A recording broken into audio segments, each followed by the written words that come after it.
HarperCollins and Harper Audio present Close to Death, a novel by Anthony Horowitz, performed by Rory Kinnear and Anthony Horowitz. Part 1. Riverview Close. Chapter 1. It was 4 o'clock in the morning, that strange interval between night and morning when both seemed to be fighting each other for control of the day ahead. Riverview Close was perfectly silent, nothing moving, not a single light showing behind any of the windows, which was exactly how Adam Strauss liked it. He could imagine the entire world hanging in outer space, undecided, catching its breath, while the mechanism of the universe ticked slowly round, preparing for the business of the next 24 hours, the start of another week. He alone was awake. Even the birds hadn't begun their infernal dawn chorus, and the road, invisible on the other side of the brick wall that enclosed his garden, was delightfully empty of traffic. It had been 2 hours since he had climbed out of bed and dressed himself in the smoking jacket, crisp white shirt and bow tie that his wife had left out for him. In the world he inhabited, what he chose to wear was not just a choice, it was a strategy, and it made no difference if, as now, his audience was unable to see him. He could see himself, and, more importantly, his self-image, carefully created over several decades. His one deviation was the velvet slippers he had put on at the last minute, leaving the freshly polished shoes by the door. Slippers would be more comfortable, and they were quieter, ensuring that Terry wouldn't be woken up as he made his way downstairs. He was sitting alone in the long room that occupied almost the entire ground floor of the stables, an open-plan kitchen at one end and a library television area with its comfortable arrangement of sofas and chairs at the other. His seat was on casters, allowing him to slide up and down, alongside the 18th-century oak refectory table that had been rescued from a French monastery and which could easily have seated a dozen frères. The table drew a straight line from one end of the room to the other. 6 laptop computers had been placed side by side on the wooden surface, and, apart from a single lamp in one corner, the only illumination in the room came from the glow of their screens. They sat in a sprawl of wires with an extension lead and plug connecting each one to the mains. The laptops could easily have operated on their own batteries for the required 4 hours, but Adam would have been aware of the power running down, of the battery symbols at the top of the screens diminishing, and even the faintest concern that one of them might blink out would have been enough to put him off his stride. He needed total focus.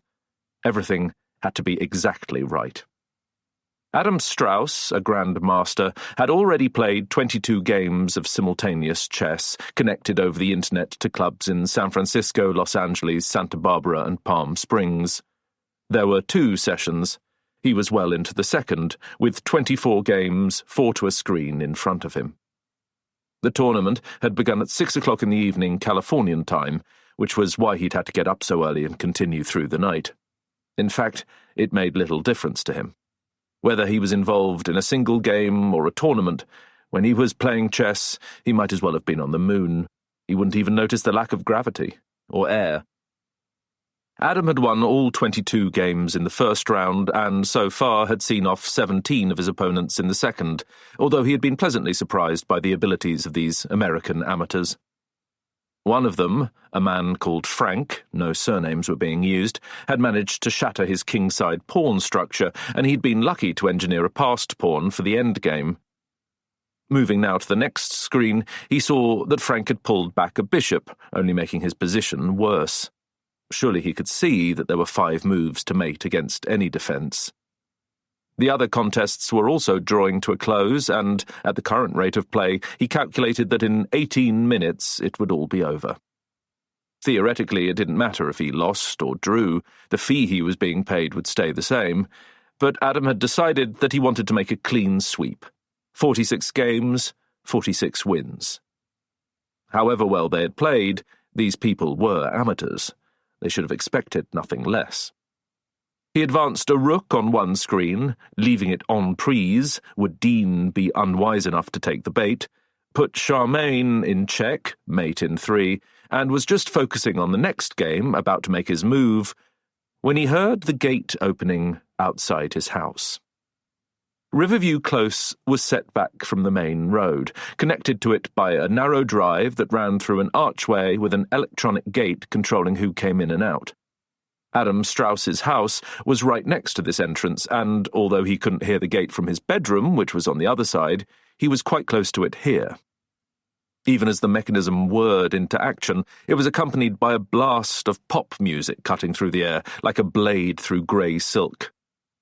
So we danced all night to the best song ever. The lyrics were so loud they were echoing in the room, and for a brief moment Strauss froze, his index finger hanging over the trackpad. He knew the car. He knew the driver. It was so typical. Only one man could be as gauche, as inconsiderate as this. He looked up at the screen, and even as he felt the cool touch of the plastic against his finger, he saw, to his dismay, that he had allowed his hand to fall. He had accidentally pressed the key and selected the wrong piece. The next move had been clear in his head. Knight captures the piece on F2. It was so obvious it could have been signposted in neon. But somehow he had managed to highlight the king standing next to the knight, and the rules dictated that there could be no going back. He had to reposition the king on a legal square, although he saw at once that any move involving that piece would destroy his game. In that tiny second of non-concentration, he had ruined everything. It was over. And so it proved. A tiny part of him had hoped that his opponent, Wayne, unable to believe his good luck, would come to the conclusion that Adam had laid some deep and impenetrable trap and would make a mistake of his own. Wayne was not a strong player. His opening had been standard, his middle game confused, and he had stumbled into an endgame that should have been over in no more than 6 moves. But when, after completing another circuit, Adam returned to the game, he saw that Wayne had advanced his rook to d4, closing in for the kill. With a flicker of annoyance, he resigned. 45 wins, 1 defeat. Somewhere in Santa Barbara, he could imagine a school teacher or an accountant, or worse still, a teenager, whooping it up. Wayne Nobody had just outmaneuvered the man who had once beaten Kasparov and Spassky on the 38th move, in a game that had been Adam's for the taking. 15 minutes later, sitting there, utterly still, he heard a movement behind him. Terry, his wife, had come into the room, making no sound, her bare feet soft on the carpet. She laid a gentle hand on his shoulder, but didn't speak until he looked up, and she knew that the tournament had ended. "How did it go?" she asked. "Did you hear the car?" he asked back. She nodded. "It woke me up." She glanced at the blank screens. "What happened?" "I lost focus. I threw a game away." Terry walked over to the front window and looked out. She saw that lights had come on in the big house on the far side of the close. A bright green sports car was parked outside the front door, its roof still down. For a moment she didn't speak. She knew exactly what was going on inside her husband's head. She also knew that it was 4:20 and time to get back to bed. "Just one game?" she asked. "Yes." "You won all the others?" "Yes." He sounded irritable, far from victorious. "Of course it's annoying, Adam." She was talking quickly, not allowing him to interrupt. "But it's not important at all. It wasn't over the board, and it won't be reported." She smiled and held out a hand. "Why don't you come up and get some sleep? You'll have forgotten the whole thing by tomorrow." Adam stood up and put his arms around her. She was wearing an ivory-coloured nightie which hung loosely off her shoulders, and her skin had the wonderful warmth that is only generated beneath the covers of a bed. There was a faint muskiness about her. He would have recognised that scent anywhere. Terry was his second wife. His first marriage had been a hopeless mistake, but with her he had found the love of his life. He allowed the memory of 45 of the games he had just played to slip away from him. But one still remained. Suddenly tired, Adam Strauss followed his wife upstairs. At the far end of the close, the lights in the big house blinked off. Chapter 2. Tom Beresford also heard his neighbour arrive, but in his case it was the slam of the car door rather than the strains of One Direction at full volume that jerked him out of his shallow sleep. Even without looking, he could tell exactly where the emerald green Porsche Boxster number plate COK999 had parked. The sound of the tyres on the gravel and the crunch of footsteps heading towards the front door of the big house had given him a perfect mental image. It was going to happen again. When he tried to drive to work in about 3 hours' time, the car would be on the drive, perhaps with an inch either side allowing him to squeeze his way through, although it was more likely that he would have to ring the doorbell, engage in another pointless confrontation, and quite probably end up walking or taking the bus to his surgery in Richmond. He glanced sideways, searching for the silhouette of his wife in the darkness. Gemma was lying on her back, quite still apart from the almost imperceptible rise and fall of her chest. He was glad she hadn't been woken up, although if there had been the slightest sound from the twins next door, she would have been out of bed in an instant. Forget the fact that there was a live-in nanny upstairs fast asleep in her cosy room built into the eaves. Gemma had been connected to the girls from the day they had been born. If one of them fell over and hurt herself in a playground a mile away, she would somehow know. Lying on his back next to his sleeping wife, alone but not alone, Dr. Beresford had that familiar sense of a life no longer in his control. He had never wanted to come to Riverview Close, even if the house had seemed perfect when the estate agent had shown them round. A study for him, a garden for the children, the river, a golf club, and the deer park all nearby. Richmond was regularly voted one of the happiest places in London, but he still missed the terraced house in Notting Hill Gate where he and Gemma had first lived together, and where he'd had his own parking spot with no arguments, nobody blocking the way. He also missed his old surgery. What was it that had changed, moving just 7 miles west? He liked the other GPs he was working with in Richmond, although he saw very little of them. He was busier than he'd ever been, tired when he arrived at his consulting room, and worn out by the time he left. He thought about the day ahead. Monday. Always the worst day of the week. He could expect 20 patients in his morning surgery, as many as 25 in the afternoon. There would be the usual backlog from the weekend. He could already see the letters piled up on his desk. Clinic letters, lab reports, referrals, hospital discharge letters demanding one action or another. QOF indicators, CCG prescribing initiatives, CQE assessments. This was something that had become ever more apparent in the years since he had left Notting Hill. He had to wade through a slurry of different acronyms before he could actually start doing his job. There was an unpleasant taste in his mouth, and he remembered the whiskies he had thrown back before he'd gone to bed, but after he'd cleaned his teeth. The mixture of mint, fluoride, and single malt had left an indelible coating on his tongue. If he had thought it would help him sleep, it had done exactly the opposite. He was aware of a movement in the corner of his vision, as if someone or something had entered the room, but there was nobody there.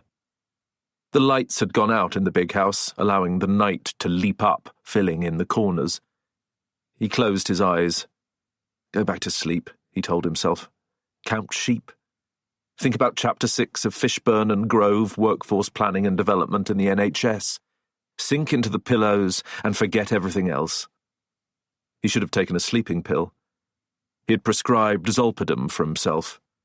The 5-milligram sleeping pills worked quickly and caused no residual cognitive impairment, nor were they addictive. He took them once or maybe twice a week, but never more than that. He had the situation under control. He was tempted to swallow one now, but even half a pill at this time of the morning would be disastrous. The one thing he couldn't do today was oversleep. Quite apart from all the paperwork and the half-dozen home visits he would have to fit in, although he wondered if Mrs. Lee, with her enlarging aortic aneurysm, would have survived the weekend, he had been asked to interview another candidate for the nurse vacancy that the practice had been unable to fill for the past 3 months. There was a young man due to arrive once the surgery closed, if he remembered to turn up. Just thinking about it all made his head hurt. If he was lucky, he would be home by 7 for a quick dinner with Gemma before the meeting that had been called half an hour later at the stables, the home of Adam Strauss. That was the only thing that was keeping him going. There was no point lying here trying to get back to a sleep that would never come. Dr. Beresford gently slid out of the covers on his side of the bed, got up and padded out of the bedroom, dragging his dressing gown with him, but leaving his slippers behind.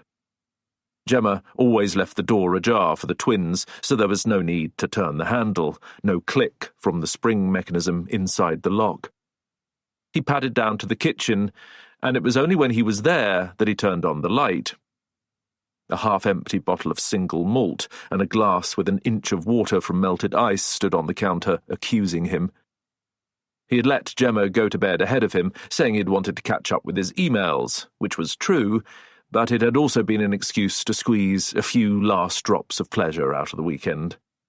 If he were one of his patients, he would interrogate himself as to how much he was drinking, and, like most of his patients, he would lie. He flicked the kettle on and set about making himself a cup of coffee. If he turned on the grinder, he would only wake up the entire house. He would have to make do with instant. It didn't matter. Was it too early for a cigarette? He hadn't told Gemma that he was smoking again, but he wasn't going outside barefoot in his pyjamas. He waited for the kettle to boil.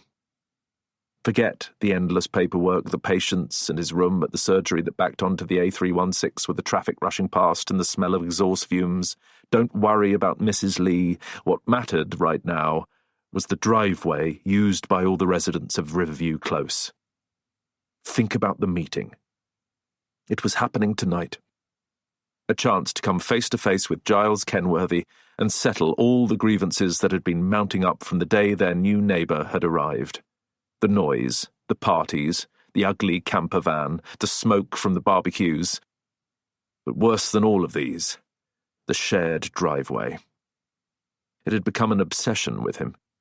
He knew it was ridiculous, but he was sure the challenge of getting in and out of it was the real reason why Richmond felt so alien to him. Everything had been fine when he bought Gardener's Cottage, the second largest house in the Close, or rather when Gemma had bought it. It was her money that had made it possible, her success as a jewellery designer running an international business with boutiques in London, Paris, New York and Dubai. The 3-story house stood on the side furthest away from the entrance. To reach it, you drove through the automatic gate, past a line of terraced cottages, and then round the top of a circle of grass and flower beds in the centre of the courtyard, effectively a roundabout with its own one-way system. Everyone travelled anti-clockwise. Things became more complicated, though, as Dr. Beresford approached his own home. There were 3 garages in Riverview Close, and, perhaps sensibly, the architects had built them out of sight, round the backs of the houses to which they belonged. The problem for Dr. Beresford was that he shared a narrow driveway which led off from the roundabout and ran a short distance between the side of Gardener's Cottage and the garden wall that belonged to Riverview Lodge before coming to a fork at the end. Left for the Beresfords, right for the Kenworthys. Both families used this same stretch of gravel to reach their garages, but if Giles Kenworthy parked outside his own garage, it made it almost impossible for Dr. Beresford to drive past and enter his. The Kenworthys, who had come to Riverview Lodge 7 months ago, had a 2-car garage of their own. Unfortunately, they owned 4 cars. As well as the Porsche, there was a Mercedes, a Mini Cooper driven by Linda Kenworthy, and a Pontiac Le Mans Cabriolet, an absurd and wide classic car from the 70s. They had also parked a white VW campervan in the space next to their garage. It had never moved from the day it had arrived, and for Dr. Beresford it had become a skulking monster that he couldn't help noticing every time he went into his bathroom. Giles Kenworthy worked in finance, of course. He was one of those people who made money out of money, but did nothing for anybody around them. He didn't save lives, for example, or go into schools to lecture children on healthy eating, but that wasn't what bothered Tom Beresford. It was the man's extraordinary sense of entitlement, his utter lack of kindness or empathy. How many times had Tom explained he needed to get in and out whenever he wanted, that he might have to reach his surgery for an emergency? Kenworthy always had an excuse. It was late. I was in a hurry. I was only there for half an hour. You could have got past. But he never listened. Tom Beresford had taken legal advice. As it happened, one of his neighbours, Andrew Pennington, was a retired barrister, and he had examined the management contract they'd all signed. The entire driveway, including the section that led to the 2 garages, belonged to all 6 houses in the close, meaning that any costs for its maintenance and repair were divided between them. Burrow into the small print, and you would discover that everyone was legally obliged to be considerate and not block the driveway from other users. But what did that mean exactly?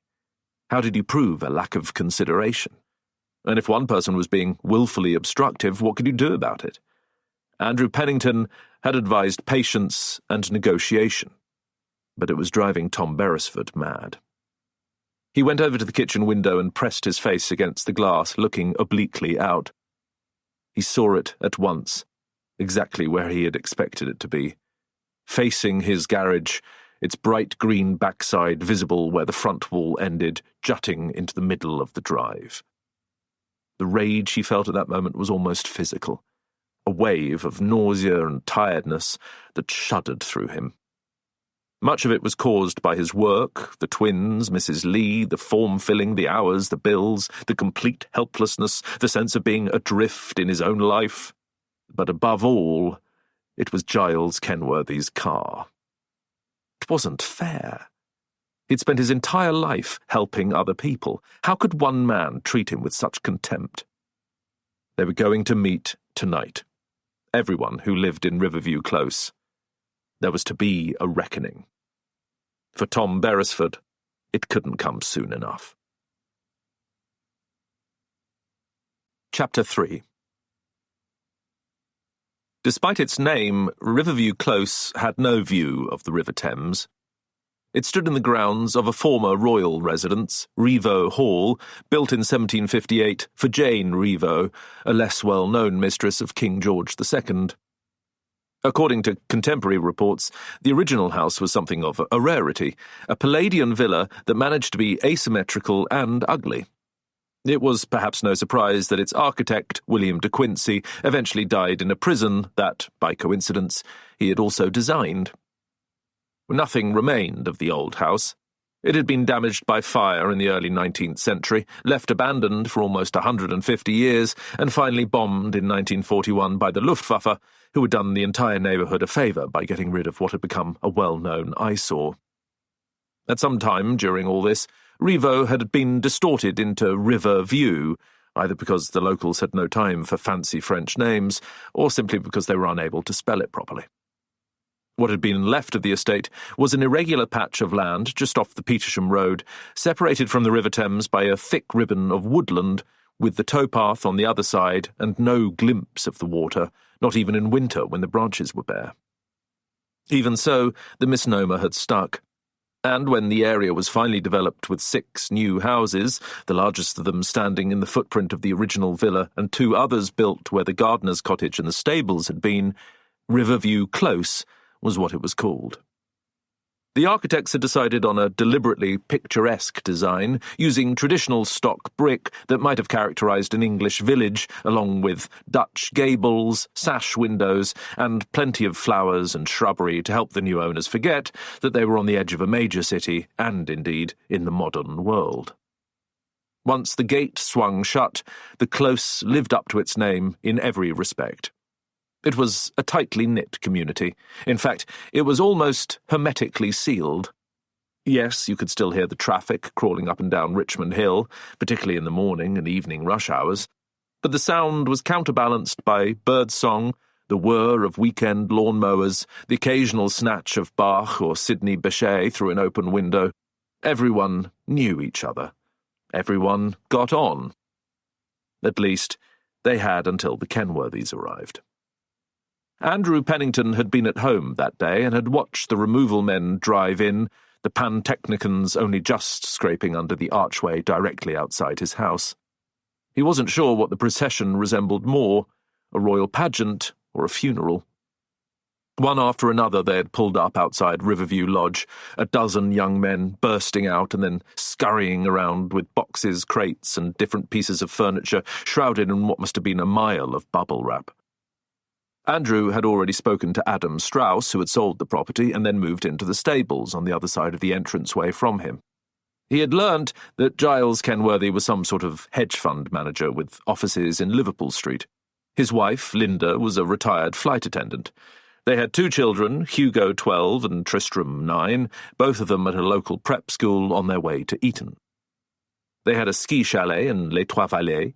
They had been living in Guildford, but wanted to be closer to London.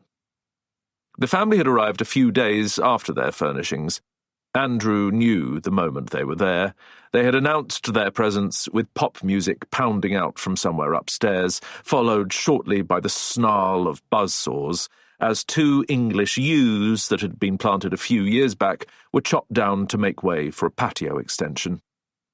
A day later, he had spotted 2 boys chasing each other round the close on skateboards, armed with plastic Star Wars lightsabers. 2 cars had already driven the wrong way round the roundabout and taken a tight right turn into the garage. A third, a Mercedes-Benz M-Class, took its place on the drive. All of this might have set him against his new neighbours, but Andrew preferred to give them the benefit of the doubt. It was perhaps a paradox that 40 years as a criminal barrister had persuaded him to see the best in the worst of people, but then again he had always worked in defence and had learnt that although everyone had the capacity to commit murder, even the most cold-blooded killers had a grain of goodness buried somewhere inside them, if you just looked hard enough. Fear, guilt, remorse. It took many forms, but he had never met anyone with no humanity at all. His career was behind him now. He had retired at about the same time his wife had been diagnosed with a cancer that would eventually take her from him. With the encouragement of his neighbours, he had planted the flowers in the courtyard roundabout, each one of them a small celebration of her life. There were white peonies, which she had carried in her wedding bouquet, and lavender, a perfume she had often worn. Argyranthemum, Jamaica primrose, because that was where she had been born and where the 2 of them had met, and sweet iris, which recalled her name. Riverview Close employed a full-time gardener and handyman, in fact a woman, but she never touched the flower display. Andrew insisted on doing all the work himself. His first meeting with Giles Kenworthy had been nothing short of a disaster. On the first Sunday afternoon following their arrival, Andrew had walked round with a ginger cake he had baked that morning, and which he thought might be a nice way to introduce himself. It was the last week in November, and surprisingly warm, one of those days that the British weather occasionally throws out to take everyone by surprise. He had nearly always done the cooking when Iris was alive, and his ginger cake with cinnamon and black treacle had been one of her favourites. Carrying the cake in a plastic box, Andrew had crossed the close and rung the doorbell of Riverview Lodge. He had often been in the house when Adam Strauss had lived there. There had been regular suppers and drinks parties in each other's homes, and he resisted the temptation to peer into the windows on either side to see what changes had been made. After a long wait, just when he was tempted to ring a second time, the door suddenly jerked open, and Andrew was given his first close-up view of his new neighbour. Giles Kenworthy did not look very friendly, as if he had been disturbed in the middle of something important. He was a short man with very dark, beady eyes and neatly combed hair that was so jet black it might have been dyed. His cheeks were round and well polished, and this, along with his upturned nose and the white cricket jersey he was wearing, suggested something of the schoolboy about him, although he must have been in his 40s. He was smiling, but in an unpleasant way. It was the way a child might smile whilst pulling the legs of a spider. "Yes," he said. He had a high-pitched voice. A single word was enough to reveal his public school background. Andrew hesitated, and in that moment Kenworthy took control of the situation. "It's going round the back," he said. "You can use the garden gate." "I'm sorry?" "You're delivering the barbecue?" It was as much a statement as a question. Kenworthy looked past him. "Where's your van?" No, I'm your neighbour. I just wanted to welcome you to the close." Andrew lifted the Tupperware box. "I made this for you." Kenworthy's face fell. "God, what a stupid bloody mistake. I'm terribly sorry. We bought a new gas barbecue and it's meant to be delivered around now." He reached out and took the box. "That's very kind of you, but you're going to have to forgive me. I can't invite you in right now. We're both at 6s and 7s, and one of the boys seems to have got whooping cough. Will you think me very rude if I take a rain check?" No, I'm sorry if I've called at a bad time." "Not at all. It's a very kind thought. You didn't tell me your name." "Andrew Pennington." "Well, Andy, it's a pleasure to meet you. I'm sure we'll be having a housewarming party in due course, and that'll give us a chance to get to know each other better. Which is your place?" "I'm over by the entrance," Andrew pointed. "Well House. You may have noticed the old well next to the archway. They say it dates back to the 15th century. He wasn't quite sure why he had volunteered this information. You should keep your boys away from it," he added. "You wouldn't want one of them to fall in." "I'm sure they're more sensible than that, but I'll have a word. And if you see the chaps with the barbecue, maybe you can point them in the right direction." "I'll do that." "Thank you." The door closed. Andrew was almost surprised to find that the cake was no longer in his hand. He turned round and walked home. It was only later that the doubts came clouding in. It was true that he hadn't looked his best. He had spent the morning doing odd jobs, and he was still wearing his old corduroy trousers and a loose-fitting shirt. He should have taken a shower first and changed into something a little smarter. But could Kenworthy have possibly mistaken him for a delivery man when there was no van in sight? And didn't most delivery people wear uniforms? And there had definitely been something a little fake, a little knowing about that opening statement. "It's going round the back. You can use the garden gate." Giles Kenworthy had delivered it with a curl of the lip that had been dismissive in every sense, as if he were deliberately making a point. Casual racism had been a part of Andrew Pennington's life for as long as he could remember. He knew that he had been fortunate. His father had made a great deal of money in telecommunications, which had unlocked a private education, and, when he announced that he wanted a career in law, entry into a big-name chambers in Lincoln's Inn.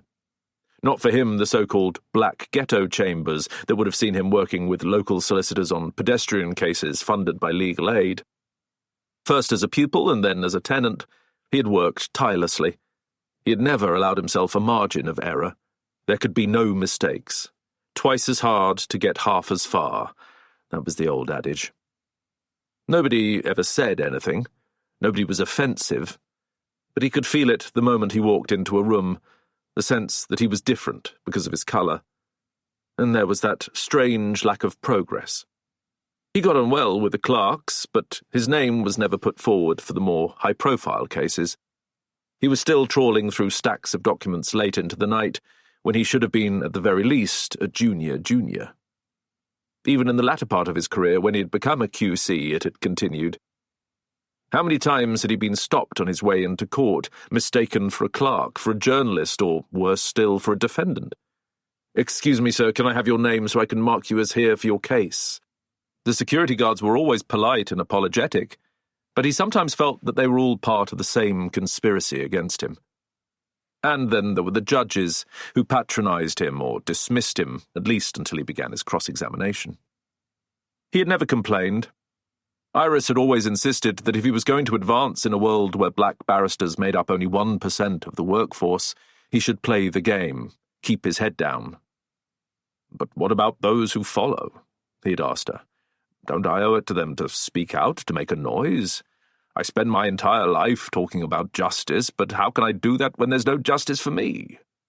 "You are a successful man, Andrew," she had replied. "I'm proud of you.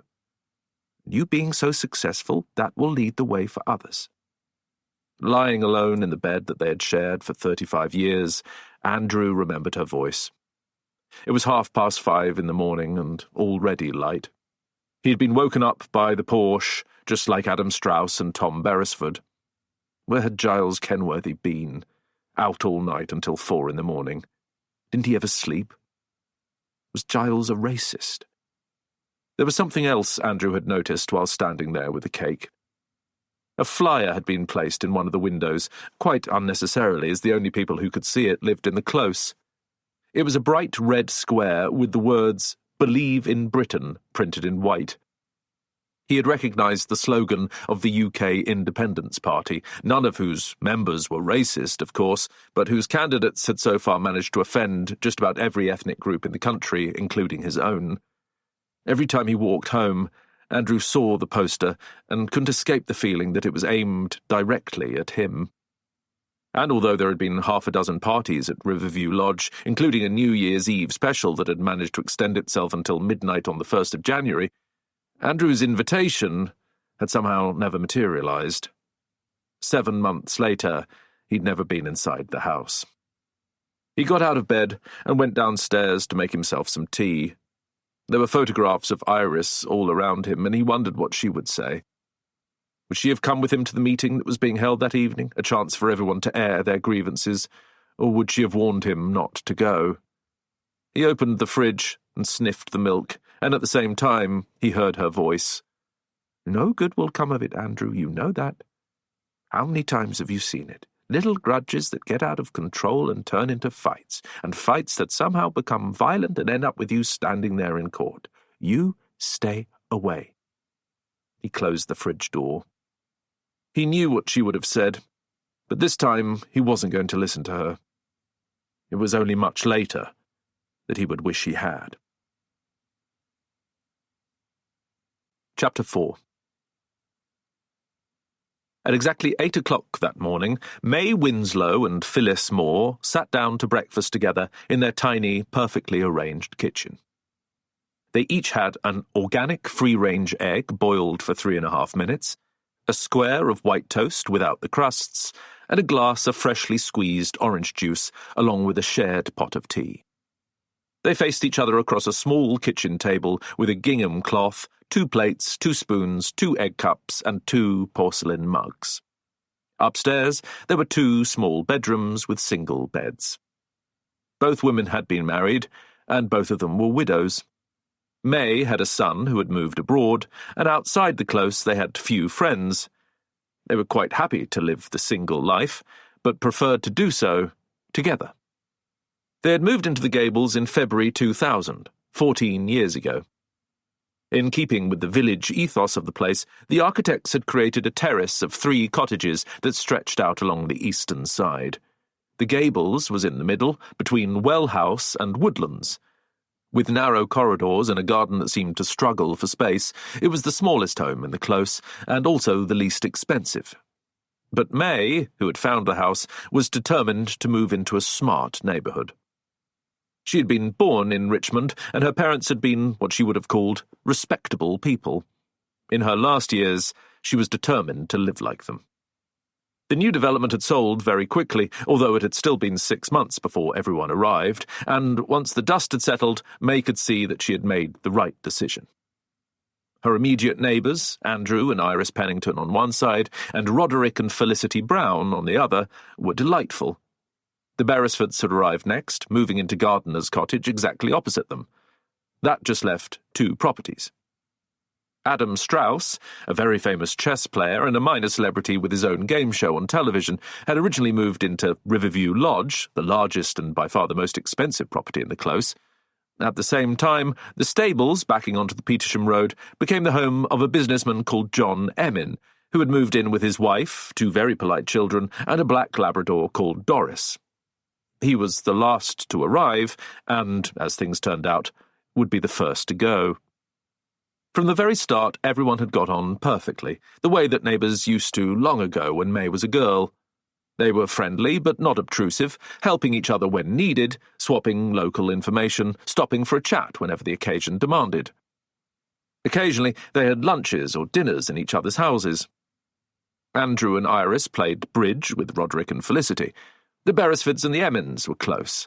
Adam Strauss and his first wife, Wendy, threw a garden party every summer and everyone came. Inevitably over the years, things had changed. Life is seldom perfect, and even when it is, it's not forever. May and Phyllis had largely kept themselves to themselves, part of the little community, but not dependent on it.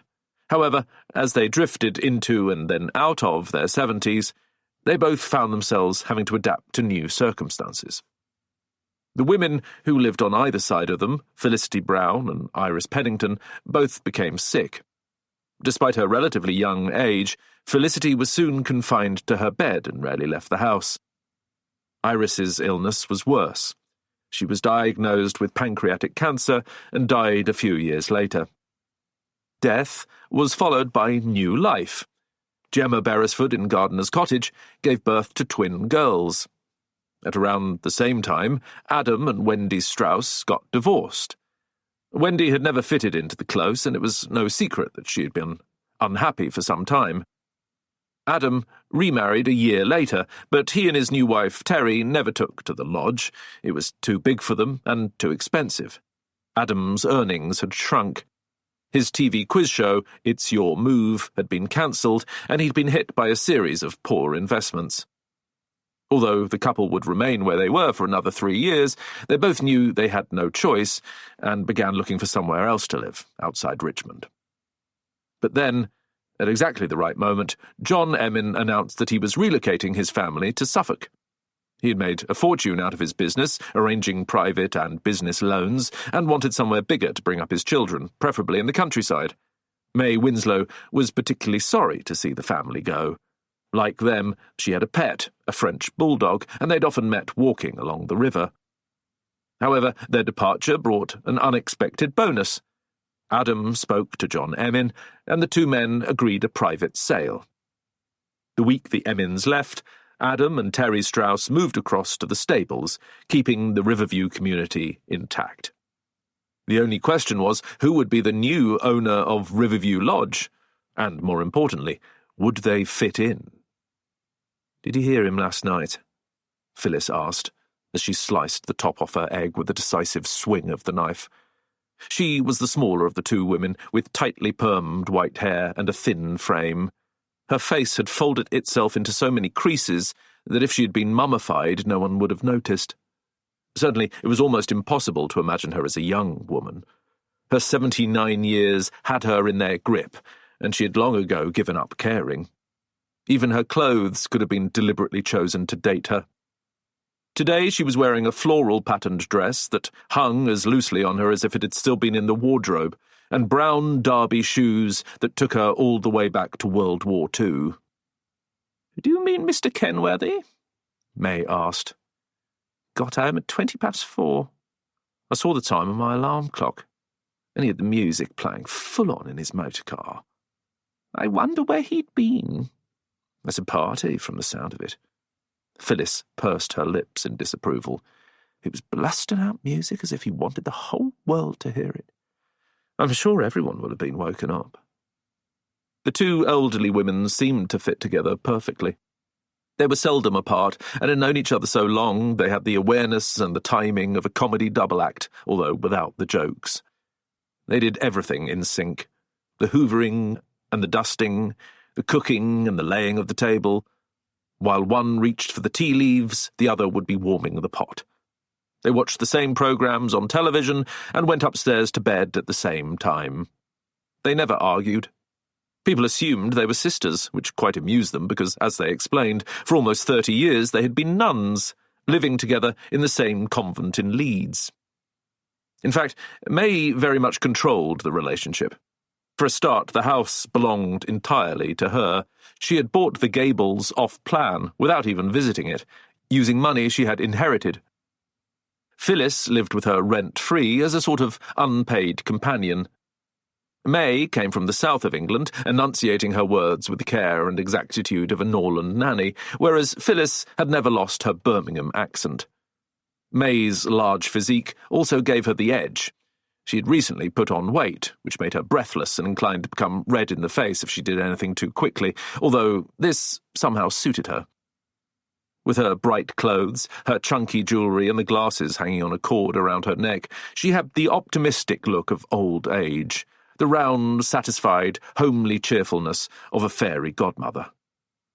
"Well, I didn't hear him." May spread a pat of Cornish butter onto a triangle of toast, and then bit into it with very white teeth that were, perhaps surprisingly, her own. "Did he wake you up?" she asked. "No, I wasn't asleep. I never sleep well any more. I don't know what's wrong with me." "Maybe you should talk to Dr. Beresford." "I think Dr. Beresford should see a doctor himself." I bumped into him yesterday in the high street. You told me, dear. May quickly became irritated when Phyllis repeated herself. Phyllis blinked apologetically. Oh, he didn't look at all well, poor man. There was a whine from underneath the table, and a brown face with bulging eyes, oversized ears, and a look of permanent dissatisfaction peered up at the two women. This was Ellery, the French bulldog they'd bought a few years after they'd moved into Riverview Close. Ellery was a small, bulky creature who only took on the shape of a dog when he was walking. Lying on the bed or in his basket, he was more like an overfilled sack of potatoes. Little Ellery. Without even thinking, May leaned down and fed the animal a corner of her toast. The dog wasn't hungry, but he liked to be included. Who's a good boy, then? Who's a good boy? This cooing might have gone on for several minutes more, but just then the doorbell rang.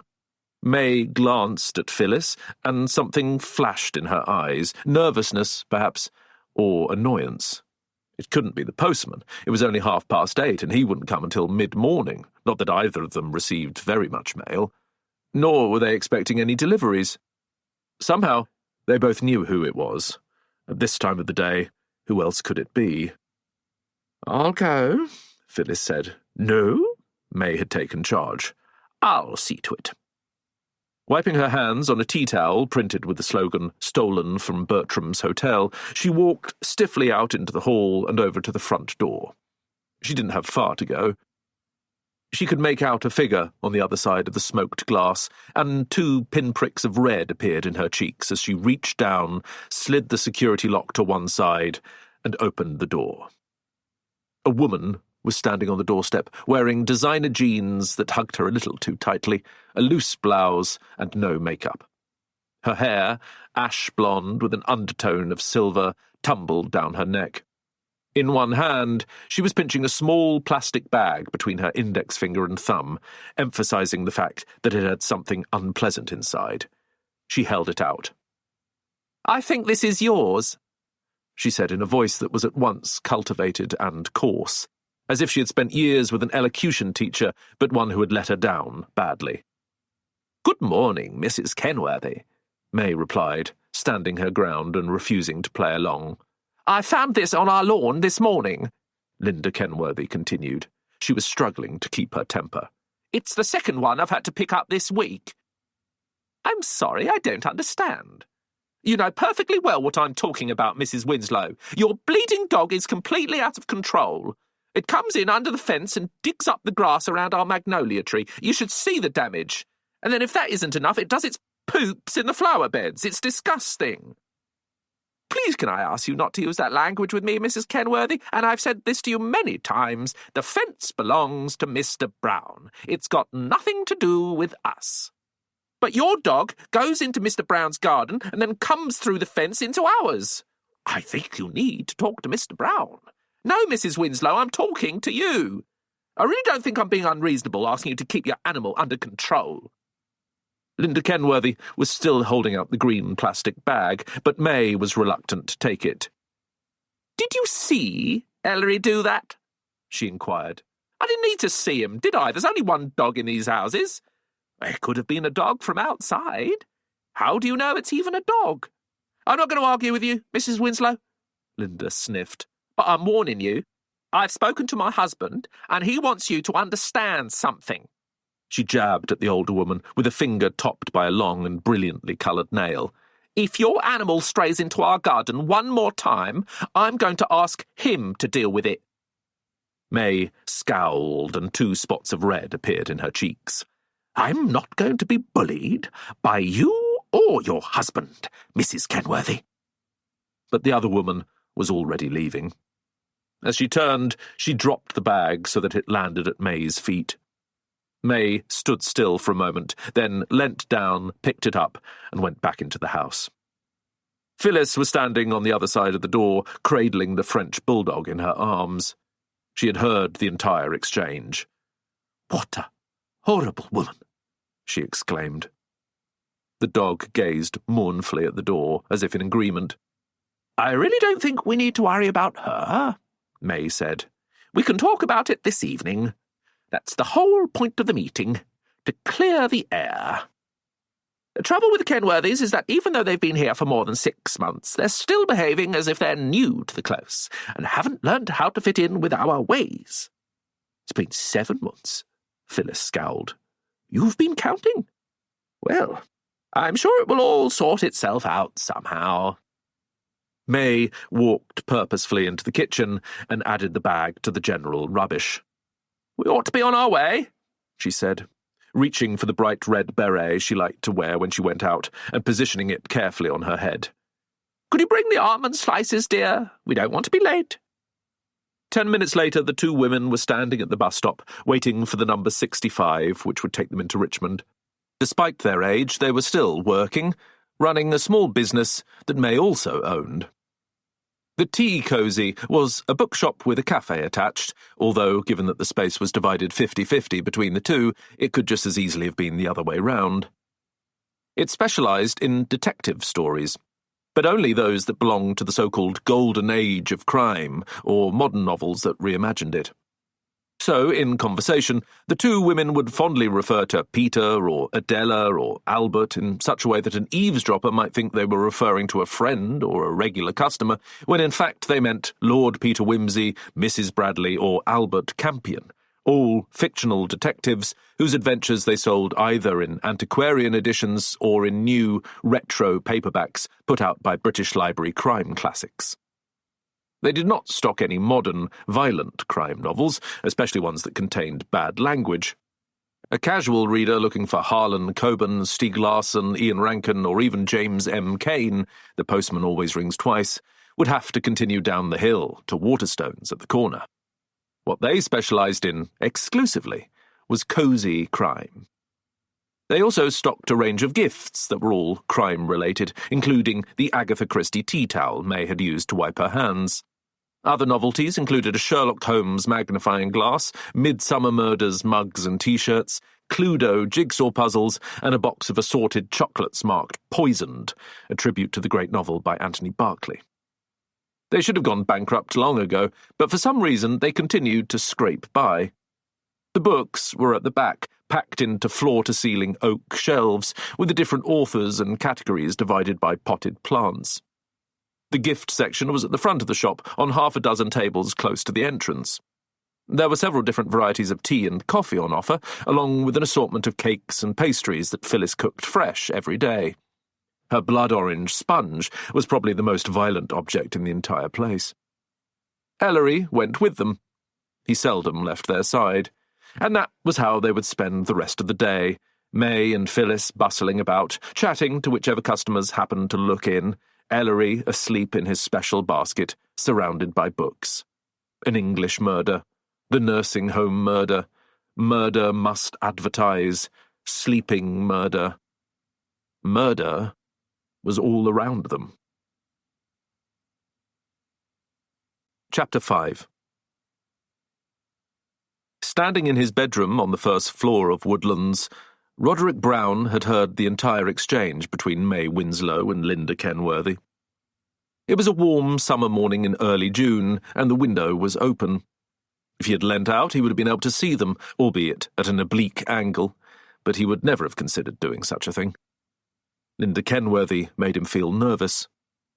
She reminded him of the matron at the prep school where he had spent 5 unhappy years, racked by a sense of inferiority and relentlessly teased by the other boys. Unlike Brenda Forbes, who had exhibited a textbook case of diastema, an unsightly gap between her 2 front teeth, an open invitation to plaque and quite possibly an indication of serious gum disease, Linda had a perfect smile. But the 2 women were equally menacing, one patrolling the corridors after lights out, the other casting a malign presence over day-to-day life in Riverview Close. May Winslow and Phyllis Moore were quite different. Although twice its size, Roderick's house was attached to theirs, the 2 front doors only a few steps apart, so they encountered each other often. They had a friendly, smiling, easy relationship, although they weren't what he would have called friends. The only time he ever went into the Gables was when something was wrong. Once when all the lights had inexplicably fused, once to help relight the Aga, and again to remove a quite remarkably large spider from their bath. On all these occasions, the ladies had reciprocated with homemade jars of lemon curd or jam, paperback novels and crime-related souvenirs left on his doorstep with a ribbon and a handwritten thank-you card. It wasn't just that they were so much older than him. They seemed to be quite nervous of the outside world. Roderick couldn't help noticing that they seldom received any post, and what letters did come their way, he suspected, were bills or circulars. He had never seen any visitors arrive at their door. He knew that they ran their weird little bookshop in Richmond, although he had never shopped there. He had no interest in crime fiction and tried not to eat sugar or carbohydrates, since why would he want to give Treponema denticola or Streptococcus mutans a free lunch? There were occasions, however, when he had picked up the two ladies in his Skoda Octavia because it was raining, pausing at the bus stop and taking them where they wanted to go. He tried to learn a little more about them on these brief journeys, but as grateful as they were also quite reluctant to talk too much about themselves. He knew they had both been married, that they weren't related, that May had a son living in the USA, and that Phyllis was childless. May had grown up less than half a mile away. Phyllis had come from Stourbridge on the edge of Birmingham. The most remarkable thing about them was that they had both taken holy orders, which was how they had met. They had been Franciscan sisters in the convent of St. Clair in Leeds, but had left when May inherited money from a distant relative. That was when they had moved to Riverview Close. The Gables had been the first house to be sold. Riverview Lodge had been the last to change hands. Making sure he couldn't be seen from the other side of the glass, Roderick Brown watched Linda Kenworthy disappear through her front door. Then he stepped away and continued getting dressed. He always wore a suit to work, even though he would change into white scrubs as soon as he arrived at the clinic in Cadogan Square. He owned the practice, and it was important to make a good impression on his staff, the two receptionists, the oral hygienists, the assistant dentists. He was, after all, the dentist to the stars. That was what he had been called in the Evening Standard diary, and he still liked to play the part. He did indeed have several well-known actors, a major pop singer, and two best-selling authors among his clients, and although many people might not find anything particularly glamorous about dental medicine, he strongly disagreed. He loved his work, helping people and making them healthier. It was all he had ever wanted to do. He picked out a wide, patterned Versace silk tie and tightened it around his neck. The tie was pink and worked very well against the pale blue Gives and Hawkes suit. Looking at himself in the mirror, Roderick was not ashamed by what he saw. For a man approaching 50, he was in good shape, with a head of hair that was still thick and lustrous, even if it had already turned white, bright eyes, ruddy cheeks, and, of course, superb teeth. He had put on a little weight recently. He would have to watch that. He tilted his head, wondering if the flesh around his neck was beginning to sag, or was it just the line of his collar? The trouble was, it had been years since he had played squash or tennis, and he'd stopped jogging, too. No, it was the collar. He looked fine. Everything in their lives had changed shortly after they had moved into the Close. If Roderick had been a philosophical man, he might have considered more seriously the randomness of what had happened, the toss of a coin or the throw of a dice that could derail 2 careers, 2 lifestyles, a successful marriage. Felicity had been a senior associate in a leading firm of chartered accountants, on the edge of becoming a partner, but then she had become ill. It had started with tiredness, she couldn't sleep. Then there had been the lack of focus, the memory loss, the headaches, more and more days spent in bed. Glandular fever, hormone imbalance, anemia, all of these had been suggested by the various doctors they had consulted. In a strange way, the real diagnosis, which was much worse, had almost come as a relief. At least they both knew what they had to fight. Myalgic encephalomyelitis, ME for short, a condition whose main symptom was chronic fatigue. In truth, there was no fight to be had. Painkillers and antidepressants helped a little, but the doctors could offer no hope of a cure. Felicity seldom left the house now. Sometimes, when the weather was warm, Roderick might persuade her to come out into the garden, but she found the stairs a challenge, and too much sunlight hurt her eyes. She listened to books, as it was easier than reading.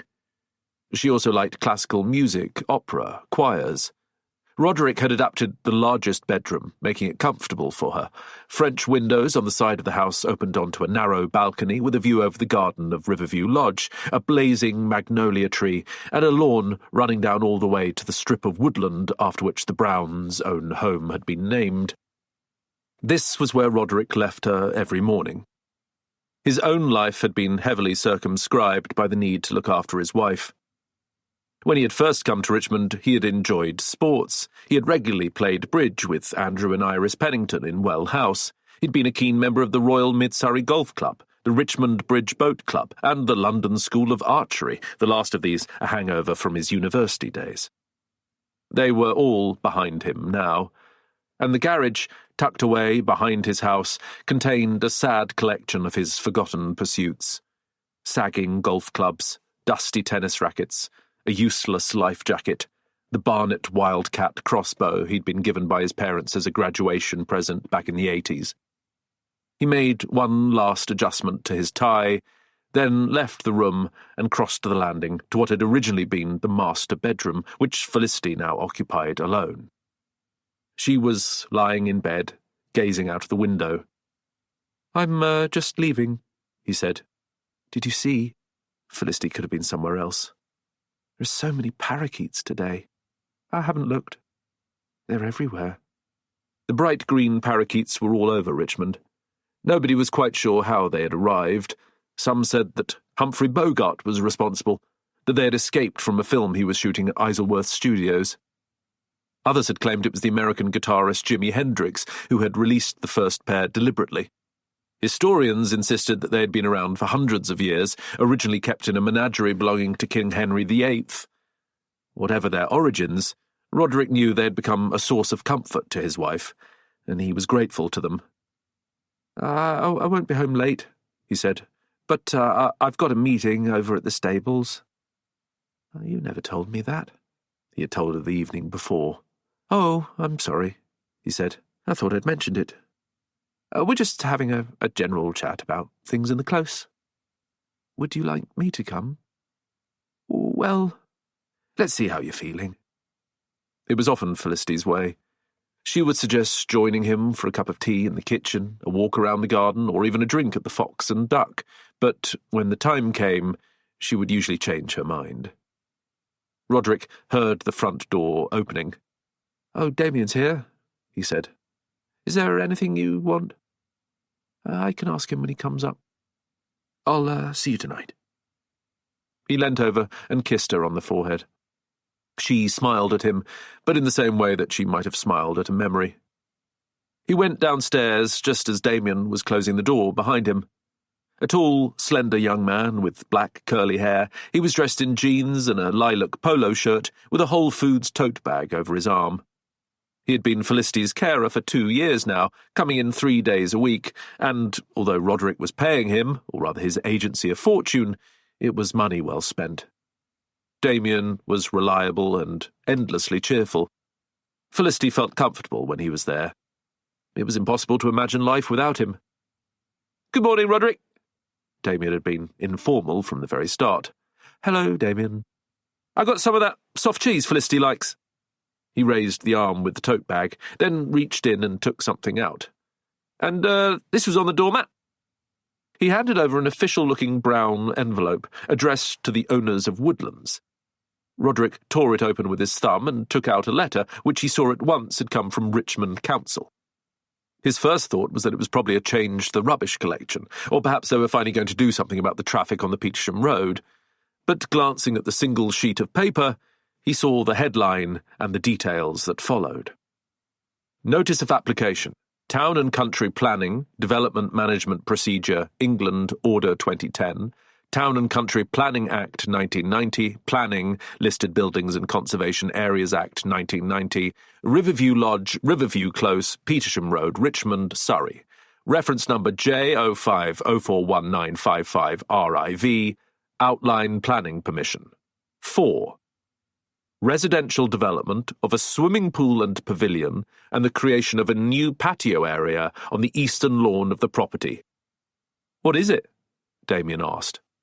He sounded concerned, and Roderick realised that he hadn't spoken for some time, nor had he taken a breath. The letter seemed to have broken into different pieces in front of his eyes, and it took an effort of concentration to put it back together again. In fact, it was simple. Giles and Linda Kenworthy had applied to build a swimming pool and some sort of changing area, bar and jacuzzi in their garden, the eastern lawn.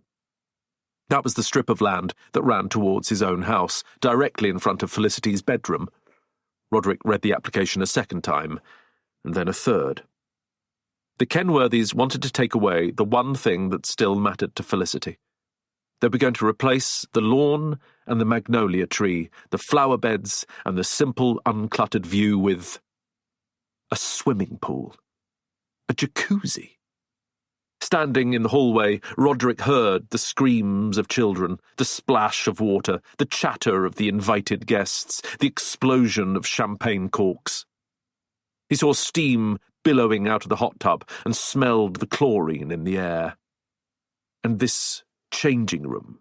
The application didn't say how tall it was or in what style it was going to be built. It could be anything from a Scandinavian log cabin to a Japanese pagoda. What was he supposed to do? Could he move Felicity to another part of the house? Why should he? They wouldn't get away with it. They couldn't. Richmond Council was famous when it came to planning applications like this. They would do anything to preserve the historical and environmental value of the area. Roderick would protest. Everyone in the close would do the same. There was no way this was going through. But even as he stood there, crumpling the single page in his hand, with Damien staring at him and asking him questions he couldn't hear, he knew that the first volley in a war had just been fired. Giles Kenworthy would have lawyers. He might have friends in the council. He was the sort of man who always got what he wanted, and he wouldn't have applied for planning permission if he didn't think there was a good chance of success. But Roderick was going to stop him. He remembered the meeting at the stables. It couldn't have been better timed. Everyone in Riverview Close would have received the same letter. It was a fight to the death, and it was starting now. Chapter 6. That evening, from 7:30 onwards, the residents of Riverview Close gathered at the stables, the home of Adam and Terry Strauss, who were hosting the event. As punctual as he had always been during his time as a barrister, Andrew Pennington was the first to arrive, wearing slacks and a V-neck jersey, carrying a small bunch of flowers and a bottle of wine. He was followed, a few minutes later, by Tom Beresford and his wife, who came empty-handed. Dr. Beresford, having been held up at work, had wolfed down a quick supper and had come without changing his clothes. His wife, Gemma, looked more demure in a black suit and one of her own creations, a silver serpent necklace curving around her throat. Neither of them was in a good mood. May Winslow and Phyllis Moore were the next to appear, bringing with them a box of chocolate bullets, part of a consignment that had arrived at the tea cosy that afternoon.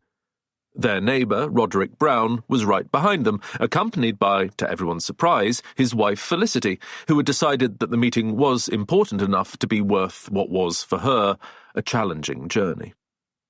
There were 9 of them, standing and sitting in the main living space where, just 15 hours earlier, the single chess game had been lost.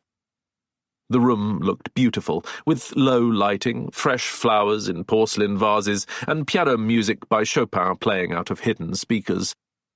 The many shelves of books also displayed some of the awards Adam Strauss had won throughout his career.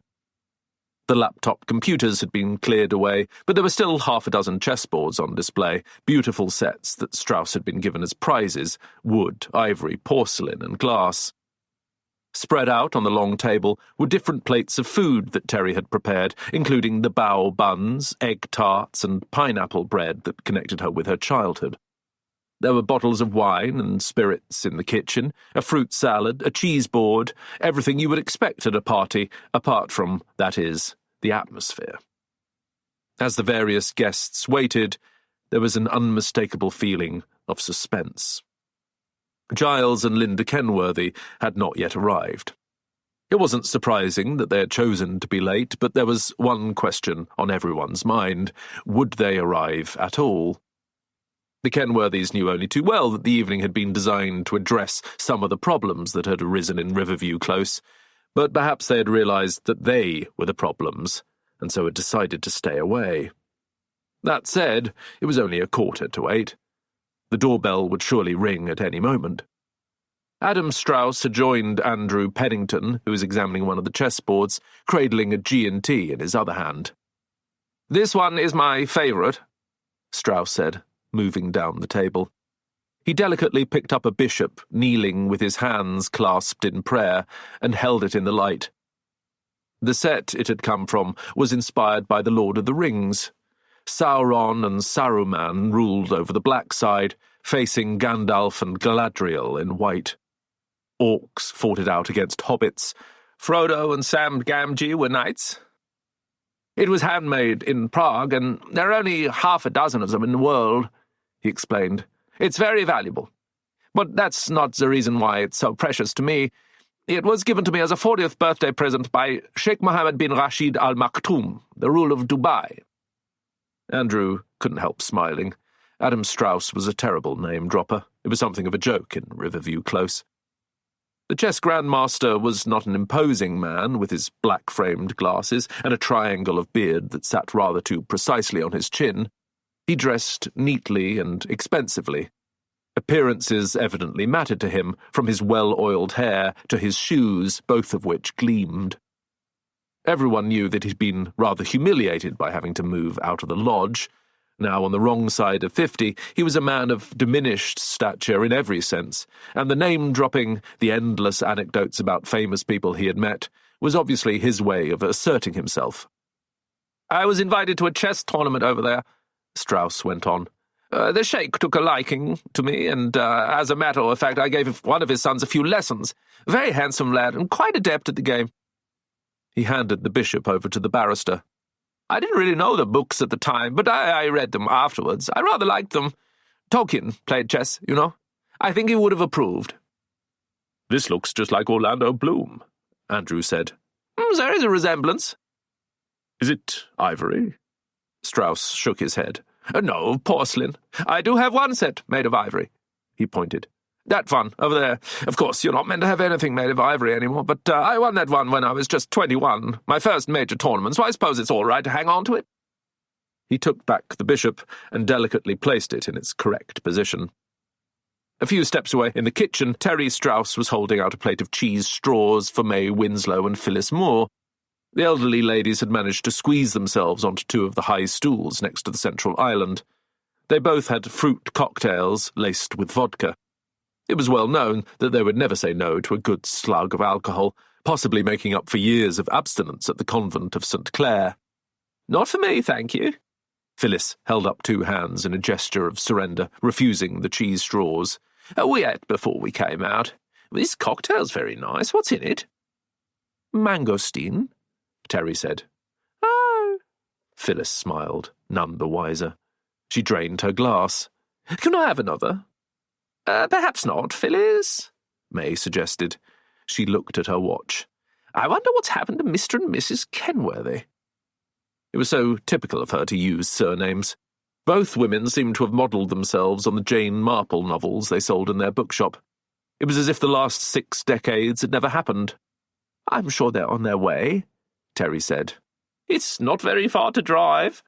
This was a penitent Phyllis, nursing her empty glass, trying her hand at a joke. "Let's give them the benefit of the doubt." Andrew Pennington had overheard the conversation and joined them. "I knew a barrister who always insisted on arriving late in court. He said it made more of an impression." "I'll have one of those, if you don't mind." Gemma Beresford leant over and lazily plucked out a cheese straw. "We were just wondering if the Kenworthys were going to grace us with their presence," May remarked. There was an edge of sarcasm in her voice. "I do hope so." Gemma glanced briefly at her husband, who was pouring himself a second whiskey. "Tom is very much hoping to meet them." "Well, I'm glad to have you all here anyway," Terry said. "We don't get together half as often as we used to. It's important we stay close." Terry was Hong Kong Chinese, a very striking, elegant woman. Her parents, who ran a successful clothing business, had predicted what would happen to the city they had always loved when the Chinese authorities took control of it, and had emigrated to the UK before the handover in 1997. They now lived in Manchester. The fact that both Adam Strauss's wives shared the same ethnicity had, of course, been noted in Riverview Close. He was attracted to Asian women, but this was entirely a matter of personal taste and something that none of them would have dreamt of mentioning. Gemma took her cheese straw and went over to her husband. "You all right, darling?" she asked. Tom slid the bottle away as if he had been caught trying to steal it. "Buster's not going to come, is he said. She looked at her watch. "Doesn't look like it," she admitted. "He's laughing at us." Gemma frowned. "Maybe you should just try to relax," she said, keeping her voice low. "You can't keep letting him drag you down. It's not good for you." Tom ignored her. "He woke me up in the middle of the night last night, and this morning, when I tried to get to the surgery, his bloody car was blocking the way again." "How did you get in?" She had left before him, taking the tube into the centre of town. "I walked." "He can be very inconsiderate." "He does it on purpose." Tom drank half the whiskey in his glass. "Like not coming here tonight. I don't know why he moved into the Close. He clearly holds all of us in contempt." Gemma was becoming increasingly worried about her husband. It wasn't just the drinking, the secret smoking, or even the anger that she could see welling up inside him. It was the distance that was growing between them. There were times when she barely recognised the happy, easy-going man she had married. Tall and slim, with tumbling, sand-coloured hair, there'd always been a boyish quality about him. But now he was being pulled in different directions, by life, by work, above all by Giles Kenworthy and his wretched cars, and it was beginning to show. He was going to be 40 next year, but he looked much older. Unhappiness was etched into every part of his face. She regretted bringing him here. How could she save him? How could she save both of them? "Try not to get too stressed," she said, gently touching his arm and then moving away before he could protest. She went over to the other side of the room where Roderick Brown was standing protectively behind his wife, who was in an armchair, almost folded into it. Gemma remembered Felicity when they had first arrived. Their houses faced each other across the courtyard on either side of Riverview Lodge, and the two of them had often met. Felicity, Fee, had been so different then.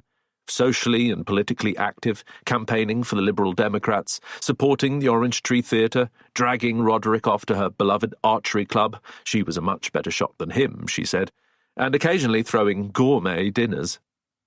And then this wretched illness had not so much crept up on her as pounced, draining all her energy and vitality and turning her into the casualty who had somehow made it here tonight. Gemma had been surprised to see her. She knew that Felicity spent most of her time in bed. "How lovely to see you, Felicity," she said now. "I'm so glad you came." "We have to talk about the swimming pool," Felicity replied. Even speaking was a struggle for her, the words falling heavily from her lips. "Oh, yes."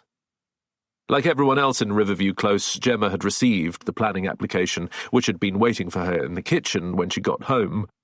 It didn't bother her too much if the Kenworthys wanted to vandalise their own garden. The pool would be situated on the other side of the house, some distance from Gardener's cottage. But of course it would be directly in Felicity's line of vision, along with the jacuzzi and the changing room. "Well, we're not going to let them get away with it," Roderick exclaimed. "Someone should do something about him. Someone should... well, I don't know. Ever since he came here, he's been nothing but trouble." "I'm sure the council won't allow it," Andrew Pennington said, although it was clear from his voice that he had misgivings. All the houses in the Close were modern, and the garden was out of sight of the main road. It was quite possible that the Kenworthys would be allowed to do whatever they wanted. "We might have to move if it goes ahead," Roderick added glumly. "I'm not moving." Suddenly, Felicity was fearsome, her hands clutching the arms of her chair. "Why should I? It's not fair. This is my home." There was the sound of a fork hitting the side of a glass. Adam Strauss was standing in front of a gold-framed mirror next to the front door.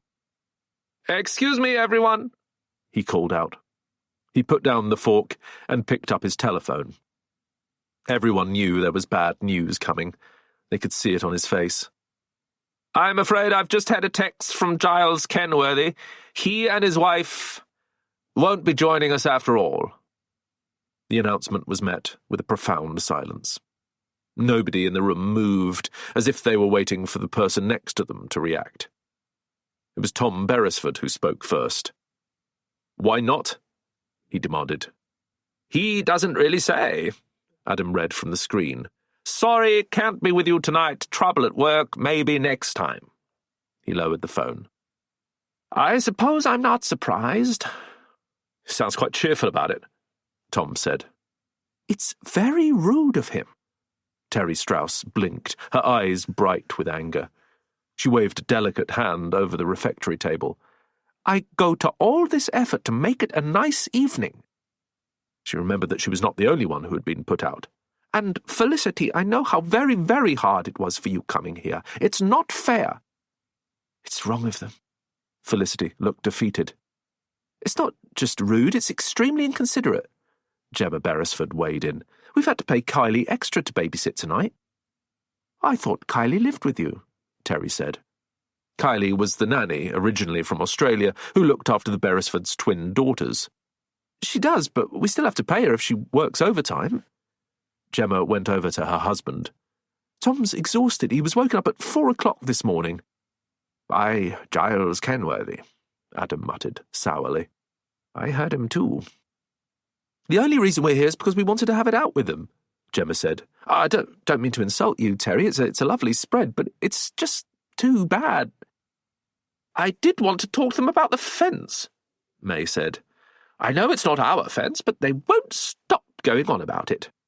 "That woman won't leave us alone," Phyllis added. "She was around this morning making threats." "The swimming pool," Felicity insisted. "We have to stop them. You have no idea. It will be awful." Adam held up a hand for silence. "My friends," he began, "I feel terrible about all this. After all, I was the one who sold them Riverview Lodge in the first place. It certainly wasn't my intention, but I was the one who brought all this trouble into our lives. Even now I ask myself if I should have asked more questions when I met them, or perhaps explained things better." He paused, his face full of regret. "I met both the Kenworthys," he continued, "and it never occurred to me that they would be so complicated. They seemed very pleasant to deal with, although it's true that Giles Kenworthy did behave badly. I've made no secret of the fact that he reduced his offer one day before exchanging, knowing that I'd have no choice but to go along with it. But then he's a financier. I assumed that's how these people behaved. To be fair, quite a few issues had shown up in the survey. I would have sold this house to someone else if I could have, but well, there were no other serious buyers." "Nobody blames you," Terry said. Her face challenged anyone in the room to disagree. "The question is, what are we going to do? What can we do?" "Maybe we should give them a taste of their own medicine," Tom Beresford suggested. "Let's see how they feel when they find their own cars barricaded in." "We could have a few parties of our own," Gemma added. "Blast music at them in the middle of the night and litter their front drive with champagne bottles the next day, like they do. I think Tom's right. We've all been far too polite about this." "Could I have a drop more vodka?" Phyllis asked, but this time without the mango juice. Andrew Pennington had stepped forward. He was a quiet man, but he had a way of commanding a room that came from years spent in court. He waited for everyone to stop talking, then he began. "If I may advise you," he said, "the one thing we shouldn't do is engage in a war of attrition. The sort of neighbourhood disputes that we've been experiencing are terribly common, I'm afraid, and they have a nasty way of escalating. It's always better to discuss things in a civilized manner." We can't do that if they don't show up," Roderick Brown pointed out. "We can write to them. I'd be happy to draft a letter setting out our concerns." "What makes you think they'll even read it?" Gemma asked. "We'll cross that bridge when we come to it, but in the meantime we must take things one step at a time, and whatever we do, we must remain within the law.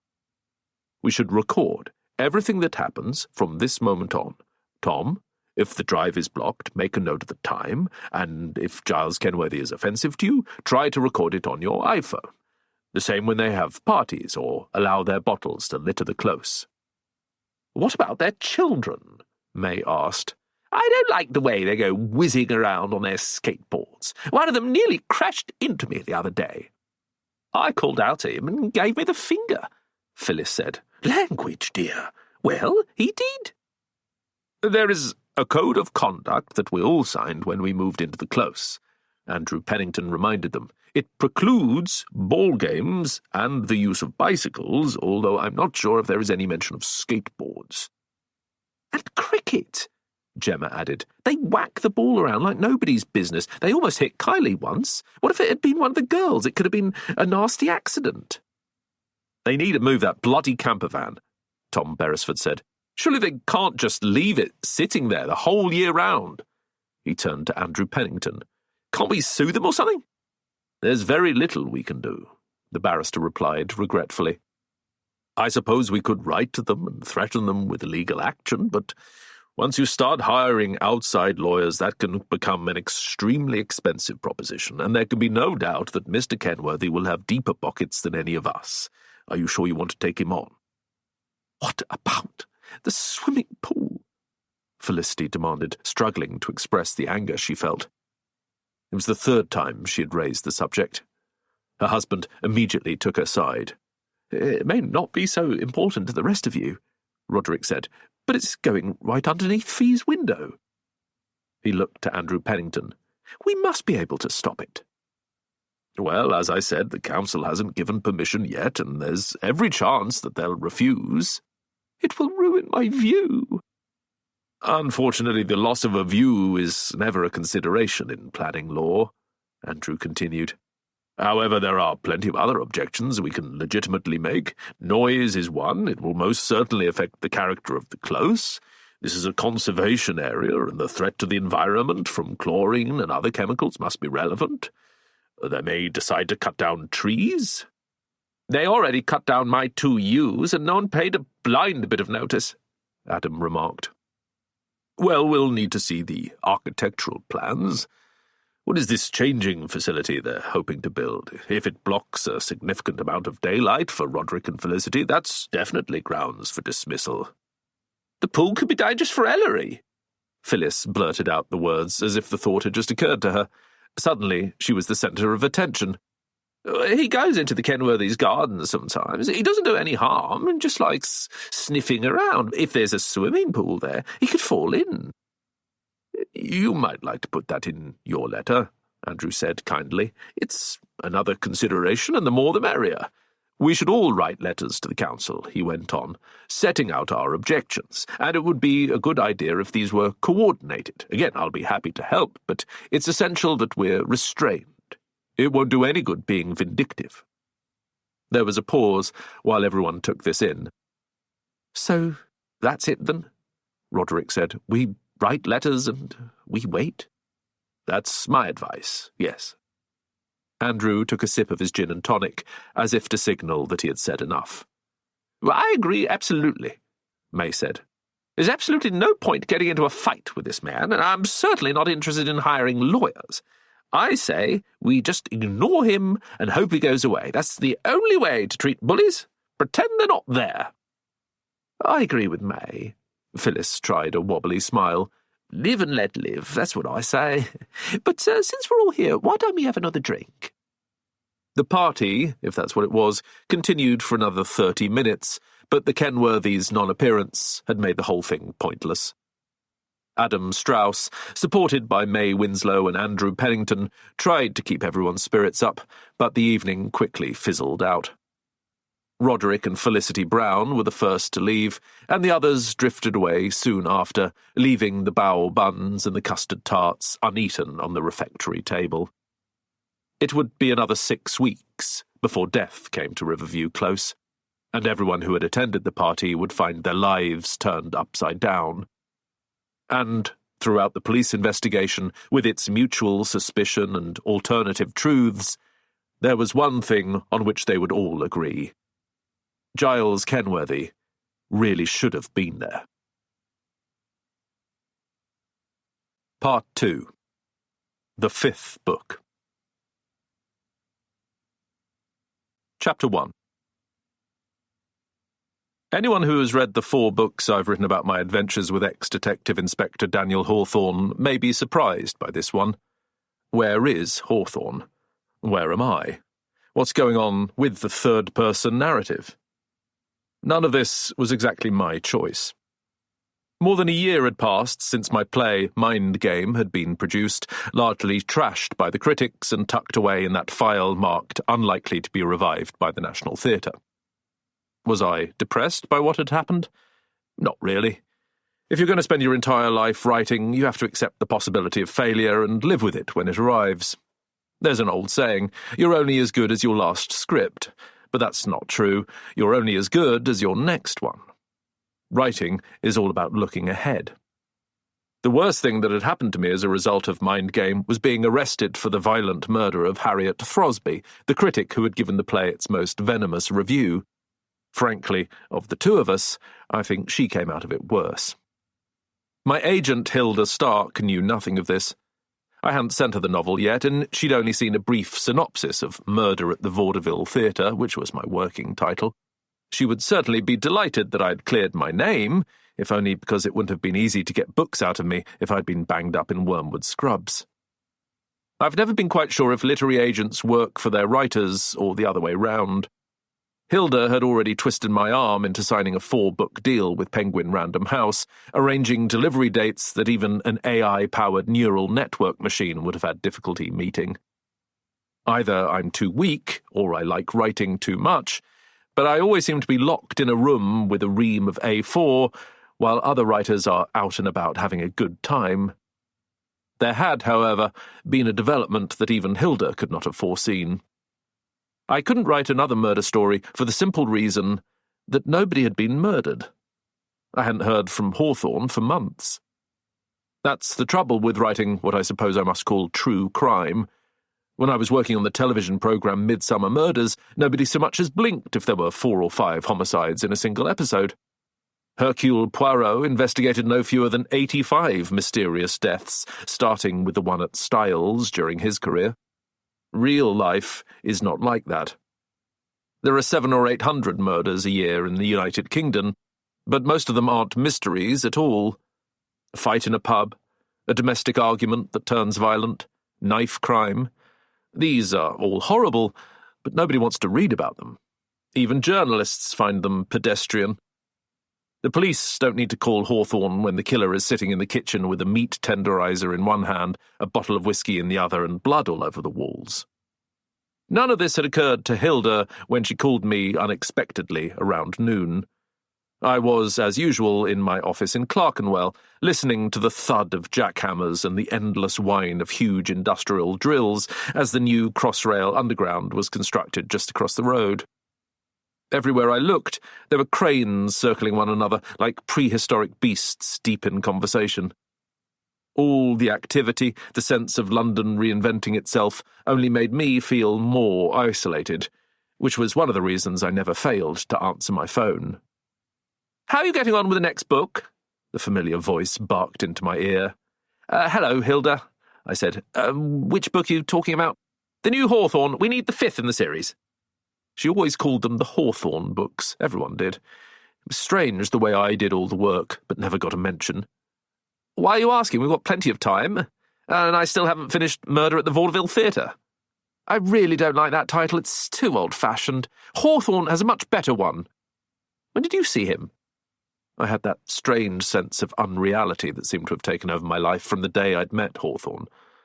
"He called in last week. They want him to appear on the Today programme." "Talking about what exactly?" "Working with you, I suppose." Shouldn't it have been the other way round? I decided not to go there. "Why are you asking me about a book I haven't even started writing?" I demanded. "Because you've got to deliver it by Christmas." "Who said that?" "Didn't you read your contract?" "I never read my contracts. That's your job." "Well, I agreed to a December delivery. It's ahead of the game, but shows how much confidence they have in you. They want to publish in time for spring." I heard a bump and a rustling sound at Hilda's end, and her voice became distant as she lowered her mobile into her lap. "I'll have a tuna fish baguette, a flat white, and a peppermint aero." Hilda, are you ordering lunch?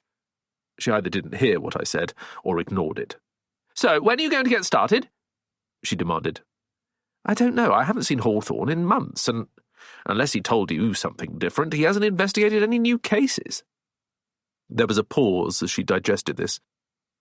Well, you'll have to write about an old one, she said. Talk to Hawthorne. He must have solved 6 murders before he met you. Give it a think, Tony, and get back to me. Tony? Was she really calling me that too? I opened my mouth to protest, but she had already hung up. Several thoughts went through my head. I had always liked the security of a multiple book deal. It effectively meant that I was being paid for 4 bites of the cherry. Even if my next book was a disaster, I'd be guaranteed 3 more. Most writers live with what is known as imposter syndrome, a chronic fear that at any moment they'll be found out and their books will be unceremoniously taken off the shelves and pulped, reduced to a milky white substance that will then be reconstituted into new paper and used for somebody else's book. My deal pushed that possibility further into the future. The downside was that it tied me to my publisher, making me almost a full-time employee. It committed me to another lorry load of words, 300,000 of them, or maybe even 500,000 by the time I'd done second drafts and edits. It was a mountain to climb, and given that Hawthorne hadn't so much as sent me an email or a text since Harriet Throsby's killer had been arrested, life in jail with a minimum of 23 years, I couldn't so much as take the first step. It was as if I was suffering from somebody else's writer's block. I flicked on the kettle and considered what Hilda had suggested. An old case. A murder that Hawthorne had solved before he had forced his way into my life. It did have some attractions. It would be much easier to write. All the facts would have been set out, the clues assembled, the killer already known. This would be, for me, a huge relief.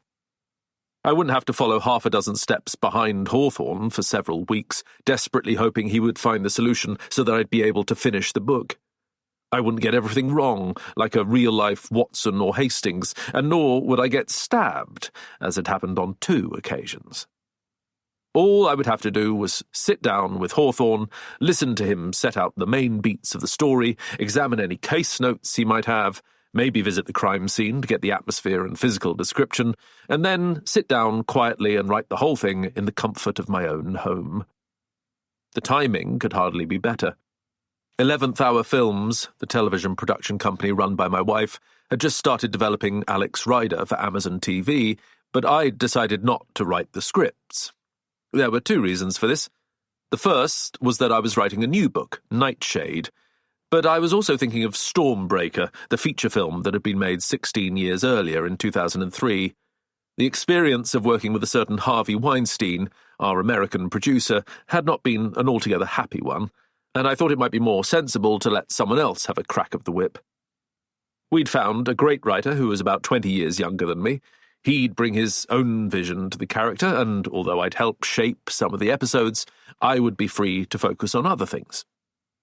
One of these was a new James Bond novel. Trigger Mortis had come out and had done well, and, to my surprise, the Ian Fleming estate had offered me the chance to write a second. My first instinct had been to say no. Bond novels demanded an enormous amount of work, doing the research, getting the language right, avoiding the obvious pitfalls of bringing a 1950s character to life for a 21st century audience with a whole new set of values. I wasn't even sure I had a second story in me. Then, something had happened. A first line fell into my head. I've no idea where it came from. I sometimes think that all writers are like radio receivers, picking up signals from who knows where. So, 007 is dead. It was M talking. One of his agents had been killed, but it wasn't Bond. This would be an origin story, predating Casino Royale, telling how Bond got his license to kill, inherited the number, and was sent on his first mission. I'm not saying it's the most brilliant idea anyone's ever had, but that's how it works for me. I knew I had to write it.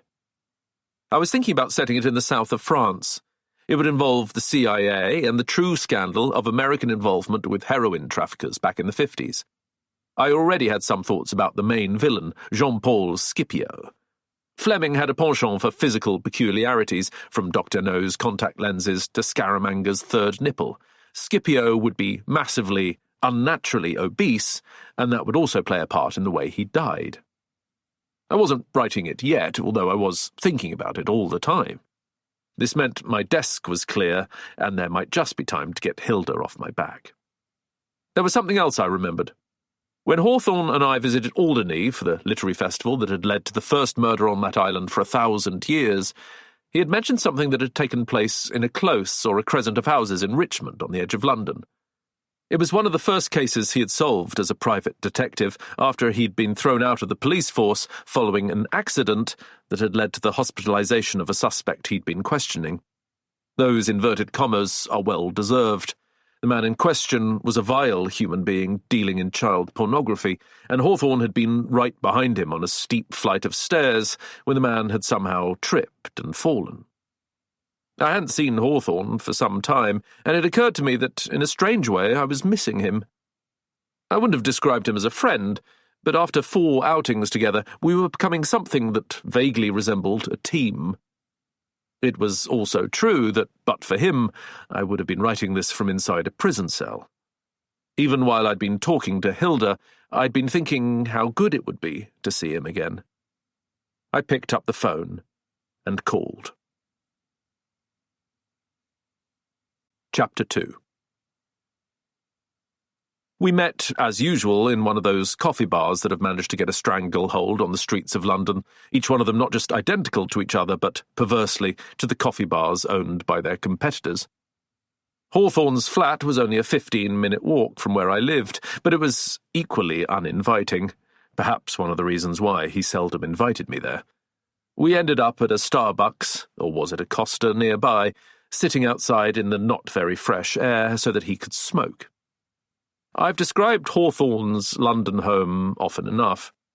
The emptiness and lack of any personal touches apart from his extensive model collection, the planes, tanks, battleships and transport vehicles from 2 world wars that he had painstakingly assembled there.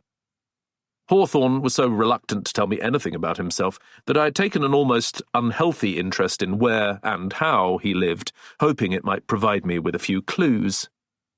Take his hobby, for example. Was it a throwback to a childhood that had been damaged in some way, or just an enjoyable way to pass the time? And what about his book club, the weird group of people who met every month in a flat 1 floor below? I'd been introduced to a vet, a retired concert pianist, and a psychiatrist who had taken an almost perverse pleasure in dismantling the work of my literary hero, Sir Arthur Conan Doyle. After just a short while in their company, I wondered if any of them were quite what they seemed. It was as if they were united by some ghastly secret, like the cast of Rosemary's Baby. Not one of the people I met there had been straightforward. Take Kevin Chakraborty, Lisa's son. He was Hawthorne's teenaged friend, confined to a wheelchair with Duchenne muscular dystrophy, and quite possibly one of the most dangerous young men in the world. He regularly helped Hawthorne by hacking into computer systems and, when necessary, causing them to crash. He had access to the entire UK CCTV camera network and could find anyone, anywhere, with a single twitch of his mouse. I had no doubt that he could bring the whole country to a standstill, or cause planes to drop out of the sky if he was so minded, and it was fortunate that the 2 of them were, at least to an extent, on the side of the angels. Hawthorne solved murders. He believed in justice. The only trouble was that he didn't care how he achieved it. When I was a fugitive from the police, I had spent a night at his flat tucked into William Hawthorne's bed, or as much of me as would fit. William was Hawthorne's 14-year-old son, and his bed was about a metre too short for me. That was something else I didn't understand. Hawthorne was still married. He clearly saw a lot of his son, but he was on his own. How did that work? And how did he come to be living in that architecturally incongruous, vaguely brutalist apartment block on the edge of the River Thames, close to Blackfriars Bridge?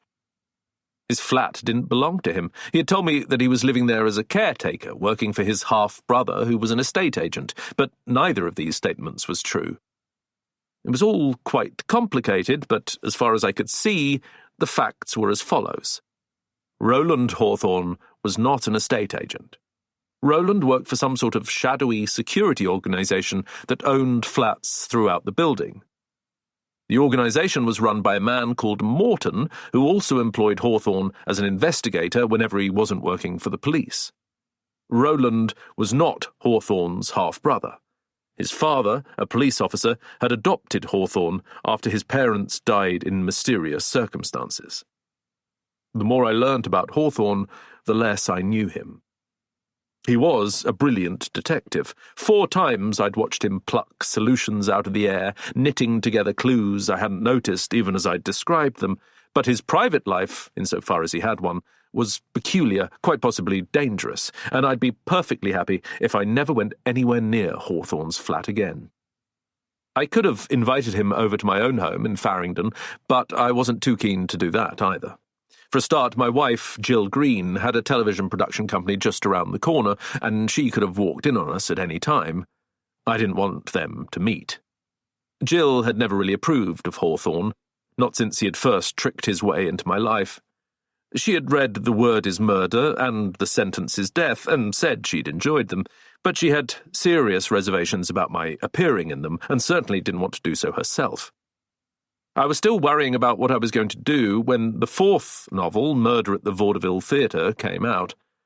I had never told her everything that had happened, and I wondered how she'd react when she read that I'd been arrested by the police on suspicion of the murder of Harriet Throsby, and had spent 24 hours being interrogated under caution. Also, Hawthorne was the only person I knew who still smoked, although he never seemed to enjoy cigarettes. He smoked mechanically, an idiosyncrasy rather than an addiction.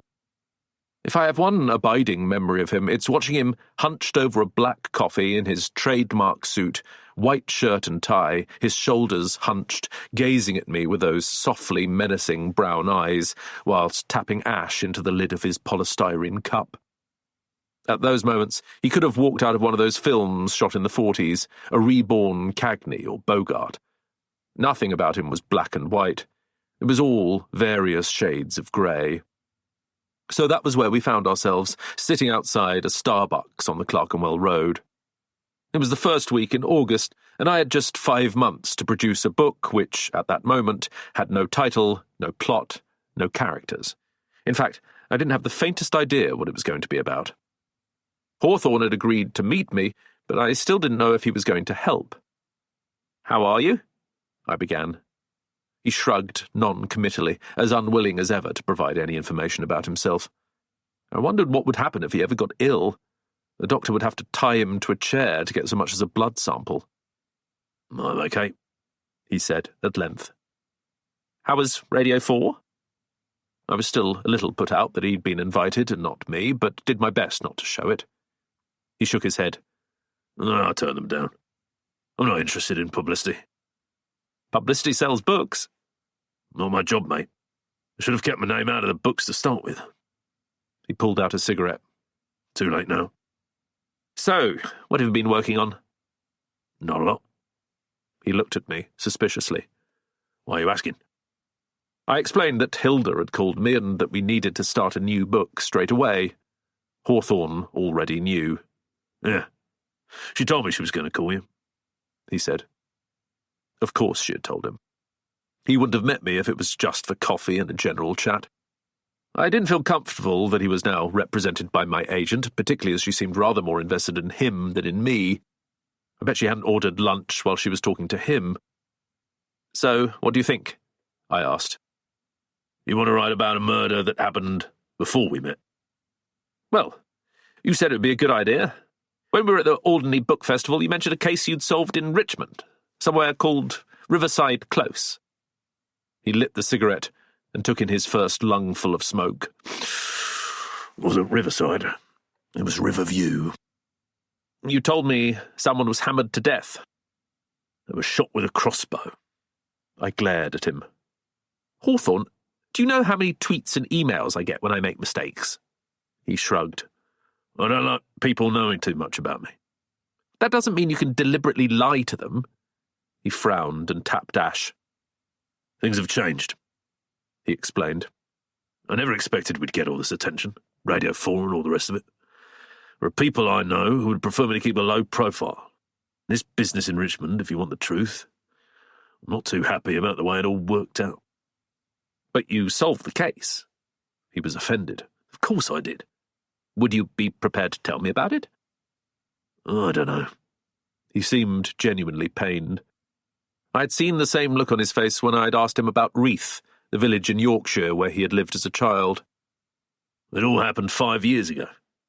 And how can you even write it if you weren't there? I've just been writing about Alex Rider in outer space. But that's not real. So, what happened in Riverside, or Riverview Close? I waited while he smoked in silence. I was actually getting quite annoyed.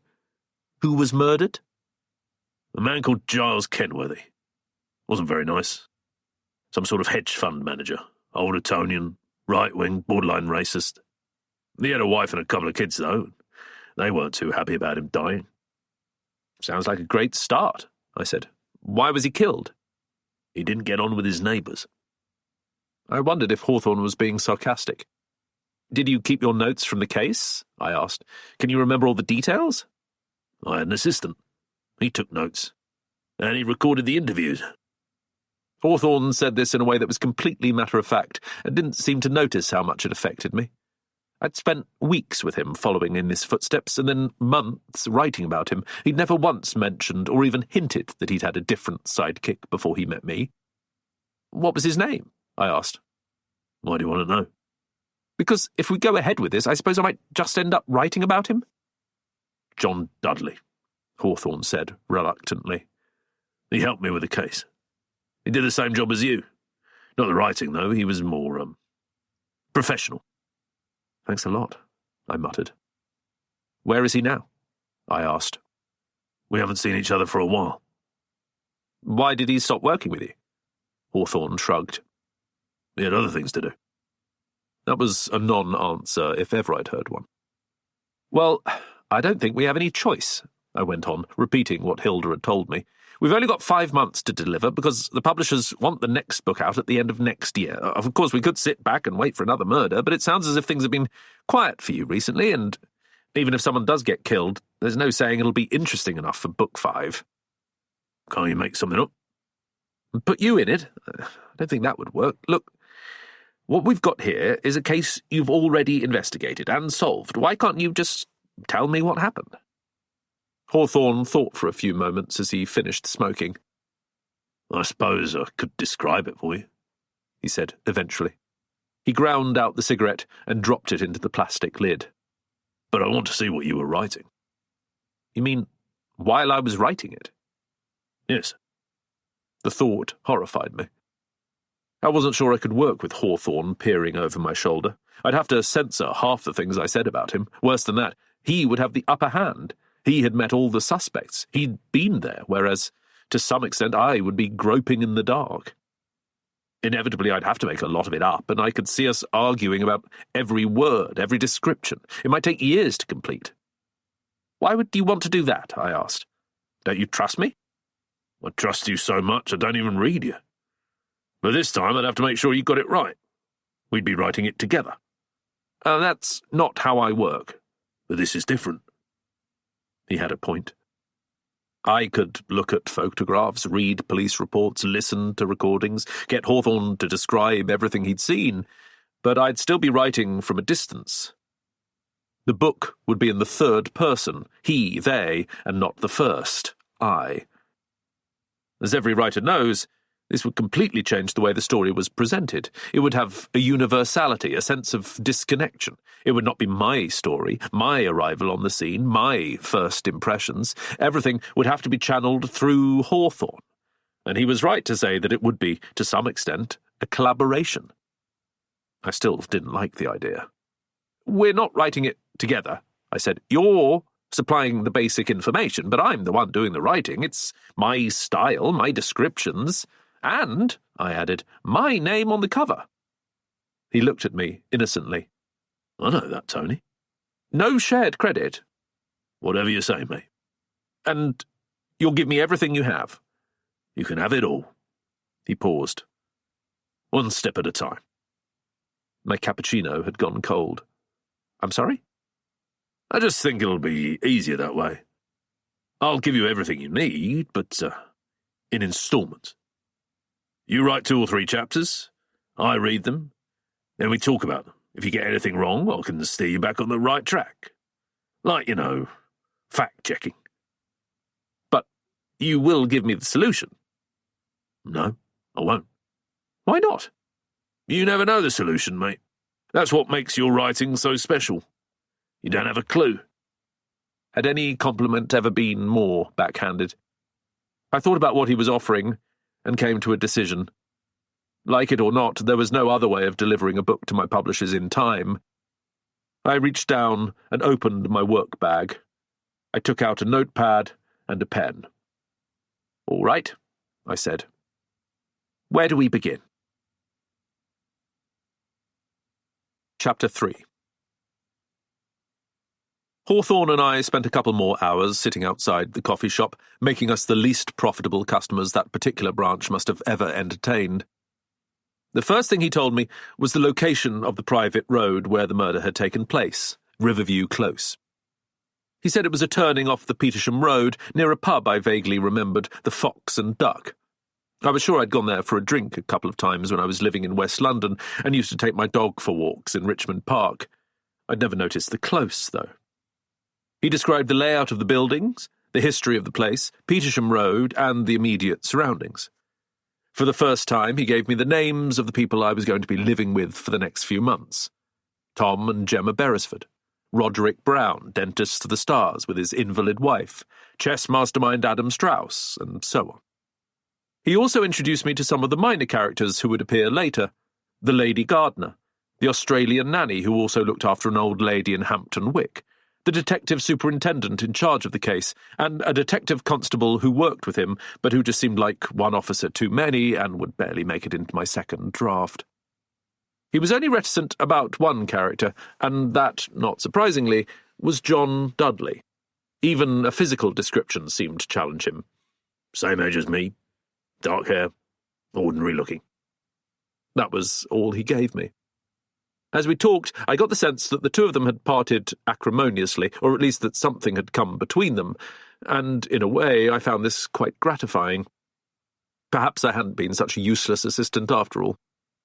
Hawthorne promised he would dig out more information for me, and it arrived the next day by courier, a neatly wrapped parcel that opened to reveal about 20 black-and-white photographs, police reports, typescripts, and handwritten notes made by his erstwhile assistant. More surprising was a plastic box full of old-fashioned memory sticks that turned out to contain the recordings of entire conversations. One way and another, I had more than enough material to imagine myself in Riverview Close, and even in the Tea-Cosy bookshop, which Hawthorne would only visit later. What's important is that everything I have written so far, Part 1, Riverview Close, is based on fact, with just a few extra flourishes from me. It's worth remembering, though, that even as I set it all down, I was as much in the dark as I had been when I followed Hawthorne around London after the death of Diana Cooper, or when I travelled to Yorkshire to discover the truth about a potholing accident, or when my visit to the Alderney Literary Festival was rudely interrupted by the main sponsor being tied to a chair and stabbed. This was exactly what Hawthorne wanted. He was still in charge. And despite my earlier misgivings, I was also quite pleased with what I had written following the investigation from different perspectives, finishing with the non-appearance of Giles and Linda Kenworthy at the drinks party and generally making the murder an inevitable consequence. It felt solid to me and entirely accurate. Once I'd got to the end of the section, I sent it off to Hawthorne with a degree of confidence, and when it came to our second meeting, I broke my own rules by inviting him over to my flat. Jill was on the set of Safe House, a drama she was making for ITV. I was home alone. He didn't like what I'd done. "You've made half of it up," that was the first thing he said. He had printed up the 32 pages and spread them in front of me. We were sitting in my office. "What do you mean?" "That chess game in the first chapter, I never told you about players called Frank or Charmaine. How do you know what May and Phyllis had for breakfast? That business about Roderick Brown's matron when he was at prep school? You say she had a gap in her teeth. Where did that come from?" Come on, Hawthorne, I can't just write the information you gave me. First of all, the whole book would only be 30 pages long and it would be boring. Nobody would read it. I've taken what you've given me and I've added a bit of colour, that's all. I get that. You don't think people are going to get a bit fed up with it? I mean, there's even a paragraph about bloody parakeets. You've written all these pages and nobody's been killed. I have to set the scene, and anyway, you know perfectly well that there's more to a novel, even a crime novel, than violent death. It's all about character and atmosphere and language. Why do you think people read Jane Austen? She wrote thousands of pages, and she never felt the need to murder anyone. Actually, that's not true. Anna Parker murdered both her parents, and she was planning to do the same to her sister. And she's a character in Jane Austen. My head swam. I suppose you came across that in your book club. Juvenilia and short stories. Hawthorne was toying with a cigarette, but he'd had the good grace not to light it. Anyway, there are things you've left out that are important. Such as? The Union Jack in Giles Kenworthy's garden. The lighting in Roderick Brown's house. The state of May Winslow's flower beds. Why are any of them relevant? They're all clues. Well, how can I possibly know that when you haven't even arrived on the scene? And the sooner you arrive, the better, by the way. So far, we've got a murder mystery with no murder, and no one to solve the mystery. Graham's not going to like it. Graham was Graham Lucas, my editor at Penguin Random House. If he'd had his way, Giles Kenworthy would have died in the first paragraph. Why do you say there was a life jacket in Roderick Brown's garage? Hawthorne asked. It's reasonable enough. He'd been a member of the Richmond Bridge Boat Club. He said so. There were a lot of things in that garage that really mattered, but he didn't have a life jacket. Not one that I saw. Well, I put it in there so people wouldn't focus on the crossbow. I'm sorry? I sighed. It's the narrative principle known as Chekhov's gun. If I simply mention there's a crossbow in Roderick's garage, it will be obvious that it's going to be used as the murder weapon. So why mention it at all? Because it would be unfair not to. What I've done, though, is I've disguised it by adding the life jacket and the golf clubs. That way it might still come as a surprise. I watched the cigarette Hawthorne was still twisting between his fingers. Go ahead and light the bloody thing, I snapped. I got up and opened a window. Aren't you worried about your health? I'm more worried about your prose style, mate. Hawthorne flicked his lighter and drew in a lungful of smoke. I mean, reading this, do you really get the position of the houses and what you can see from one to the other? You've got to get that right. We could put a map in at the beginning. Would that make you happy? It would certainly cheer up some of your readers. I'm not saying it's confusing, but going through this, I'm not sure I could deliver the mail. All my life I've been getting notes. I get them from producers in London and New York, from directors, from Jill, from lead actors, even, on occasions, from their partners. My books are scrutinised by editors and copy editors and, more recently, sensitivity readers. I sometimes feel that I'm surrounded by notes, like a cloud of midges. But I never lose my temper. I always try to see the alternative point of view. It wasn't easy with Hawthorne. I'll ask Graham to put a map in, I said. But he won't like it. Why not? Because it's an extra cost. Is there anything else? Yes, there is one thing. You say that the barrister, Andrew Pennington, played bridge with the Browns. He did. But he also played with friends who lived outside Riverview Close. That was one note too many. Are you really telling me that was relevant to the murder? I exploded. Well, that meeting you described, when all the neighbours got together, which took place on a Monday. Andrew Pennington played bridge every Monday and Wednesday, and he had to cancel a game to be there. So he killed Giles Kenworthy for not showing up. He was upset he'd cancelled his game for no good reason. Hawthorne looked at me sadly. Of course not. You're missing the point. Well, since I don't know exactly how or when Giles Kenworthy died, I'm not sure what the point is. I stopped. There was one thing Hawthorne had said that worried me slightly. It might be true that the book needed some action. I didn't want to spend another 10,000 words describing the joys of suburban life. When did he die? I asked. You know the answer to that, Hawthorne said. You've already written it. 6 weeks later. Yes. 6 weeks after the meeting at the stables. Exactly. Hawthorne looked around him for an ashtray and found a hollow silver acorn that he used to deposit his ash. It was a children's book award I'd been given about 20 years before. "I got a call from the investigating officer, D.S. Khan." "Why did he think he needed you?" Hawthorne gazed at me. "Tony, mate. A multi-millionaire was found dead in a posh London suburb with a crossbow bolt stuck in his throat. Every single one of his neighbours wanted him dead. Pretty obvious that this wasn't an ordinary case. It was a sticker, if ever there was one, and frankly, the local plod had as much chance of solving it as, well, you. Thanks. I got the call the same day the body was found. Me and John Dudley." "So, what happened next?" Part 3. 6 weeks later. Chapter 1.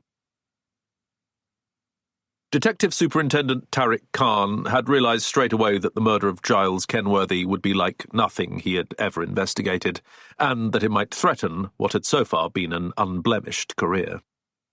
The dead man had been waiting for him in the hallway of his home, covered with a sheet, and it wasn't so much the multiple bloodstains on the carpet, the walls, even a few specks on the ceiling, as the sheer incongruousness of it that struck Khan first.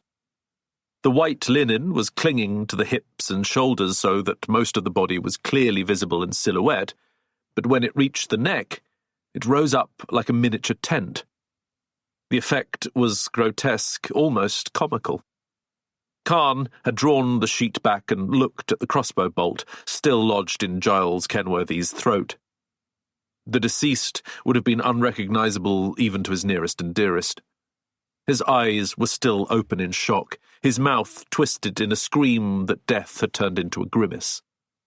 The bolt had entered directly under his chin. If he had been wearing a tie, it would have gone through the knot. Everything had been wrong from the start, and as the day progressed, it only got worse. First of all, there was the murder weapon, a crossbow, for heaven's sake. Khan had never heard of anyone being the target of a crossbow, not since William Tell's son, and that hadn't hit him. The killer hadn't even tried to get rid of it, simply leaving it on the gravel in front of the house as if he or she didn't even care about being caught. The weapon had already been identified as the property of one Roderick Brown, the middle-aged dentist who lived next door. Then there was Riverview Close itself, an unlikely murder scene with its perfectly attractive houses and Alan Ayckbourn collection of characters. A GP, a jewellery designer and their twin daughters, a chess grandmaster, 2 little old ladies, a retired barrister, and the dentist. He wouldn't normally have thought of them as suspects, but he had to take the facts into consideration. First and foremost, they all had a motive. It was clear that they had disliked or even hated Giles Kenworthy, who, from the sound of it, had been one of those neighbours from hell, the sort who frequently turned up in sensationalist television documentaries. He had only arrived with his family 8 months before, but he seemed to have gone out of his way to annoy everyone around him. Any one of them could have killed him, and for exactly the same reason. They wanted him out. And then there was the physicality of Riverview Close itself. The electronic gate that automatically locked itself at 7 o'clock in the evening, sealing them all in, and the crossbow stored in a garage that was locked and bolted and which nobody from the outside world could possibly have known was there. Khan was sure that other suspects would show up. You didn't get to be as rich as Giles Kenworthy without making enemies. But he had been killed in the middle of the night. The gate hadn't been forced, and it would have been hard to climb over without leaving some sort of evidence. The entire setup screamed inside job. There was something else going on.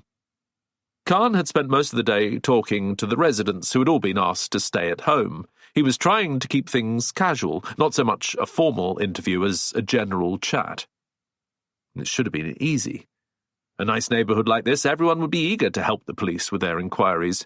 If nothing else, it would be a new experience, a break from routine, something to talk about at their next dinner party. But all along, he had sensed there was something wrong. Each one of them had been evasive, reticent, even afraid. The dentist, Roderick Brown, had been the worst of all, his eyes blinking as he spoke, his tongue darting across his lips. "Yes, I heard. I couldn't believe it. Giles Kenworthy, of course. He wasn't an easy man to get on with, but none of us would ever have done such a thing. Certainly not me. I'm a dentist. I look after people. I mean, I know it was my crossbow. Tom Beresford called me, and I went straight to the garage. It's gone. I have no idea when it was taken. To be honest with you, I'd almost forgotten it was there. I haven't fired it in years and years. I hope you don't think. My wife is upstairs. She's not at all well, but she'll tell you I was asleep last night. We don't share the same room anymore because of her illness, but she'd have heard. The words tumbled out of him almost incoherently, made worse by the idiotic smile he had pinned to his lips. There was a sheen of sweat on his forehead. In Khan's opinion, all that was missing was the billboard mounted on his shoulders with "guilty" written on it, and a hand with an outstretched finger pointing down. The others were just as bad. The two old ladies had to be persuaded to let him into the house, preferring to address him from the other side of a half-open door. The barrister, Andrew Pennington, was so circumspect that he tied himself in knots, talking as much as he could without actually saying anything. By contrast, Adam Strauss, whom Khan remembered from a terrible quiz show his grandmother had liked to watch, was monosyllabic. Gemma Beresford, the doctor's wife, was openly hostile. Detective Superintendent Tariq Khan was something of a poster boy for the Metropolitan Police, and knew it. He was young, good-looking, Oxford-educated, a great communicator from a working-class background. His father had been employed as a hospital porter. With his prematurely silver hair, his slim physique, his Bollywood good looks, and his easy manner, Khan was admired by everyone who knew him and was regularly put forward for press briefings and evening news slots. This was the first time he'd ever felt out of his depth. He'd found himself in drug-ridden sink estates in the worst parts of South London that had been more open and accommodating than Riverview Close. So far, they hadn't given him so much as a Mr. Kipling cake. Late in the afternoon, he stood in the sunlight comparing notes with DC Ruth Goodwin, who had worked with him for the last 5 years. The two of them got on well, even though they came from different worlds. In her case, Hampstead Gardens suburb and a well-to-do Jewish family who wouldn't have objected if she'd married a police officer, but were surprised when she announced she was going to become one.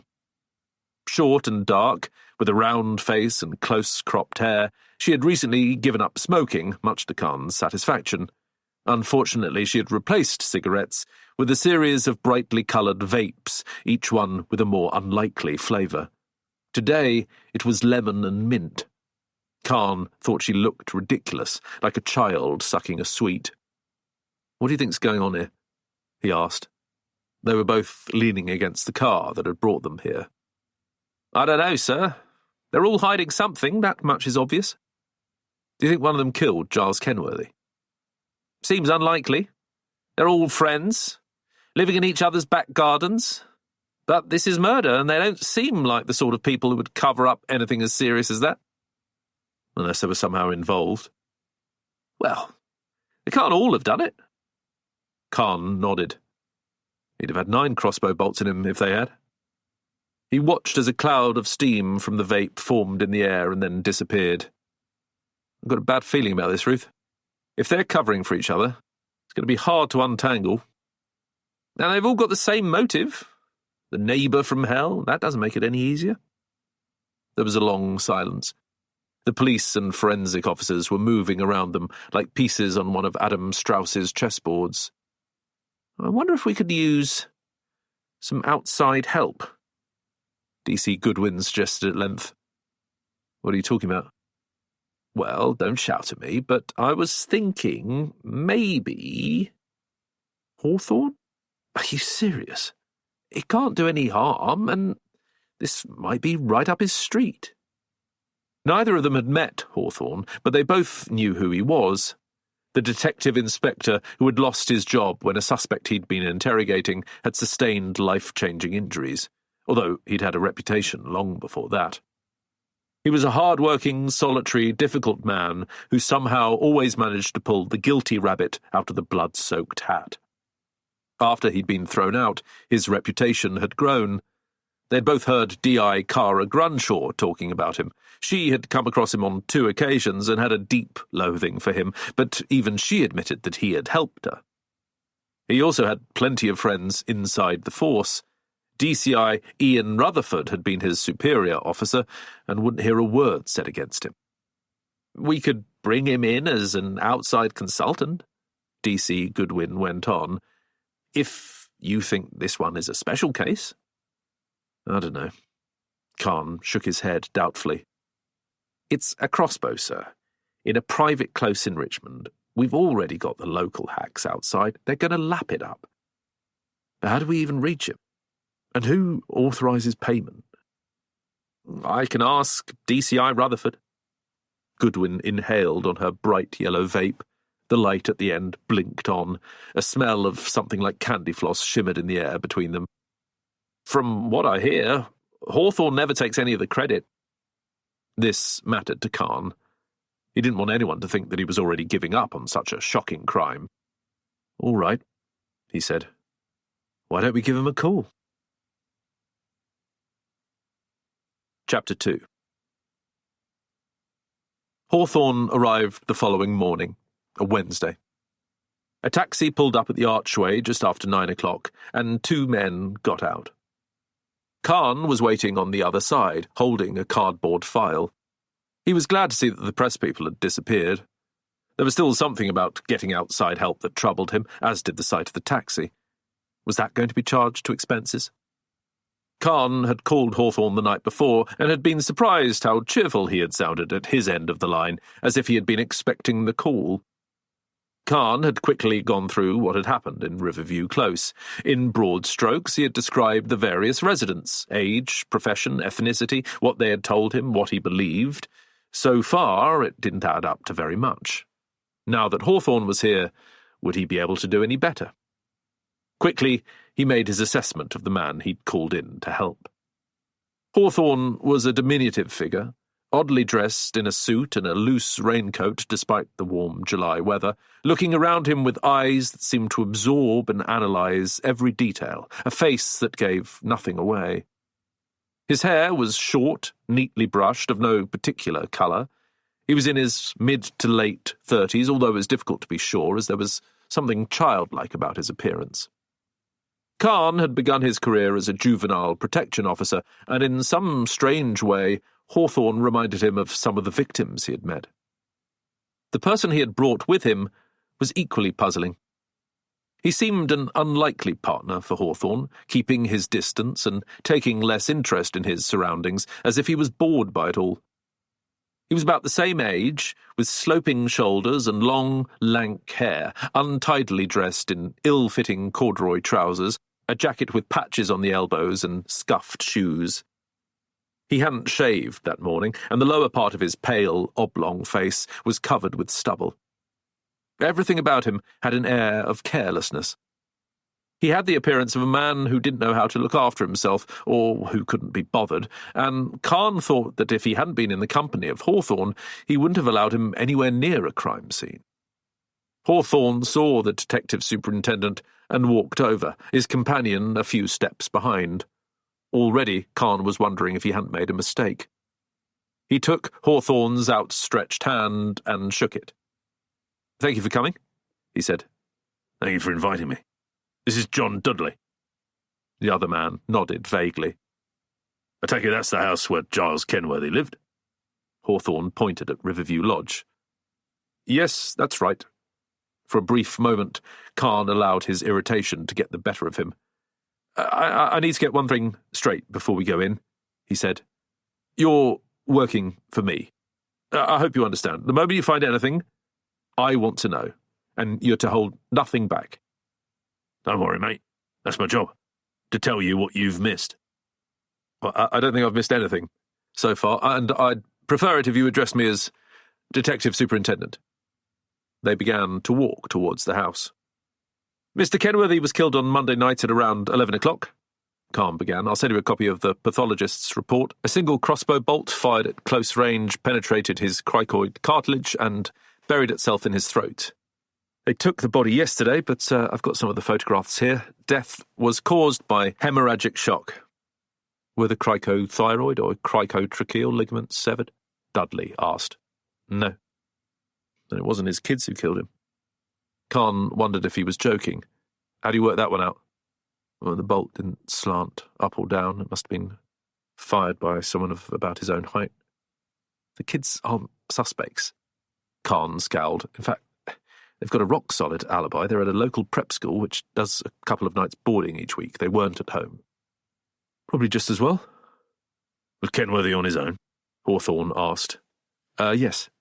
His wife was having dinner with a friend. She was the one who discovered the body. She's upstairs now, and not in a good way. They also have a Filipino housekeeper, but she's on annual leave in her own country. She's not expected back for another week.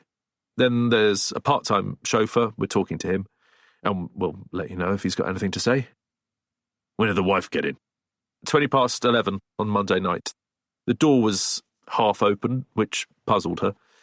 Her husband was on the other side, blood everywhere. She screamed the house down, and that woke up the neighbours. Must have made a change from the parties and the car stereo and all the other things they were complaining about. They had reached the front door, where a uniformed policeman stood to one side, but before they went in, Khan stopped. We haven't talked money, he said. Hawthorne looked offended. We don't need to, Detective Superintendent. John Dudley drew an envelope out of his jacket pocket and offered it to Khan. Terms and conditions, he explained. I take it you got clearance from special grant funding? I spoke to them yesterday. Khan took the envelope and folded it away without looking at it. Someone will get back to you, he said. They went in. As they entered the hallway, Dudley took out his iPhone, found the voice memos app in the utilities folder, and turned it on. At the end of the day, he would save the file, transfer it to his laptop, and share it with Hawthorne. He also took several photographs, focusing on the extensive blood stain on the once beige carpet and the splatter on the walls. What was Giles Kenworthy wearing when he answered the door? Hawthorne asked. He hadn't got ready for bed, if that's what you mean. He had a white shirt, suit trousers. The jacket and tie were in his office. Khan pointed towards an open door. He had his slippers on, Prada, mauve cashmere, and he'd drunk a couple of glasses of Hakushu single malt whiskey, expensive stuff, and not small measures. So he was working late. The doorbell rang. He answered, and the weapon was fired over the threshold. It looks that way. Where did he find it? It was just dropped on the ground outside. Mrs. Kenworthy didn't notice it in the darkness. The crossbow belongs to Roderick Brown, who lives next door in the house at the end of the terrace. Woodlands, it's called. No fingerprints, apart from his. It's always possible that the killer wore gloves. They just left it. Dudley was surprised. You'd have thought they'd have got rid of it, chucked it in the Thames. Funnily enough, it was pointing at Roderick Brown's home. It was almost as if the killer wanted us to know who it belonged to. Khan opened the file he had been carrying and took out several photographs which he handed to Hawthorne. They had been taken from different angles and showed Giles Kenworthy's body as it had been found. Half of them were in black and white. The ones in colour were more horrible. Hawthorne stopped on a close-up shot of the dead man's head. He said nothing, and his face gave nothing away, but somehow Khan was aware of an extraordinary intensity, a sense that, at that moment, nothing else in the world mattered. It's a standard bolt, Khan explained. 20 inches long, aluminium shaft, plastic vanes. We've found 5 more, identical, in the Brown's garage. Has Brown confessed to the killing? Dudley asked. The question took Khan by surprise. No. Why do you ask? If he'd used his own weapon and his own bolt and he just left it all there for you to find, you'd think maybe he didn't care if he was caught. Well, he's a nervous wreck, Khan said, but he hasn't confessed to anything, quite the contrary.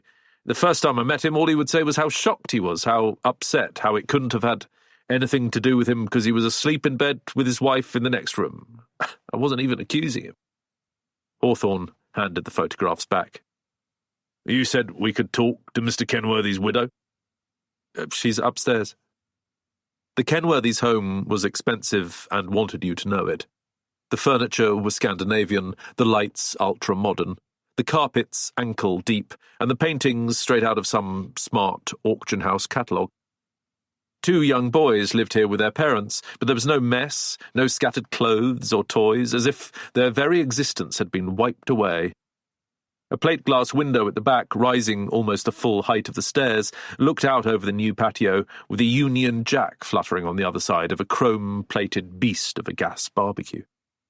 Linda Kenworthy was lying on a bed so large that her entire family could have joined her with room to spare.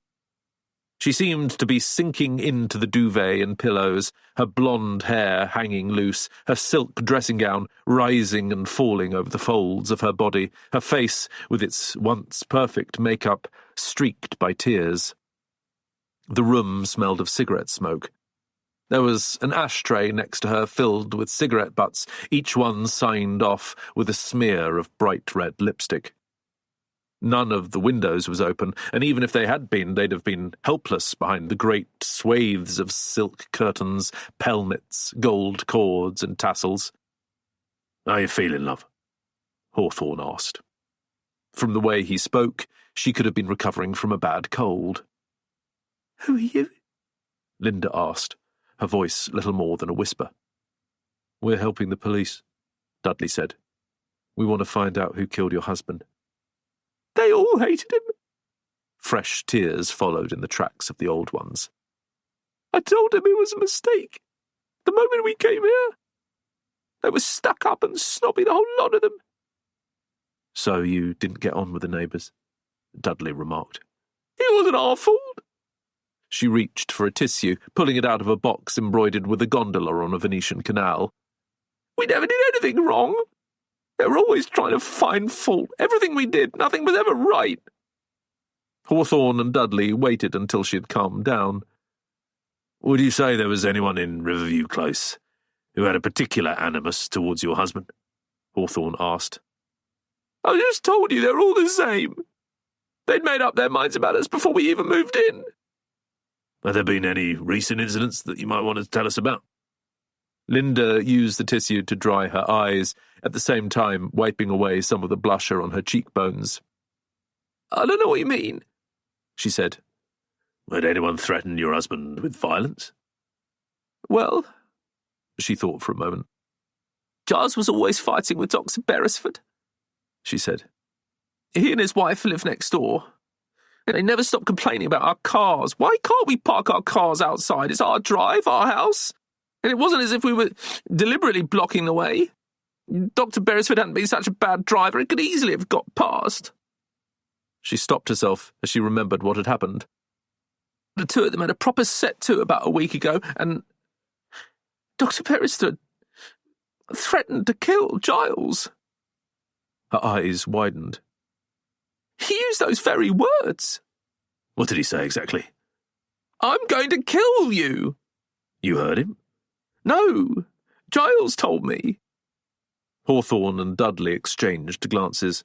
They both knew that a lot of people argued about parking rights. It was one of the things that always came close to the top of neighbourhood disputes. But even if Dr. Beresford had made the threat, a parking dispute would be an unusual motive for murder. "Anything else?" Dudley asked.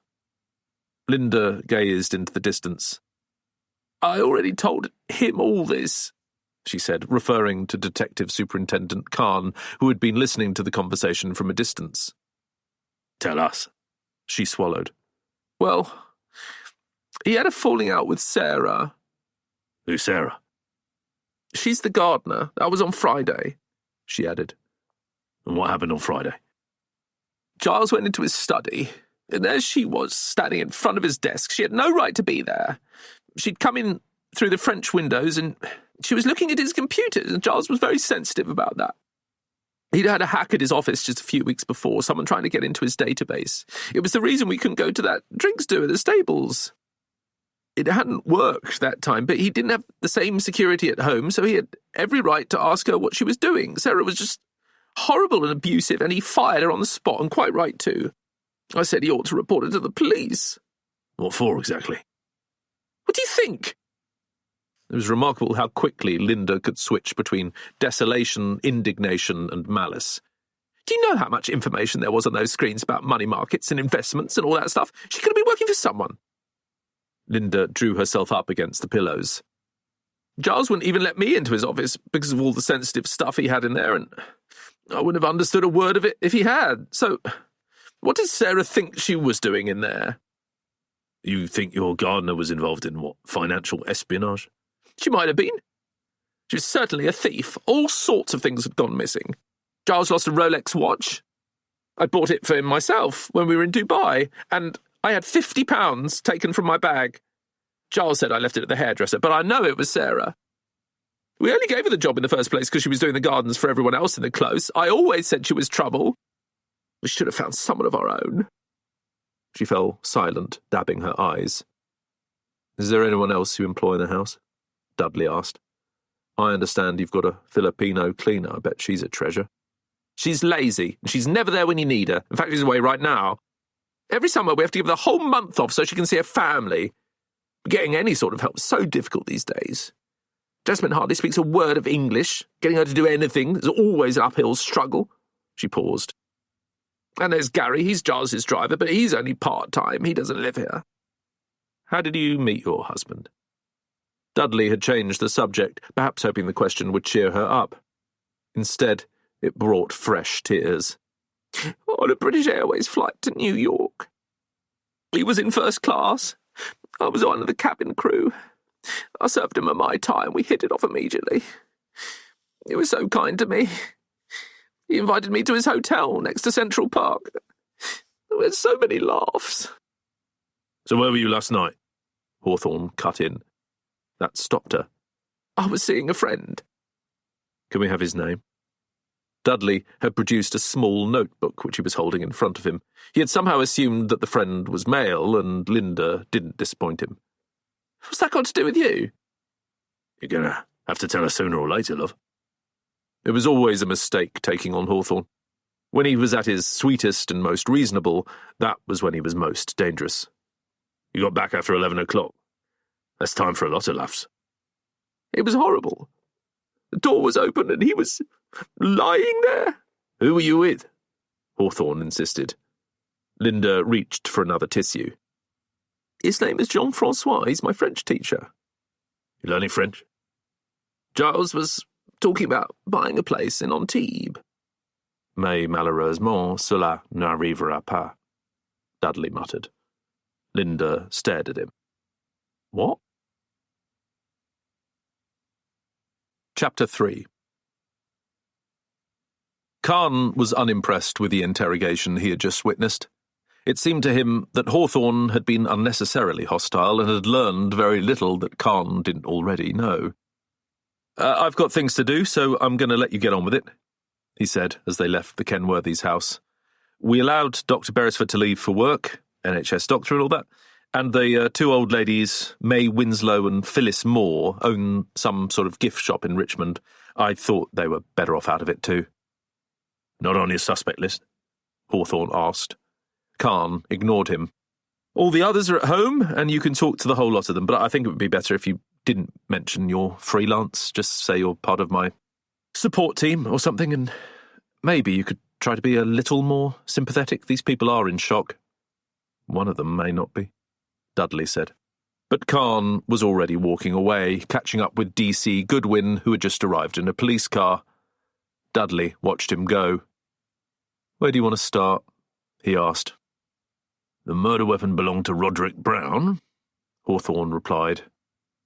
I don't like dentists, Dudley sighed.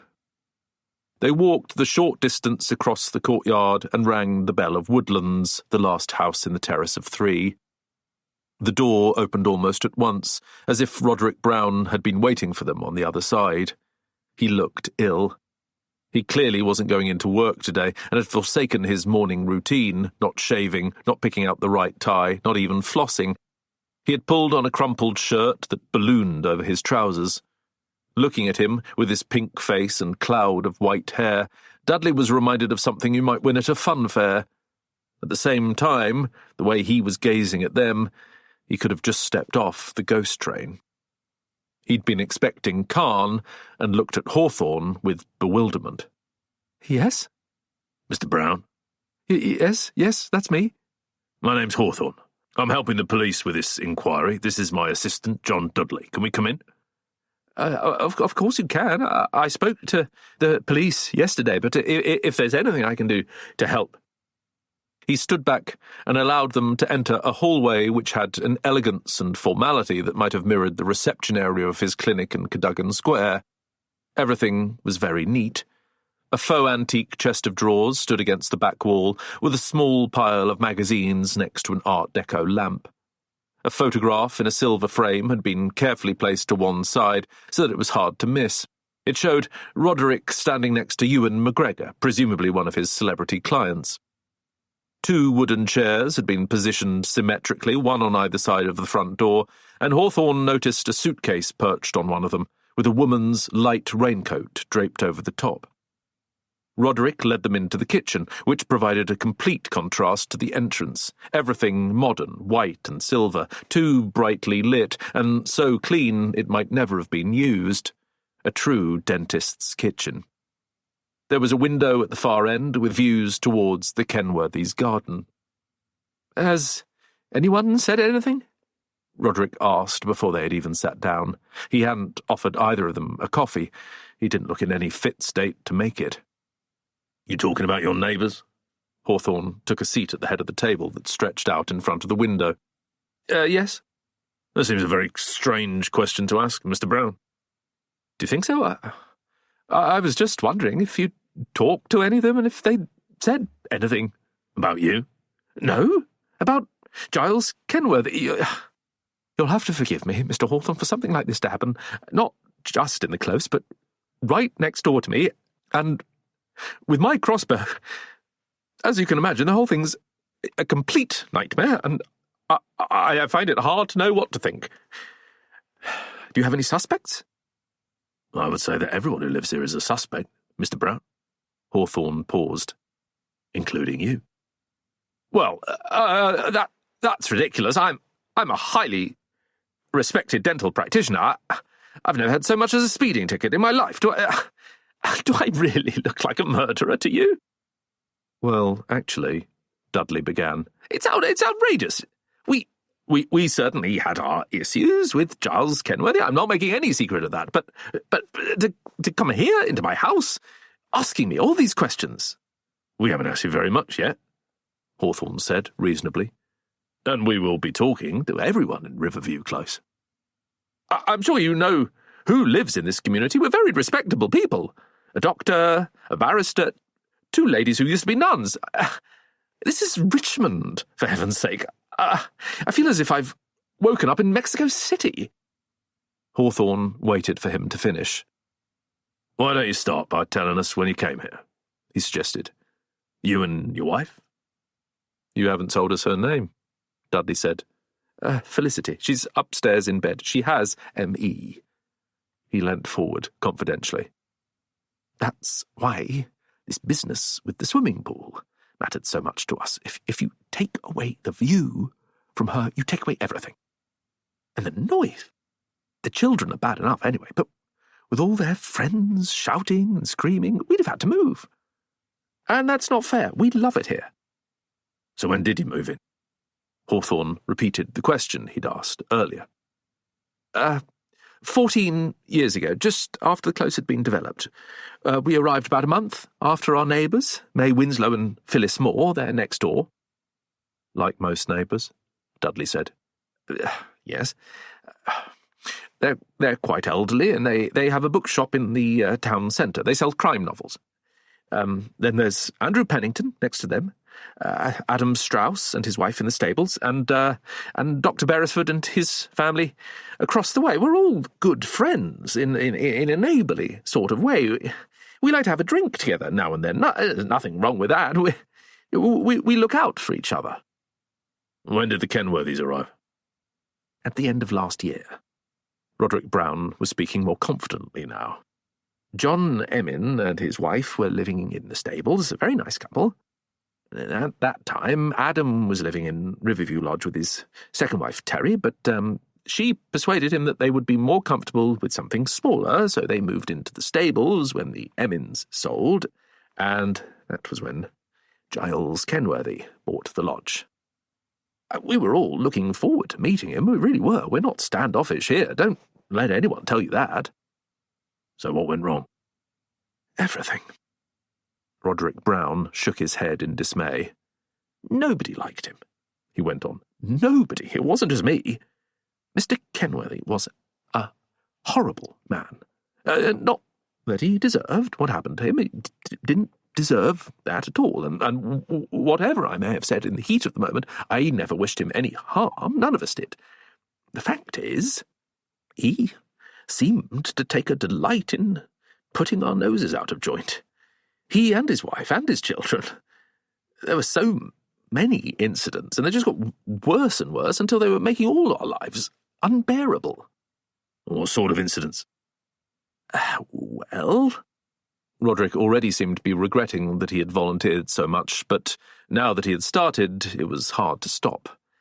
There were lots of things. Well, they may seem petty describing them to you now, but they added up. The parking, the loud music, cricket, and skateboards, the children were out of control.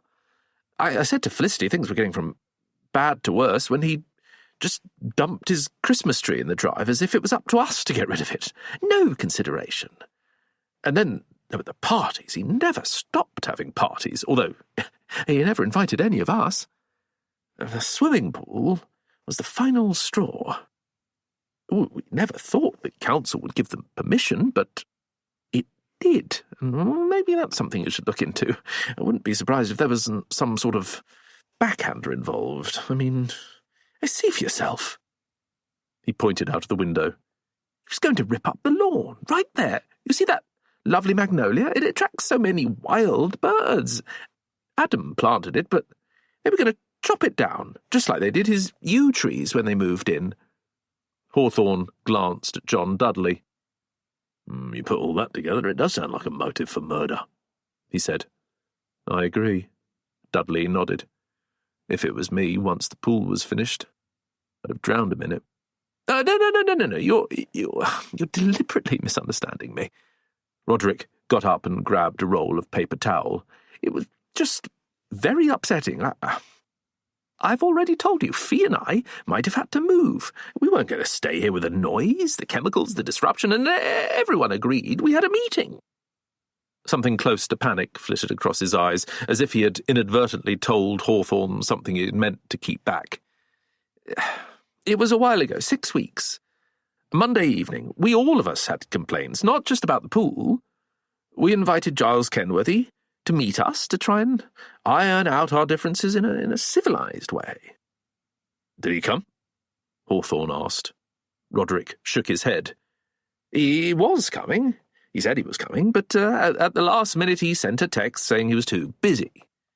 He paused. It was absolutely bloody typical of him. And it was after that that things got really bad. In what way? Well, Roderick was sweating. He used the paper towel to wipe his face. Ask May and Phyllis about their dog.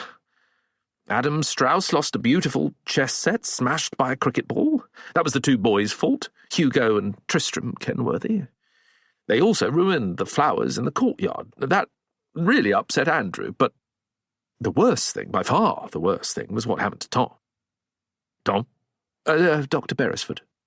Giles Kenworthy blocked his driveway. What was so bad about that? Dudley asked. Well, he wasn't able to get to his surgery, and as a result, a patient died. He was extremely upset about it. You should talk to him. And what can you tell us about the crossbow? I already told the police. I wish I hadn't kept the bloody thing. I hadn't fired it in years. Roderick sat down heavily. Perhaps he had been hoping that Hawthorne might have forgotten about the murder weapon. Where did you get it? I was given it when I was at university, a Barnett Wildcat recurve. It's quite old now. I'm surprised it was even working. It certainly worked 2 nights ago, Dudley observed. Well, obviously, yes, but I wasn't to know. From the look of him, Roderick was almost begging them to believe him. For a short while, after I moved to Richmond, I belonged to the London School of Archery. We both did, but When Felicity became ill, it was one of the first things she had to give up, and as for me, I had less and less time. Fee has a carer now. Damon comes in 3 times a week, but he's not here today, so if you don't mind, I'm afraid I'll have to go upstairs in a minute. Fee may need help getting dressed. Where did you keep the crossbow? Hawthorne wasn't interested in Felicity's needs. In the garage. Locked? Dudley asked. The garage is usually kept locked. Not because of the crossbow. Fee insists. If a burglar broke in, the garage is connected directly to the house, and they could easily come through to us. How many keys do you have? Roderick had to think for a moment. 3, he announced. There's one on the door, which I suppose is mine. Fee has a spare on her keyring, and our neighbour, May Winslow, keeps a set in case of emergencies. And what about the carer? He has a key to the front door, not to the garage. Can we see inside? Hawthorne made it sound like a question, but he was only expecting one response. Of course.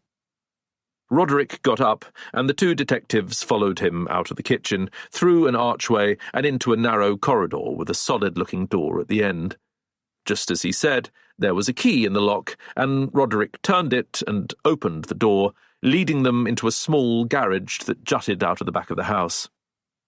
Much of the space was taken up by a navy blue Skoda Octavia Mark III. It was Roderick's pride and joy, and he had loaded it with enough extras to make it top of the range. Tinted windows, rain sensors, sat-nav, and more besides. An up-and-over door, manual, not electric, closed off the far end of the garage, with metal bolts on either side locking into the framework.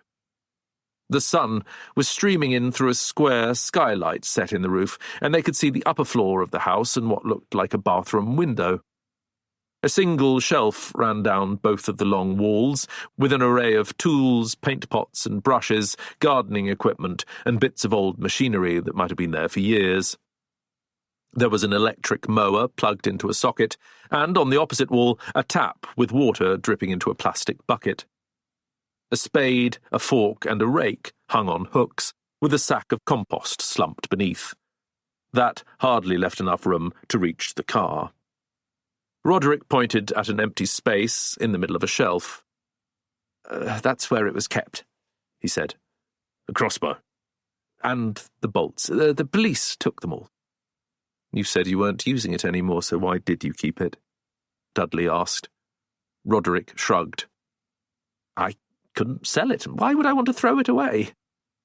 Who, apart from you, came into this garage? This time it was Hawthorne who had posed the question. Well, Sarah, I suppose. She does all the gardens in the close, and she's also a general handyman, or handywoman, I should say. She's a fine young woman, very hard-working and always helpful. I suppose Damien could have come in if he'd wanted to. He has his key to the house, and we trust him 100%. Felicity will come through the kitchen when I'm driving her to a doctor's appointment or whatever. Look, I really have told the police everything I know. To be honest with you, a complete stranger could have taken the crossbow when I was upstairs, and I'm not sure I'd have noticed. They could have come through the house or through the garden. I leave the garage open sometimes when I drive to work. He looked exhausted. I don't think I can help you anymore. I have one more question, Hawthorne said. You planning on going somewhere? I'm sorry? I noticed a suitcase in your hall. That's for Felicity. We've spoken about it, and I just don't think it's good for her being here. I have to think of her all my life. That's all I've ever done. Roderick blinked, as if holding back tears. I'm sending her off to her sister in Woking, just for a few days. I've already told Superintendent Khan. It seemed more at ease in the garage, but mentioning the suitcase had upset him again. You have no idea what it's like for her, he continued. It's very upsetting. She has no part in this terrible murder, and I want to get her far away. I have to protect her. As he finished speaking, his phone rang. Roderick fished it out and glanced at the screen, tilting it away from Dudley, who was standing behind him. Quickly, he flicked it off and slid it back into his pocket. Anyone important? Hawthorne asked.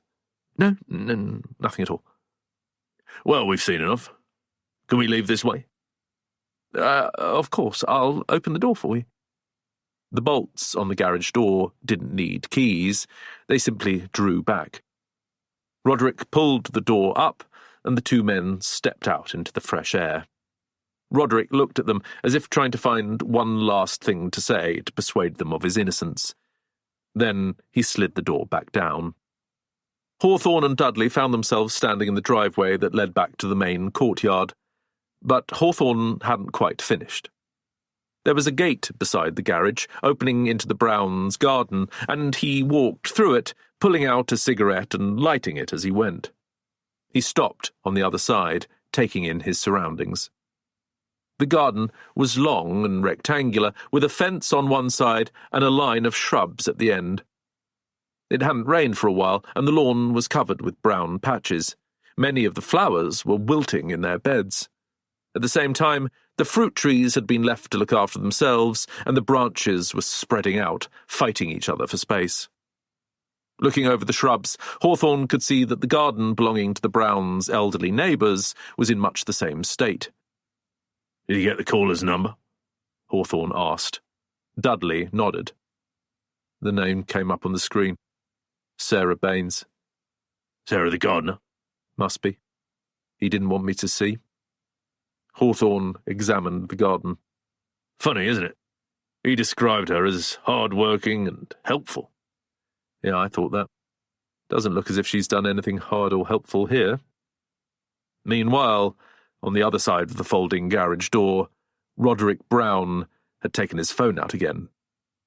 He listened carefully to make sure that Hawthorne was nowhere close. Then he opened his phone to see what he had missed.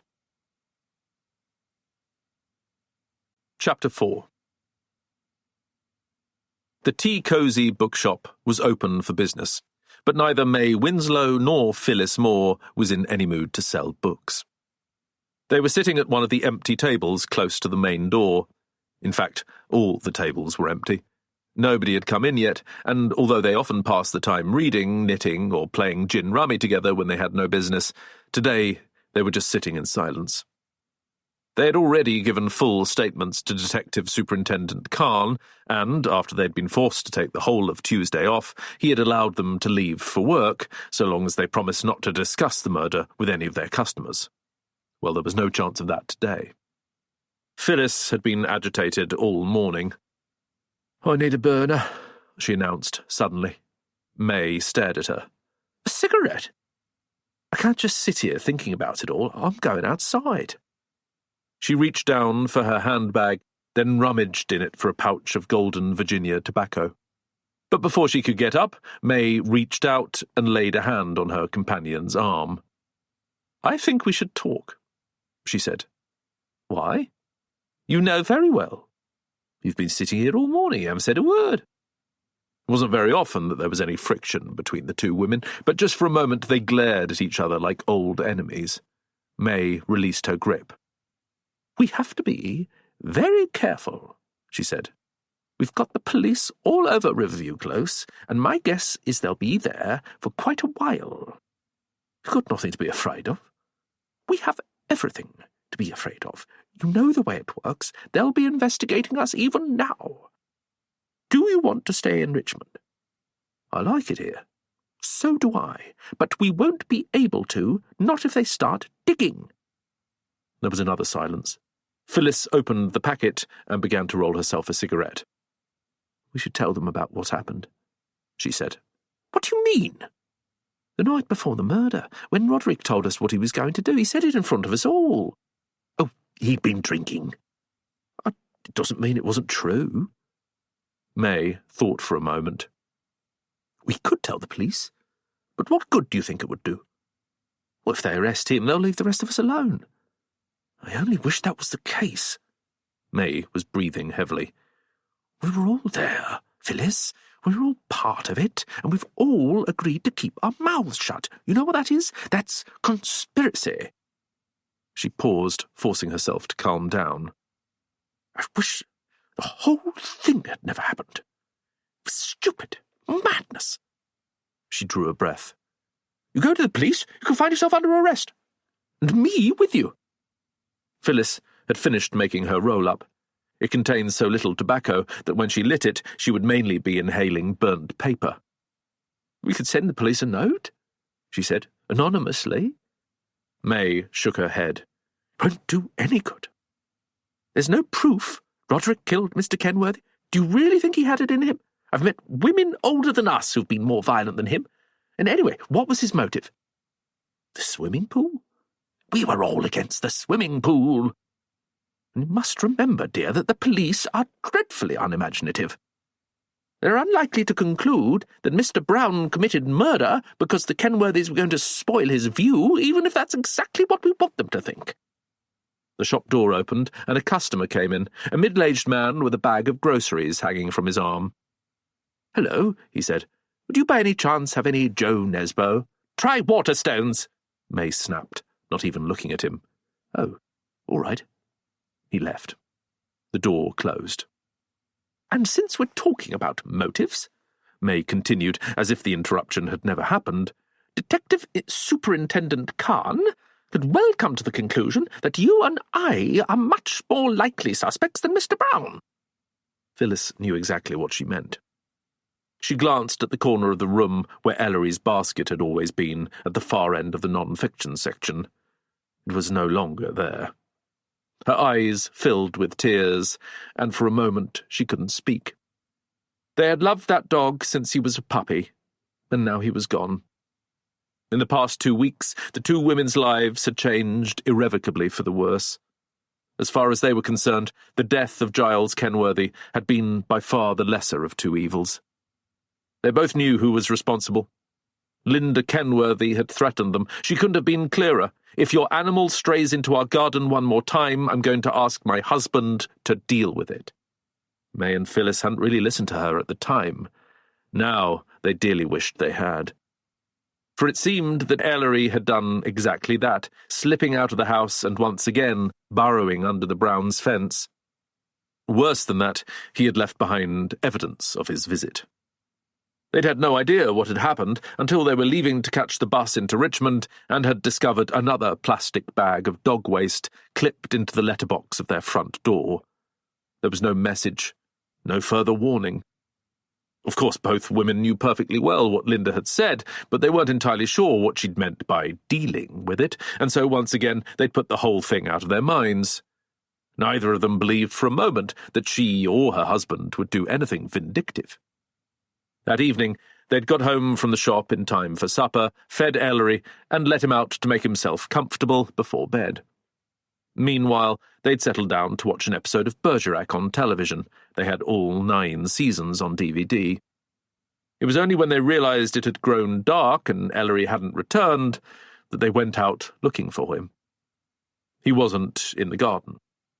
They went past the Browns' house and called out for him, but he didn't seem to have wandered into the grounds of Riverview Lodge either. By now, both of them were getting nervous. Ellery had never been out so late, and for so long on his own. May walked round the entire close, calling out his name. Then she knocked on the door of Woodlands. If Ellery had strayed back into the grounds of Riverview Lodge, he would have had to pass through the next-door garden, and there was always a chance that Roderick Brown might have seen him. A light came on in the hall, visible on the other side of the window, and the dentist appeared a few moments later, wearing a red-striped apron. He had just done the washing up, and was taking a cup of chamomile tea up to Felicity. "I'm so sorry to trouble you, Mr. Brown. Ellery seems to have gone missing, and we were wondering if you'd seen him."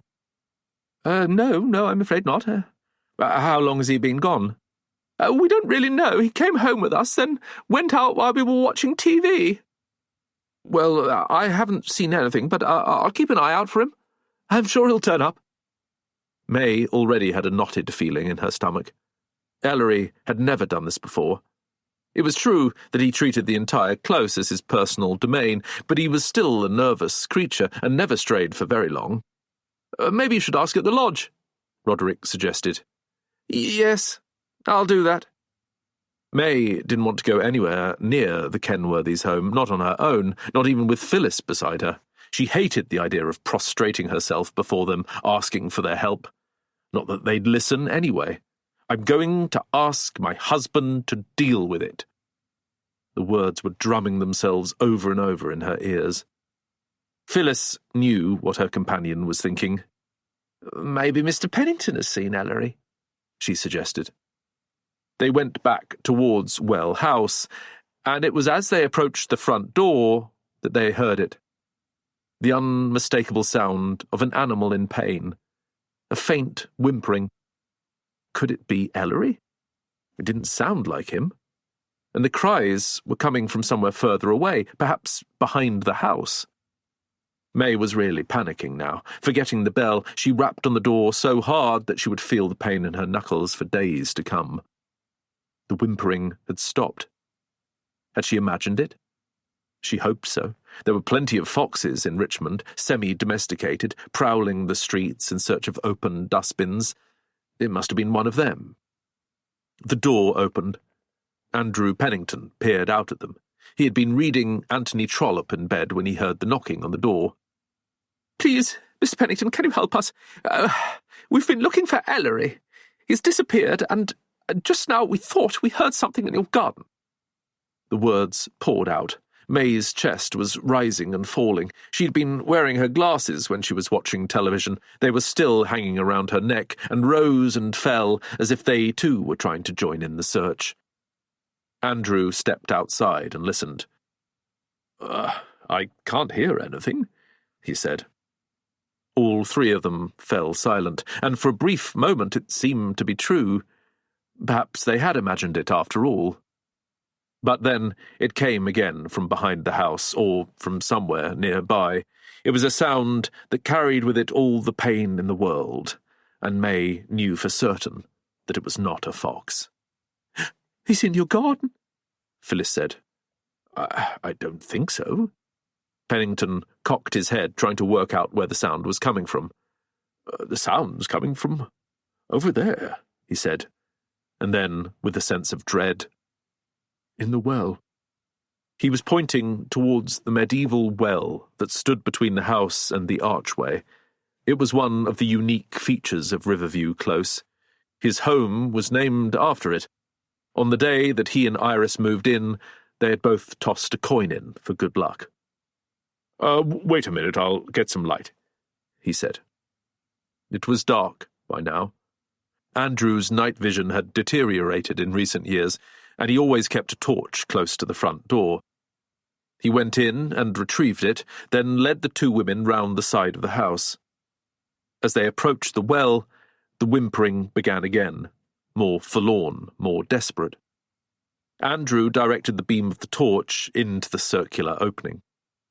Ellery was about 5 meters down, curled up at the bottom, straining with his neck as if searching for salvation. He struggled to get to his feet, but it was clear he could no longer stand. Andrew heard May let out a moan beside him.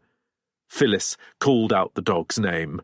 Don't worry," Andrew found himself saying. "We'll get him out of there. We'll get help." But what sort of help were they going to find at 10 o'clock at night? And how long would it take to get there? It wasn't important enough to trouble the police.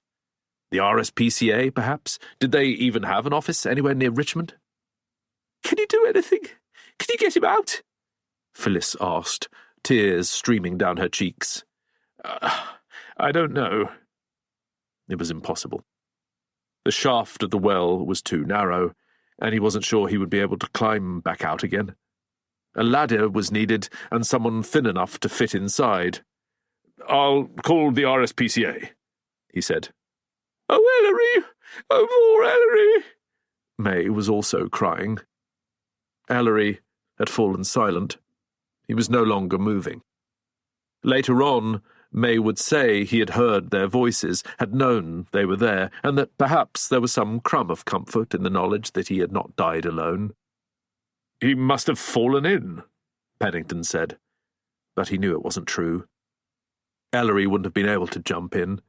The brick well head was far too high for the little French bulldog with its stubby legs, and why would he even have tried? There was only one solution.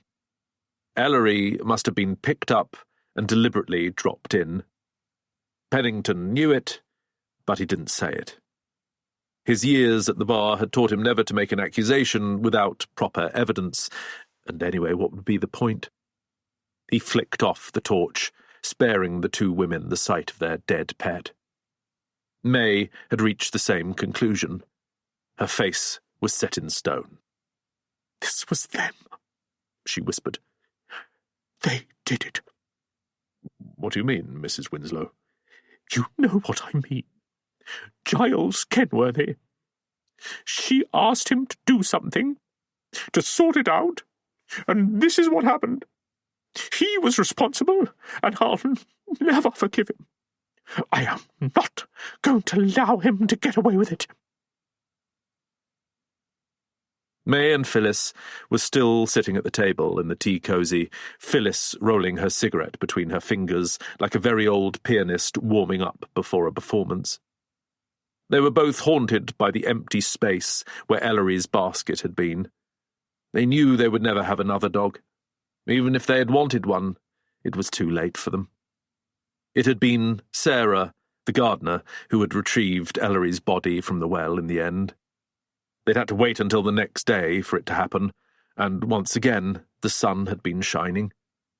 Sarah was wearing a sleeveless t-shirt, and as she had lowered a ladder into the opening, they had both seen it. Fresh, livid scratches on both her arms. Chapter 5.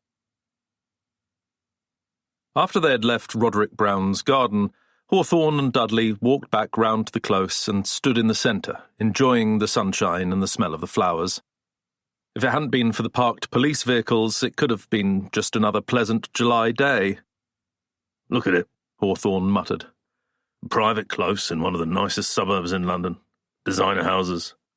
What do you think they're worth? Millions. And yet all these people at each other's throats." "Quite literally in the case of Giles Kenworthy," Dudley agreed. He had a strange sense of humour, a way of joking that always made him sound sad. "Although, I suppose it could have been an outsider," he added. "I doubt it," Hawthorne said. He pointed to the archway. "First of all, there's the automatic gate. Closed at night, and you need an electronic key to get in. The crossbow was tucked away in Roderick Brown's garage. Someone must have known it was there. And then there's the opportunity. Kenworthy on his own in the house, his wife having it away with her French teacher, the kids at boarding school, the Filipino cleaner out of the country. It had to be someone close by." "Nightmare neighbours," Dudley agreed. "When I was in Bristol, we were always getting called out to local estates. Loud music, parties, dustbins and parking. It was the most miserable part of the job, the sheer futility of it all. Makes it a bit tricky, though, when you add murder into the mix. I mean, basically they've all got the same motive. They all hated Giles Kenworthy. That's all it comes down to." "Parking," Hawthorne said. A woman had appeared in the doorway of Gardener's cottage and was leaning forward, examining the driveway as if she was afraid of what she was going to find. From a distance, she presented herself as healthy and attractive, dressed in a loose shirt, designer jeans and sandals, with a silver necklace and earrings.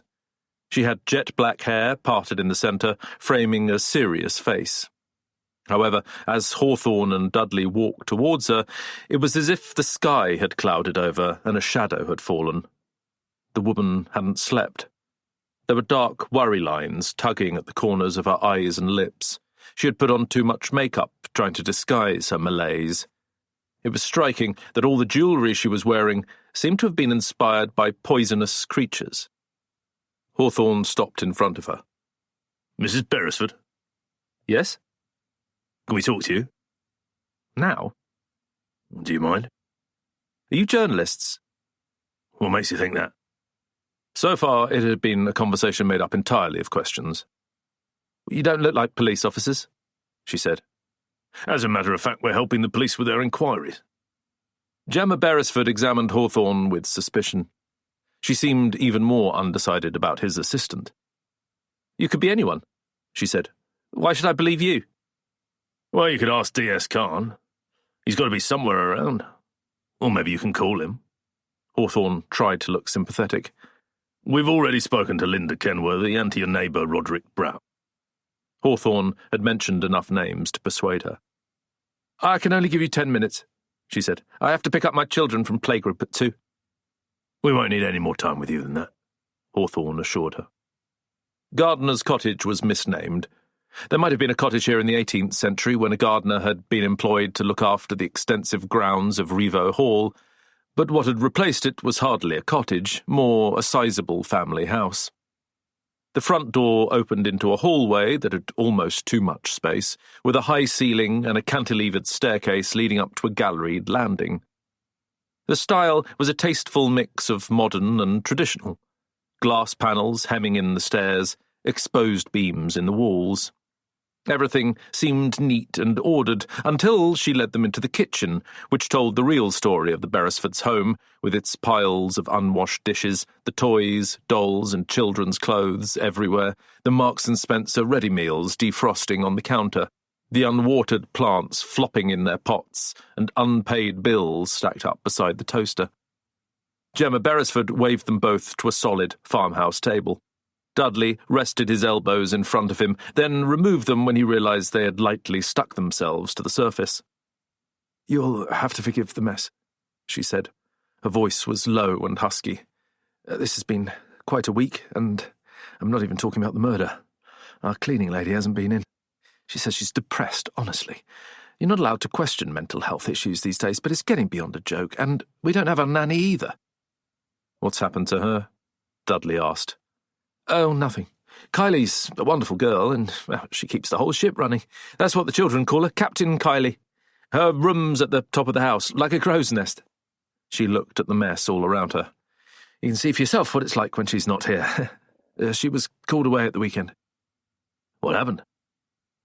When she joined us, it was 2 years ago, she was doing part-time work for a charity and she didn't want to leave it. Age UK. "Old people," Hawthorne muttered helpfully. "Yes, she's one of their volunteers, and, she's befriended a very elderly lady in Hampton Wick. It's just a few miles from here. Anyway, would you believe it, on Sunday evening, Marcia was attacked. That's her name, Marcia Clark. It's absolutely shocking. She's 85 years old, but someone was waiting outside her house and hit her with a cosh or something, and now she's in Kingston Hospital. But the thing is, she has 3 cats and absolutely nobody to support her. Social services were no use, so Kylie agreed to stay in her house and look after the animals until Marcia is well enough to come home. Goodness knows how long that will be. But that's typical of Kylie.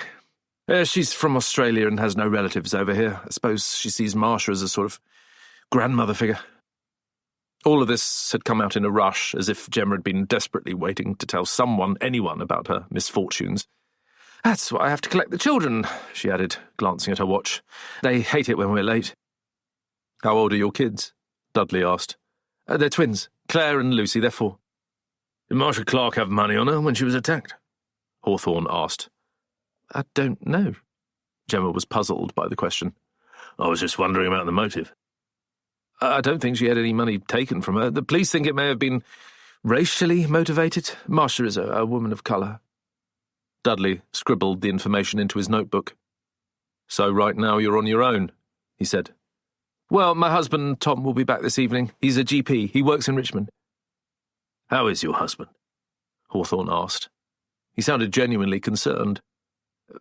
"Well, he's very tired. He's overworked, but he's well. He's fine." "I understand he often argued with Giles Kenworthy. In fact, I've been told that just a short while ago he threatened to kill him." Gemma Beresford blushed, the colour visible even under her makeup. "Who told you that?" she demanded. "Is it true?" Hawthorne countered. It's true about the parking." Giles Kenworthy was extraordinarily inconsiderate. Quite apart from his camper van, which is an eyesore and never goes anywhere, he had 4 cars. A Porsche, a Mercedes, some sort of American thing, and a Mini Cooper. Who needs 4 cars in this day and age? His garage only had space for 2 of them, so he often parked outside, blocking us in. When I came out just now, I was checking to make sure the driveway was clear. He may not be here anymore, but I've got into the habit. "Did it make your husband very angry?" "If you're asking me if Tom killed Giles Kenway, that's ridiculous. Of course not. Tom's not like that. He saves lives. And you have no idea the pressure he's under, Mr. Hawthorne, like everyone in the NHS. In fact, if you really want to know, that was what the argument was about 2 weeks ago. A man died. It was Giles Kenworthy's fault. How did that happen? Gemma Beresford was still angry. She had one eye on the clock. She had to pick up her children, but she wasn't going to leave without telling Hawthorne the truth about what had occurred. Tom was leaving for work. It was just another day, but he had to get in on time because the surgery was short-staffed. Also, he had a patient coming in at 9 o'clock, a man he'd been treating for several months. His name was Raymond Shaw. He wasn't particularly old, in his 40s, I think, but he was overweight, with high cholesterol, high blood pressure, a heart attack waiting to happen. And it did happen that morning. Tom got held up because the driveway was blocked, and Mr. Shaw was waiting for him in the surgery. He waited 20 minutes, and he kept asking the receptionist when Tom was going to arrive, and he got more and more angry, and then it happened. He had what's called an SCA, a sudden cardiac arrest. By the time Tom arrived, he was already dead. Of course, the surgery had done everything they could to revive him. Nobody blamed Tom, and as I said, Mr. Shaw could have had the heart attack at any time.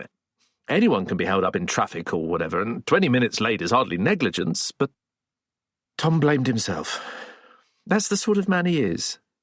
And that's why he lost his temper and may have said some stupid things to Giles Kenworthy. We all say stupid things from time to time, things we don't mean. The idea that he crept out, stole a crossbow, and put a bolt into him is out of the question. You don't know, Tom. Anyway, it's impossible. He was here all night in bed next to me, so if you've got him on your list of suspects, you'll have to add me to it, too. She took another look at her watch. And now I really have to go. Just one last thing, Hawthorne said. If your husband didn't kill Giles Kenworthy, who do you think did? Well, how can I possibly answer that? The police seem to think that it may have been one of the residents living in Riverview Close. Dudley chipped in. You probably know them as well as anyone. I know them well enough to know that none of them would be capable of such a thing. You'd be surprised who's capable of murder, Mrs. Beresford, Hawthorne said. Is there someone you're trying to protect? Her eyes flared. Why would I want to do that? You live with these people. Maybe you've seen something. I understand. You want to play nice neighbours. But you all hated Giles Kenworthy. I didn't hate him. There was something about a dog. Gemma looked scornful. Well, that was dreadful. Poor May and Phyllis. Their dog fell into the well and they blamed him. But they're both in their 80s. They're completely harmless. I certainly can't see them creeping around with a crossbow in the middle of the night. Did you ever hear anyone else talking about killing Giles Kenworthy, Mrs. Beresford? Dudley asked. For just a brief moment, Gemma was unsure of herself. No, of course not. When would anyone ever say something like that? I never heard anything. She stopped herself. You won't turn me against my neighbours, she went on, just as you'll never turn them against Tom and me. Is that what you've all agreed? It's how we are. She stood up, signalling that she wanted Hawthorne and Dudley to leave. I like the jewellery, Dudley said. Is that a snake around your neck? Well, as a matter of fact, I designed it. I have a jewellery business, and it's part of my rare poison collection. Sounds unusual. The necklace is shaped like the butterfly viper that lives in Central Africa. The creature's really quite wonderful with its brilliant blue-green markings and bright red triangles. It's also venomous. The earrings are inspired by the webs of the orb weaver spider from Madagascar, which turn gold in sunlight. I'm exploring the correlation between beauty and death in nature. They look lovely, but they kill you, Hawthorne said. Gemma Beresford smiled for the first time. Exactly. Chapter 6. Well, she was nice, Dudley said as they watched Gemma Beresford drive out of the close on her way to her children's playgroup.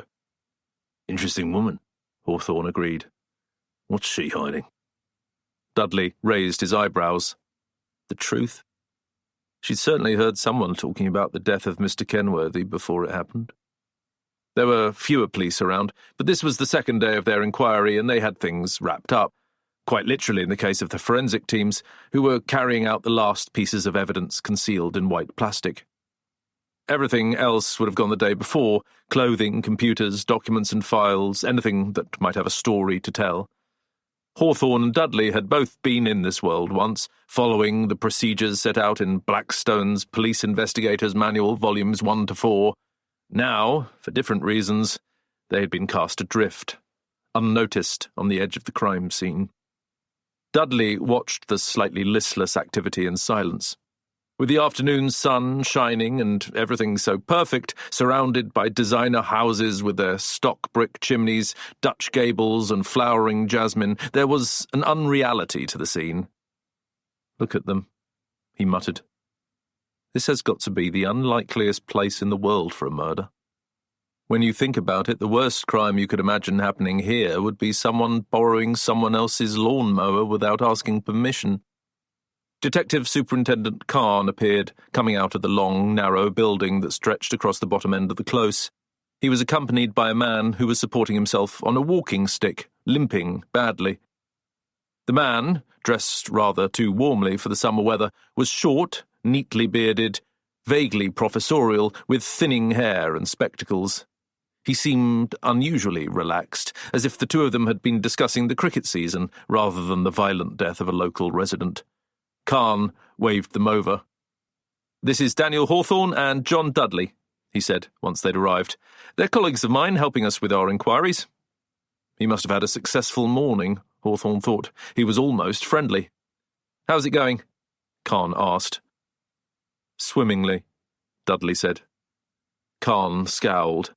"Let me introduce you to Mr. Adam Strauss. He lives in the stables. He knows quite a bit about the neighbourhood." "He played a brilliant game against Kramnik in the World Chess Championship last year," Hawthorne said. "Move 72. A rook manoeuvre when you were 2 pawns down. Nobody could have seen that coming." Strauss beamed. "In a game at that level, you have to look 10 moves ahead, Mr. Hawthorne. Kramnik helped me, sacrificing his bishop on move 60. Do you play chess?" "No, but my son's crazy about it. He's only 14, but he likes to read magazines with me." "Maybe you have a chess prodigy on your hands." "I doubt it. It's chess one week, BMX bikes the next." Khan had been listening to this conversation with a sense of disbelief. He didn't even know Hawthorne had a child. "Mr. Hawthorne is asking some follow-up questions," he interrupted. "You've been very helpful to me, Mr. Strauss, but would you mind having a chat with him, too? A second perspective always helps." Strauss didn't hesitate. "It would be my pleasure, Mr. Hawthorne. Come in and have a cup of tea. I'm sure my wife will be delighted to meet you." Leaning heavily on his stick, he led the way into the main room, which stretched the full length of the building. A woman was sitting demurely on a sofa with an iPad on her lap, but she stood up as they came in. She was wearing a tight-fitting dress and leather thong sandals, a necklace of black pearls, and gold clip-on earrings. Khan had already told Hawthorne that she was Hong Kong Chinese. He would have been less able to describe the steeliness behind her smile, the way she quickly weighed up the new visitors and came to a conclusion that she seemed determined to keep to herself. This is my wife, Terry." More police officers. Terry was not pleased. "Daniel Hawthorne and John Dudley." Strauss was more convivial. "They're helping the police. I've spoken to Mr. Khan, and we should give them any help we can. This is an awful business, but the worst of it is that, like it or not, the shadow of suspicion has fallen on all of us. It's clear the police believe someone living in the close may have been responsible, and, as absurd as it sounds, that's an intolerable situation. I just want to get back to normal." Strauss limped over to a sofa and sat down. "Let's have some tea." "Thank you." "Jasmine or English breakfast?" Taking her cue from her husband, Terry had risen, almost levitated to her feet. Now she was the smiling hostess. "Builders will be fine," Dudley said. Terry glided into the kitchen. She could still take part in the conversation as she set about making the tea, filling the pot with one of those taps providing instant boiling water. "Have you worked with Superintendent Khan before?" Strauss asked. "First time," Hawthorne said. "So you are, private detectives?" "You could say that." "How wonderful. I used to know Trevor Eve quite well. That was in the days when I was working in television. He appeared as Shoestring. Do you remember? He was a private detective, but I didn't know they existed in real life." When did you come to the UK? Hawthorne asked. As well as the surname, he had noticed Strauss's faint German accent. I arrived here when I was 7 years old. My father was in the diplomatic service and he was posted here in the late 60s. I was taught in Richmond.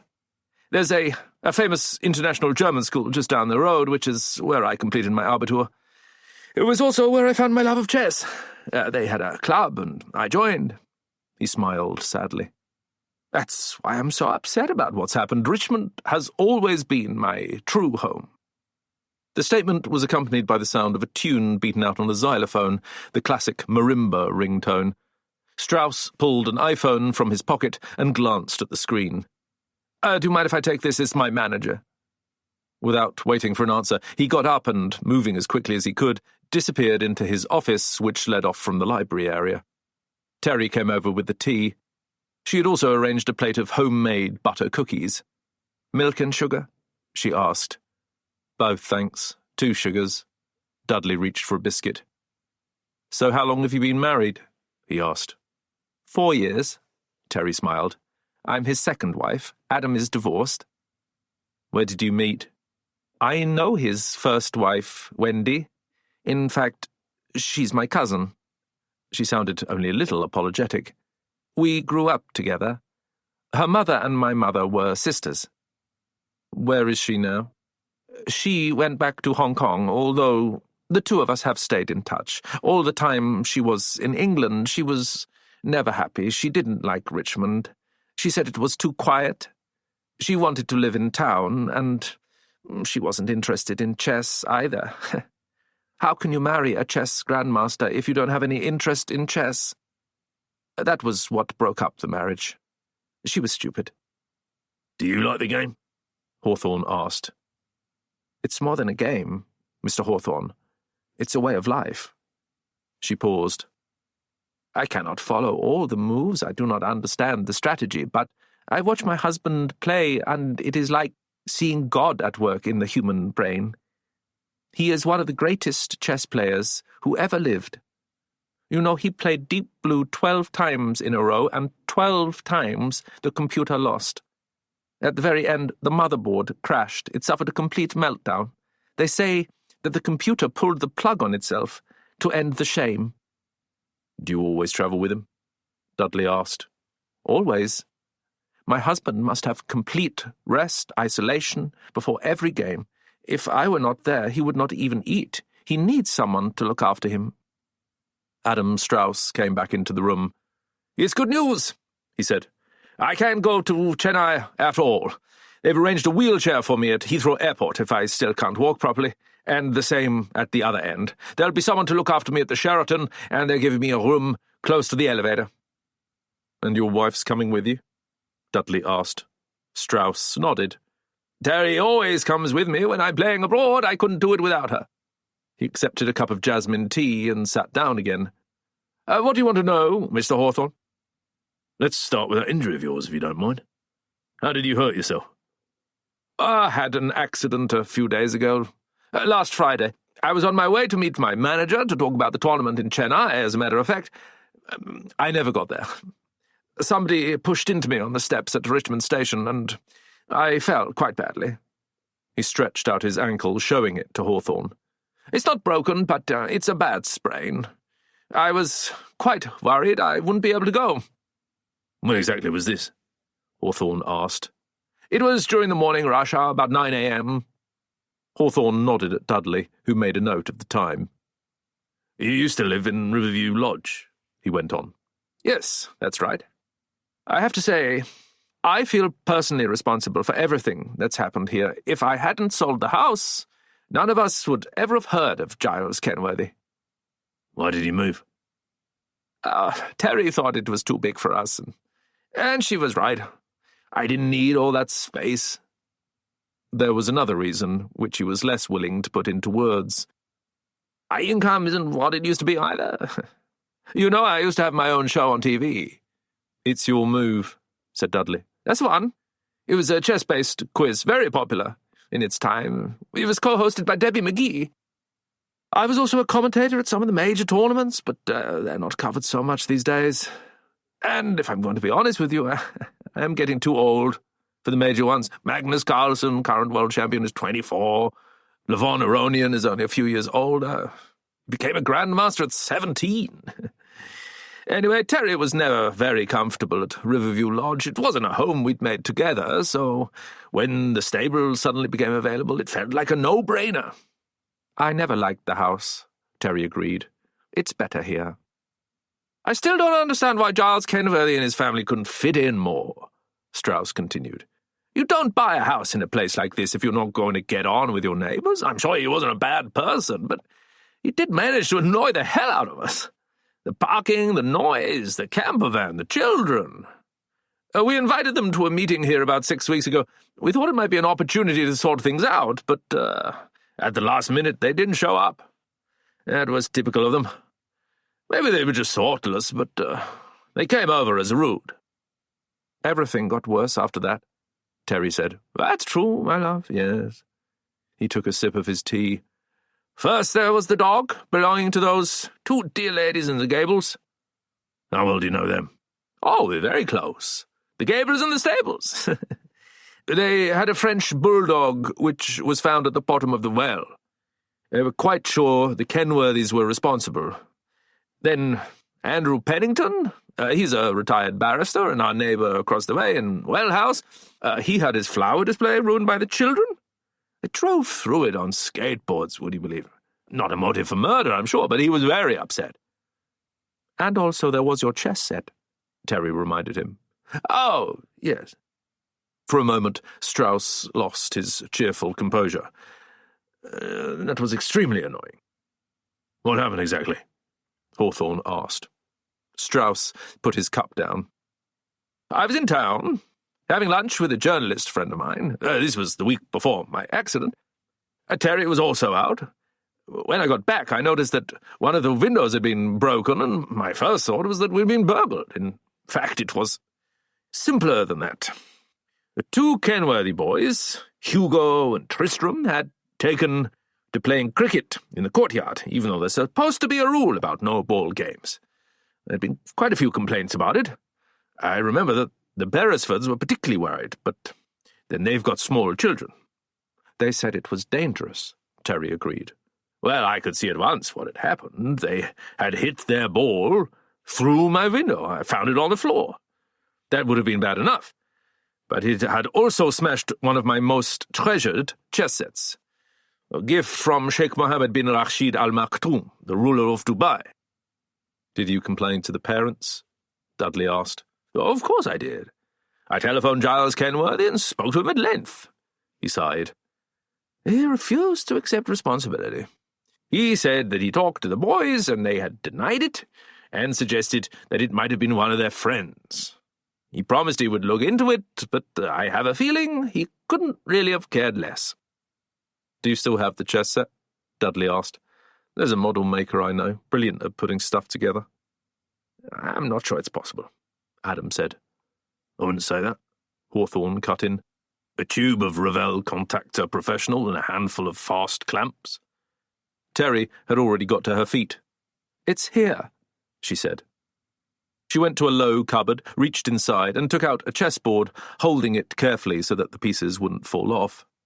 She brought it over for Hawthorne to examine. It was a set modelled on the Lord of the Rings, but the white king and queen and bishops were badly smashed. Several of the pawns were broken. Looks a bit hopeless, Hawthorne admitted.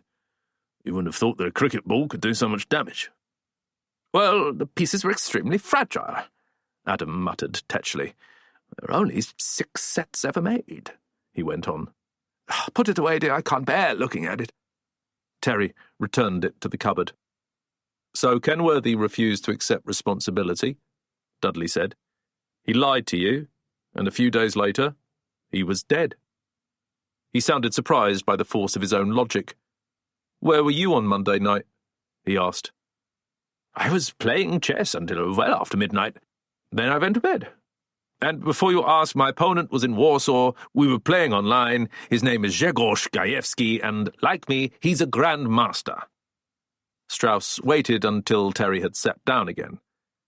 I hope you're not suggesting that I killed Giles Kenworthy out of revenge, he went on. "If every parent was responsible for their children's misdemeanors, the entire country would be strewn with corpses. Anyway, I've already told you, everyone in the Close had a reason to dislike the Kenworthys. A man died because of them, Tom Beresford's patient. That's rather more important than a smashed chess set." "Even a very valuable one?" "Yes." There was a brief silence. "Seems to me you're in pole position, Mr. Strauss," Hawthorne observed. "You used to live in the big house. Now you're right beside the entrance. This meeting you had when the Kenworthys were no-shows, that was your idea?" "Actually, I think it was Andrew Pennington who suggested it. He's on his own now. His wife died of cancer a few years ago, and he's become something of a counselor to all of us. He thought an informal drinks-do might help. Terry and I were happy to host it." "So tell me, if Giles Kenworthy was killed by someone in Riverview Close, who do you think it was most likely to be?"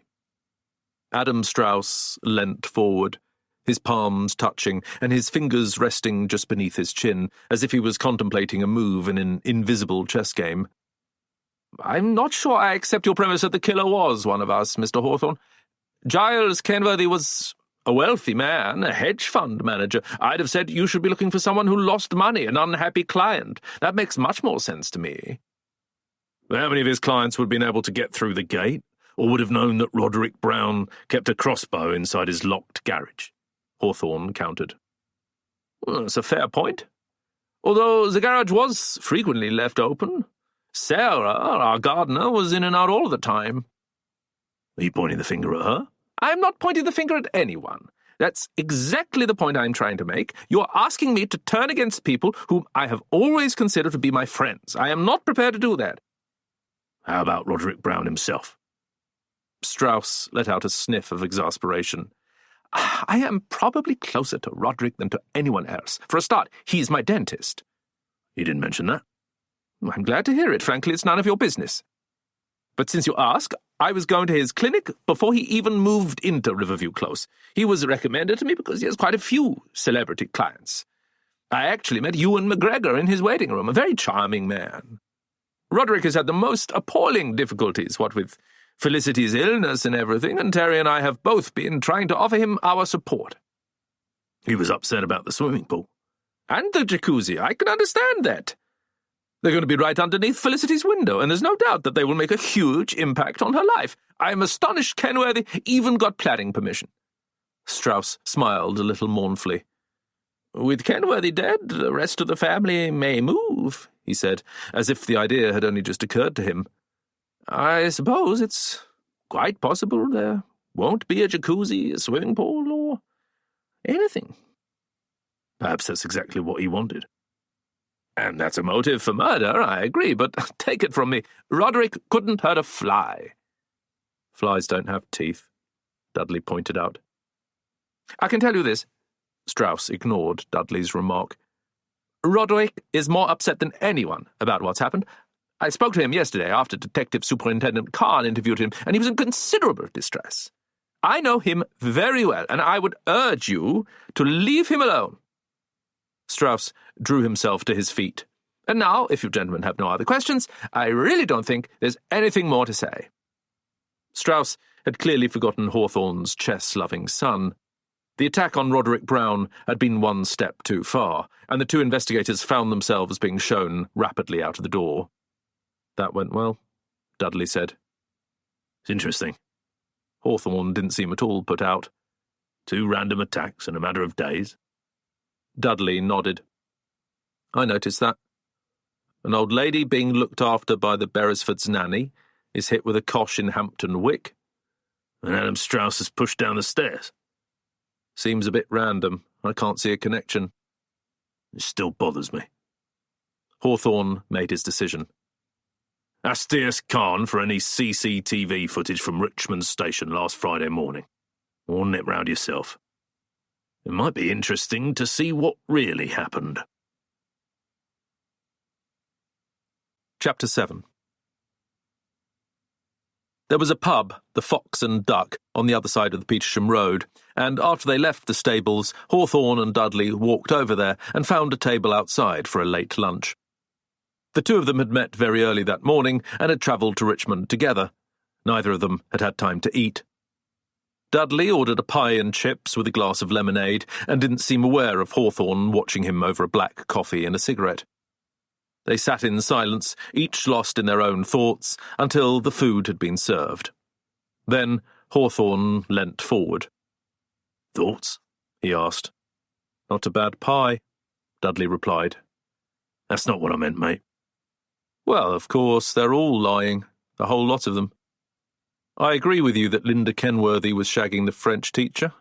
Roderick Brown is in meltdown either because he committed the murder or because he knows who did. The wicked witch with the silver jewellery thinks her husband did it, and she's certainly talked about killing Giles Kenworthy at some time, even if she wasn't being completely serious. And I wouldn't have thought anything happens in Riverview Close without Adam Strauss and his wife knowing about it. I hated that bloody chess set, by the way. But then I never much liked The Lord of the Rings either. Hobbits and talking trees, not for me, thanks." Hawthorne examined his assistant with both curiosity and concern. "So, how are things going with you?" he asked. "I'm all right." "How's the flat working out?" "It's great. I'm very grateful to you." Dudley paused. "How much longer am I going to be able to live there?" Hawthorne shrugged. "As long as you like." "And rent-free? How does that work?" "People who own it aren't short of cash." "Well, it's very handy, and if I ever need a cup of sugar, I know where to go." "I don't have any sugar." "I was talking about the Waitrose round the corner." Dudley continued to eat almost mechanically. There could have been anything on his plate. Hawthorne finished his cigarette. He was very rarely ill at ease, but he hesitated before asking, "Are you still seeing Sussman?" Dudley stopped, the fork halfway to his mouth. "Now and then," he said. "Do you want to talk about it?" "Not really." "You mind me asking?" "I'd prefer it if you didn't." Dudley put down his knife and fork, making sure they were parallel on the plate. "It's been a year now since it happened. Bristol Courthouse and all the rest of it. But I've got things under control, largely thanks to Dr. Sussman. And thanks to you, Danny. I like doing this job, and I'm grateful to you. I'm getting things together in my own way, one day at a time. All the rest of it's behind me, so I'd appreciate it if you'd leave it alone." "I only asked," Hawthorne said, stubbing out his cigarette. "I appreciate it." "So what do you suggest we do next?" "It would be nice to get hold of the barrister, Pennington. He arranged the big get-together everyone's been talking about, and there was something about his flowers getting trashed." "And Sarah Baines?" "Oh yeah, the gardener." Dudley took out his notebook and turned to a page. "Accused of theft and some sort of financial espionage. She had access to Roderick Brown's house, and she was in and out all the time. She's also sending text messages to Mr. Brown, and it may have been her who threw that poor bloody dog down the well." Dudley snapped the book shut.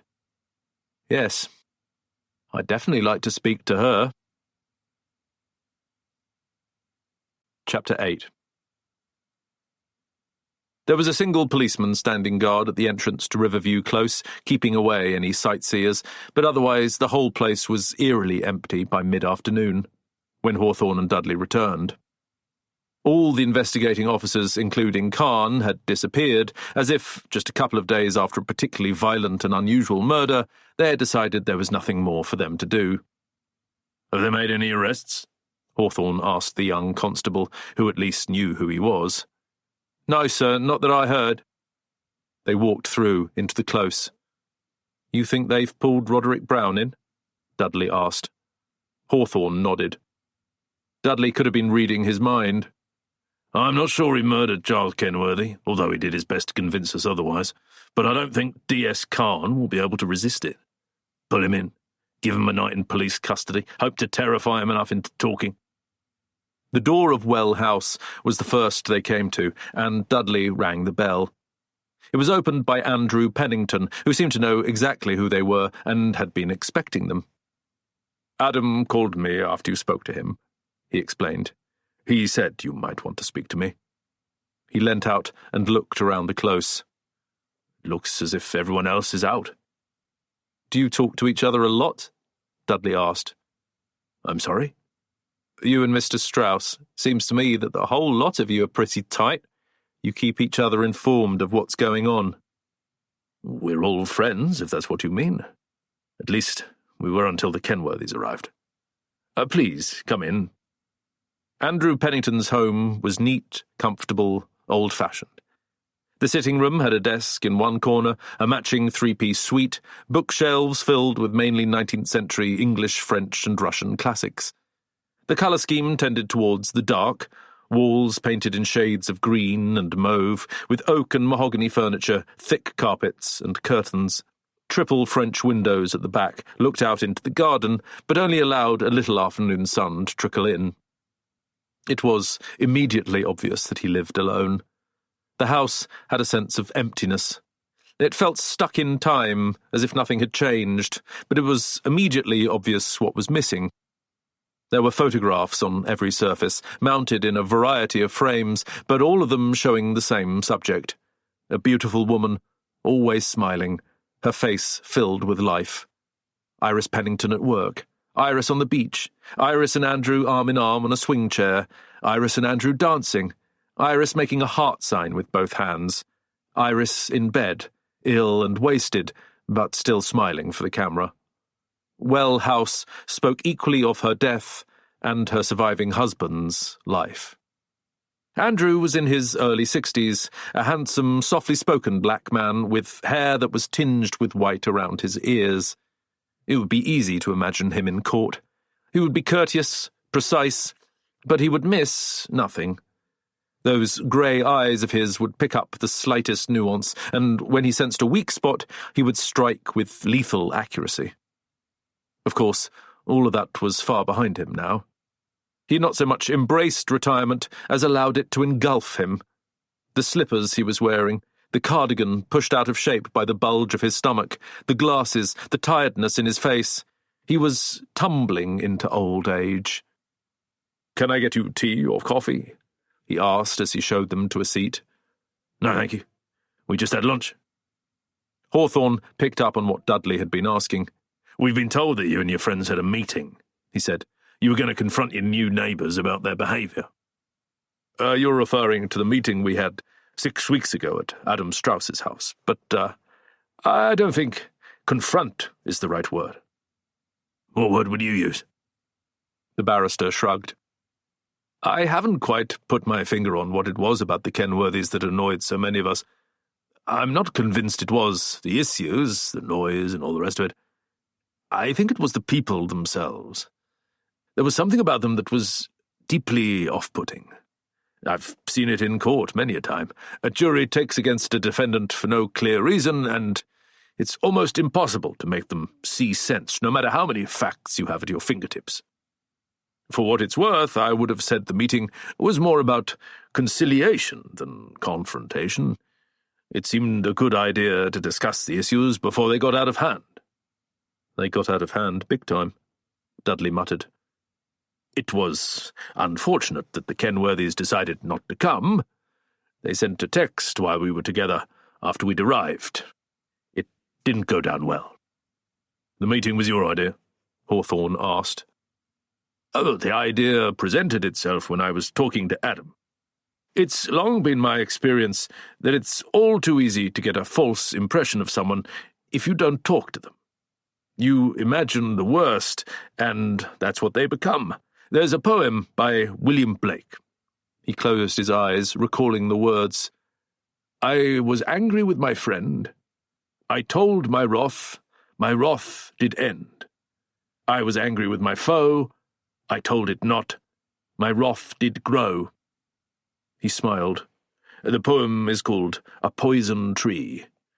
I suppose we met to avoid cultivating one. There must have been a lot of anger in the room, Hawthorne said.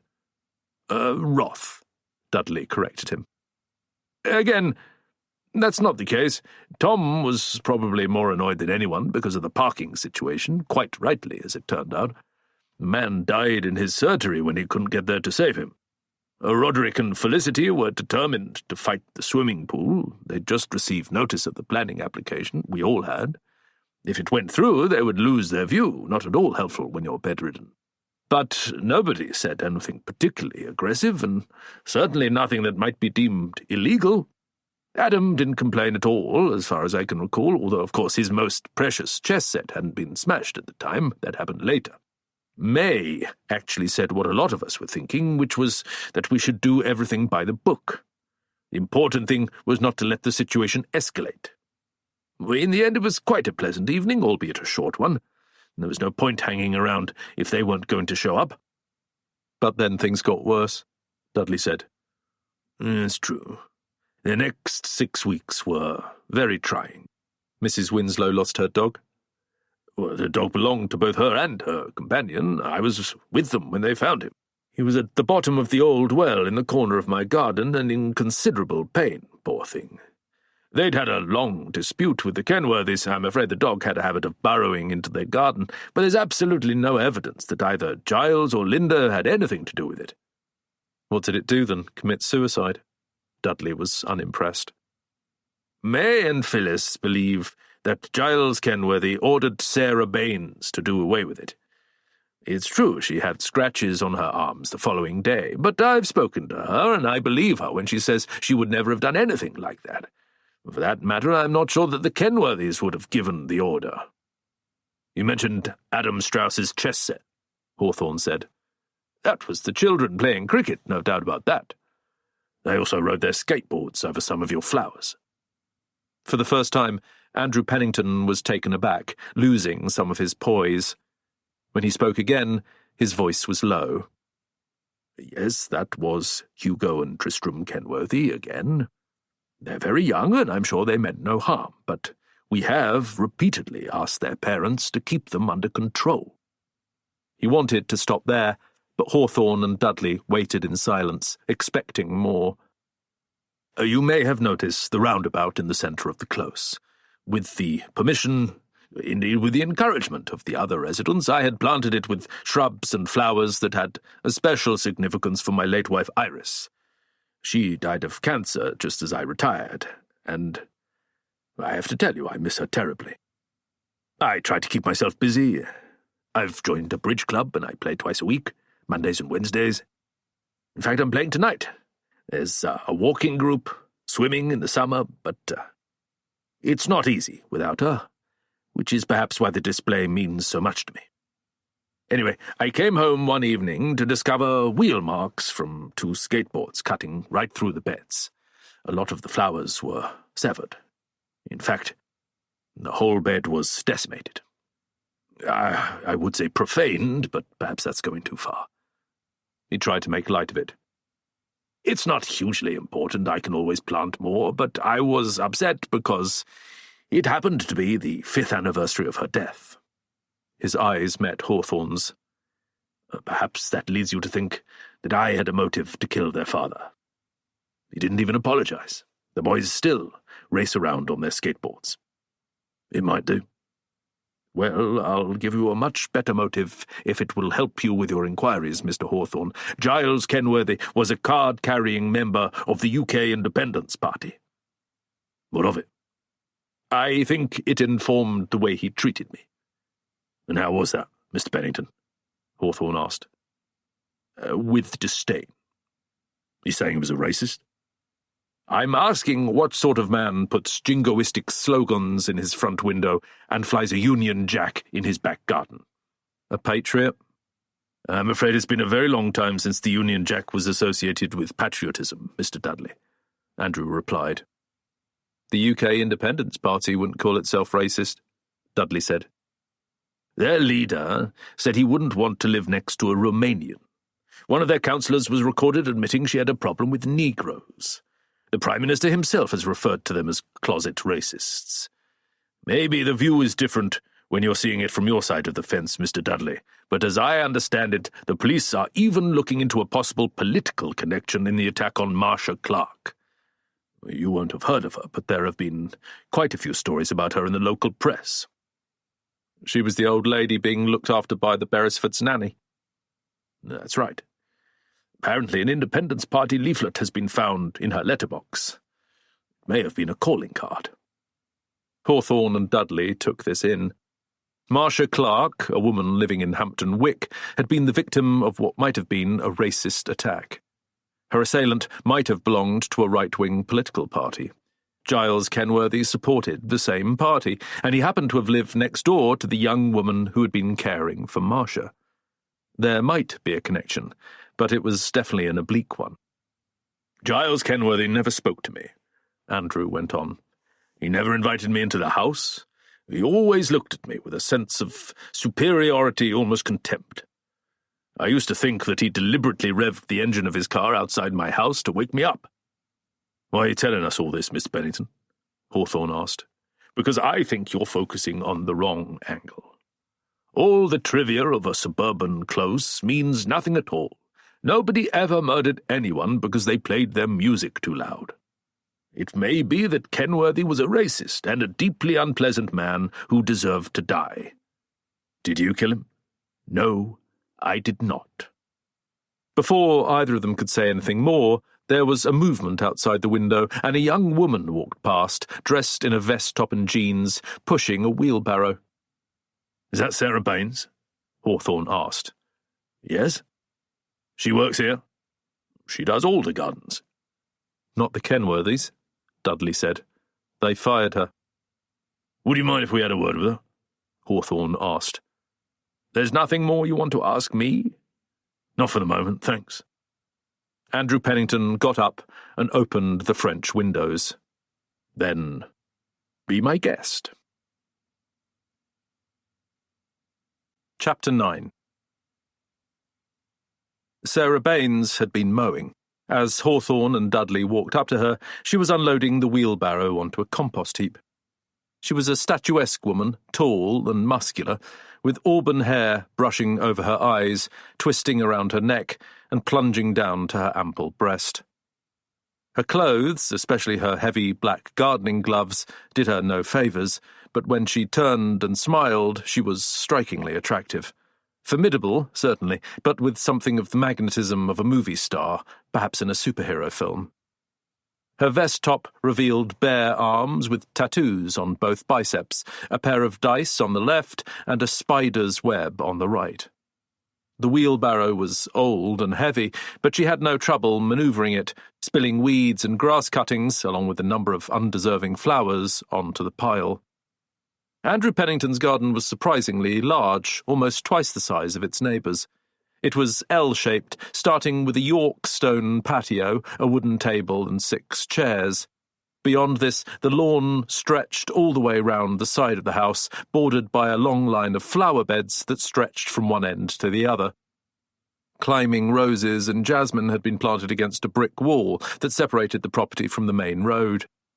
They provided a colourful background for the medieval well that had been the cause of so much misery, and which stood on its own with a gravel surround.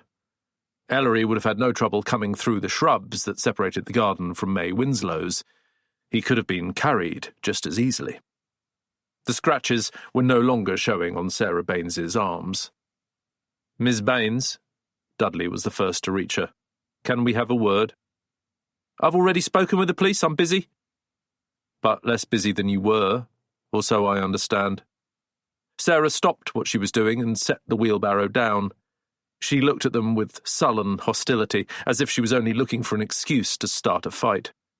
"What's that meant to mean?" "Well, you got fired by Giles Kenworthy, didn't you? The same weekend he got murdered?" Dudley made it sound as if the two events were an extraordinary coincidence. Sarah sneered at him. "You think I had something to do with it?" Her voice was hard-edged, pitiless. "You knew about the crossbow in Roderick Brown's garage. You were in and out all the time." "Doesn't mean I killed him." A wasp buzzed briefly around her head, and she flicked it away. "Yeah, I knew about the crossbow. Yes, I had access, but you think I'm stupid? You think I'd kill someone just because they gave me the push? I've got plenty of work here, and I'm doing very nicely, thank you very much." It was warm out in the sun, and she pulled off her gloves, revealing jagged nails stained with earth and nicotine. "Anyway, he wouldn't have booted me out if it hadn't been for his wife. The two of us got on all right, but she never liked me." "She found you in his office." "She tell you that?" "What were you doing there?" I was in and out of that house all the time. I didn't just do their garden. I was their electrician, their painter, their bloody cleaner when Miss Ping Pong couldn't be bothered to do it herself. That's a bit racist, Dudley said. That's what Kenworthy called her. He didn't even know her real name. You also killed dogs for him, Hawthorne remarked, speaking for the first time. Baines gave Hawthorne an ugly look, taking it as a personal insult. That's a lie, she said. I never touched Mrs. Winslow's dog. Why would I have done that? I'd never have hurt any animal, even if Giles Kenworthy told me to, and he didn't. Who are you, anyway? What gives you the right to ask me questions? Giles Kenworthy lost a Rolex, Dudley said. He was careless. He was rich enough, he could buy another. How long were you in prison? Hawthorne asked. The question had come out of nowhere, but it was a blow that landed.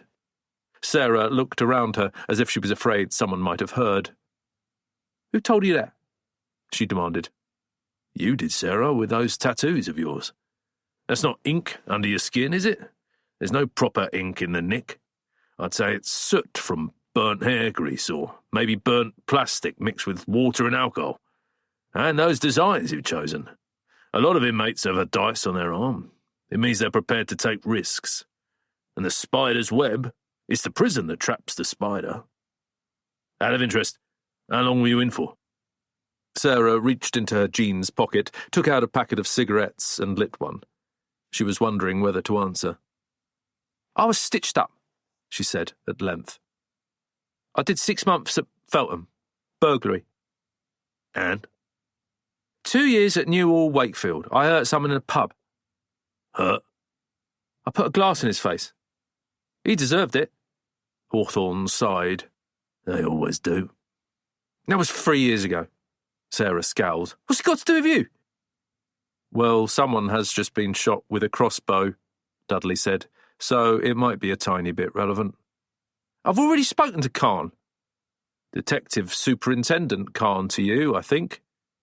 He knows who I am, what I've done. I didn't murder anyone. And if he thought I had, why would I still be free? Why did May Winslow recommend you for the job? Hawthorne asked. Because she's a decent sort, not a hard bastard like you. She took a breath. I was looking for work, she went on. I was knocking on doors all over Richmond, but nobody trusts anybody anymore. She was the only one who listened to me. She took me in and one after another all the others followed. Why Richmond?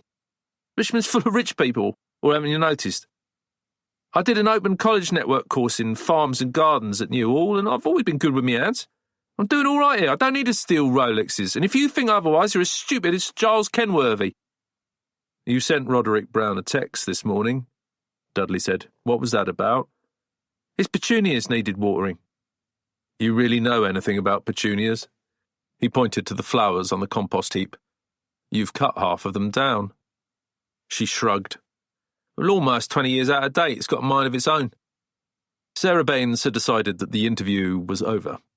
She put her gloves back on, picked up the wheelbarrow, and headed towards the other side of the garden. The cigarette was still in her mouth. Benson and Hedges at £8 a pack, Dudley muttered. She's doing all right for herself. The two of them walked round past the well. Hawthorne briefly peered into the tunnel of ancient brickwork, but said nothing. They continued through a gate that led back to the close. You want to wait for the two old ladies? Dudley asked. And Dr. Beresford? Hawthorne shook his head. I think we've done enough for one day. How do we get a taxi out of here? The station's 5 minutes away. I don't like tube trains. They set off, walking up the hill towards the town centre. It was late afternoon, and the close was empty and silent, the shadows lengthening. At that moment, with no cars parked, no police officers present, and everything bathed in golden light, it could have inspired the cover of one of the books sold at the tea cosy. One murder had already taken place, but now there was a hushed expectancy, a feeling of evil in the air, and it would be easy to imagine that the stage had been set for another. Part 4. Fenchurch International. Chapter 1. Hawthorne was as unhappy with the second instalment as he had been with the first. and I hadn't even shown him the whole thing.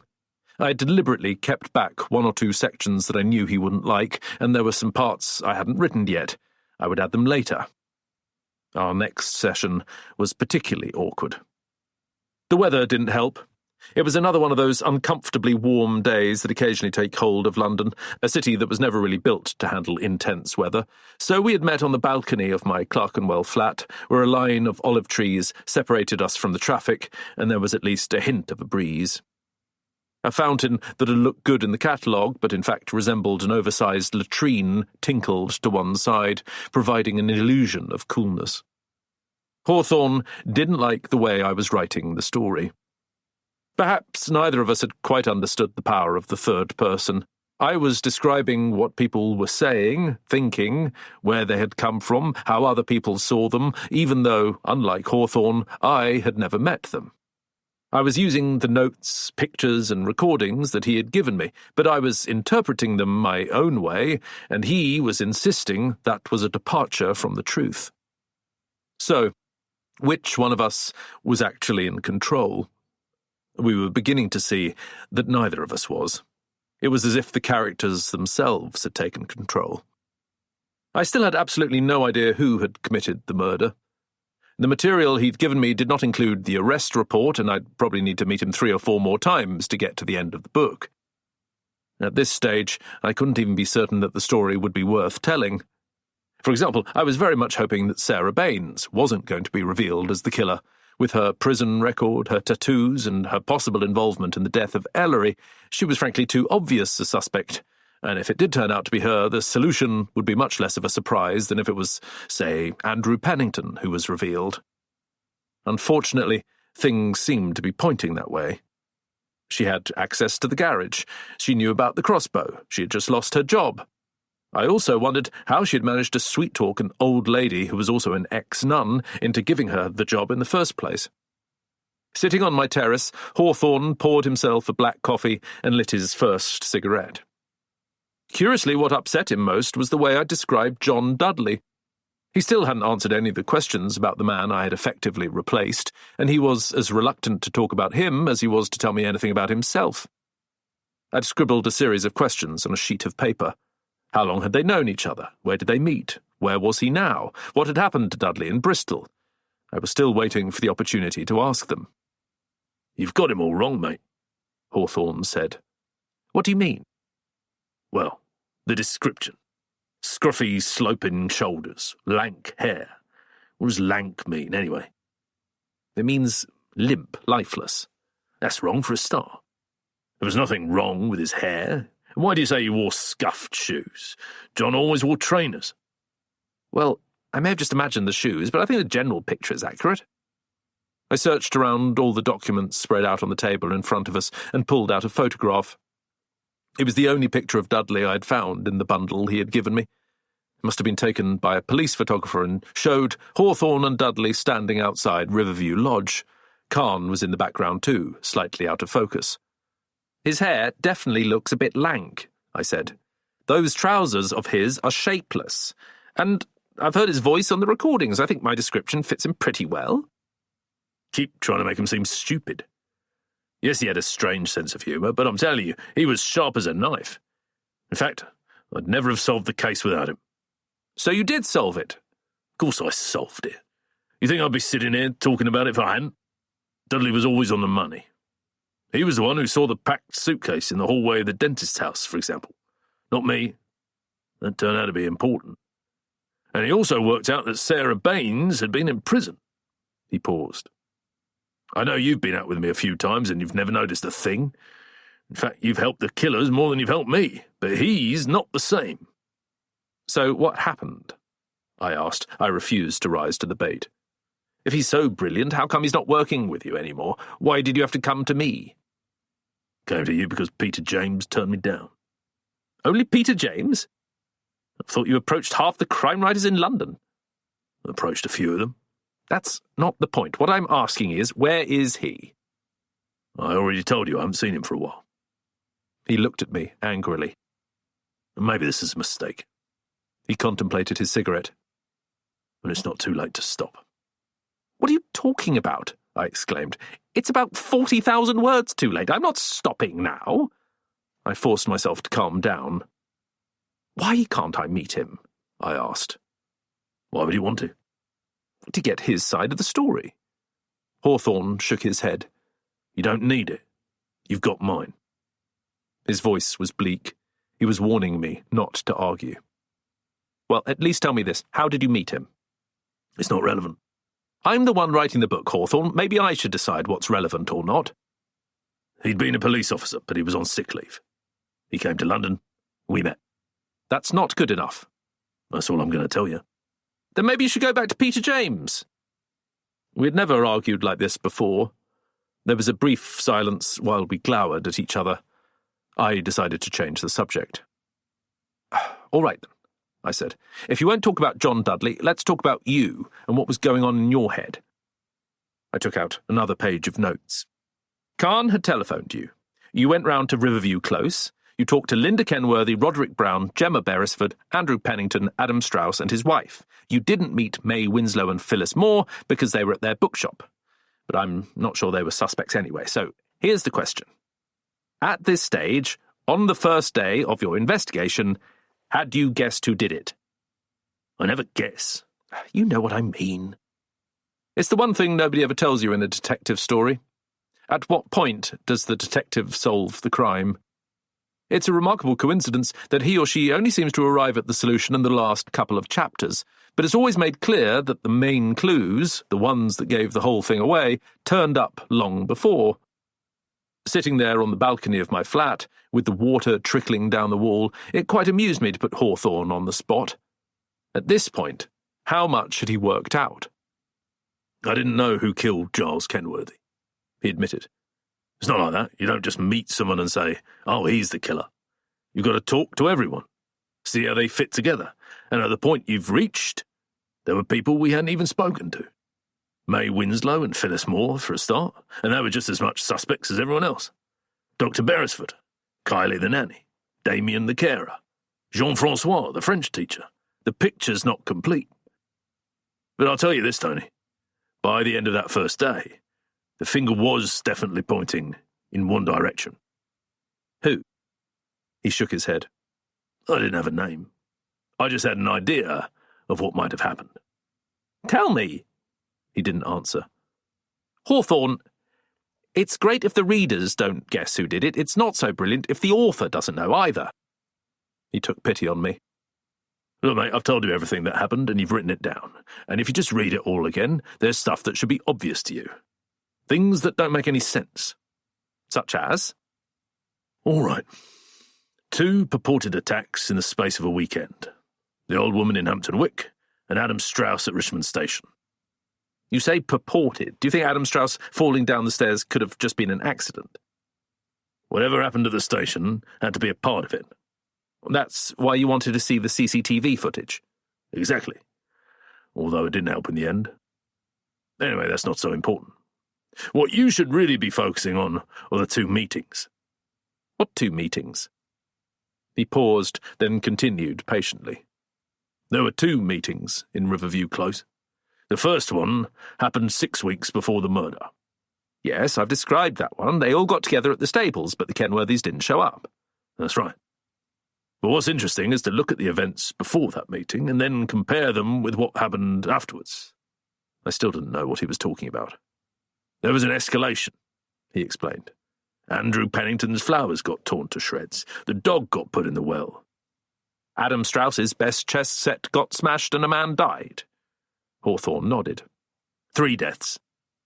Giles Kenworthy, Ellery the French bulldog, and Raymond Shaw, a patient of Dr. Beresford. I couldn't tell if he was joking or not, listing them like that. Was Raymond Shaw deliberately killed? I don't know anything about him. I don't even know who he is.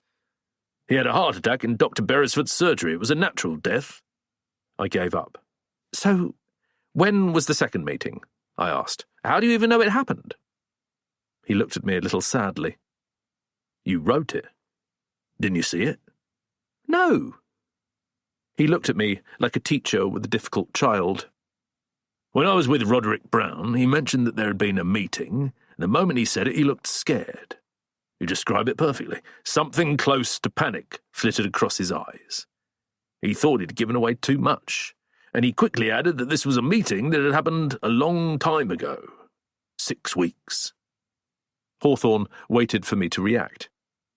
He wanted us to know it had happened a long time ago.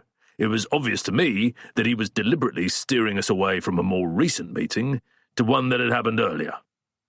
The same thing happened with Gemma Beresford, the doctor's wife. Dudley asked her if she and the neighbours had ever talked about killing Giles Kenworthy, and straight away she went on the defensive. No, of course not. When would anyone ever say something like that? I never heard anything. Too much denial. She went on to say I couldn't turn her against her friends. She was protecting them. They'd met, and they talked about murder. And then there was the clincher. I asked Andrew Pennington about the meeting when the Kenworthys didn't show up, and he said, "You're referring to the meeting we had 6 weeks ago. Not a meeting, the meeting. Because there was more than one." Oh, surely that's just semantics. The trouble with you, Tony, is that you're great with long words, but you never think them through. The semantics, it's the small things that matter. That's how criminals give themselves away. So, what happened at this second meeting? You can find out for yourself. He produced another sheaf of interviews and handwritten notes and handed them to me. You take a look at all this and put something together, maybe without the parakeets and the climbing roses, and we can meet in a couple of weeks and see where we are. And that's it? What else do you need? I told you I'd like to meet John Dudley. That's not going to happen. Chapter 2. I wasn't going to let it go. Hawthorne's remark had annoyed me. It was unfair to say that I'd never noticed anything when I'd followed him on his investigations. I noticed and described lots of things. It's just that I wasn't always aware of their significance. Yes, I did make mistakes. Getting a senior police officer to arrest the wrong person was certainly one of them. My questions did sometimes have unintended consequences. An old man's house got burnt down, for example. And I'd been stabbed twice. Even so, I'd say that I was often quite helpful, especially considering that, unlike Dudley, I had never been in the police force. I had very little to go on. I had heard Dudley's voice on the recordings he had made throughout the day, but he had no discernible accent, and although he had travelled in and out of London with Hawthorne, I couldn't be sure he even lived in the city. He had mentioned working in Bristol. I thought briefly of using a computer search engine to track him down, but there seemed little point. I couldn't even be sure I'd been given his real name. That gave me another idea. I've already mentioned the book I was working on, Murder at the Vaudeville Theatre. In it, I had described how I had been forced into hiding in Hawthorne's flat, fearing that I was about to be arrested for the murder of theatre critic Harriet Throsby. While I was there, I had been discovered by a man who had called in using his own key. This was Roland Hawthorne, who turned out to be Hawthorne's adoptive brother.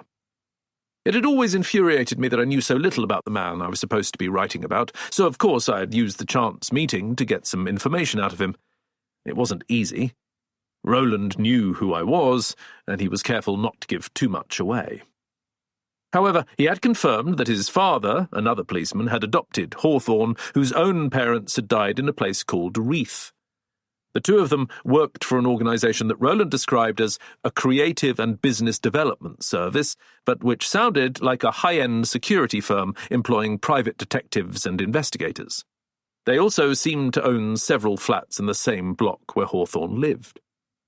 Roland had told me very little more, but he had been carrying an envelope with him. It contained details of Hawthorne's next case. I had seen the name Barraclough written on the outside, and Roland had mentioned that it concerned a husband who had run off with another woman and who was now holed up in Grand Cayman. That was all he had said, but it was enough. If I could find Barraclough's wife, I might be able to track down the organisation she had hired to help her. It might be an opportunity to find out more about Hawthorne, and there was a good chance that John Dudley was working for this organisation too. I should have thought of all this sooner. It was time to get out from behind my desk. I went back to my computer. With the information I already had, tracking down Mrs. Barraclough wouldn't be too difficult. For a start, her husband must have worked in the world of finance. There are over 600 banks and trust companies in Grand Cayman, even though the entire island only stretches some 20 miles. Fraud and white-collar crime are as much part of the landscape as coral reefs and cocktails at sunset.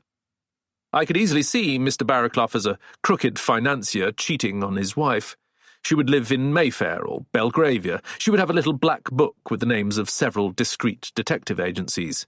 She could lead me to the one that had employed Hawthorne. It helped that she had a fairly uncommon surname. I opened a search engine and found it almost at once on the second page. There was a report published in the Daily Mail with the headline, Barraclough Fish and Chips Divorce. It referred to a hearing that had taken place just a few months before, and the timeline fitted exactly with my visit to Hawthorne's flat. I read, The American wife of a well-known international financier has been awarded a remarkable £230 million in a High Court divorce case which the judge described as one of the most acrimonious I have ever heard. Sir Jack Barraclough and his wife, Greta, 59, were arguing over assets believed to be worth more than £500 million, including properties in New York, London and Grand Cayman.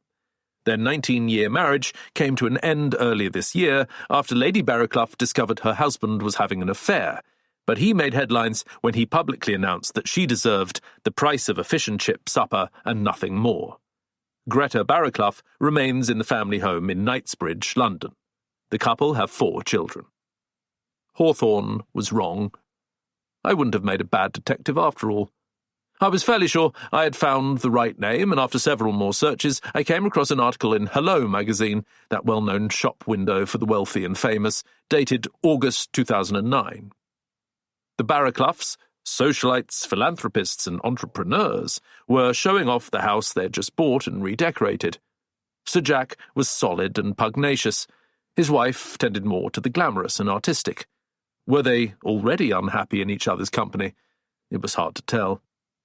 They had been photographed together and apart in several of the rooms, surrounded by vast stretches of marble, gilt-edged mirrors, chandeliers, and a grand piano that didn't look as if it had ever been played. Everything, including them, had been airbrushed to perfection. There was no dust or dirty laundry anywhere to be seen. Their 4 sons, the youngest 6 months, the oldest 8 years, had been arranged like stuffed toys on a velvet sofa, collector's items, with even the baby displaying that easy self-confidence that comes when you know Daddy has millions in the bank. Lady Barraclough loved the house.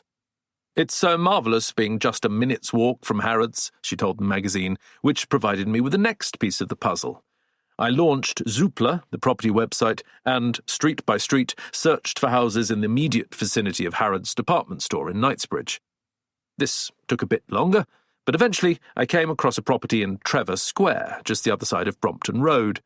It had sold for £18 million in 2008, and comparing it with the pictures of the Barraclough's home in Hello, I could see that they were one and the same. I went over there straight away. Chapter 3. You wrote this? Greta Barraclough asked. She was holding a copy of The Word is Murder, the first book I had written about Hawthorne. Yes, I thought you might like a copy. That's very kind of you. She set it down beside her in a way that somehow told me she would never open it, like the piano. It didn't matter. The book had been the calling card that had got me in. I'd been very lucky. Lady Barraclough could have been in her second home in Barbados. She could have been in any one of the 5-star hotels she frequented all over the world, or cruising with friends in the Mediterranean, or out riding in the countryside. But that same afternoon, I tracked her down to the 5-bedroom, £18 million house that she had bought close to Harrods, and which she had wrestled from her ex-husband. Not only that, I'd managed to talk my way past her unsmiling butler, an even less amicable personal assistant, and into one of her half-dozen living rooms where we were sitting now, perched on velvet sofas, facing each other and separated by a monstrous Indonesian coffee table with an assortment of quite unappetizing biscuits and small cups of tea laid out in front of us. But then she knew my books. Her children were all boys, now aged 9 to 17, and at least one of them had read Alex Rider. It's one of the things I found throughout my career. Being a children's author opens doors. For a woman who had ended her marriage with £230 million in her pocket, she seemed extraordinarily damaged. Had Sir Jack's betrayal really been that bad? The different parts of her body didn't seem to fit together properly, her knees barely carrying her across the room, and her hands swivelling unnecessarily as she sat down. She had the sort of self-awareness that suggested she might once have been beautiful, that heads would have turned as she entered the room, but that had been another room and a long time ago. What remained were sad, empty eyes, thin strands of colourless hair hanging down to her shoulders, a long neck and a hollowed-out throat. She looked as if she hadn't eaten in days.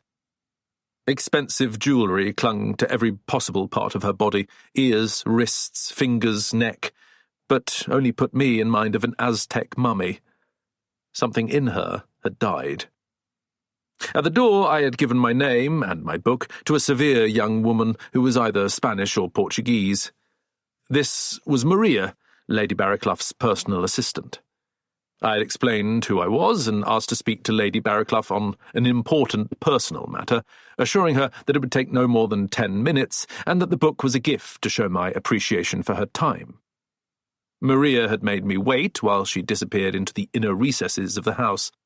I was quite surprised when, 15 minutes later, I was invited up to the first floor. We took the stairs, although I noticed what looked like an antique French lift to one side. "Why have you come here?" Lady Barraclough asked me now. She had a throaty voice, and when she spoke, something in her throat rippled like a miniature keyboard. "What is it you wish to know?" Did you ever meet a man called Daniel Hawthorne?" I asked her. She nodded. "Of course I met him. I hired him." I was surprised she was so matter-of-fact. From the day Hawthorne had walked into my life, he had shrouded himself in mystery, but to her, he was just another employee. I wondered what the relationship between them had been like. "He investigated your husband," I said. "Do you really expect me to talk about this with you?" I'm sorry, I don't mean to intrude." "You are intruding. This is still extremely painful for me. It's all public knowledge. I've had my whole life eviscerated in the tabloid press. Did you read what they wrote?" "Some of it." "They're beasts. They have no humanity." She closed her eyes, took a deep breath, then slowly opened them. "My husband had an affair with my son's Russian tutor. Can you imagine that? This woman came into our house. She sat at our table and she ate our food. She taught our son. I call her a woman, but she was only a girl, 20 years younger than my husband. He took her to Grand Cayman. I did not know this, but I suspected it. Men are like schoolboys. Their whole life they are schoolboys. He lied to me, but I knew he was lying, and I was determined to discover the truth." She paused, and I saw a shroud of puzzlement cross her face, and for a brief moment she'd forgotten who I was. "Why are you asking about him?" she demanded. "What has it got to do with you?" "I'm not here about your husband," I assured her.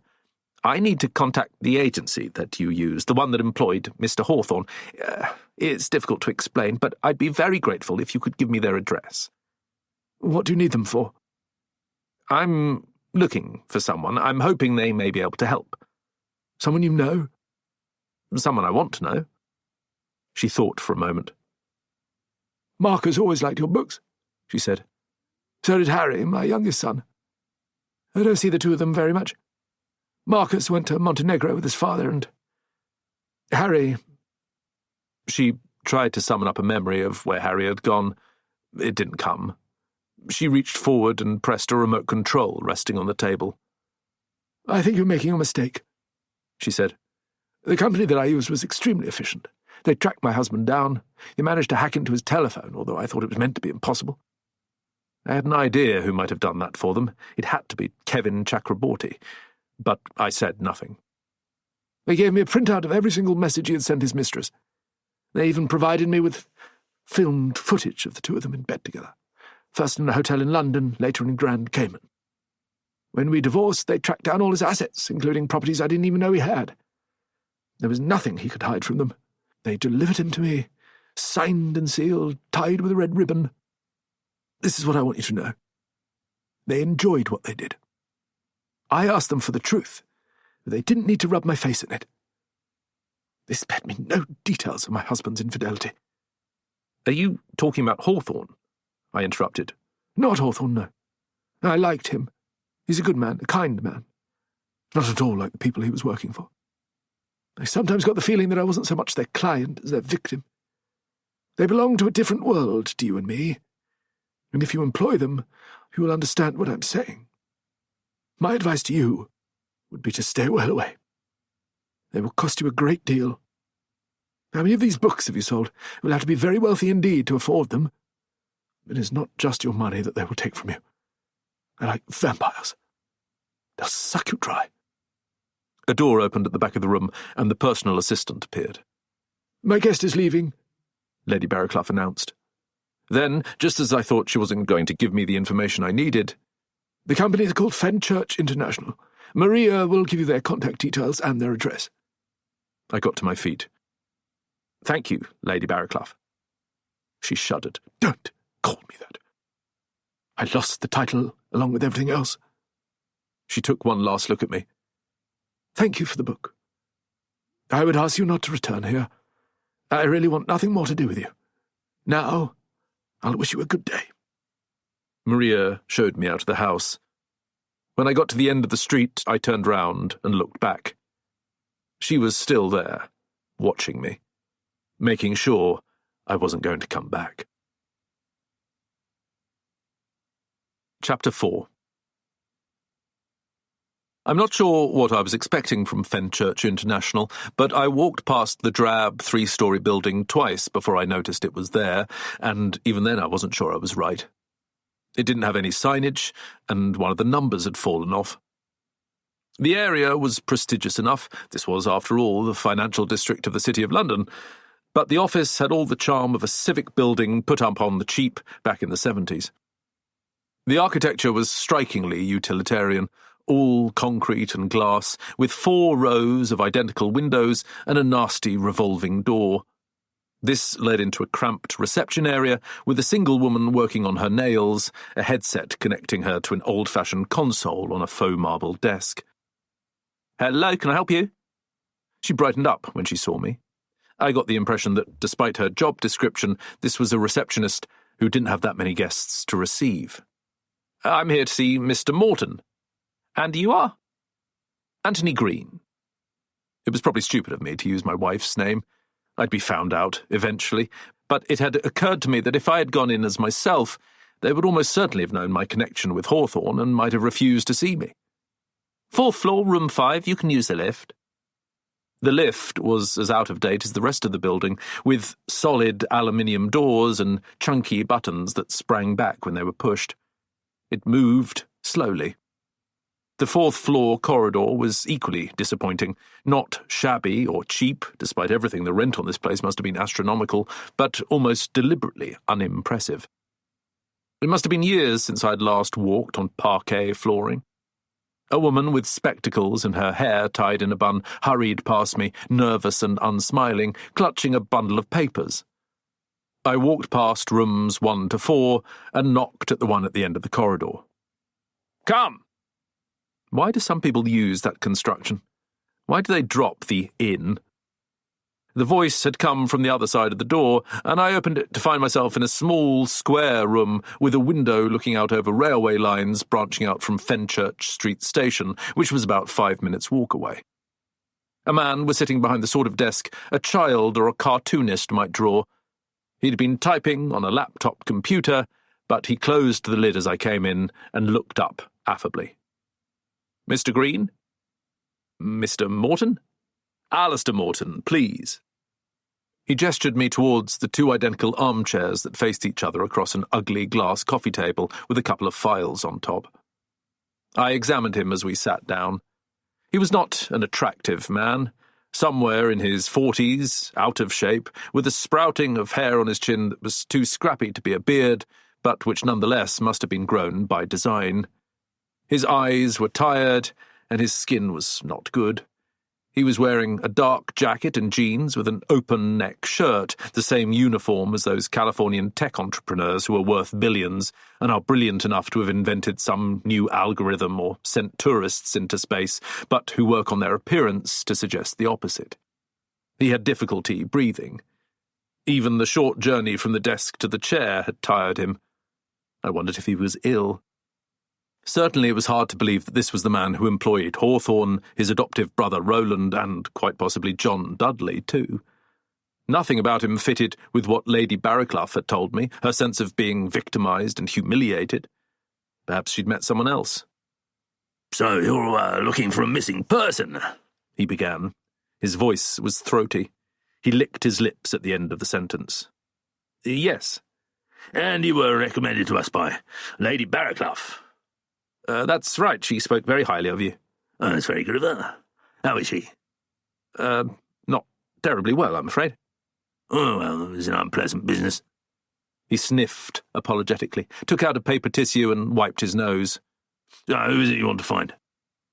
"His name is John Dudley. He used to be a police officer. I know very little about him. He may have worked in Bristol. When I met him, he was working as a private detective, and it occurred to me that he might be employed by you." "There's no John Dudley working here as far as I know. Why do you need to find him?" I can't really explain. There's something I want to ask him." Morton considered this. "What else can you tell me?" I have his photograph." I took out the picture I'd been given by Hawthorne. It showed the two of them together. This was taken 5 years ago.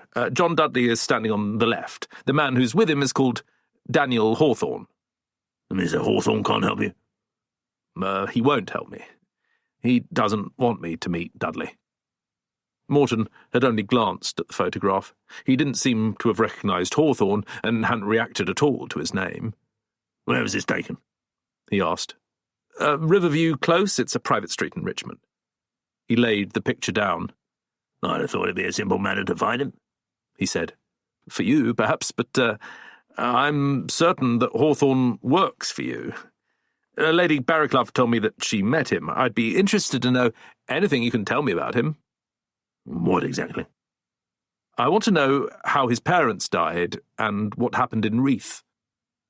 That was the moment when the pretense ended. I saw it in his eyes, a flash of intelligence, even cruelty. Alistair Morton had known who I was before I even walked into the room. All along he'd been toying with me, seeing where this was going to lead.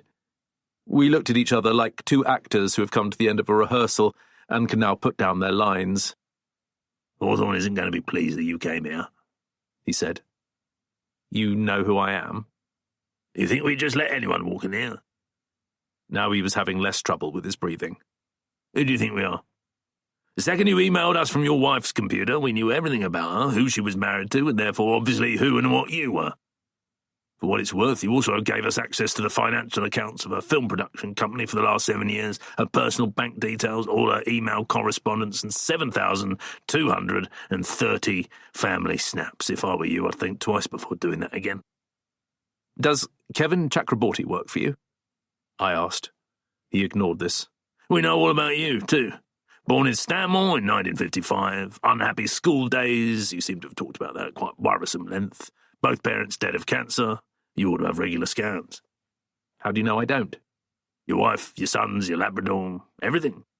Do you really think it was a good idea walking in here pretending to be a client?" "Well, it seems to have worked," I said. "I've managed to meet you." "You needn't have bothered. I was going to call you anyway. I was thinking we might have a drink."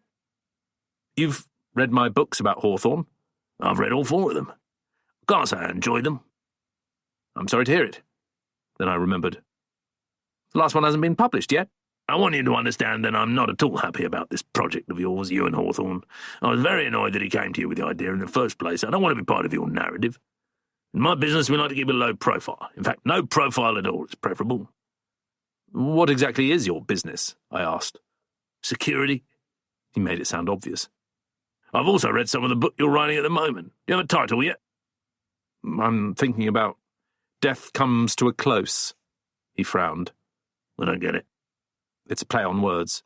"I see that, but it doesn't really make any sense. It's life that normally comes to a close. How about close to death? It's a little more direct." He shrugged. Not that it really matters. I'd much rather this book didn't appear. Don't you have other fish to fry? What are you talking about? I asked. You're a busy man. The Ian Fleming estate wants a new Bond novel. You have television projects. You could find yourself doing something more constructive and safer than writing about Hawthorne. You threatening me? He looked at me blankly. I haven't said a single word that anyone could say was threatening. You might as well know that this conversation is being recorded to protect both our interests. Anyway, you've missed the point. I'm thinking of what's best for you. I know what happened at Riverview Close 5 years ago, and let me assure you that the story doesn't end well. Not for Hawthorne, not for you. Your readers aren't going to like it one little bit. Perhaps I should be the judge of that, Mr. Morton. Do you know who killed Giles Kenworthy? That threw me. I have my suspicions, I said. He smiled at that. If you'll forgive me for saying so, you don't ever get it right. You don't even come close. Do you know? Of course I do. It's one of the first rules in my line of business. Never ask a question unless you already have the answer. He paused. Would you like me to tell you? I sat and stared. It was the most perplexing, the most difficult question I had ever been asked, and I didn't have any idea how to reply.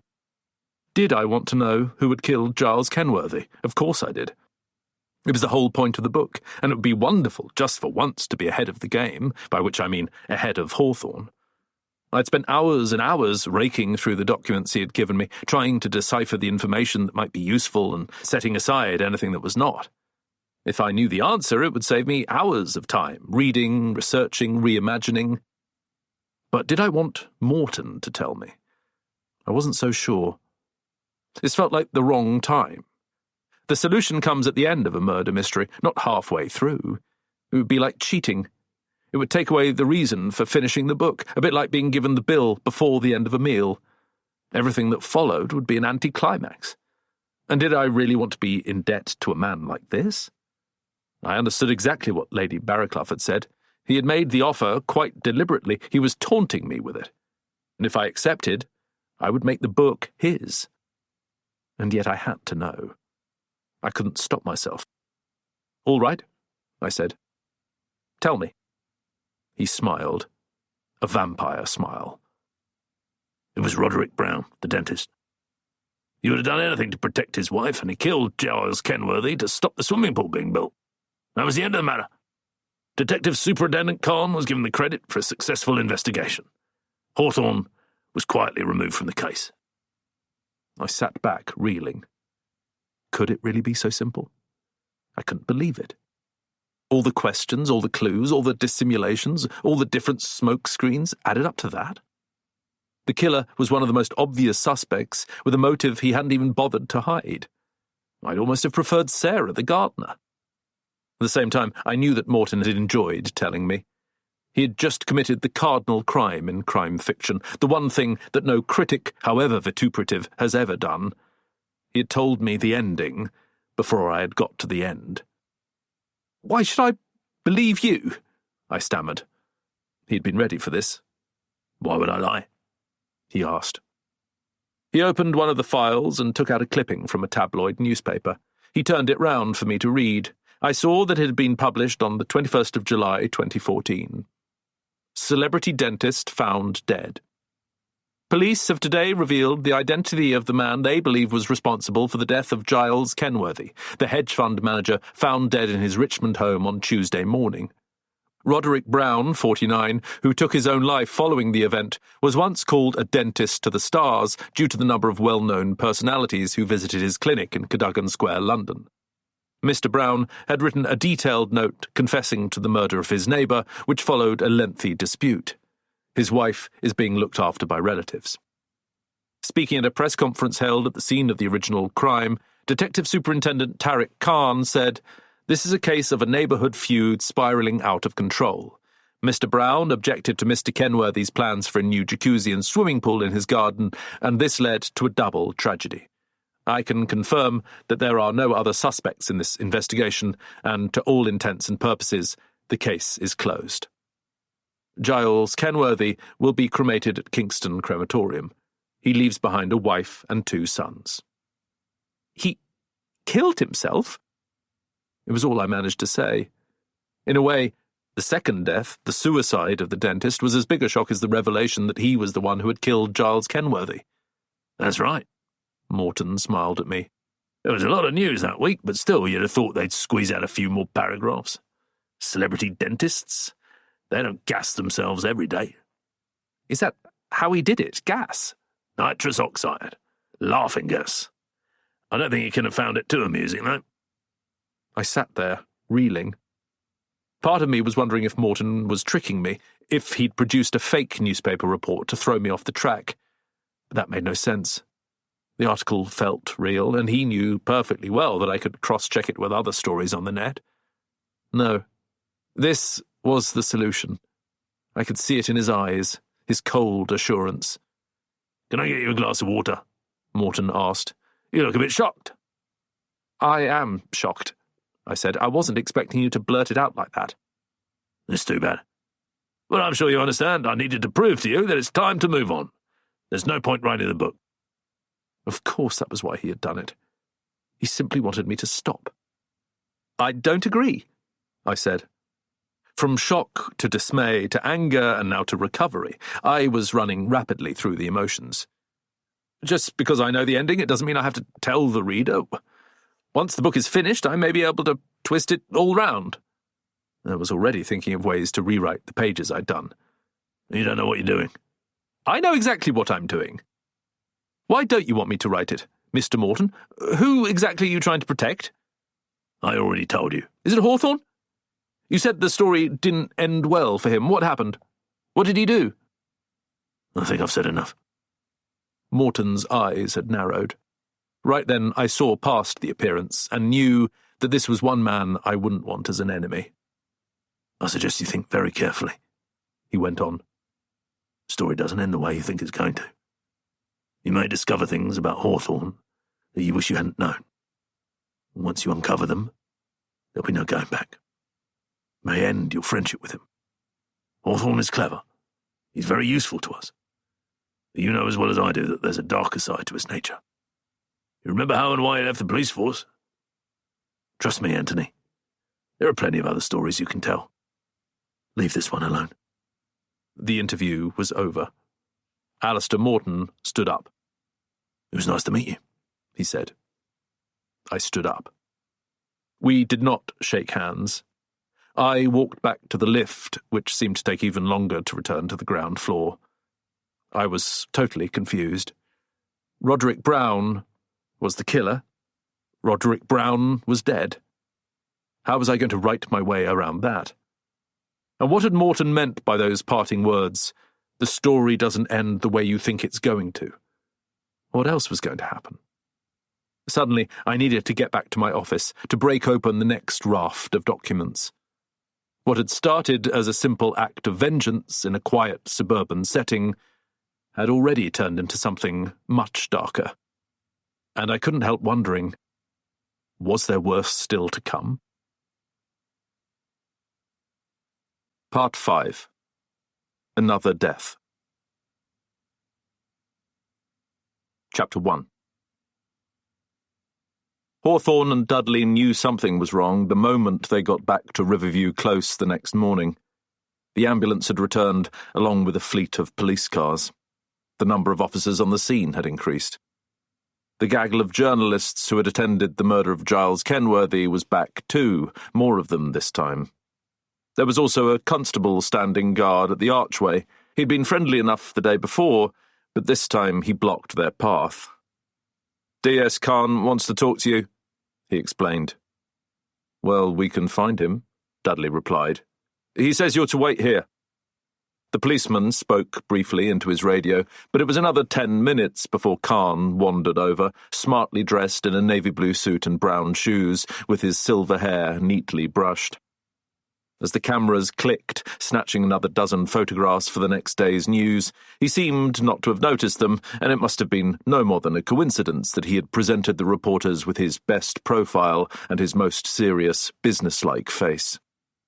This changed as he approached Hawthorne and Dudley. Sometimes silence is needed between the words. Let this gentle melody give you that moment, and thank you for being with us.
He seemed irritated that they had arrived.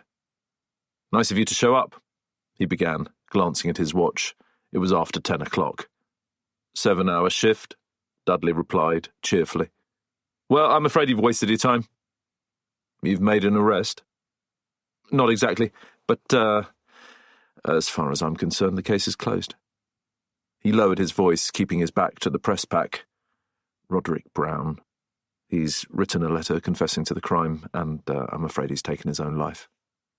"How?" Hawthorne asked. Khan shook his head. "That's not the first question I would have asked, but it makes no difference because there's nothing more for you to do. I would have called you to tell you not to show up, but as you can imagine, I've been busy. You're off the case. I'm sorry I wasted your time, but I don't need you anymore." "You owe us for 2 days," Dudley said. "1 day. But I'm a reasonable man, I'll throw in the tube fare."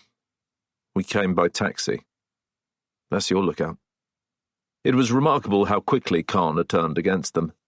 He had been reluctant to employ them in the first place, but it was almost as if he was blaming them for the way things had turned out. A crime that had effectively solved itself, and a killer who had escaped justice. Neither of these would provide the publicity and promotion he had hoped for. Worse still, his use of Hawthorne would have sent a signal to his superior officers.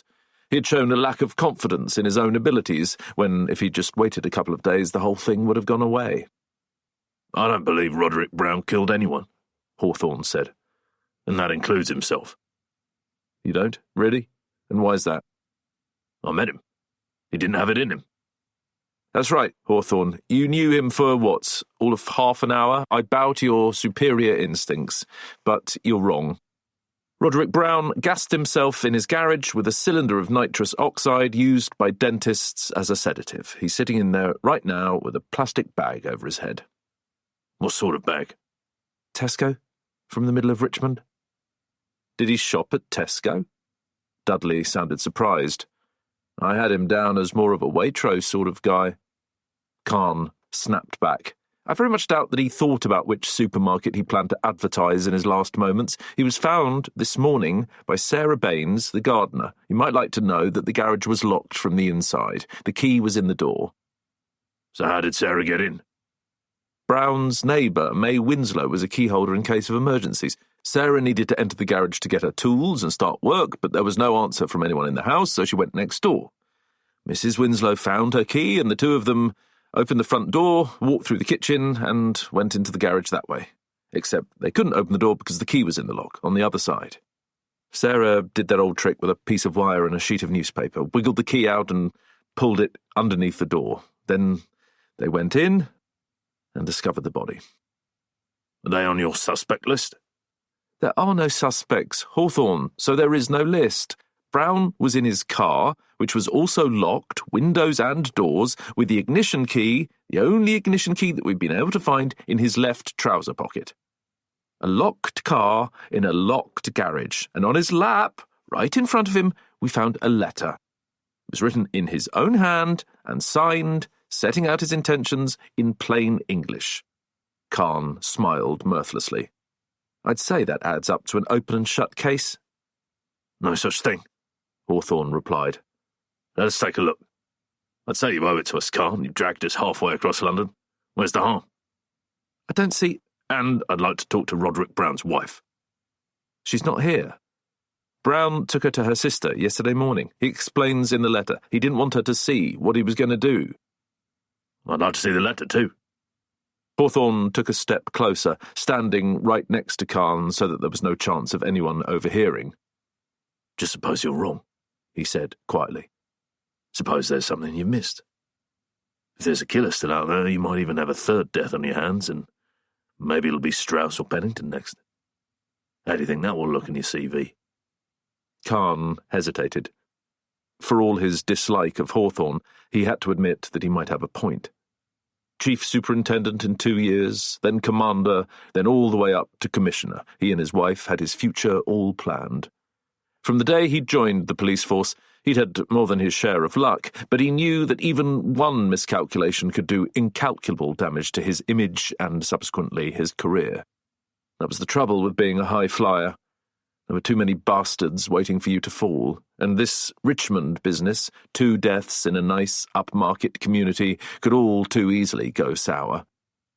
He came to a decision. Well, since you're here, you might as well stay, just for today. But you're now in an unofficial capacity as observers. You're not getting paid. It was a mean little victory. Khan had found a way of capitulating while still showing he was the one who pulled the strings. He walked with them back into Riverview Close. As they continued towards the dead man's house, Terry Strauss suddenly appeared, coming out of the stables, clutching the edges of the silk kimono she had wrapped around herself. "What's happened?" she demanded. "Please go back into your home, Mrs. Strauss," Khan said. "Is it true that Roderick is dead?" We'll talk to you shortly." They went round the side of the house, Khan leading the way. The garage was too small for the number of forensic officers who needed to get in, so they'd raised the up-and-over door to provide access from the drive. D.C. Goodwin was inside, in charge of a slimmed-down team. The Skoda Octavia Mark III took up almost all the available space, and the body was still inside it, sitting in the front seat, behind the steering wheel. The police photographers had struggled to get a good angle, and bagging the hands and feet had required unusual contortions, the procedure made all the more grotesque by the fact that Roderick had already done the same for his head. The forensic team had left much of their equipment outside. Standing in the driveway, looking into the garage, Hawthorne could see very little, a vague shape on the other side of the back window. The driver's window had been smashed. There were fragments of tinted glass scattered over the concrete floor. Without waiting for permission, Hawthorne moved forward, avoiding a puddle on the floor, and eased himself down the side of the car. A couple of men in white protective overalls glanced at him curiously, but didn't try to challenge him. Now he could see the body, the supermarket bag, the gas cylinder sitting on the passenger seat, the rubber tube stretching across. "That's a 900-litre cylinder of medical-grade nitrous oxide, 100% pure." Khan had followed him. "We've already confirmed that it's the same manufacturer and supplier that Mr. Brown used at his Cadogan Square clinic, and he seems to have kept spares in the basement of his house. I'll say one thing for him, he didn't do things by halves. As well as the gas, he'd taken an overdose of Zolpidem, a well-known sleeping pill, and there was about a quarter of a bottle of scotch in his bloodstream. Put them together, though, and they still wouldn't have been enough to kill him. My guess is that he was already half asleep when he turned on the gas. He arranged things, so he slept through his own death." "Who broke the window?" Hawthorne asked. "That was Sarah Baines. It was the right thing to do. When she and Mrs. Winslow entered the garage, the car's windows and doors were all locked. Mr. Brown wasn't moving, but there was always a chance he could have still been alive.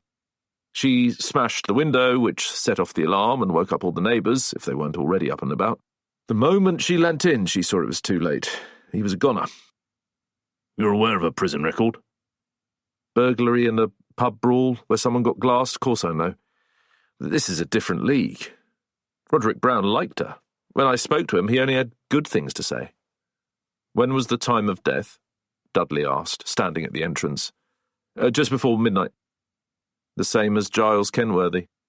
The middle of the night seems a popular time to get yourself done in, if you're living in Riverview Close." He wasn't done in. Khan glowered at Dudley.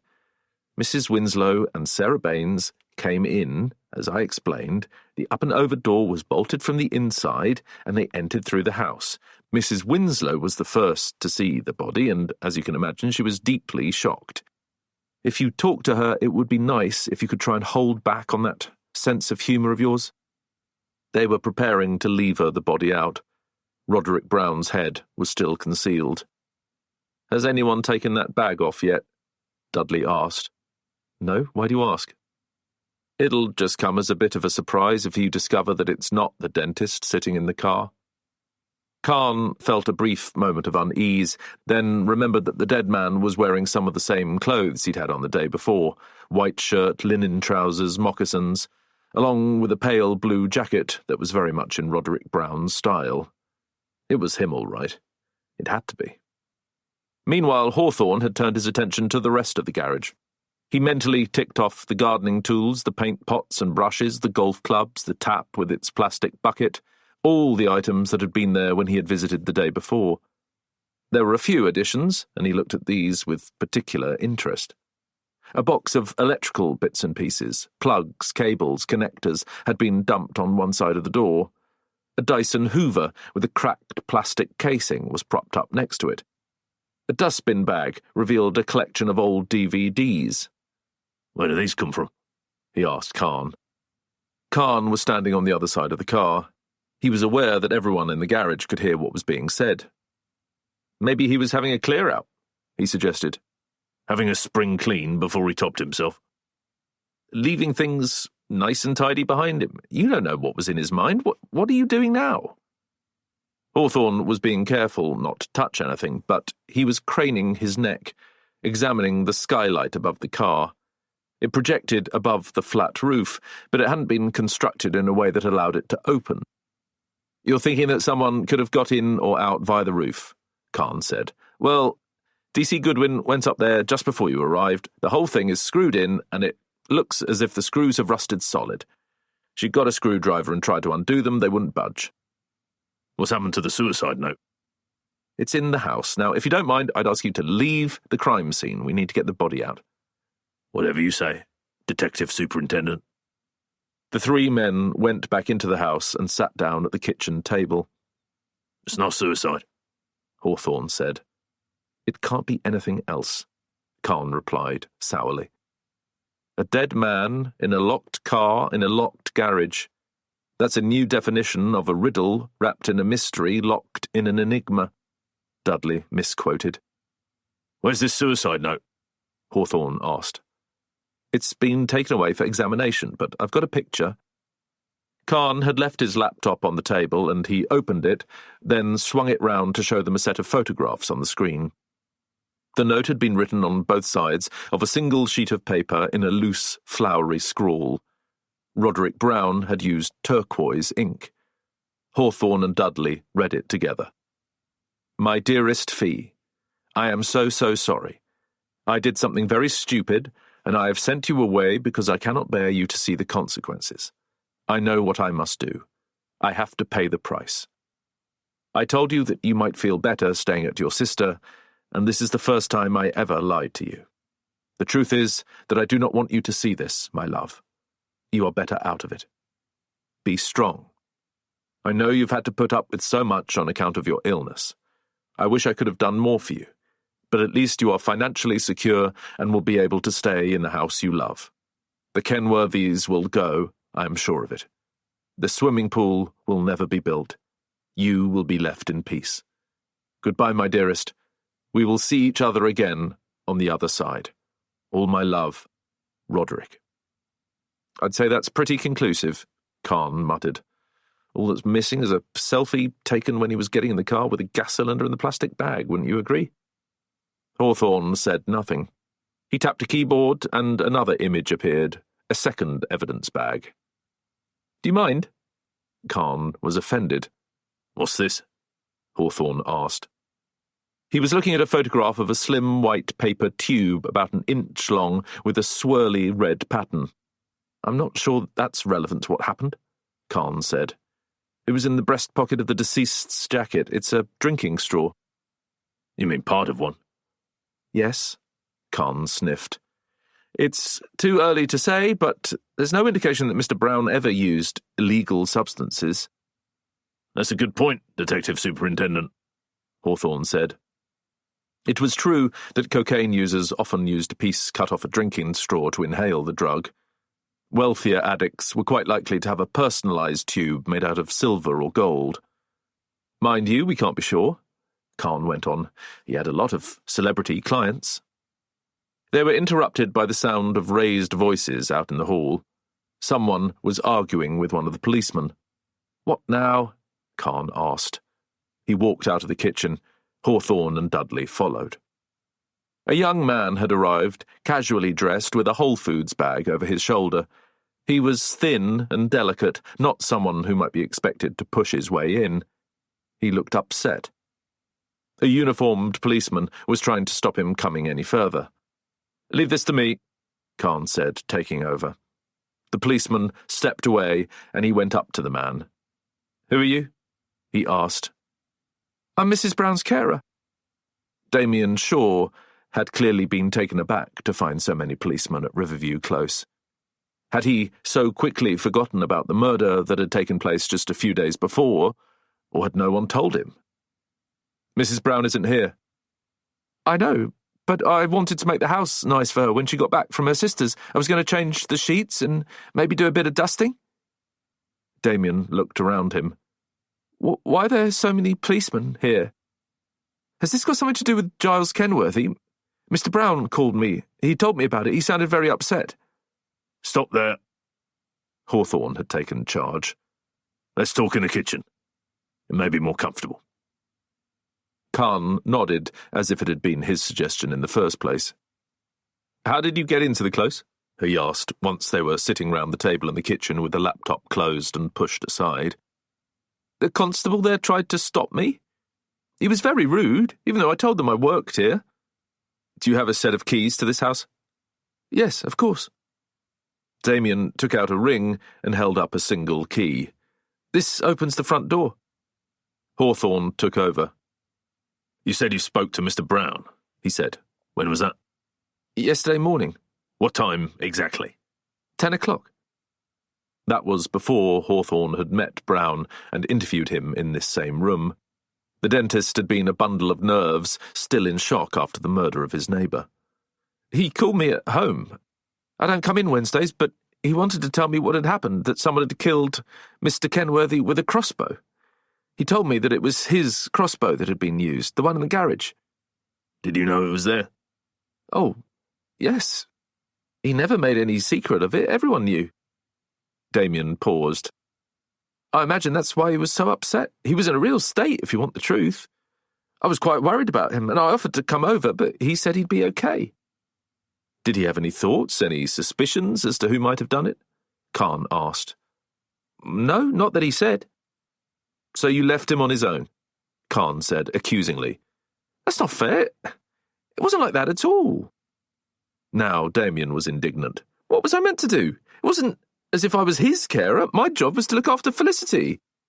And anyway, he had plenty of friends he could turn to. As a matter of fact, he mentioned he was going to talk to Adam Strauss. Adam will help. Adam will know what to do. That's what he said to me. Those were his very words. Why Adam Strauss? Dudley asked. The two of them were close. Adam gave Roderick a lot of support in the early days when Felicity got ill, and in fact it was Adam who gave him the name of the agency that I work for, so I'm grateful to him for that. But it wasn't just him. The other neighbours were very kind too. Tom Beresford was always asking after Felicity, and the old ladies next door are sweethearts. But Adam knew Roderick even before they both ended up living in Riverview Close. Adam was a patient of his. Do you know that? The others may have talked the talk, but he was the one who came round and offered proper advice and sympathy. I'm sure Roderick was grateful. There was a short silence. So Roderick Brown told you that Giles Kenworthy had been killed? Hawthorne said. How did you react to that news, Damien? How do you think? I was horrified. I know he wasn't very popular, but I'd never even met Mr. Kenworthy, not properly. I saw him quite a few times going in and out, and he struck me as a bit high and mighty. I knew how much trouble he was causing everyone. Felicity was very upset that he was going to build this swimming pool and ruin her view. She even said they might have to move. What else did Roderick tell you? Damien thought back. He shrugged. Nothing very much. He did say that he was taking Felicity to her sister in Woking. He didn't want her here with all this police activity going on. Hawthorne knew this already. So her sister was going to look after her? Yes. It worked very well. As I said, I don't work Wednesdays. I only come in 3 times a week, so I said I'd see him today, and we rang off. Mr. Brown was expecting you today, Hawthorne cut in. Yes, that's why I'm here. Damien stopped. An awful thought had occurred to him. Where is he? I'm afraid Mr. Brown is dead, Khan said. What? In an instant, all the colour had left Damien's face. He looked as if he was about to faint. How? He whispered. What happened? Get him a glass of water, Hawthorne muttered. Dudley went over to the sink. The police believe he may have taken his own life, he said. But that's impossible. There's no way he'd do that. He'd been under a lot of strain. Khan was doing his best to keep the situation under control. How long had you been looking after his wife? He asked. 2 years. Damien's eyes were filled with tears. Dudley returned with a glass of water, and Damien drank it all in one go. When he put the glass down, his hands were shaking. I come in Mondays, Thursdays and Fridays, he went on. Felicity's a lovely lady. We get on together brilliantly. I had to take a week off just a short while ago, and she hated it. She said she couldn't manage without me. He wiped his eyes with the back of his hand. Does she know? She has been informed, Khan said. I should go to her. She must be in shock. This is terrible. I can't even think how she'll manage without him. I think you should stay away for the time being, Khan warned him. But Roderick was everything to her. He adored Felicity. He'd never leave her on her own. Khan didn't look happy with Damien's assessment and moved on quickly. I do have one more question for you, Mr. Shaw, he said. I don't suppose you can tell me where Mr. Brown kept his mobile phone? Damien nodded. It'll be on the chest of drawers in the hall. Roderick was always losing things, so he was quite religious about it. He always left it there. I didn't see it. Khan glanced at Hawthorne. We'd obviously like to look at any messages he may have sent prior to his death, he said defensively. It's standard procedure. He turned back to Damien. Would you like one of my officers to drive you home? No, I live in Richmond. I can walk. You live with your parents? Hawthorne asked. With my mum. Hawthorne waited until Damien had left. Then he turned to Khan. It's interesting, he said. Roderick Brown is going to kill himself, but first of all he does a bit of spring cleaning, and you'd have thought he'd have warned his wife's carer not to come in. You heard what he said, Hawthorne, Khan returned. Damien spoke to him after Giles Kenworthy died. He was frightened. He wasn't making any sense. That was because he knew what he'd done, and he decided to take the easy way out. When did you interview Roderick Brown? Hawthorne asked. You told us he was your prime suspect. A thought occurred to him. Did you take him into the station? I interviewed him the morning after Giles Kenworthy's body had been discovered. Khan looked guilty. That was here, in his own home. Based on what he said, I decided to interrogate him more formally the next day, so I had him taken to Shepherd's Bush. Was that before or after he dropped his wife in Woking? It was in the afternoon when he got back. How long did he keep him? 2 hours. On a caution? Khan was becoming increasingly uncomfortable as the consequences of what he had done became apparent to him. Yes? Poor bastard, Dudley said. He must have been terrified. If he did kill himself, at least we know why. He shook his head reproachfully. You scared the living daylights out of him, Detective Superintendent. It may be that you didn't give him any other choice. Chapter 2. I cannot tell you how upset I am, May Winslow said. He was a lovely man, Phyllis agreed. She pulled a tissue out of her sleeve and touched it to her cheek. Always friendly, always ready to lend a helping hand. We moved into the close at the same time as him, and we hit it off straight away. He helped us move some of the furniture, and he always asked us if we needed anything when he went to the shops. He never minded us knocking on his door if something went wrong. The oven? Phyllis reminded her. Do you remember that? Oh, so embarrassing. May sighed. It was only the timer. Phyllis had turned it on, accidentally. I'm not blaming you, dear. Why do they have to make these things so complicated? But we ate salads and cold food for a week before he came and sorted it for us. Nothing was ever too much trouble. The sitting room of the Gables had not been designed for 5 people. It was too small, with too many ornaments, too many pictures on the wall, and furniture that was a little too big for the area in which it stood. An old-fashioned television set took up rather too much space in one corner, and the only empty space in the room told its own sad story. It was where a wicker dog basket had once been placed. A wooden cross stood on the mantelpiece, and a Bible sat prominently on an otherwise unnecessary side table. There was no other indication of the lady's religious past. May and Phyllis each had an armchair that was most definitely theirs, moulded to their exact shape over the 14 years they had lived there. Hawthorne and Dudley were pressed together on a floral-patterned sofa, while Khan perched on a stool brought in from the kitchen. The front windows looked out onto the close, but May had drawn the curtains to blot out the sight of the police cars and all the activity taking place next door. As a result, the air in the room was warm and stale. It still smelled of Ellery. "Did Mr. Brown ever talk to you about his animosity towards Giles Kenworthy?" Khan asked, shifting uncomfortably on his stool. He didn't want to be here. He had already interviewed both women, and he was sure that they had nothing more to say, but he hadn't been keen to let Hawthorne continue on his own. If any further information presented itself regarding the death of Roderick Brown, he wanted to be the first to hear it.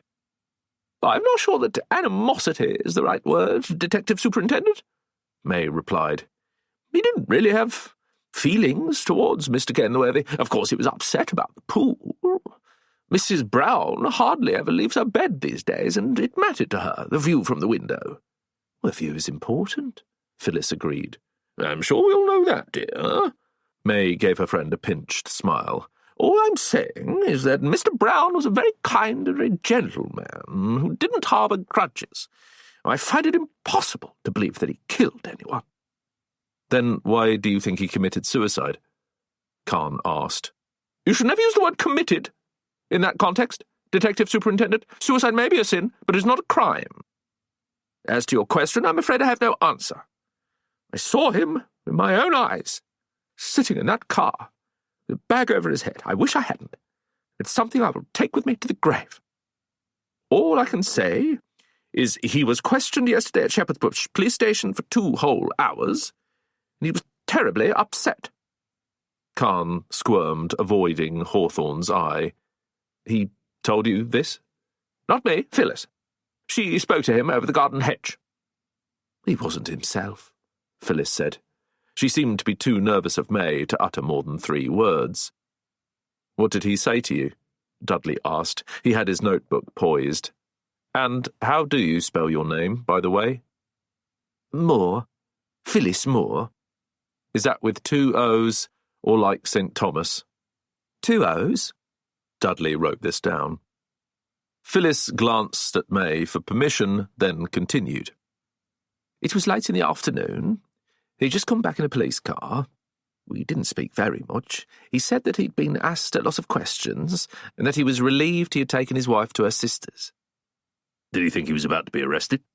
Hawthorne asked. "He didn't say. But the police wouldn't have arrested him for something he hadn't done." "I'm sure that's never happened," Dudley agreed. "He told me he was going to call Adam Strauss and ask him for advice." Hawthorne frowned. "Why not Andrew Pennington? He was a barrister. He'd know a lot more." "That's a very good point. I would have thought Mr. Pennington would be exactly the right person to go to. Can't imagine why he didn't." Dudley wrote something down in his notebook. He added a question mark and circled it. "How did the 2 of you come to be living in Richmond?" Khan asked. "You were nuns." Hawthorne made it sound improbable, like the first line of a joke. "We met at the Franciscan convent of St. Clair in Osmondthorpe, near Leeds," May said. "We were Sallies," Phyllis added. "That's what we called the sisters who shared rooms. There was very little space. I arrived 2 years before Phyllis, and we left at the same time." "How long were you there for?" "Almost 3 decades. I went in when I was in my 40s. "Why?" Hawthorne sounded almost hostile. "It's rather personal, Mr. Hawthorne, and I don't see that it has anything to do with what's happened here, but I suppose this is a murder investigation, so I'll tell you what you want to know. I had a very unhappy marriage. I was living in Chester at the time, and I was in an abusive relationship. My husband was an alcoholic and hurt me quite badly on many occasions. Once he even put me in hospital. And yet I found myself unable to leave him. I'm told this is not uncommon in cases like mine. It was a bit like Stockholm Syndrome. Is that the one I mean?" We had a son, and I did my best to protect him until he turned 18 and left home. I thank the Lord that he had no idea what his father was like. David had a hold over me that I cannot explain to this day. He destroyed my self-confidence, my inner resolve. He controlled my every waking moment until the day he died of a heart attack, and I'm ashamed to say I didn't mourn him for a single minute. The bigger question was, what was I going to do? I was 40, I had a house, a little money, and no income. It's funny, really. I'd always been a regular churchgoer, although I didn't think of myself as a religious person. It was more of a respite from David. He would drink on Saturday night and sleep it off on Sunday, so church was somewhere for me to go. The vicar was a friend of mine, and after David died, she talked to me about St. Clare's. At first, the idea was that I might go there for a month or two while I thought about what I might do next, but from the moment I arrived, I felt happy and didn't want to leave. It was a safe space. I liked the simplicity. Not so much the prayers and the meditation, but the friendship and the sense that I was doing something useful. We ran soup kitchens and food pantries in Bradford and Leeds. We visited families in their homes. It was the first time in my life that I actually felt wanted. Dudley turned to Phyllis. "Were you ever married?" he asked. Phyllis seemed reluctant to answer. She lowered her head. "My husband passed away." That was all she would say. "So why did you leave the convent?" Hawthorne continued. May answered. "It was time. Almost 30 years. Phyllis and I often spoke at night about what we might do after St. Clare's. As she just told you, we shared a room." "We weren't meant to speak to each other after Vespers," Phyllis added, "but we'd whisper to each other in the darkness." "It's true. There was no talking after night prayer. Maybe that little disobedience should have told me something." May paused. "And then an aunt of mine died and left me money. It was like something out of a fairy story. I'd already given everything I had to the convent, and the Mother Superior expected me to do the same with my inheritance, but I didn't agree, I'm afraid. I saw it as a sign that it was time to move on. A sign from God, if you like. So I talked to Phyllis, and we left together the same day." "Why Richmond?" "This is where I grew up. I saw the house on the internet, and I thought it looked perfect." "It is perfect," Phyllis agreed. "We've been very happy here. Until all this business started, anyway." "You run a bookshop selling crime fiction," Dudley said. "That seems like a strange occupation after all those years in a convent." "Well, we had to do something to keep ourselves busy," May replied. "I used to like Gladys Mitchell when I was a girl. She wrote over 60 novels, but they were never violent. They were never horrible, like so much modern fiction.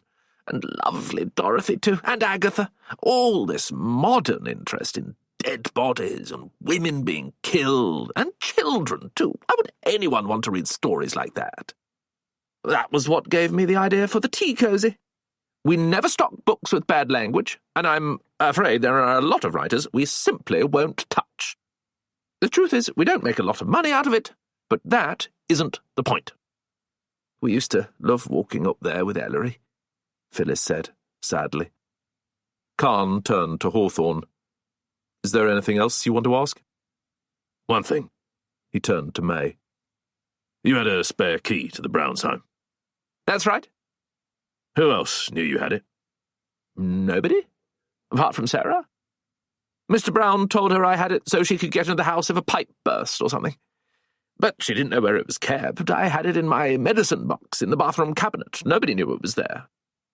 "Sarah told us that she only got employed here thanks to you," Hawthorne said. "It's true." May pulled a face as if she had just sniffed sour milk. "She was knocking on doors looking for work, and we took her on. You have to give young people a chance these days. Once she started working for us, we recommended her to other people in the close." "We wouldn't have gone anywhere near her if we'd known what she was going to do," Phyllis said, fresh tears welling in her eyes. You blame her for the death of your dog. How could anyone do anything as horrible as that? And to an animal that had never done any harm to anyone, I wouldn't have believed it, but she had scratches on her arms. I asked her about that. She said she'd been clearing a dead rosebush for Mr. Strauss, but that's not what it looks like to me. Does she still look after your garden? May paused. We have no choice. It's not so easy to find help around here. Hawthorne smiled at Khan. No further questions, he said. Chapter 3. No tea or butter cookies were served at the stables this time. Adam Strauss was slumped in an armchair, his hands clasped between his knees, a look of utter defeat on his face. For a man who guarded his emotions, who had learned to do so professionally, he had clearly taken a beating. He barely looked up as his wife showed Detective Superintendent Khan, Hawthorne, and Dudley into the room. Mr. Strauss? Khan tried to get hold of his attention. Strauss looked up dully. He was wearing a loose bottle-green velvet jacket and a wide-collared shirt, as if he had just come back from a late-night party, albeit one that had taken place in the 90s. I thought I'd see you again, he said, eventually. I'm sorry, sir. I know you were close to Roderick Brown. He was my dentist? He was more than that, as I understand it. Oh, yes. We were friends. He was the one who introduced us to Riverview Close in the first place. He was thinking of buying Woodlands, and he showed me the brochure. That's how I came to acquire the lodge. I saw him last night, you know. I suppose I must have been the last person to see him alive. Unless Sarah Baines came in this morning. She arrived too late, sir. Well, it's all down to me, then. Strauss fell silent. He called you and asked you to come round, Khan said. That's right. That was just after he came back from the police station. Suddenly, Adam was angry. He looked at Khan accusingly. You really put him through the ringer, didn't you? Did you have to interview him at such length? He was a suspect in a murder investigation, sir, and he was treated with the utmost courtesy.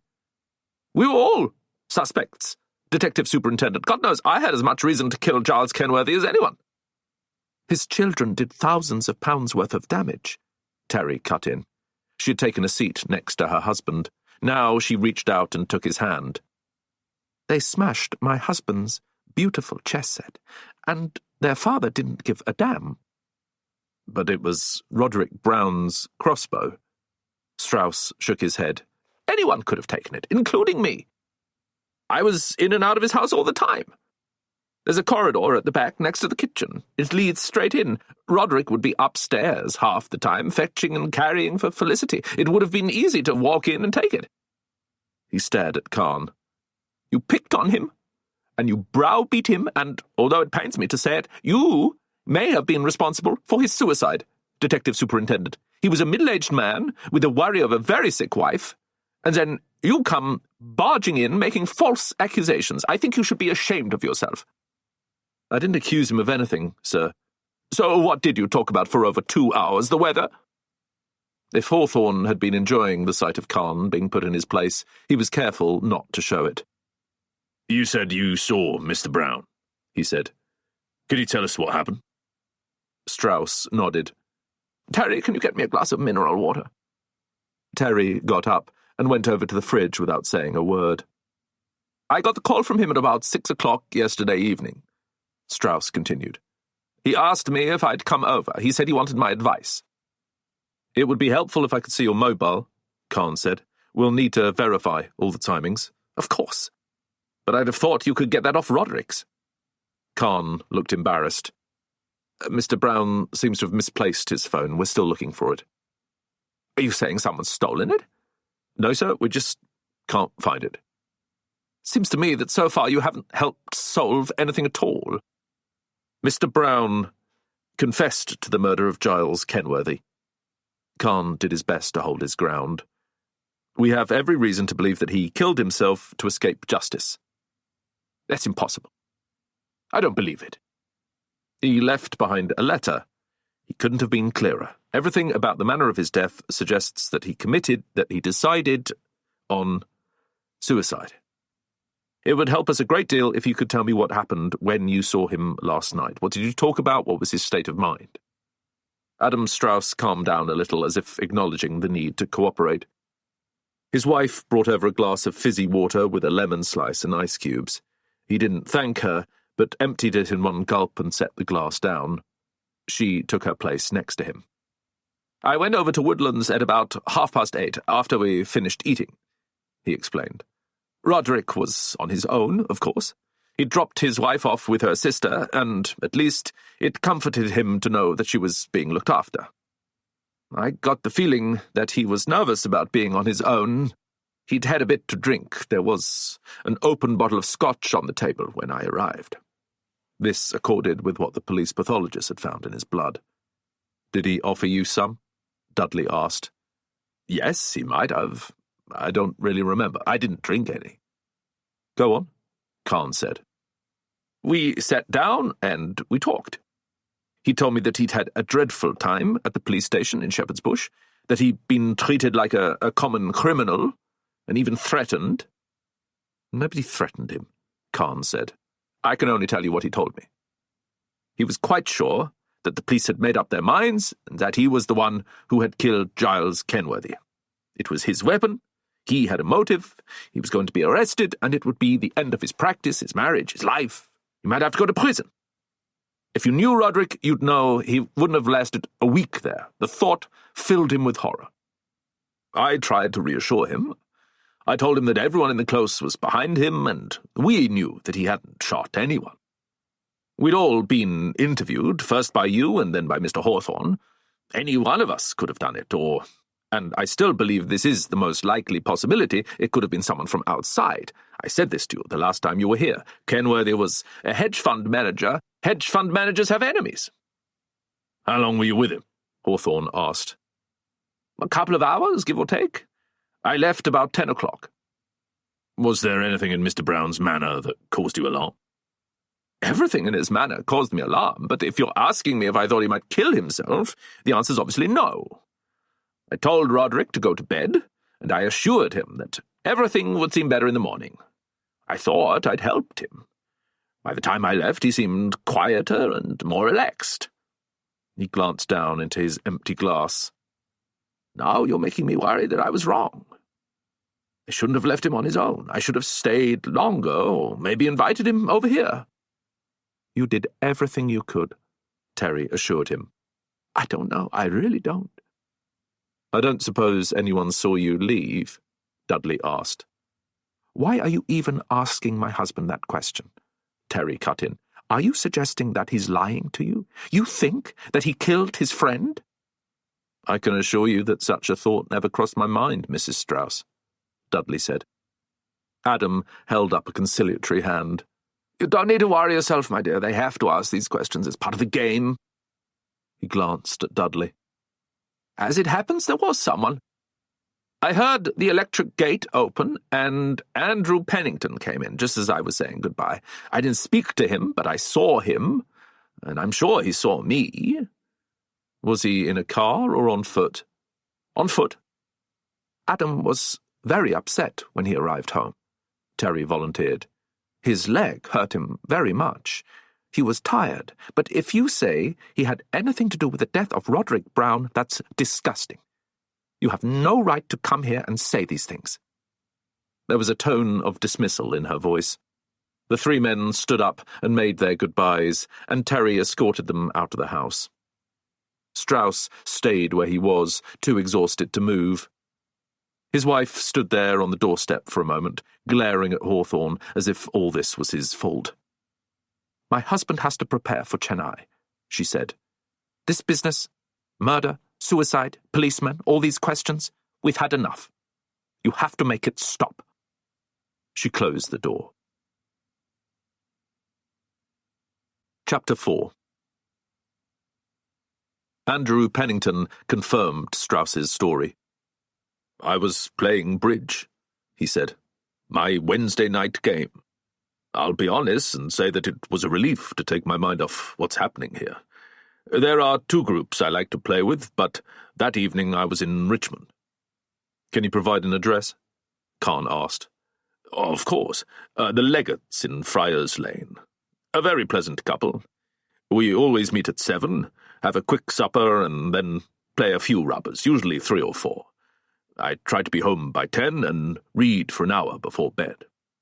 You must think me a very dull old stick, but I'm afraid that's what happens when you live alone. Everything falls into a pattern. Radio 4 in the morning, a stroll before lunch, a quick nap in the afternoon, that sort of thing. I heard the two of them as I came through the gate. Adam Strauss was standing in the doorway. I didn't see Roderick, but I heard him speak. He was thanking Adam. "You've always been so kind to me. I'm very grateful to you," or words to that effect. I wasn't close enough to hear them, exactly. The lights went out, the front door closed, and Adam walked away. I assume Roderick must have turned in. As for Adam, he went round the other side of the driveway, past Gardner's cottage, so we didn't talk to each other. I stood outside in the fresh air for a moment, looking at the stars. I saw him go into the stables, and that was that. "Did you see anyone else?" Dudley asked. Pennington stiffened. "Why are you asking me that? I understood that Roderick's death was self-inflicted." "It almost certainly was," Khan said. "But this is still a murder investigation." "You're treating Roderick's death as murder?" "No, sir, I'm referring to the murder of Giles Kenworthy, to which, I'm sorry to say, your friend Mr. Brown confessed." Andrew shook his head. "It's terrible. Just terrible. I never thought he would take it this far." For an experienced barrister, Andrew Pennington had made an elementary mistake. He had offered up more information than he had intended, and Hawthorne jumped straight in. "Are you saying you knew what Roderick Brown was going to do?" he asked. No, not at all. I had absolutely no idea."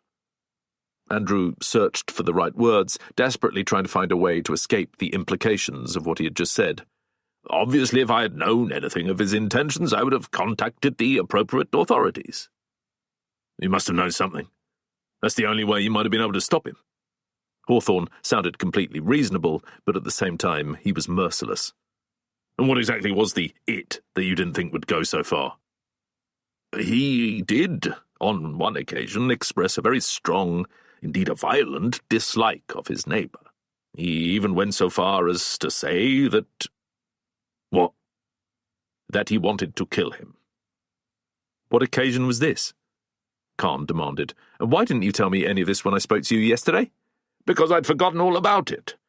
It was just an evening we'd had together a while ago. Over a drink, you know how it is. You have a couple of glasses of wine, you say stupid things. Everyone does it." "I've never threatened to shoot a crossbow bolt through somebody's throat," Dudley remarked.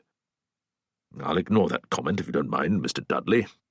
What Roderick said wasn't a serious death threat, and at the time I thought nothing of it. Obviously, in light of recent developments, it's only now that I find myself forced to reconsider." "I'm frankly amazed that a man with your experience would keep this sort of information to yourself, Mr. Pennington," Khan said. "I may have to ask you to come in and make another statement." "Of course. I'll help you any way I can, but as I've already explained, Roderick had drunk a bit too much wine, and he made an off-colour remark. That's all there was to it." Khan stood up. The four of them had met in Pennington's sitting room, and he had heard enough. But Dudley hadn't finished. "You never answered my question," he said. "What question was that?" Pennington was also on his feet. "If you saw anyone else in the close when you got back from bridge." "I don't feel comfortable implicating my neighbours." "If Mr. Brown really committed suicide, you're not implicating anyone." "These aren't just my neighbours, they're my friends." "So which one of your friends did you see?" Andrew realised he had no way of escape. "I saw Tom Beresford," he said, speaking the words heavily.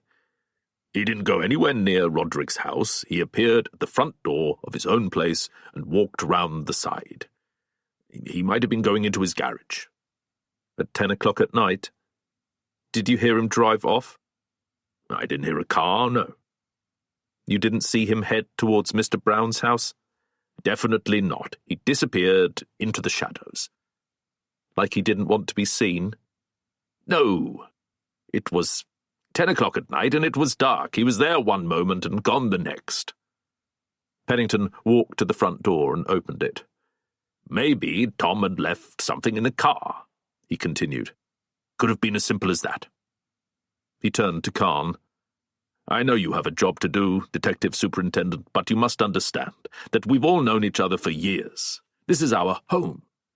You're suggesting that Roderick committed the murder and killed himself out of remorse, and I have to say, I'm inclined to agree with you. There seems to be no alternative explanation, so why are you continuing with this investigation? Can't you just move on and leave us all in peace? They left Well House and stood outside near the gate. It was early afternoon, and once again the police presence was thinning out. Khan seemed to come to a decision. All right, he said. Are you satisfied, Hawthorne? I'd say we've come to the end of the road. What road's that, Detective Superintendent? Hawthorne asked. We now know that Roderick Brown threatened to kill Giles Kenworthy. It was his crossbow, and he had the most obvious motive. He was under a lot of pressure, having to deal with his wife's illness, and it seems fair to say that he was acting on her behalf.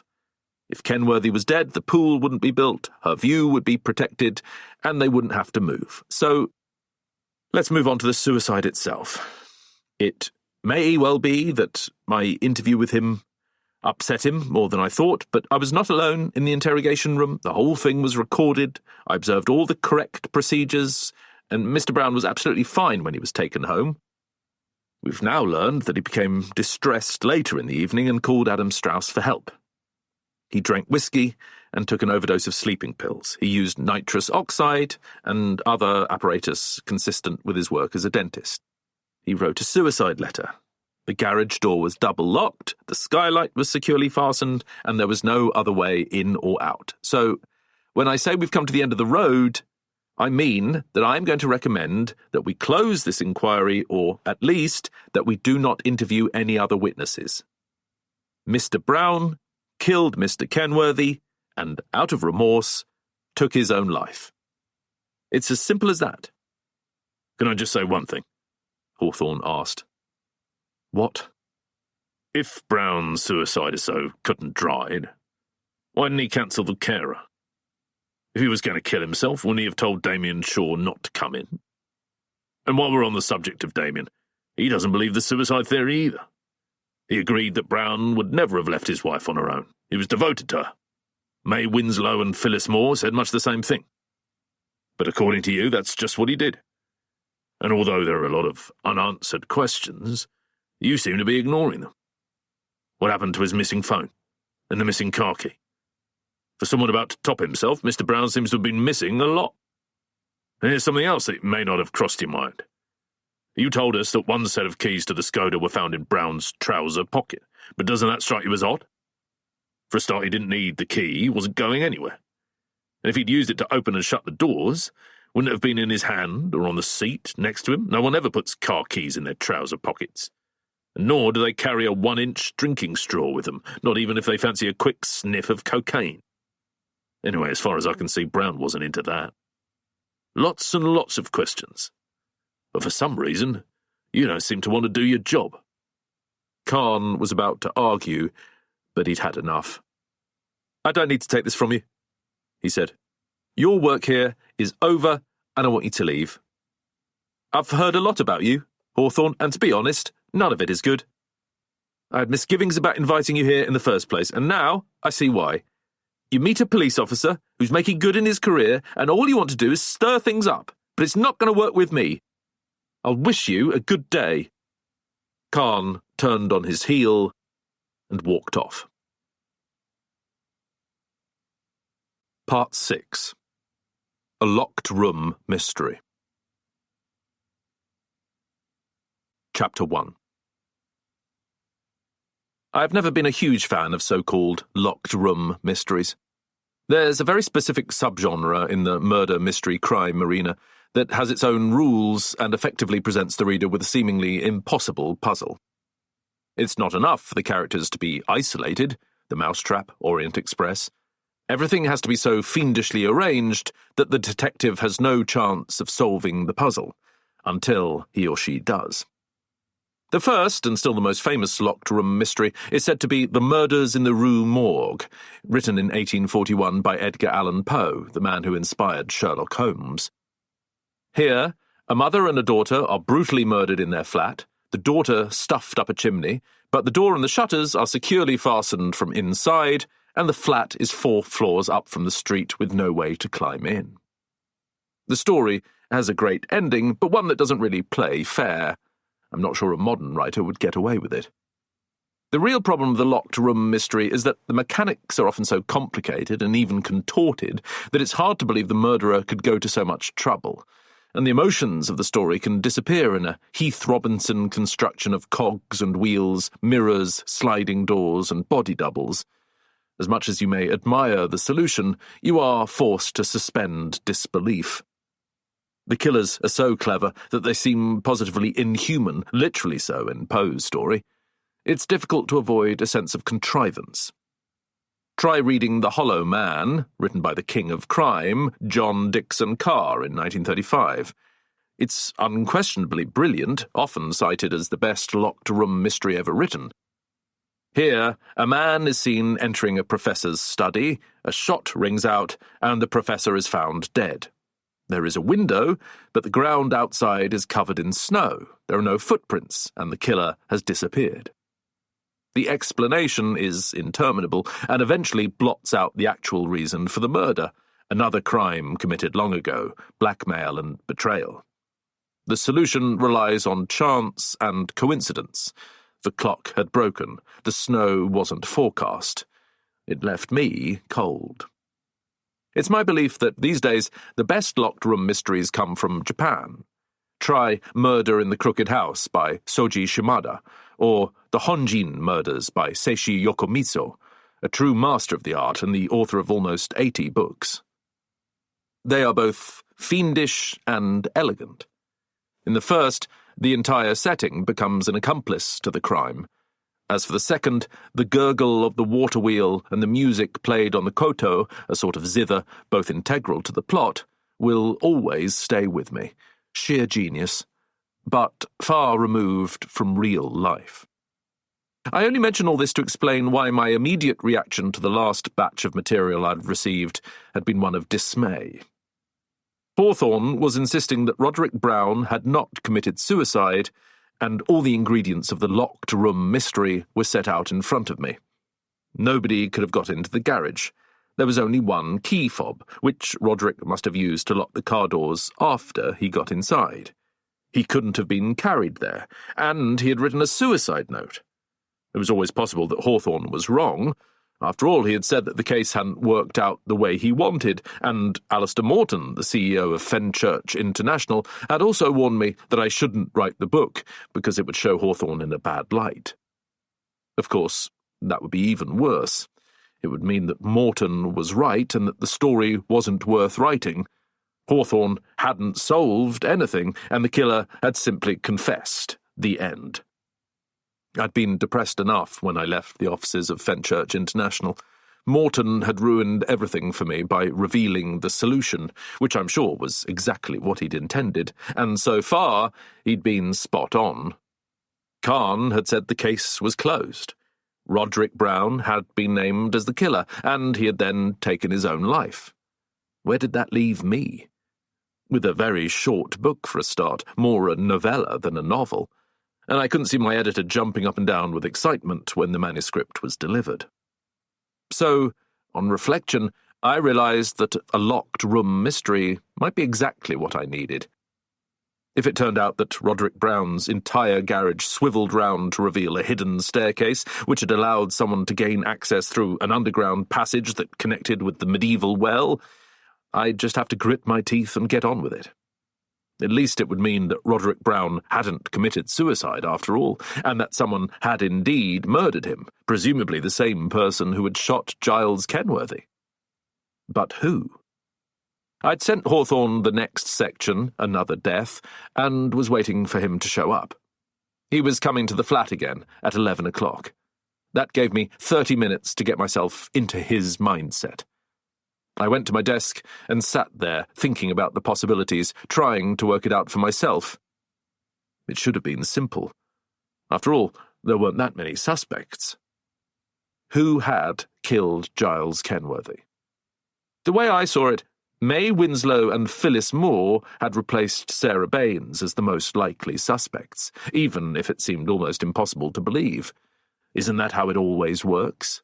The killer is the last person you expect, and these two were ex-nuns with such a hatred of violence that they wouldn't even stock Joe Nesbo in their cosy crime bookshop. I would have been surprised if, at 81 and 79, they even had the strength to lift the crossbow and take aim, but maybe one of them had held it while the other pulled the trigger. They certainly had a motive.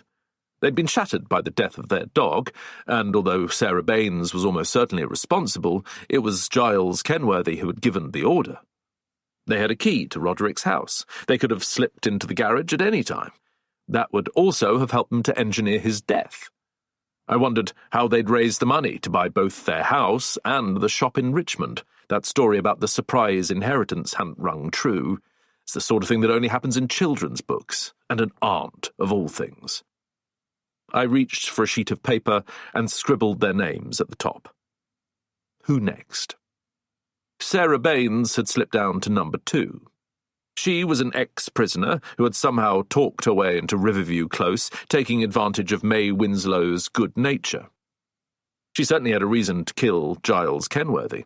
He had found her snooping around in his office and had fired her, threatening to report her to the police, which would have been the last thing she needed.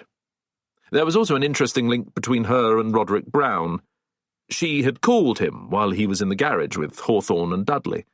Was it possible that she was sharing something she had found on Kenworthy's computer? Roderick was certainly an enthusiastic supporter. She's a fine young woman, very hard-working and always helpful, although his untidy garden told a different story. Did she have some hold over him? Why had his phone gone missing at around the same time as his death? Did he know something that had got him killed? And then there was Dr. Tom Beresford and his wife. Hawthorne had described Dr. Beresford as an alcoholic, addicted to sleeping pills, stressed and miserable, locked into an endless row with his neighbour about a narrow driveway and who had the right to park there. But it was more likely to have been the death of his patient, Raymond Shaw, that had tipped the balance and turned him into a potential murderer. Was there some link between Shaw and Beresford that I hadn't yet discovered? Suppose he had stolen the crossbow and Roderick had seen him. That might have been a motive for a second murder, although I still had no idea how he could have done it. Unless he was assisted by his wife. Gemma Beresford would surely do anything to protect her husband. I opened a drawer and took out one of the photographs that Hawthorne had sent me. It was a printout from her website showing her rare poison collection of jewellery: snakes, scorpions, spiders, and doll's eyes, a toxic plant from North America. There was definitely something sinister about her, and I wondered how far she would go to keep her family together. Far enough to kill? She reminded me a bit of Terry Strauss, Adam's second wife. Of the two of them, I found it easier to imagine Terry creeping around Riverview Close in the middle of the night with a crossbow, and there was definitely something sinister about her, even the fact that she was a blood relative of Strauss's first wife, Wendy. She had a reason to kill Giles Kenworthy, although not a very good one. It was his children who had smashed her husband's prize chess set, a gift from Sheikh Mohammed bin Rashid Al Maktoum, no less. She was certainly ferocious in her devotion to Adam. She thought he was a genius. She accompanied him to all his chess tournaments. But would she really murder someone on account of a broken chess set? I wasn't sure. A chess grandmaster might have the intelligence required to plan a murder. I've always thought of chess as a rather cold-blooded game, and it was true that Adam Strauss had always been the spider at the heart of the web that was Riverview Close.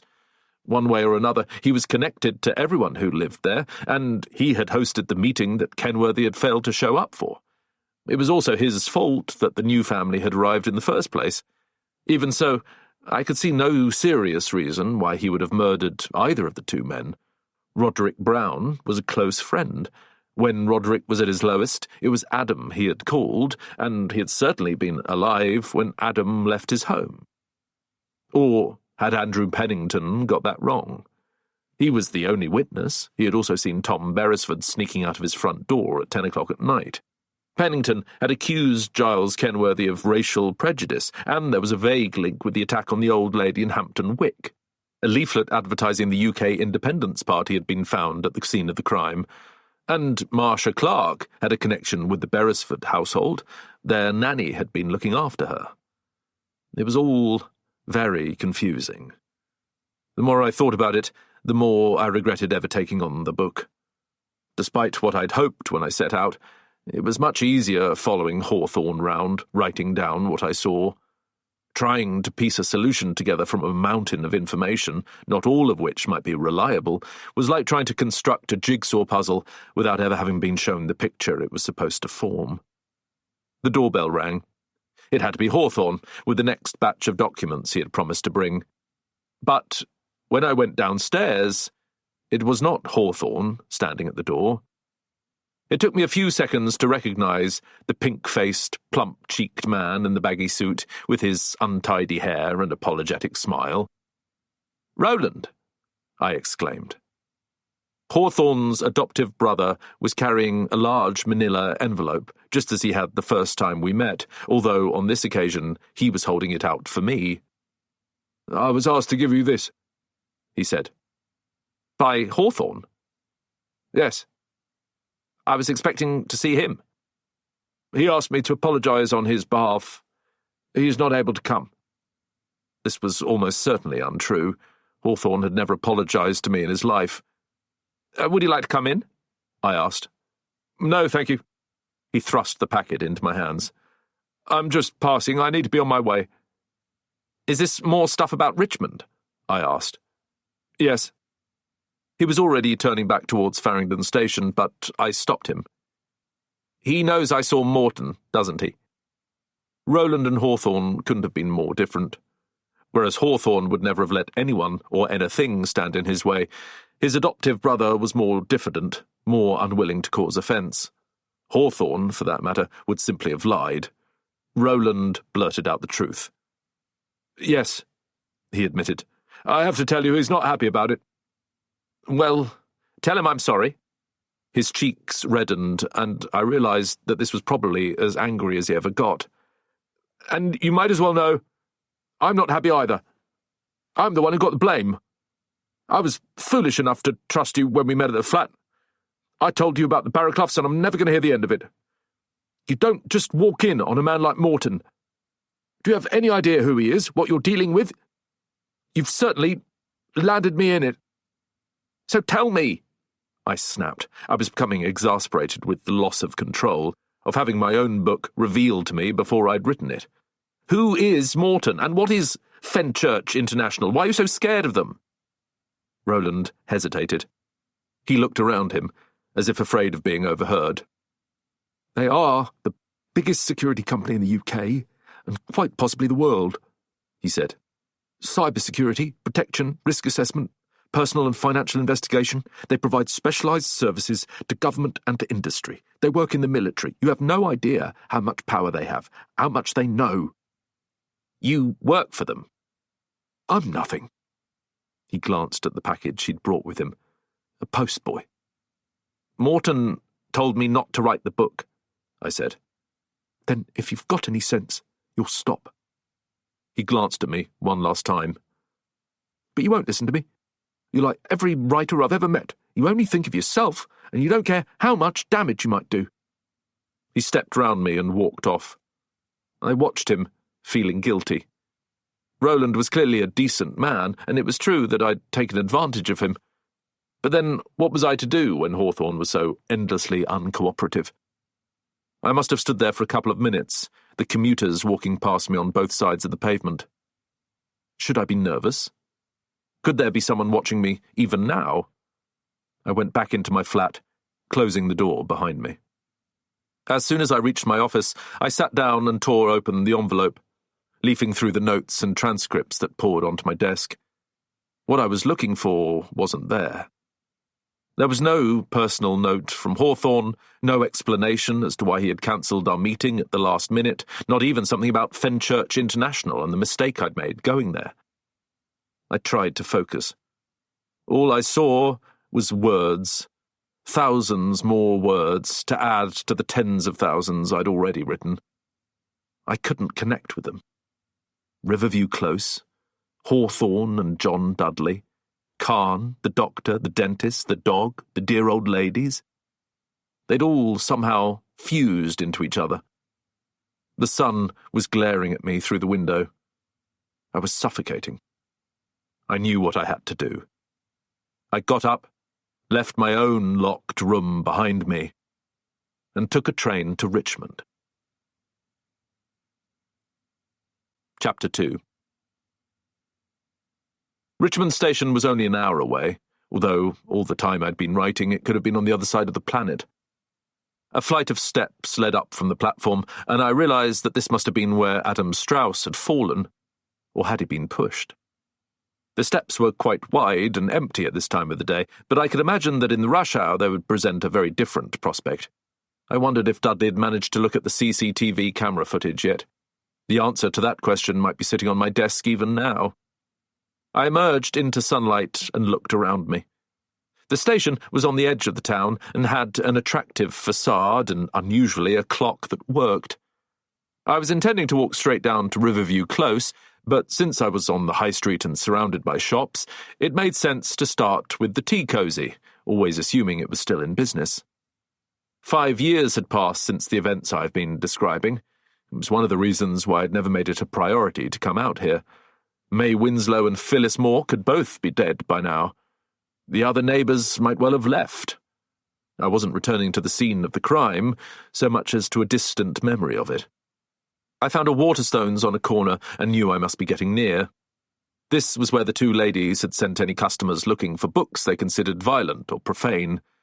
I continued past an incredibly tatty Odeon cinema, fanatical about film, it said, with the first F falling off, and up the hill.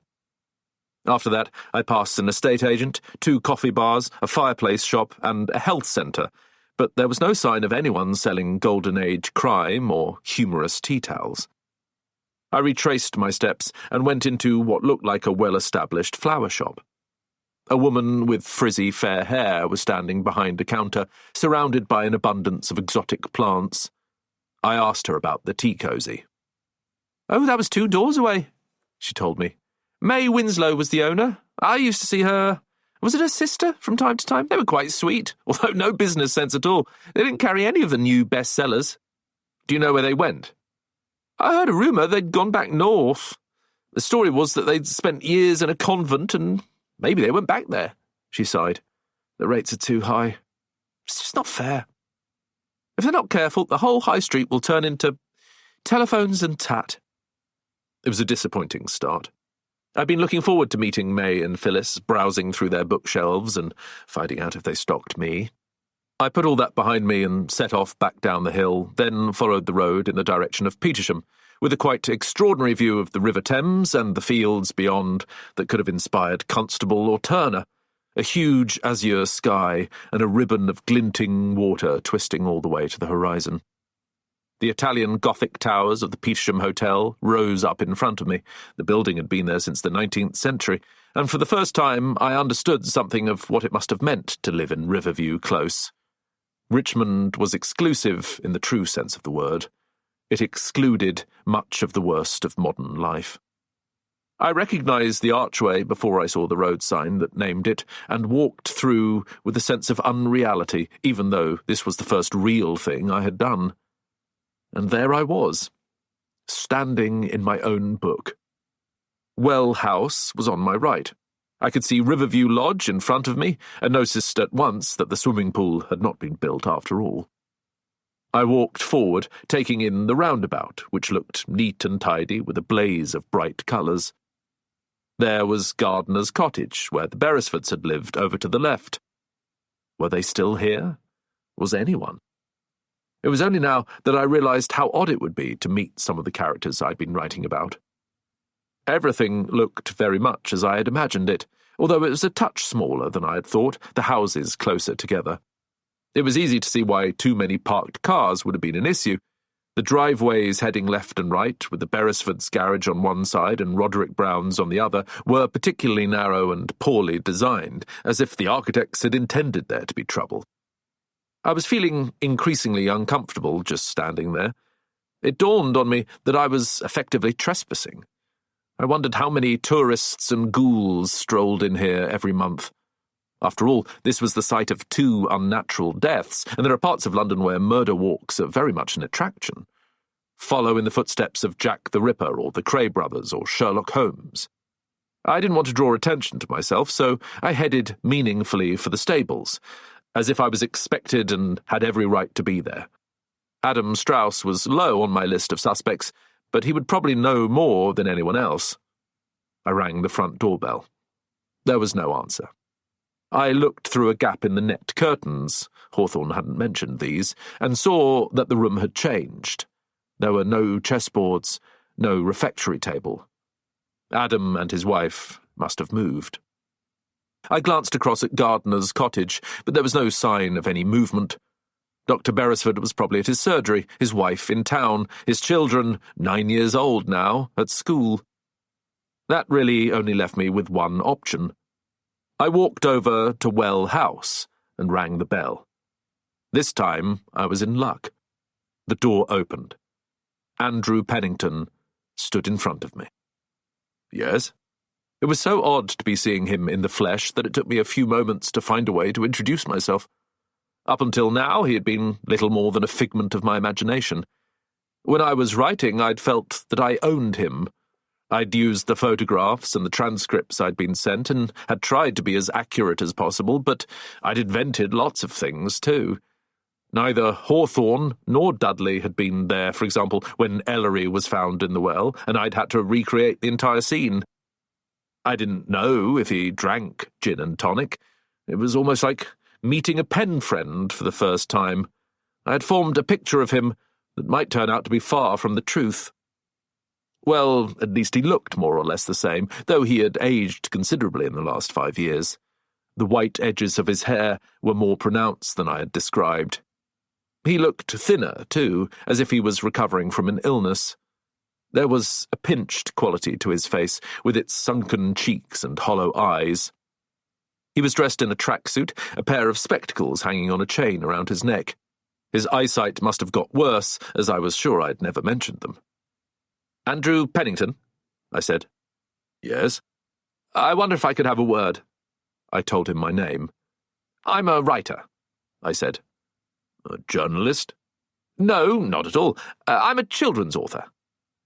I don't know why I said that. I suppose it wouldn't have done me any favours, turning up at a crime scene and announcing I wrote murder mysteries. "I think you met a friend of mine once, a while ago, Daniel Hawthorne. He came here when Giles Kenworthy was killed." "Oh, yes." His face gave nothing away. "He spoke to me a few times." "I'm writing a book about him. Not a children's book, a sort of biography. I was wondering if I could talk to you about the time you spent with him, how it was to meet him." Pennington considered. "You know my name," he said. "Did he talk to you about me?" "A little."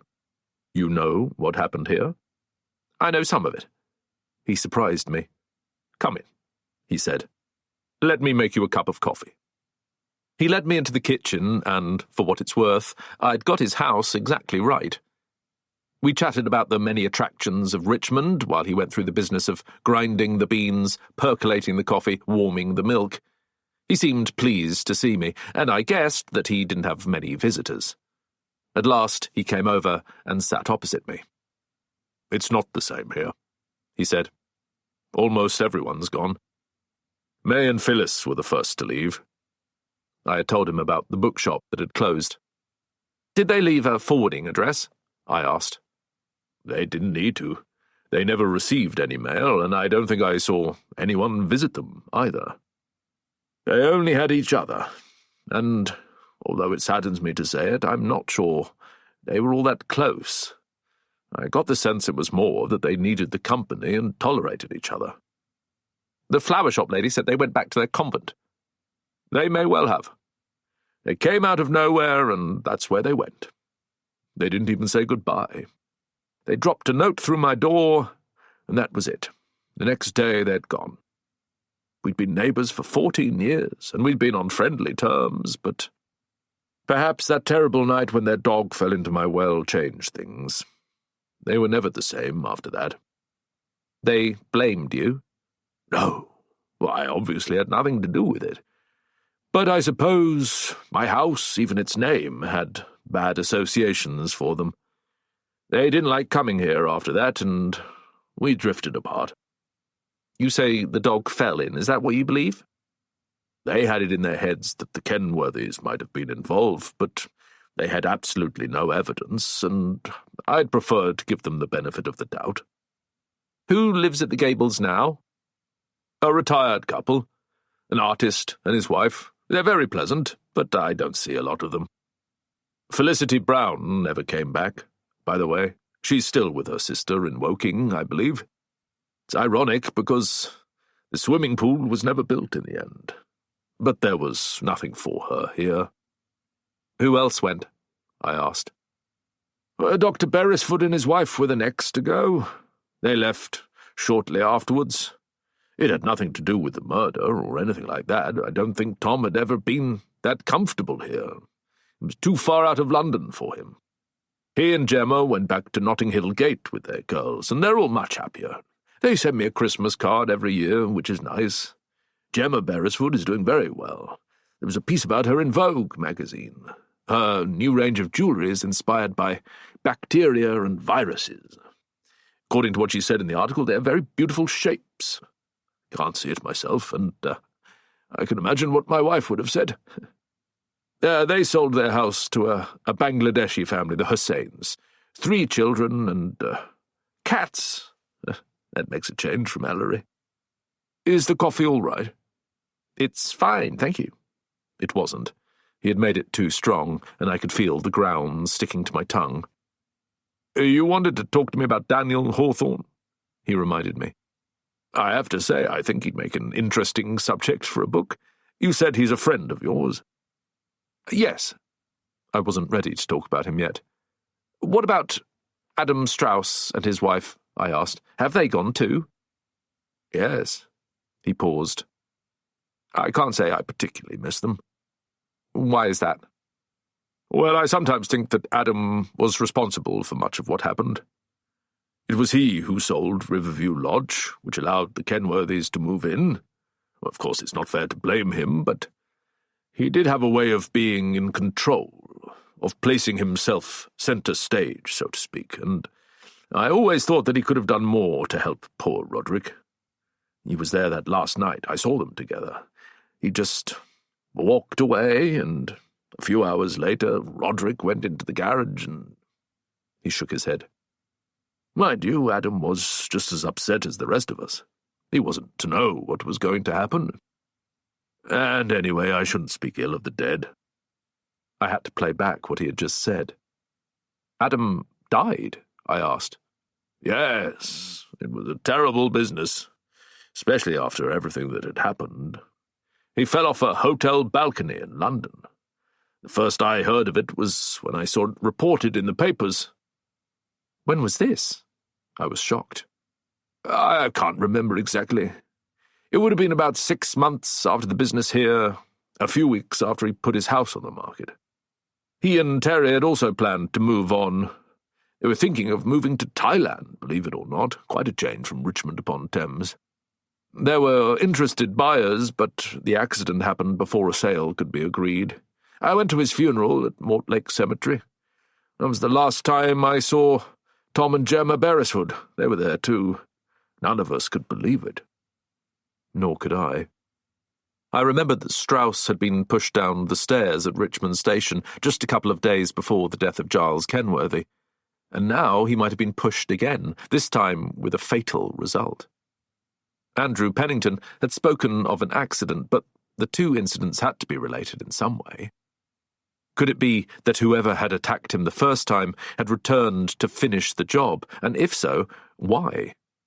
Giles Kenworthy was dead. Roderick Brown had taken the blame. What could possibly be gained by murdering the chess grandmaster? Did the police investigate? I asked. Oh, yes, they were definitely suspicious, but I'm afraid the investigation came to nothing. Adam was alone in his room. Terry had gone out for a walk. Nobody saw anything. The railing was quite low, and they assumed that he slipped and fell. I wondered if Hawthorne knew about this. He had never mentioned that Adam Strauss was dead, and there had been nothing in the pages he'd sent me so far. I would have to ask him when I next saw him. So, what happened to Terry? I asked. She went through with the sale and left.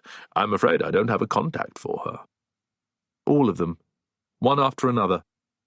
Giles Kenworthy and Roderick Brown, Felicity Brown, May Winslow and Phyllis Moore, Dr. Beresford and his wife, Adam Strauss dead, his widow gone.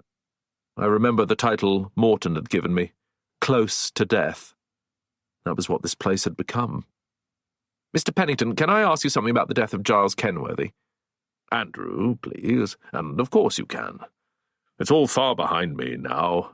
Water under Richmond Bridge, you might say. Do you think Roderick Brown killed him? Hawthorne had his doubts, that's what he told me, and he wasn't sure about Mr. Brown's suicide either. Andrew Pennington took off his glasses and wiped them with a tissue. Then he put them back on again. He had given himself time to think. My opinion hasn't changed since I spoke to Mr. Hawthorne all those years ago. I am quite sure that Roderick did indeed shoot Giles Kenworthy with the crossbow that he kept in his garage. He would have done anything for Felicity, and it may be that she was much stronger than she seemed. I wouldn't have been surprised if she had suggested it to him. It's also a fact that he threatened to commit the crime. I heard him. So it's a natural assumption that he took his own life out of guilt and remorse and fear of being arrested. The note he left behind said as much. I hope you're not trying to reopen old wounds, Anthony. What's to be gained? I'm still living in Riverview Close. It's not the place it used to be, but you have to accept change as part of life. At least some sort of peace has returned. You never thought of leaving? I asked. He smiled sadly. Where would I go? I bought this house with my wife, Iris. We were very happy together, and living here I still feel close to her. I have friends in Richmond. When everyone else departed, I did think briefly about putting the place on the market, but at the end of the day I couldn't see any point. Andrew Pennington stirred his coffee with a spoon. He had hardly drunk any of it. It's a strange thing, isn't it? He mused. Living in a place like this, being surrounded by the same people day in, day out. What are they exactly? They're your neighbours. They're not quite your friends, although they're closer to you than anyone in the world. You live in and out of each other's pockets, and you know everything about them.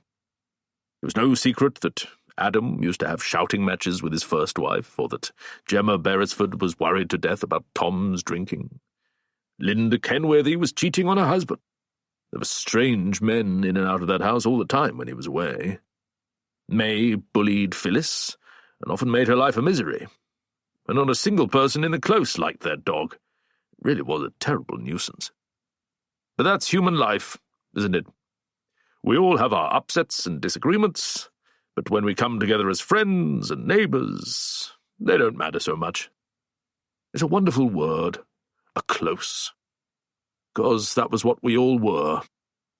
Closeness was what we had, and I miss it now that it's gone. Miss the people who lived here. I won't pretend otherwise. He got to his feet. I'm sorry. The older I get, the more maudlin I seem to become. It's what happens when you live alone. Where are you based? I'm in a flat in Clerkenwell. Oh, I couldn't bear that. You should move to Richmond. I had finished as much of my coffee as I could manage. I stood up and we shook hands. Thank you for seeing me. It was a pleasure. I shall look out for your book. He walked with me to the door, and I paused for a moment before I went out. I forgot to ask, who bought Riverview Lodge? I said. Pennington looked surprised. Oh, didn't I tell you? Linda Kenworthy and her children are still there. The house is on the market, but she hasn't managed to sell it yet. She only put it on in the spring. Funny thing is, she's told me how much she likes Riverview Close. It's hard to believe, looking back. Maybe it suits her more now that she's on her own. He glanced at his watch. If you're lucky, you might find her in. Do you ever talk to her? Now and then, if we happen to be passing.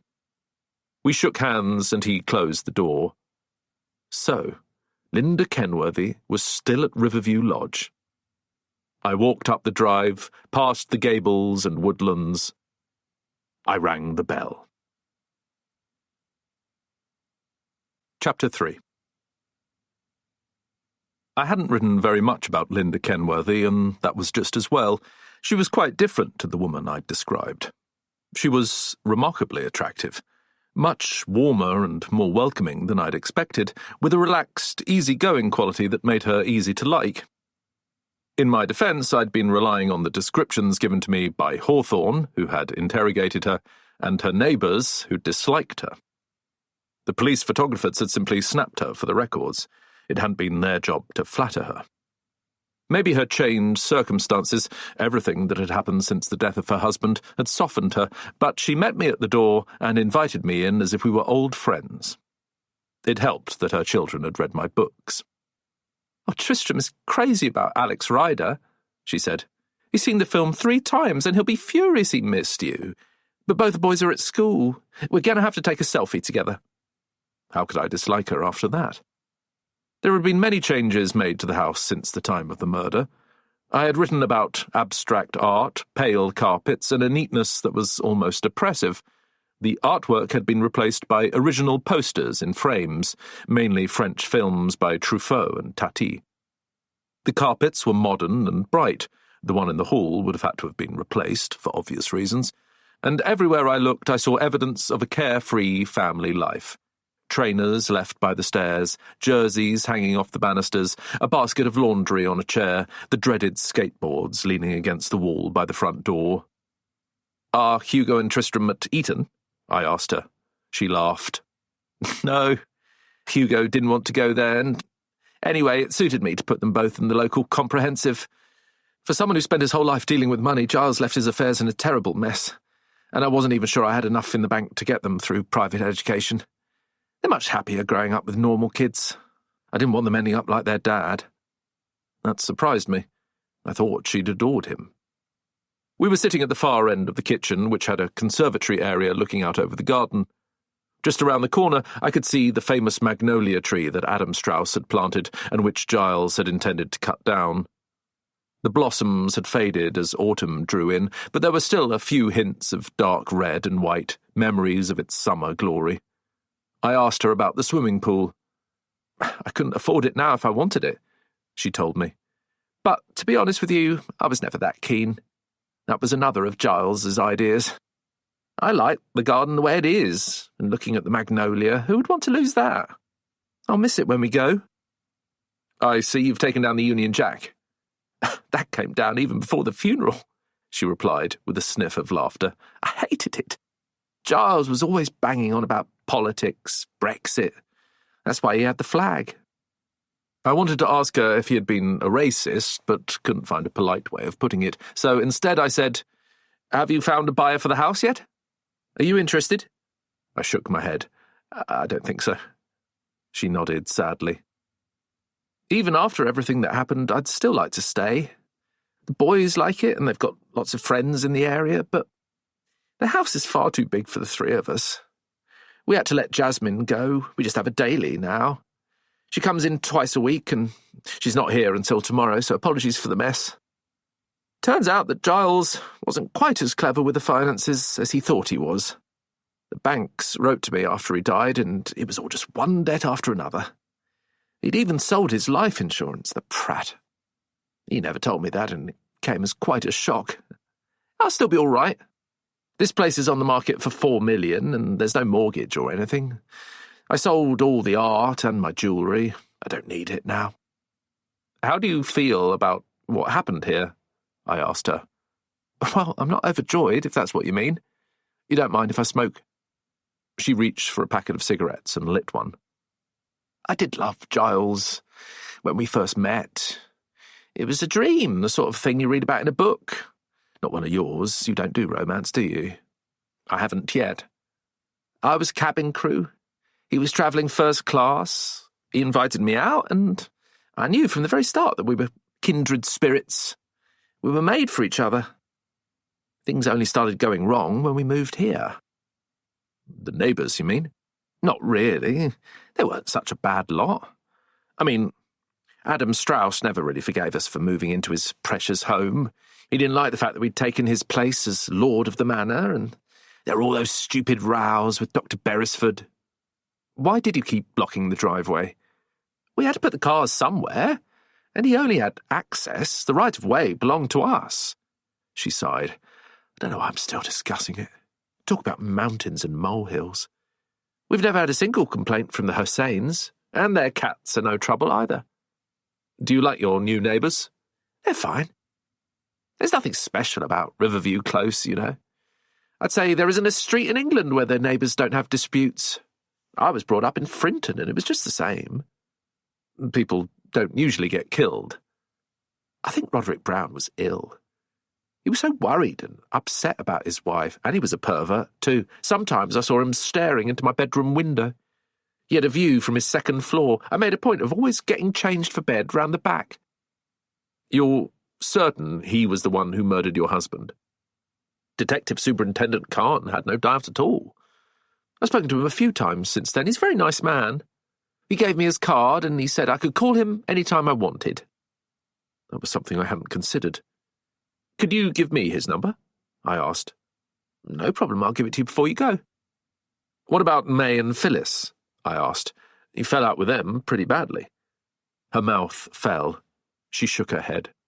Hand on heart, Giles and I never touched their dog, and I never told Sarah to go anywhere near it. Do I look like the sort of person who'd do something like that? I'm the mother of 2 boys. I'm not a monster.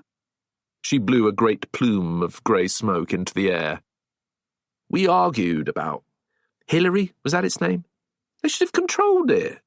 It was always coming into our garden, sniffing around the magnolia and leaving its business on the grass.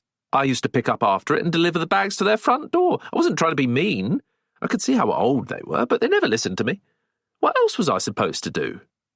It must have been awful for you, the whole experience. You have no idea. Nobody should have to go through what I went through, being questioned by the police, as if I had anything to do with it. And your friend Mr. Hawthorne, he was the worst, prying into my private life and making jokes about me in that sneery way of his. When I was with British Airways, there were always passengers you knew you had to avoid, the ones who were going to make trouble when you were 35,000 feet up. He was just like them. But it wasn't only the investigation. Mercifully, that didn't last very long. It was afterwards. I couldn't even go shopping without people staring at me. I could hear them whispering behind my back. The children missed weeks of school. Tristram still has nightmares about it, and he wasn't even here when it happened. You write murder stories, don't you? Well, perhaps you should think a little more about the people who have to live through them and what it does to them. To this day, there are still people who believe I had something to do with what happened. It never goes away. You suggested that things went wrong between you and Giles when you moved to Richmond. Yes. Oh, it was such a mistake. We were never meant to live in a cul-de-sac with lawnmowers and Sunday lunches, cocktail parties and school plays, growing old together. It was the last thing I wanted. This is a big house, but we both felt trapped in it. It's hardly surprising we grew apart. Giles had his work, his head was always buried in his computers. He had his cars and his clubs. He gambled, and he always lost. But he never really cared about me. Not after we were married. Were you sorry he died? I hadn't meant to be so blunt. Linda wasn't offended. It was horrible, finding him in the hallway. I'll never forget that for as long as I live. But it's like I say, we weren't together by the end. I knew he was being unfaithful to me, but I was doing the same to him. Ours was an open marriage, and it would have ended sooner or later anyway. I'd have preferred a divorce, but I suppose I can't complain. This way I got everything. We were interrupted by the arrival of a man who must have been in the house the whole time. He strutted in, dressed like a male model in a t-shirt and skinny jeans, and looking like one too. Perfect teeth and moustache, chest hair and a medallion, chiselled features and dark brown eyes. He was in his mid-30s, and he was surprised to find me there. "I did not know you had company," he said to Linda. He spoke with a French accent. "This is Jean-Francois," Linda said. "Anthony is asking me about murder," she explained. "Why?" "He's writing about it." "I don't think you should talk about it." Jean-Francois. I remembered the name. "You were with Linda the night her husband was killed," I said. He shrugged, very Gallic. "Maybe." "You're a French teacher." "I was. Not anymore." "Jean-Francois writes about sport for lots of French magazines," Linda told me. "He's an Olympic champion. He won a bronze medal in 2012 at the London Olympics." I was impressed. "What sport?" I asked. He had already lost interest in me. "Tir à l'arc," he said. My French is good, but I didn't know that one. I looked blank. "Archery," Linda said. Smiling, she took hold of his hand. Chapter 4. Linda Kenworthy had given me the telephone number of Detective Superintendent Khan, and I rang him on my way back to Richmond Station. I felt depressed after my visit to Riverview Close. Thinking about it, I saw that both Linda Kenworthy and Andrew Pennington were casualties. It had never occurred to me before, but murder is in many ways like a fatal car crash, a coming together of people from different walks of life who will all be damaged by the experience. At least one of them will die. One or more will take the blame, but none of them will be glad that they were involved. And what did that make me? I had come to Riverview Close like the worst rubbernecker, and a foolish one, too. I had arrived far too late to pick up anything very much in the way of debris. I had nothing to take back home. I didn't know it then, but both Andrew and Linda had provided me with clues that, if I'd only been a little more alert, would have taken me to the very heart of what had really happened at Riverview Close. I just wasn't thinking. Or, at least, my thoughts were still focused on Hawthorne and John Dudley. In one of our earlier meetings, Hawthorne had vigorously praised the assistant who had come before me. I'd never have solved the case without him. But even then, he'd been reluctant to tell me very much about John Dudley. He'd been a policeman, he'd been ill, and something had happened to end the relationship between the two men. That was where I had come in. Was it any wonder that I wanted to find out more? It was the principal reason I was calling D.S. Khan. Once again, those words of Morton's were echoing in my head. The story doesn't end the way you think it's going to. I had to know what he'd meant, and I figured that Khan might be the one person who could tell me. He answered on the third ring. "Khan. Detective Superintendent Khan. I hope you'll forgive me ringing you on your private number. It was given to me by Linda Kenworthy." "Who is this speaking?" I told him my name. There was a pause at the other end. "I know who you are," he said. "I'm working with Hawthorne." "Yes. I've read one of your books." I waited for him to say he'd enjoyed it. He didn't. "I was wondering if it would be possible to meet you." "Why?" "I'm writing about Riverview Close." There was a lengthy silence as he considered. "That's all done and dusted," he said. "It was a long time ago, and I'd like to think we've moved on. It's not a good idea." "Meeting you, or writing about the murder?" "Both." "I was hoping you could help me. I'm planning a book about the murder. I know a lot about what happened, but it would be very useful to get your point of view, how you enjoyed working with Hawthorne." "I didn't enjoy it at all, and he was only on the case for 2 days." "I'm also trying to find John Dudley. Do you have a phone number or an email address for him?" "I have neither." He was about to hang up. I could hear it in his voice. "Detective Superintendent, would you at least consider meeting me for 10 or 15 minutes? I'll come to anywhere in London. The book is going to be published either way, and you're going to be a central character. Obviously, I'm not going to write anything that will cause you embarrassment." "I hope not." That was a warning.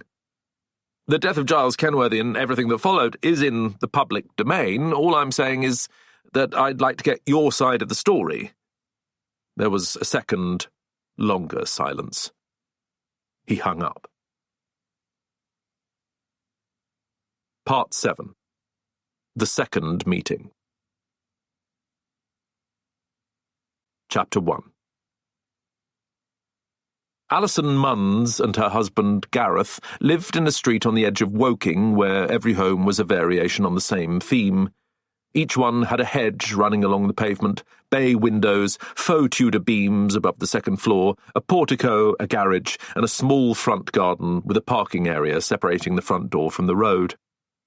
Behind each house, a garden of exactly the same size and proportions ran down to a wire fence and a row of trees, partly concealing a railway line. The doorbell of number 16 played a tune, the opening bars of Beethoven's Für Elise. Gareth liked classical music. Alison said it drove her mad, but they recognised and tolerated each other's fads. It was the secret of a long and successful marriage. The two of them heard the familiar phrase now. "They're here," Gareth called out. "You get it!" Alison's voice came from the kitchen. He opened the door. "Mr. Munns." Hawthorne was standing on the other side, with Dudley behind him. The car that had brought them here was just pulling away. "I'm Hawthorne, my colleague John Dudley. How's your sister-in-law getting on?" "Well, it's not easy." Hawthorne had called the day before, and Gareth had been expecting them, but he was still reluctant to let them in. "The police were here last week," he said. "Detective Superintendent Khan?" "Yes." "This is a follow-up. We need to be sure that everything is as it should be. I hope you understand." Gareth didn't, but he felt he had no choice in the matter and showed them into the small, square living room that looked out onto the main road. The room had a fake gas fire and a mantelpiece crowded with swans made of crystal, porcelain, painted wood and plastic. Alison collected swans. A tropical fish tank stood in one corner, brightly coloured species swimming back and forth behind the glass in endless exploration of their tiny world. Felicity Brown had come down from the bedroom and was sitting on the sofa next to her sister. She was wearing a dressing gown and slippers, and her hair was bedraggled, but apart from that, she didn't look much worse than she had when her husband was still alive. That was the cruelty of her illness. It had dragged her down to such a low level that there wasn't anywhere further to go. Hawthorne and Dudley sat on a second sofa facing her. Gareth had already taken the only armchair. "I know how difficult this is for you," Hawthorne said, "but there are still unanswered questions relating to the deaths of both your husband and Giles Kenworthy." Felicity said nothing. "You don't have to talk to them," Alison said quietly. "Actually, I think she does," Hawthorne contradicted her. "We believe there's a good chance that Mr. Brown did not kill himself." "Mr. Khan never said anything about that." "Fresh information has come to light over the weekend which may have altered the picture." Hawthorne was deliberately trying to sound as official as possible. In fact, had Khan known they were there, they might well have ended up under arrest. His strategy worked. "What do you want to know?" Felicity asked. Dudley took out his notebook. His iPhone was already recording everything that was said. "Do you think your husband killed Giles Kenworthy?" Hawthorne asked. "Oh, what sort of question is that?" Alison cut in, appalled. "A reasonable one," Hawthorne returned. "Maybe we should call the detective superintendent." Alison took hold of her sister's hand, but Felicity pulled away. Hawthorne had roused something within her, an anger that until now she hadn't been allowed to express.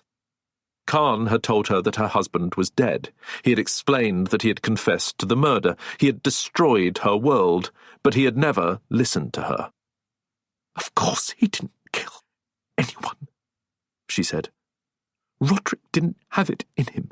He was the gentlest, kindest of men. The police don't know what they're talking about." "So you don't believe he committed suicide either?" Dudley said. "He would never have left me on my own. We'd been together for 26 years, and we were happy until this illness came and turned me into what I am.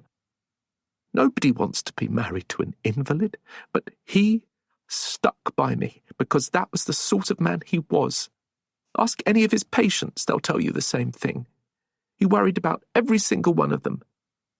If he was going to do something complicated, root canal surgery or an extraction, he would go over and over the x-rays. Everything had to be perfect.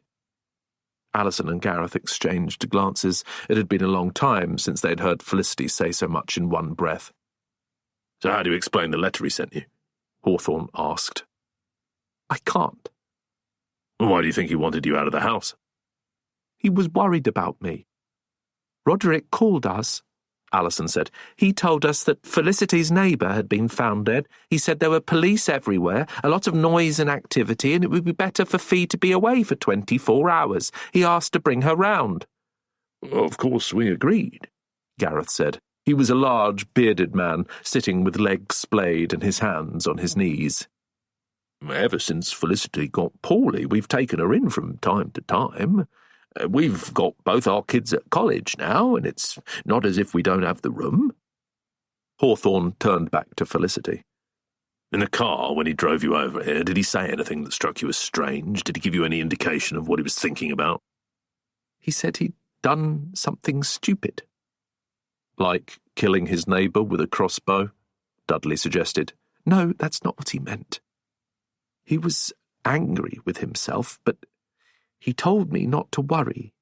He brought me in, and he kissed me goodbye in this very room, and I can tell you, just from the way he looked at me, he was expecting to see me again. She closed her eyes, remembering the moment. It wasn't a final goodbye. I'd have known. A Siamese fighting fish swam lazily across the aquarium, a multicoloured tail rippling behind it. Bubbles were rising from a pump concealed in a plastic pirate's galleon. The hum of the motor was constant, insinuating itself into every silence. So what do you think happened? Hawthorne asked. If he didn't take his own life, why do you think he was killed? I think he saw something, and somebody silenced him. Who? Dudley asked. The same person who killed Giles Kenworthy. Felicity made it sound as if she was explaining the obvious. I don't know who that was, but when they took the crossbow from our garage, Roderick might have seen them. There's a skylight on the roof, and you can look through it from the bathroom. He could have seen them while he was cleaning his teeth. But he didn't say anything to you? He wouldn't have wanted to worry me. Do you have any more questions, Mr. Hawthorne? Gareth cut in. I think Felicity should get back to bed. This has been a terrible time for her. Yes, I do. Hawthorne ignored the brother-in-law and turned back to Felicity. Adam Strauss was the last person to see your husband. I know. The police told me. They were friends? Very much so. Adam was always helping us, finding ways to do small kindnesses. All our neighbours were lovely. May and Phyllis next door. Andrew Pennington giving us advice about the planning permission. Tom Beresford prescribing temazepam for me. Roderick couldn't do that?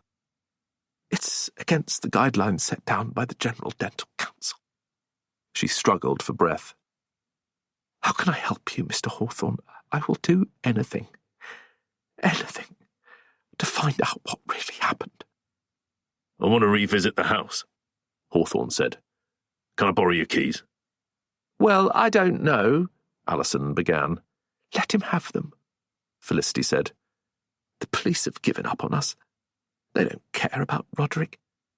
She pointed towards the floor. They're in my handbag. Gareth looked doubtful but fished them out. 2 Yale keys attached to a silver ring with a mortice key next to them. Hawthorne showed Felicity the 3rd key. This opens the door into the garage, he said. She nodded. Yes. And you've had it on you all the time. There's no chance someone else might have used it. No, it always stays with me. Felicity had answered enough questions. She was exhausted. If there's nothing more you want to know, I think I'll go back to bed now, she said. I'm sorry, but there are still a few things, Mrs. Brown. The police were only able to find one set of car keys. It was in your husband's pocket. She nodded. There is only one set.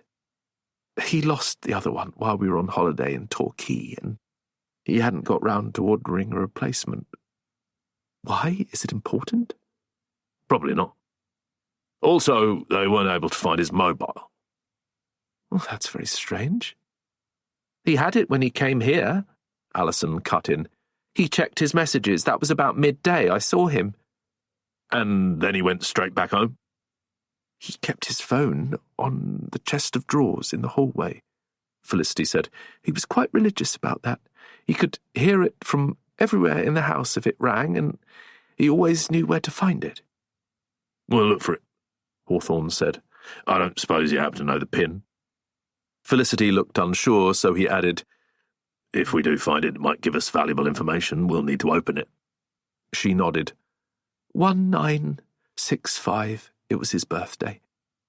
She reached out and Gareth helped her to her feet. She had expended all her strength on the conversation. Gareth started to lead her out of the room, but before she reached the door, Hawthorne stopped her.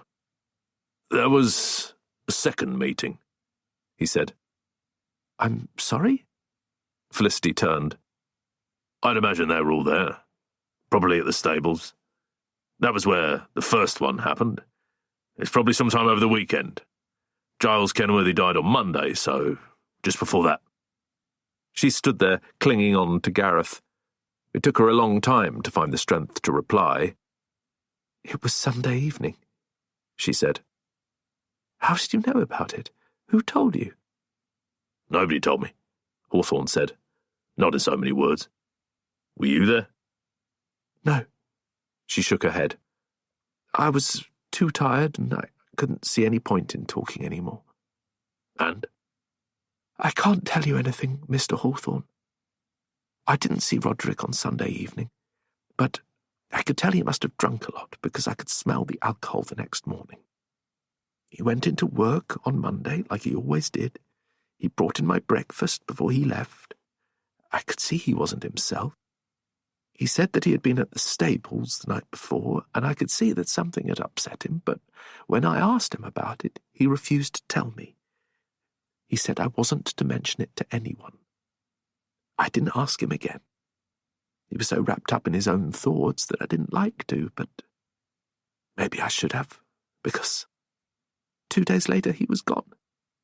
2 days later he was taken from me. She was desperate to leave the room, but there was one last thing she had to say. They did meet a second time. I don't know what happened, but I hope you'll find out. Because whatever it was, that was the reason my Roderick had to die. Chapter 2. Hawthorne and Dudley took a taxi back from Woking to Richmond. Not a black cab. The distance was almost 20 miles. They had wedged themselves into the back of a car provided by a local company, sticky plastic seats, half-inflated tyres, and a driver who was too cheerful by half. Hawthorne seldom used public transport. He didn't like being close to people he didn't know, but in many ways this ponderous journey along the M3 was even worse. A question, Dudley said as they overtook the one vehicle on the road that happened to be slower than them. There was no risk of the two of them being overheard by the driver. The engine was barely up to the journey and it was howling in protest. They were having difficulty even hearing each other. Go on. Just wondering what we're doing. We're not on Khan's payroll anymore. He's closed the investigation, wrapped it up and filed it under P for promotion, which means we're not getting paid. Oh, I'll sort that out for you, mate. Out of your own pocket? Dudley looked doubtful. That's not like you, Danny. Going in for charity? Not charity. I need you to help me get to the end of this. You don't need anyone. Khan will pay when we deliver a result. And if he won't, Morton will cough up. Why would he do that? Keep me happy. And it's good for business to keep in with the police. It's company policy. They drove along in silence, at least without talking. The car was still an echo chamber of distress, and the driver had turned on the radio to Pharrell Williams singing Happy, which had gone viral across the country. The motorway slipped past, as all motorways do, without the slightest interest. "Don't you want to know?" Hawthorne asked. "Who did it? Of course I do. Have you worked it out yet?" "Most of it. I don't know how Roderick Brown was killed. We need to get into that garage and have a proper look around. But I think I know why." "The straw?" "Yeah, the straw. In the top pocket of his jacket. And the keys in his trouser pocket." "Yeah, that was wrong too. I thought you'd pick up on that." The driver changed gear with a nasty grinding sound. "Khan's an idiot," Dudley said. Hawthorne nodded. "That's the only part of this case that's been obvious from the start." He looked out of the window. On the radio, Pharrell Williams had reached the reprise. "Happiness is the truth." "He's got a point," Hawthorne said. Dudley shook his head. "Happiness isn't the truth, Danny. It's making sure the bastards pay for it." A bitterness that Hawthorne hadn't seen before had crept into his eyes. Kenworthy was a prat. Money, old Etonian, neighbour from hell. But he didn't deserve a crossbow bolt in his throat. And Roderick Brown was a decent man looking after his sick wife. He was tricked, wasn't he? Tricked and then got rid of. "You're right, we can't walk away from this. We've got to get to the end." The driver swerved to get past an articulated lorry, cutting in front of a delivery van that blasted its horn in protest. For a moment he wobbled in the central lane, then veered back towards the hard shoulder. "If we live that long," Hawthorne said. The Richmond turn-off was signposted. 6 miles ahead. They shuddered towards it. Chapter 3. The tea cosy was unusually busy. There were 2 customers browsing through the shelves, and a third sitting at a table tucking into red velvet cake and Earl Grey tea. May Winslow knew her well. Mrs. Simpson came into the shop at least once a week, and very seldom bought anything. May was sitting opposite her, holding a book. The cover showed the silhouette of a village with the title in red letters above, The Inverted Jenny, an Amelia Strange Mystery. "It's a wonderful story," she was saying. "Of course, you've read The Murder of Roger Ackroyd. This was written in 1924, the same year.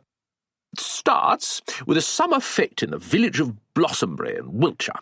The vicar, who was running the coconut shy, is poisoned, and it turns out his uncle is Sir Henry Fellows, the local squire, and a well-known philatelist. The mystery starts when a very valuable stamp is found inside one of the coconuts." "I'm not sure," Mrs. Simpson said. "Who's Jenny?" "It's the name of the stamp. This is the 3rd Amelia Strange story. There were 42 of them in total. She's one of my favourite detectives. She sings in the choir, and she has an incredibly clever Siamese cat, and they solve the mysteries together." The door of the shop opened, and 2 men came in. May's heart sank. They had already visited her once at the Gables. She thought she'd seen the last of them. "Mrs. Winslow?" Hawthorne nodded at her. "I wonder if we could have a word with you in private." "I don't understand." May forced a smile to her lips. "I understood that the investigation was over." "Far from it, I'm afraid. We need to ask you some questions." "About Mr. Brown? I've already said." "No. About the Franciscan convent of St. Clair in Leeds." Hawthorne stood where he was, daring her to pick a fight. John Dudley looked almost embarrassed to be with him and was shuffling his feet. May understood. In a way, she had been expecting it. She got to her feet. "I'm afraid we're going to have to close early," she announced, so that everyone could hear. "I was going to buy that book," Mrs. Simpson muttered. May remembered she was still holding it and thrust it into her hands. You can have it, my dear," she said. "Just let me know if you enjoy it." Phyllis had been standing in the kitchen area of the shop all this time and watched, discomfited, as the 3 customers trailed out into the street. May went over and locked the door. Hawthorne and Dudley sat down at the table. Would you like some tea? Phyllis asked. You'd better come and join us, Phyllis, May instructed her friend. They don't need tea. Phyllis did as she was told. We've just seen Felicity Brown, Hawthorne began. Oh, how is she? You mean apart from the incurable disease and the suicide of her husband? Dudley chipped in. She's not doing too badly. May flushed. What do you want, Mr. Hawthorne? We were just on our way back to Riverview Close and we were passing the shop, so we thought we might have a word, if that's all right. And it would be nice if, this time, you told us the truth, Dudley added. I think you're a very rude young man. I'm not that young. We know your real names, Hawthorne said. Phyllis looked shocked. May tried not to show any emotion. Hawthorne continued. 2 old ladies move into a house in Richmond. They've come from nowhere. Nobody knows anything about them. Nobody visits them. They don't get any letters or parcels. I try to find out more about them, but nothing turns up, and I ask myself if they're even using their own names, or maybe they've changed them. It's quite easy to do it without anyone noticing. If your name is Moore, for example, spelled like Sir Thomas, you just add a second O. Or you can go back to your maiden name. May Winslow, for example, instead of May Brenner. In this country, it's also dead easy to use the deed poll system. Criminals do it all the time. And if you're not applying for a passport or a driving licence, who's even going to notice? May had gone white. She was breathing heavily, little gasps that made her shoulders rise and fall. You gave yourselves away a few times, love, Hawthorne went on. You want to know how? May nodded. Well, to start with, you said you were at the convent for almost 30 years. But your friend Phyllis here seems to think that the last service before bed is Vespers, when she really ought to have worked out that it's Compline or night prayer, which is followed by the great silence when nobody's meant to talk. Also, she said that you and she were cellies, and you were quick to explain this meant you shared a room, but quite apart from the fact that I'm not sure nuns ever have to share, it's prisoners who call themselves cellies, women prisoners in particular. Let's work this out. St. Clair was supposedly in Osmondthorpe, near Leeds. By an amazing coincidence, that's just half an hour away from HMP New Hall in Wakefield, which is where Sarah Baines did her time. And you recommended Sarah for a job here. You have to give young people a chance, that's what you said. It's a lovely thought, and I suppose it's doubly true if she's threatening to expose who you really are. It's also why you couldn't fire her, even though she's a useless gardener and she may have killed your dog. She had you by the short and curlies. Do nuns have short and curlies? Dudley asked. May glared at Phyllis. I was always warning you, she said, but you could never keep your mouth shut.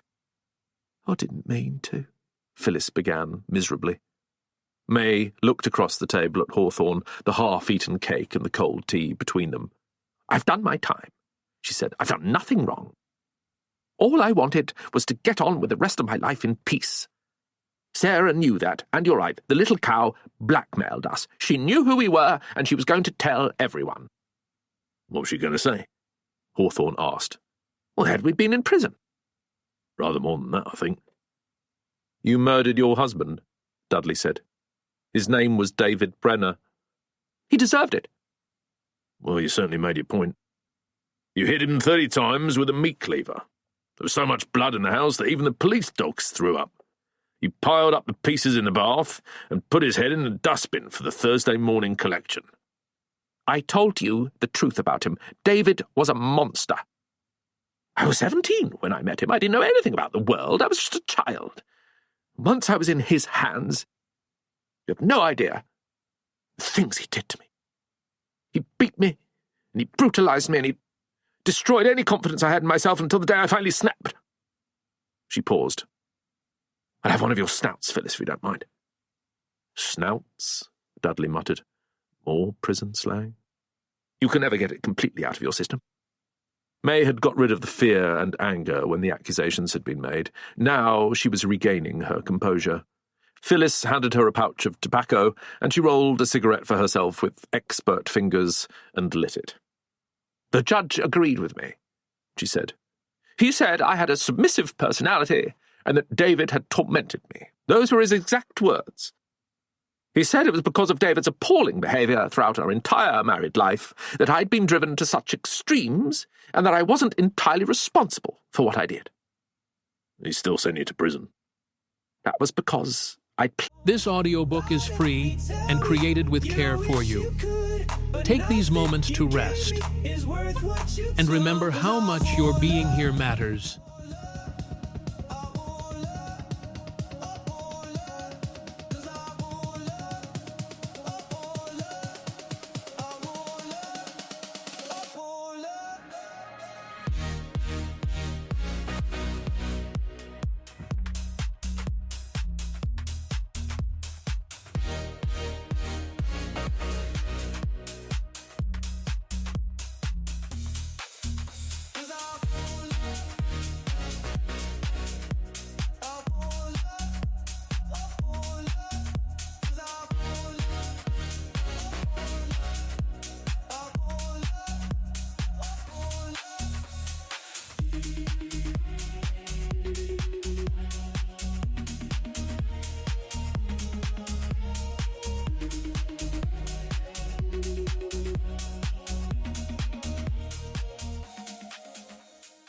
planned the crime.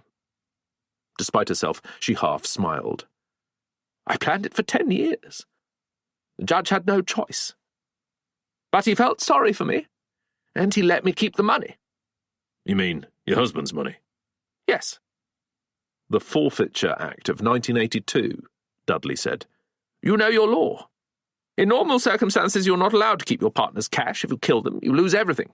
But judges can make exceptions. And he did that for me. I never did believe your story about the rich aunt, Hawthorne said. That sort of thing might happen in one of the books you sell here, but never in real life. And let's not forget Phyllis Moore with one O, Dudley said. Phyllis squirmed. Do we have to? She asked feebly. It's best to have it all on the table, love, Dudley sighed. You didn't much like your husband either, did you? You smashed a whiskey bottle over his head, doused him in petrol, and set fire to him. They heard his screams a mile away. He shook his head.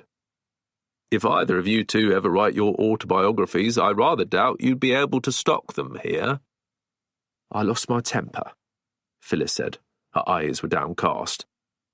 You'd have done the same if you'd been married to him. He was a dreadful man. How did Sarah Baines find you? Hawthorne asked. It was just bad luck. She saw us on the street in Richmond and followed us home. May glared at Hawthorne. I'm not proud of what I did, but I'm not ashamed either, she declared. Nobody understands murder, not real murder. She waved a dismissive hand, drawing in the entire bookshop. All of this is entertainment. It doesn't mean anything. But Phyllis and me, we've been to a terrible place. New Hall? Phyllis said. No, dear, not prison. Before that. May drew on her cigarette. We have no idea what it's like to commit murder. The darkness that destroys everything inside you and consumes you. To take a human life, not in a battlefield or a place of war, but in your kitchen, your living room, in the home where you felt safe, in that single moment, it's two lives, not one, that are finished. You sit there and you feel euphoria. It's over. All the anger and the rage finally burst out of you, but then comes the recognition of what you've done. The knowledge that there's no going back, the terrible fear of being found out, and, of course, regret, how you wish it hadn't happened. Have you read Thérèse Requin? We have a copy here, somewhere. You should take it with you. She paused. All murderers regret their deeds, unless they're completely insane. When I was in New Hall, and in Holloway before that, I never met a single woman who still celebrated what she'd done. There were some who pretended, but you could see it eating at them day after day. I spent 24 years behind bars for what I did. Look at me now. I'm a shadow. Everything is gone. I have a son who won't even speak to me, who lives in California, who probably regrets he ever came out of my womb. I have grandchildren I've never seen. She hadn't finished the cigarette, but she stubbed it out anyway. So now you know the truth, Mr. Hawthorne. What else do you want? I want to know what Sarah Baines was doing with Roderick Brown. May looked blank, so he went on. The two of them had a relationship. He was protecting her, just like you were. She texted him while we were with him. I don't know, she's a devil. She was always taking money from us. She'd steal anything she could get her hands on. She gave a sniff of laughter. Giles Kenworthy and his precious Rolex. I could have told him where to look on eBay. Is that why you went with her when she found the body? I wasn't going to leave her alone with Roderick's keys. It had come back to an empty house. I followed her there and we went into the garage together. Managed to wiggle the key out and open the door, and there he was in his car. Horrible sight with the bag over his head. Sarah broke the car window. I told her to. Roderick wasn't moving, but there was always a chance he was still alive. What happened then? I opened the car door and felt for a pulse. There wasn't one. We went back into the house and called the police. You did or she did? She did. She had her own phone? Yes. You're sure she didn't see Roderick's? I think I saw Roderick's phone on the chest of drawers in the hall. She definitely used her own. Can we go home now? Phyllis asked. We may not have a home anymore, dear. But you're right, there's no point staying here. Why don't you start clearing up? May waited until Phyllis had moved away, then spoke quietly. We'll have to sell the house after all this. And the tea cosy. You know who we are. So does Detective Superintendent Khan. Won't be long before the whole of Richmond finds out. You may find people are more forgiving than you think, Dudley said. I don't want their forgiveness. I just want to be left alone. Hawthorne hadn't finished yet. There's one thing more I want you to tell me, he said. On the Sunday night, Sunday, July the 16th, you went to a meeting at the stables. That was one night before Giles Kenworthy was killed. Who was there? I didn't go to the meeting. Yes, you did. If you're going to lie to me, Mrs. Brenner, your face is going to be all over the Richmond and Twickenham Times and every other newspaper in the country. To be honest with you, I'm getting a tiny bit tired of being led up the garden path by the residents of Riverview Close. Who was there? May was stone-faced. Almost everyone. Mrs. Beresford came with her husband. They had a babysitter looking after the children because their nanny was away. Mrs. Brown wasn't well enough to come over, but otherwise we were all there. So what happened? I can't tell you, Mr. Hawthorne. Not on my own. I'm sure we all have different memories anyway. I'm not going to say anything to you unless the others are there. Chapter 4. There was room for all 9 of them around the table in the garden of Well House.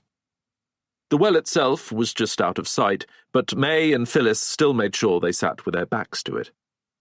They had called the others from the bookshop. Gemma Beresford had driven back from her jewellery shop in Mayfair and was sitting next to her husband, who had left the surgery early.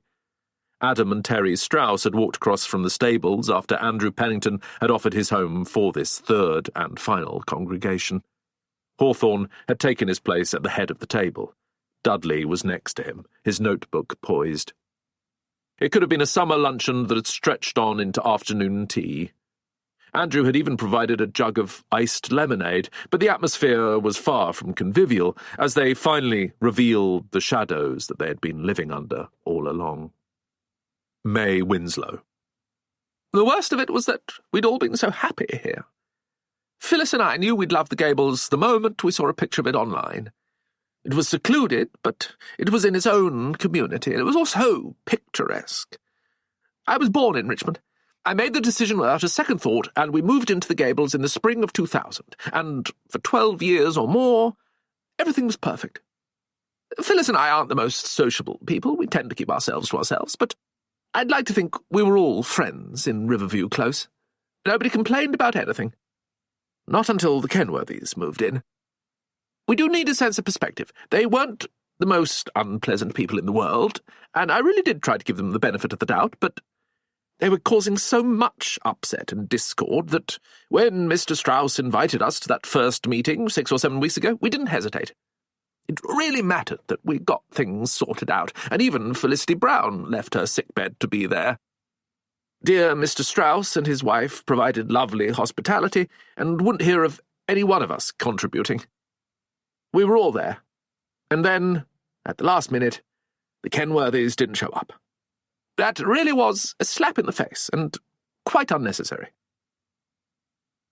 Adam Strauss. I agree, it was a serious disappointment. It sent a signal to us that they just didn't care. Andrew would be the first to say that the best way to solve a neighbourhood dispute is through conciliation, but what's the point of talking if your neighbours refuse to listen?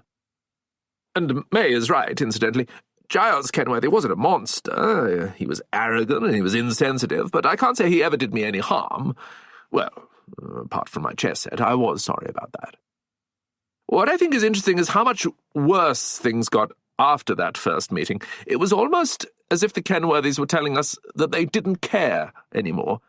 They could park their cars and make as much noise as they wanted, and there was nothing we could do about it. That carelessness led to the death of one of Tom's patients. Looking back, I'd say that was the critical position, if you'll forgive a piece of chess terminology. After that, everything had a sort of inevitability. Terry Strauss. It wasn't just the parking. What about the swimming pool and jacuzzi? That was what mattered most to Roderick. We didn't care about it, Adam and me. We live on the other side of the close, and we wouldn't hear all the noise or smell the chlorine, but poor Felicity. She had nothing left in her life except for peace and quiet and the view, and that was all going to be wiped away. How could Richmond Council do that to her? Don't they have any sense? I have a friend on Richmond Hill. She couldn't even put in new windows, but the Kenworthys could do anything they liked. Tom Beresford. In my view, Giles Kenworthy took a petty delight in punishing us, in making life difficult any way he could. That camper van of his, the Union Jack that only went up after he met Andrew, the smoke from the barbecue. It's funny how he only ever lit it when the wind was blowing our way. And yes, I have to live with the fact that if I had been in my surgery instead of arguing with him about his bloody parked car, Raymond Shaw would still be alive. But I'm not sure I entirely agree with Adam. The real turning point in all this was the moment when Giles Kenworthy chose not to come to the first meeting and didn't even bother telling us until after we'd all arrived. That was when he showed his true colours. And after that, he seemed to think he could get away with anything he wanted. Gemma Beresford. Like having poor Ellery killed. How could he do that? That was disgusting. It was Andrew's idea to have the second meeting, and he was absolutely right. Tom had put up with more than enough. We all had. We had to get together and work something out. That man was going to drive us all mad if we didn't take some sort of action. None of us could have known what was going to happen. I still don't quite understand how things turned out the way they did, but we didn't have any ill intentions. That's what we have to remember. We were there to look after each other, that's all. We were just being good neighbours. Andrew Pennington. Was the meeting my idea? I'm not sure. It came up in conversation with Adam and Terry. Does it really matter? I'm not trying to evade responsibility, far from it. There must be a word for it when a group of people, normally quite sane and sensible, have a sort of collective breakdown. That's how I see it. I'm not for a moment suggesting that Giles Kenworthy deserved what happened to him, but it's unarguable that he pushed us all over the edge. Some of us were beginning to think that we would have to sell our homes and leave Riverview Close, although that in itself might be problematic because, as I pointed out several times, we would have been obliged to fill in a property information form highlighting our relationship with the Kenworthys, and that would have been enough to put any buyer off. The second meeting took place at the stables on a Sunday evening, 8 days ago. The aim was to explore possibilities, to see if we could find a way out of the situation in which we found ourselves. I was the first to speak once everyone had arrived, and I must confess that I didn't have a great deal to offer. Property law isn't my speciality, and as far as I could see, we had limited options. Riverview Close is controlled by a management company, Riverview Close Limited, of which I am currently the chairperson. We all have shares, and the idea is that together we take responsibility for supervision and maintenance, insurance, repairs, and antisocial behaviour, although it's never an easy matter defining what antisocial behaviour is. The Kenworthys had parties, their children did a certain amount of damage, there were parking problems, but what could we do? At the end of the day, threatening Giles Kenworthy with legal action might only have exacerbated the issues and could have led to ruinous expenses. Who had the bigger pockets? It was probably him. And then there was the overarching question of the swimming pool, but this was a matter between the Kenworthys and the local council. Unfortunately, there was a limit to what we could do, as we were no more than third parties. The management company had little room for manoeuvre. We could suggest to the council that they had failed to consider the impact of a swimming pool on neighbouring properties, especially given Felicity Brown's illness. But once planning permission has been given, it's always very difficult to turn it around. That's really what we wanted to talk about. But at the same time, I have to admit that we all had rather too much to drink. That's down to Adam's generosity, although I also brought wine, and so, I think, did May. May Winslow. I brought vodka. I didn't think for a minute that it was going to be a knees-up. Nor would I have wanted such a thing, but after what had happened with Ellery, I needed something to keep up my spirits. We were all upset, and, if I may say so, without wishing to be rude to Mrs. Strauss, I did think there would be a little more food. Anyway, we all sat down, and we talked about Giles Kenworthy and what we were going to do, and somehow the conversation turned to murder. Adam Strauss. We didn't mean it seriously. We were just letting off steam. I can't even remember who started it, but I'm pretty sure it was Roderick. Or Phyllis, talking about the bookshop. It's hardly surprising when you've got two ladies with a whole library of Golden Age crime. Why don't we just kill him? I'm sure it was Phyllis who started it. Phyllis Moore. That's not true. Adam Strauss. Oh, I'm not making accusations. It might have been Roderick, but, whoever it was, they didn't mean it. We'd all had a bit too much to drink, that's all. He was joking. Tom Beresford. Roderick didn't say it, I did. It was stupid, and for what it's worth, Gemma did try to stop me. Looking after me has become a full-time job for her, and I don't know it. I said we should kill him, and then we all took it in turns, suggesting different ways. I started. My idea was to inject a couple of mil of air into his pulmonary veins and hope it would find a way into his cerebral circulation. May suggested cyanide, do you remember? She said it turns up in lots of crime novels. Terry said she could buy a herb called heartbreak grass in a Hong Kong market. Even Gemma joined in. She talked about doll's eyes, another poisonous plant. And Andrew was all for pushing him off the roof of a tall building. Oh, yeah, it was a jolly little evening. Roderick didn't hold back. If anything, he was more enthusiastic than anyone else. And I'm sure every one of us here remembers what he said. How could we forget? He reminded us that he had a crossbow in his garage. Do you remember what he said? It would be easy, just ring the front doorbell and put a bolt in him when he answers. Terry Strauss. And then Phyllis said, why don't we all do it together? Phyllis Moore. It was me, yes. Of course it was Agatha Christie who gave me the idea. It was that book where all the suspects do the murder and then afterwards they look after each other. They give each other alibis and things like that. You know the one I mean. It's been filmed twice and David Suchet did it on television. I do love David Suchet. I don't think anyone did Poirot better than him. And here's the funny thing. By coincidence, we'd sold 2 copies of that very same book that week. 2 different people. That probably explains why it was on my mind. I said we should shoot a bolt into him. Each and every one of us. Turn him into a pincushion. That's what I said. Andrew Pennington. In retrospect, there was something very strange and psychological going on in that room, almost a mass hysteria. The idea took hold of us. We were laughing, but at the same time we were saying the most dreadful things. How would we do it? When would we do it? How would we get away with it? I think the situation we were facing, the anger we all felt, had no solution in reality, and so we moved into the world of fantasy to hold ourselves together.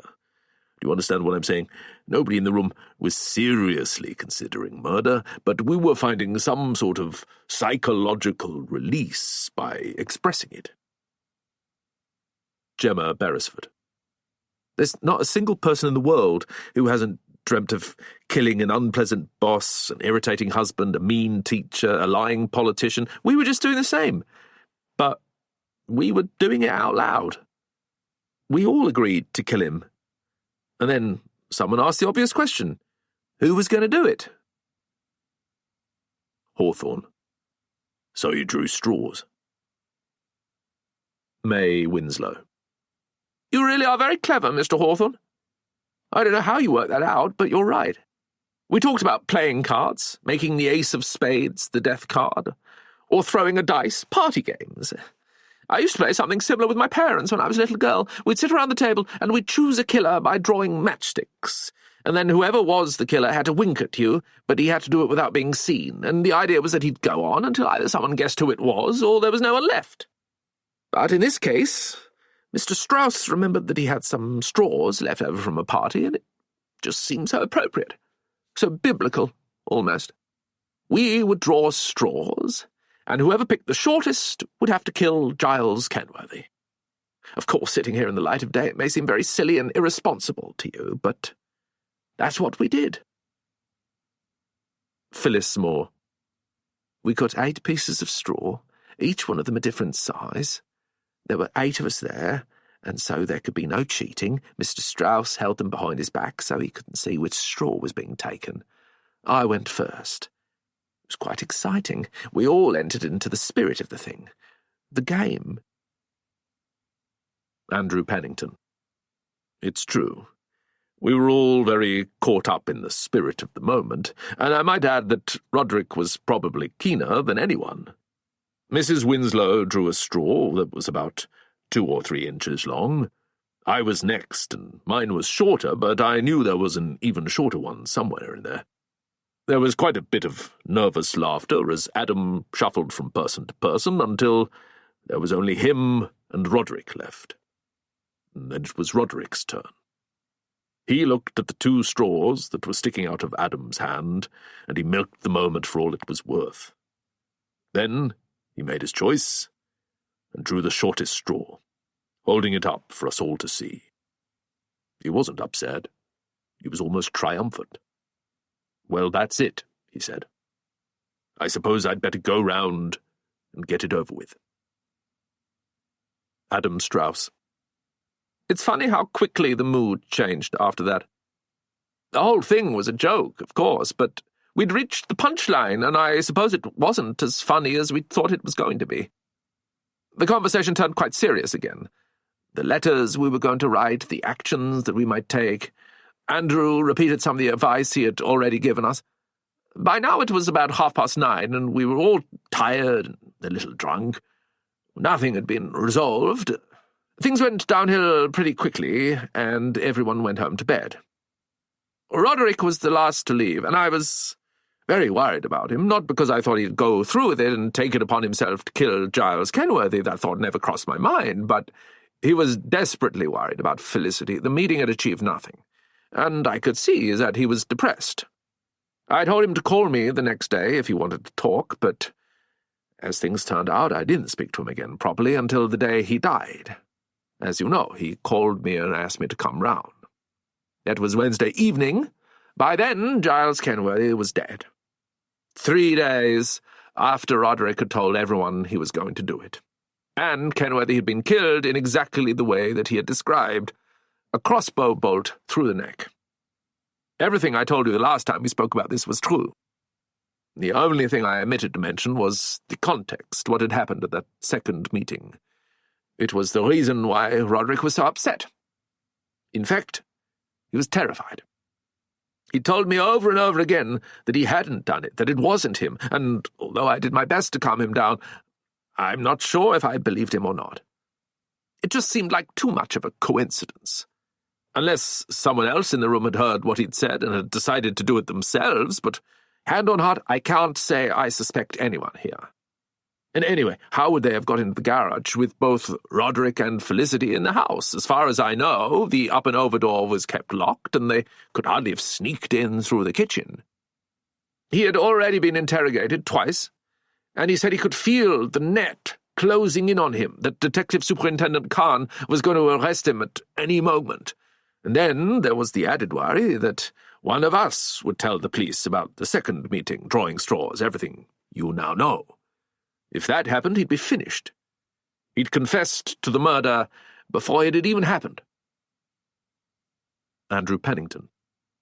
That second meeting has cast a very long shadow. None of us could be completely honest with you, Mr. Hawthorne. We also had to conceal what we knew from the police. I'm sure you can imagine how difficult that was for me. It went against everything in my nature. The basic fact of the matter is this. We had taken part in what we have described as a fantasy, a party game.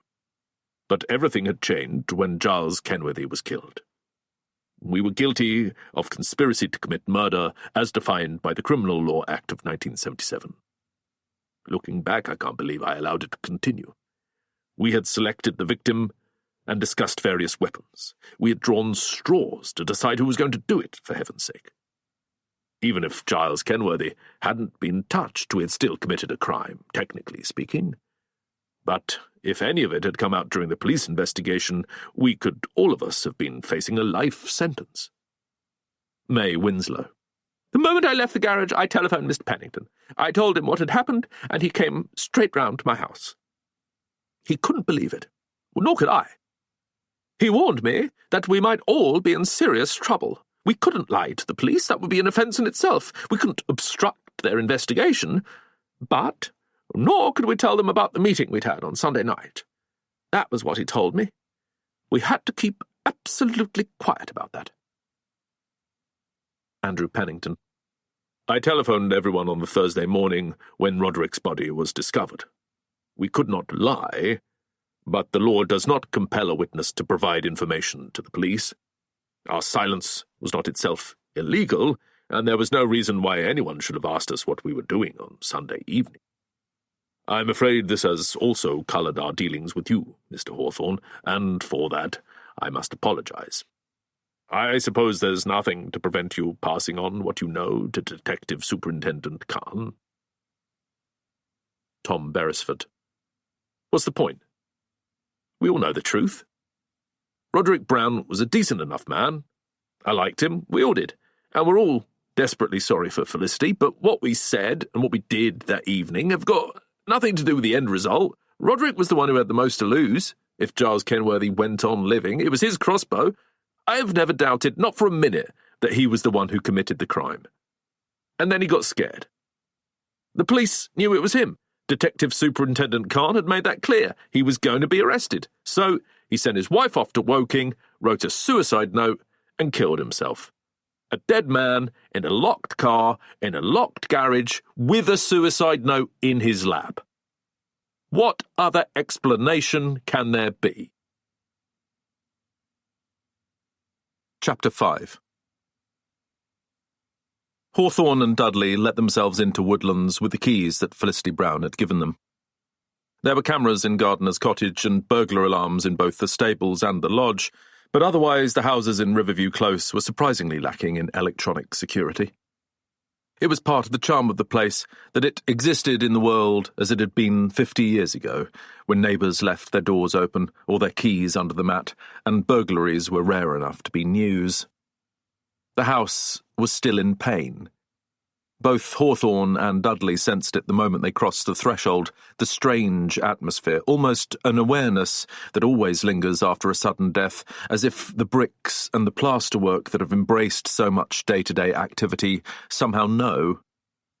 Roderick Brown's absence was everywhere. The police had been and gone, taking with them their photographic markers and crime scene tape, but they had been unable to erase the memories.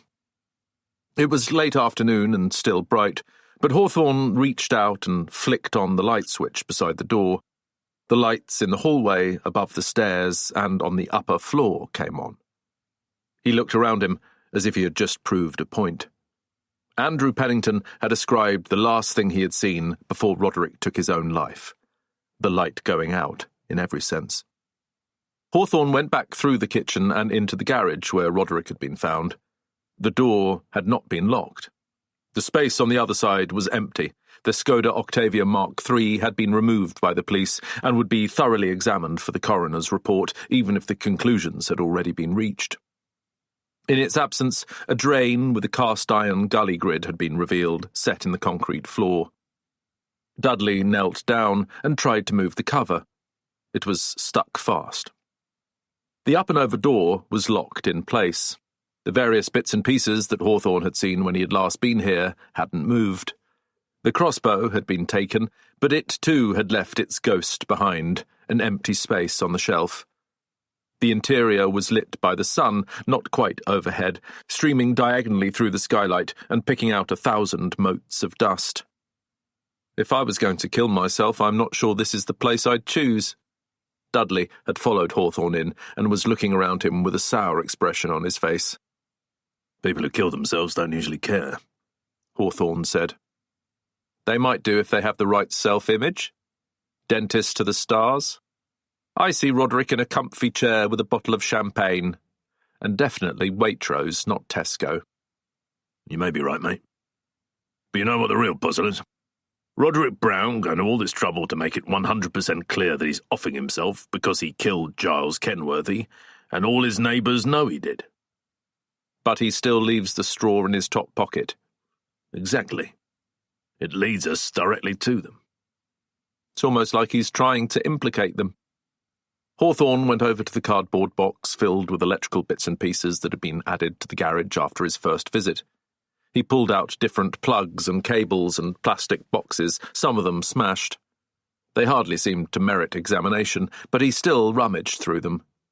Meanwhile, Dudley was examining the Dyson Hoover. Is it working? Hawthorne asked. Are you kidding? I had one of these once. It never did the job. He showed Hawthorne a plastic cylinder. The dust collector's cracked and the trigger's missing. It doesn't even look that old. He put the piece down. What you need is a bigger Dyson to scoop up this one. Hawthorne had already moved onto the box of DVDs, the various gardening tools, and the golf clubs. One of the putting irons seemed to be missing. He examined the bolts that held the up-and-over door in place. They were solid steel, as thick as his finger. Let's take this step by step, he said. We know that Roderick Brown died around midnight.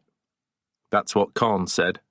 And we know he was alive and conscious at 10 o'clock because that was when he was heard saying goodbye to Adam Strauss. He turned off the light. What does that say to you? It says something's wrong. Dudley had brought a chair in with him from the kitchen. He placed it in the middle of the floor, approximately where the driver's seat would have been. He sat down. He took sleeping pills and then he gassed himself with nitrous oxide. Why would he turn the light off? He wasn't going to bed, and I somehow doubt he wanted to save electricity. I agree. Let's say he goes into the kitchen, swallows the pills, and then, when he's feeling sleepy, enters the garage for the final act. He climbs into the car, locks the doors, and closes the windows from inside.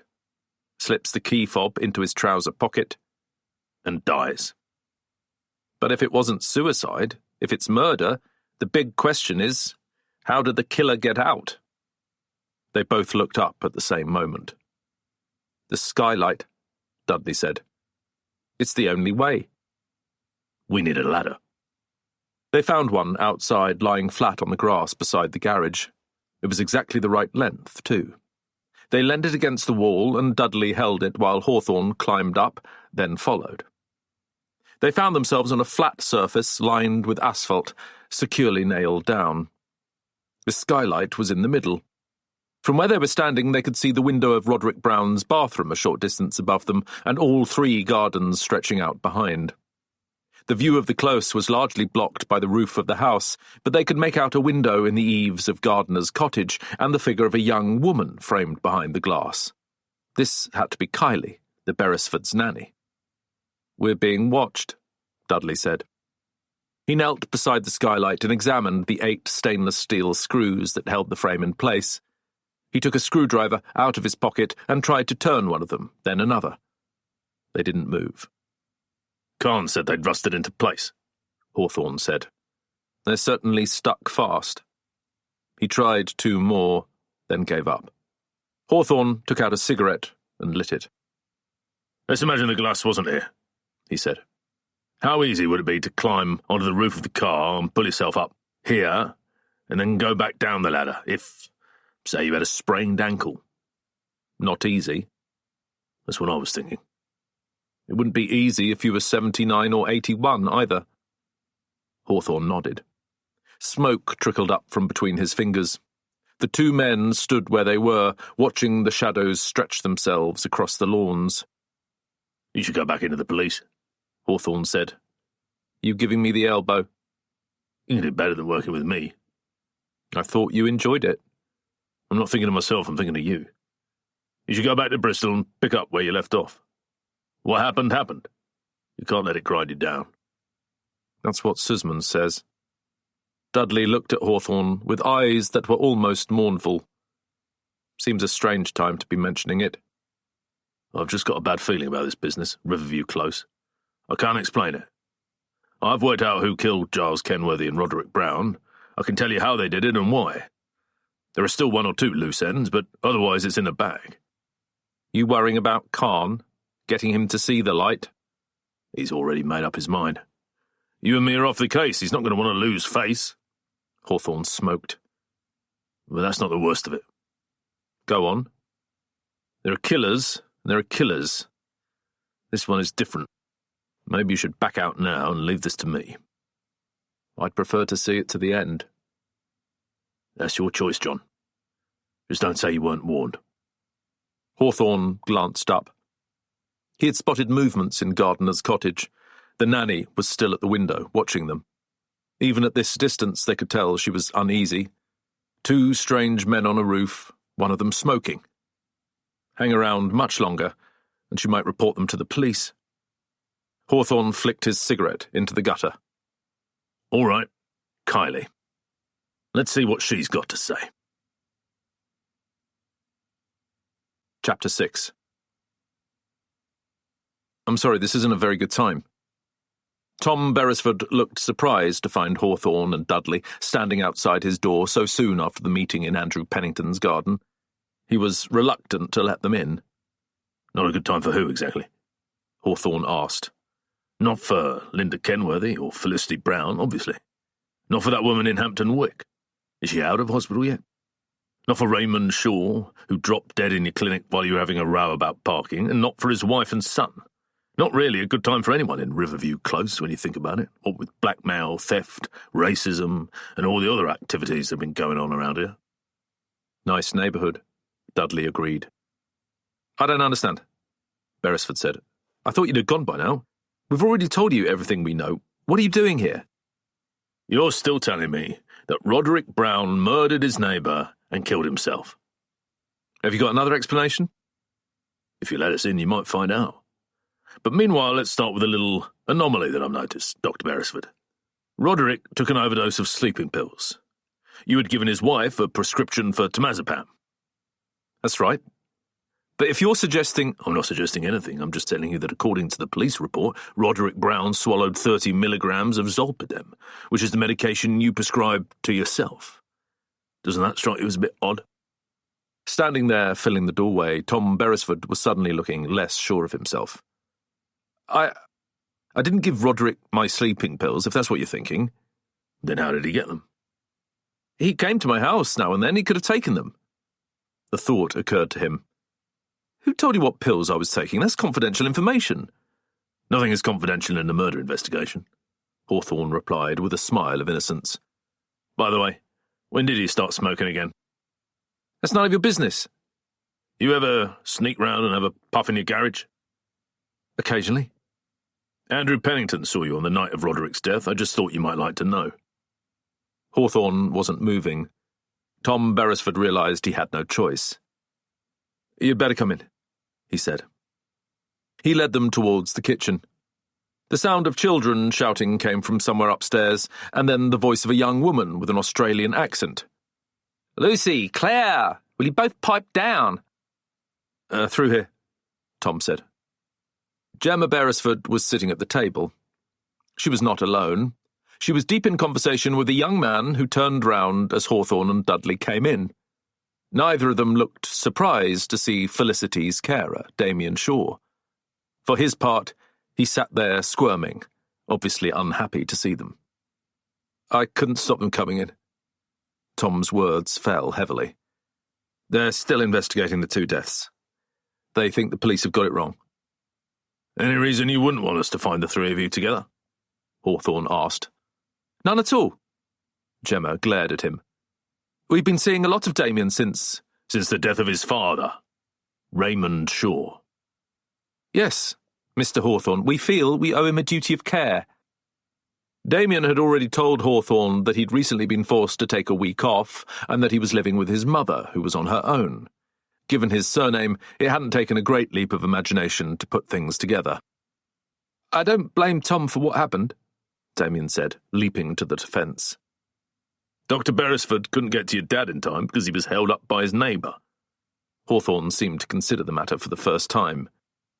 "Did you blame Giles Kenworthy?" Damien blushed an angry red. "What if I did?"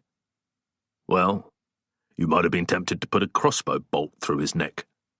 "That's ridiculous." "It doesn't seem ridiculous to me," Dudley said.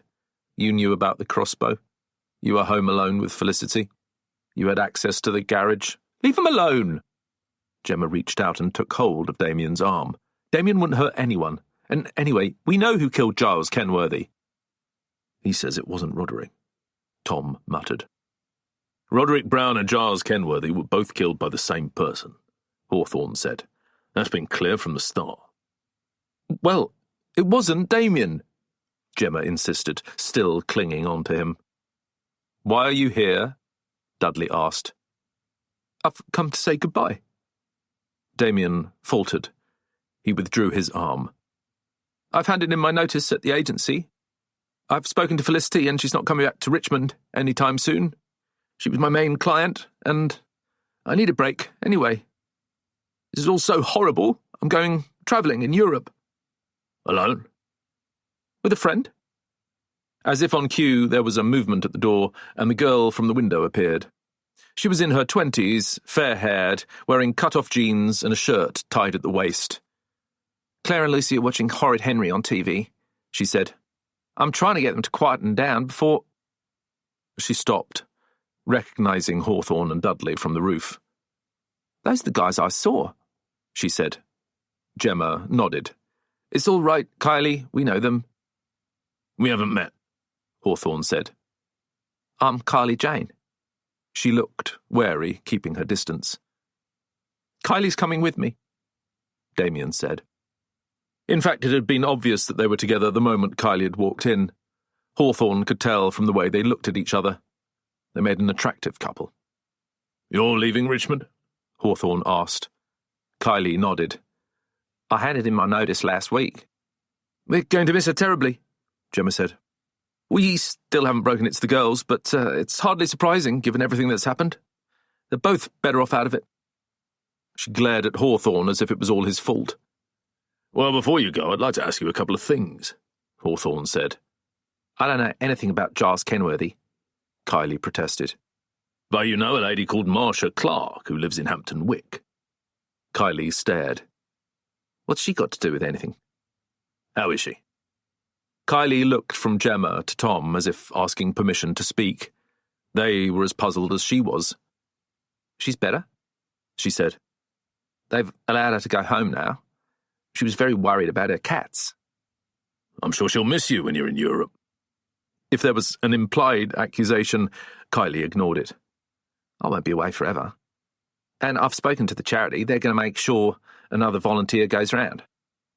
"What exactly are you on about?" Tom asked. Hawthorne ignored him. "Can you tell us what happened to her?" "She was attacked." "You must know more than that, love." "Sure." Kylie was annoyed by the way she'd been addressed, but went on anyway. "I've been visiting Marcia for 3 years, ever since her husband died. She's well into her 80s, and she's on her own. She's a sweet old lady, and she's never done anyone any harm." Every evening during the summer, she walks down to the river and feeds the ducks. I used to take her lots of stale bread from the close when I went to visit her. She's not the sort of person to ask for anything, but that's something that gives her real pleasure. So, a week ago, at around 7:30, she was walking back to her house. She has a little terraced cottage at the end of Milton Gardens, which is near the park. She let herself in through the gate, and someone hit her on the back of the head. They must have been waiting for her. The police say she was lucky her skull wasn't fractured. She could have been killed. Do they know why she was attacked? It wasn't a mugging. She had her handbag with her, and the keys to her front door were inside, so it wasn't a burglary either. They found a flyer from a political party stuffed through her letterbox, the UK Independence Party. Strange thing is that nobody else in Milton Gardens got one, and the party hasn't been campaigning in Hampton Wick.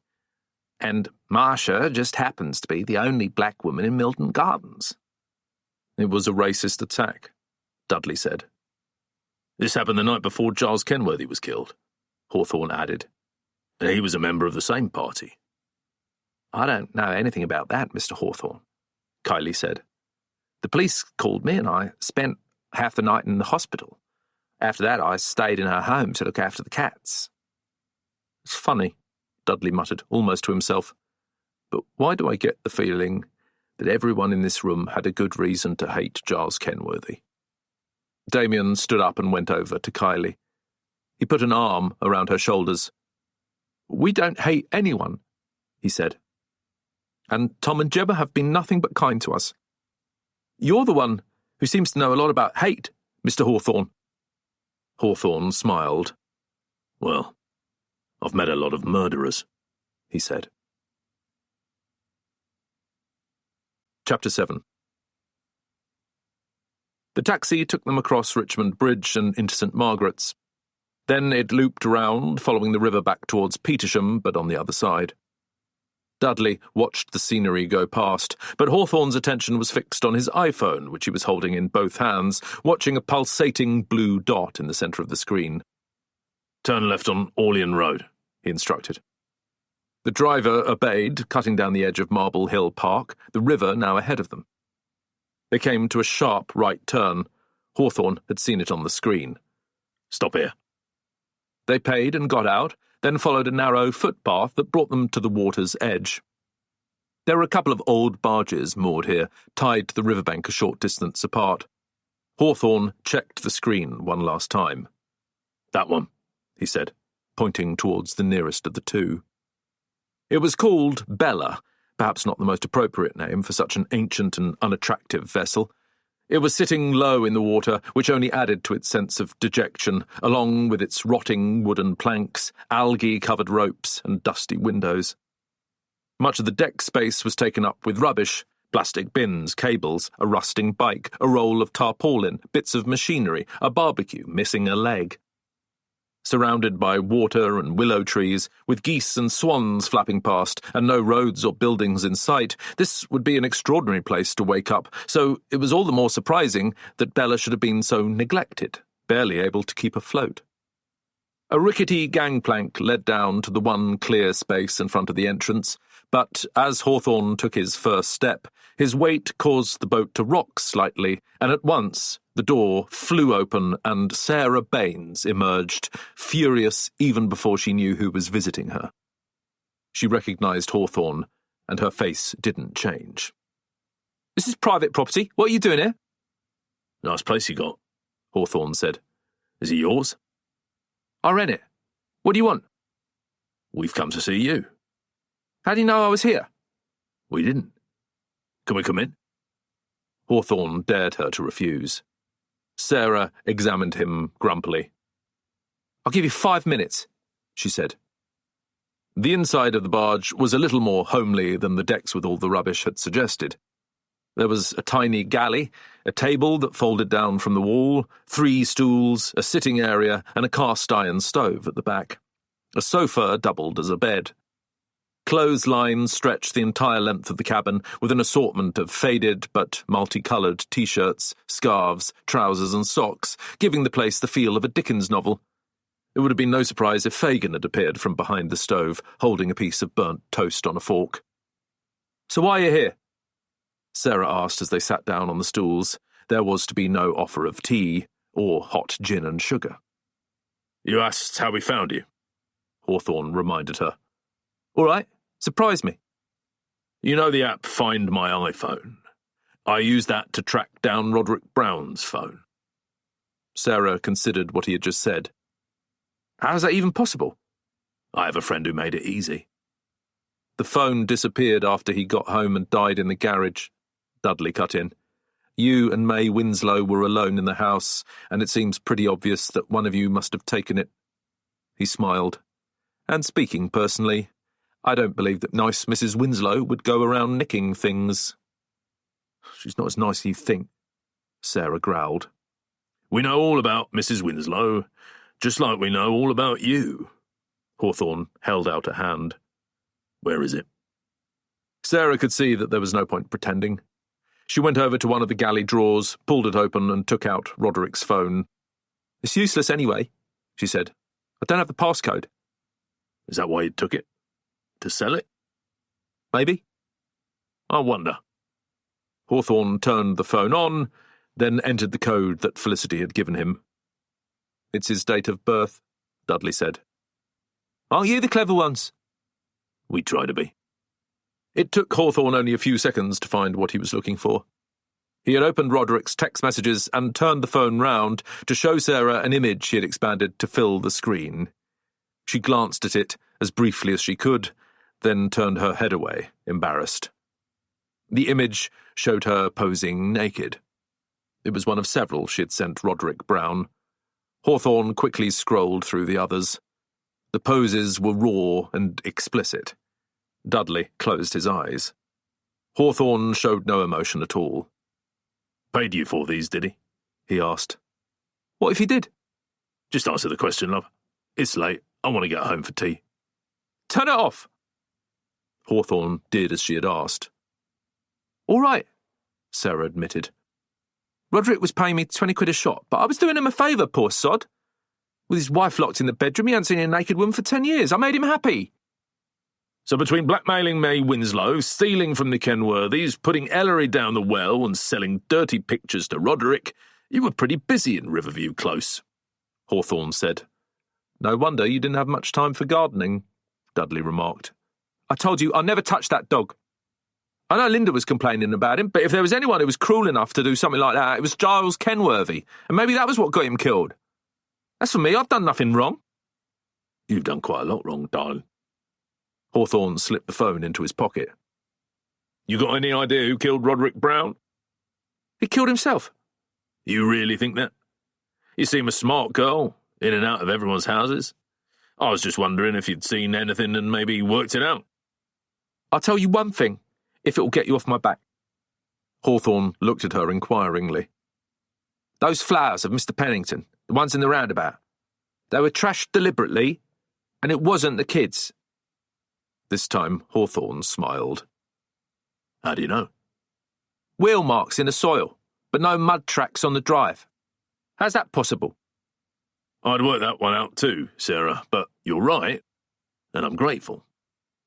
Hawthorne stood up, being careful not to hit his head on the ceiling. If you'll take my advice, you'll move on. Maybe it's time to find another river. Me and Bella have got nowhere to go.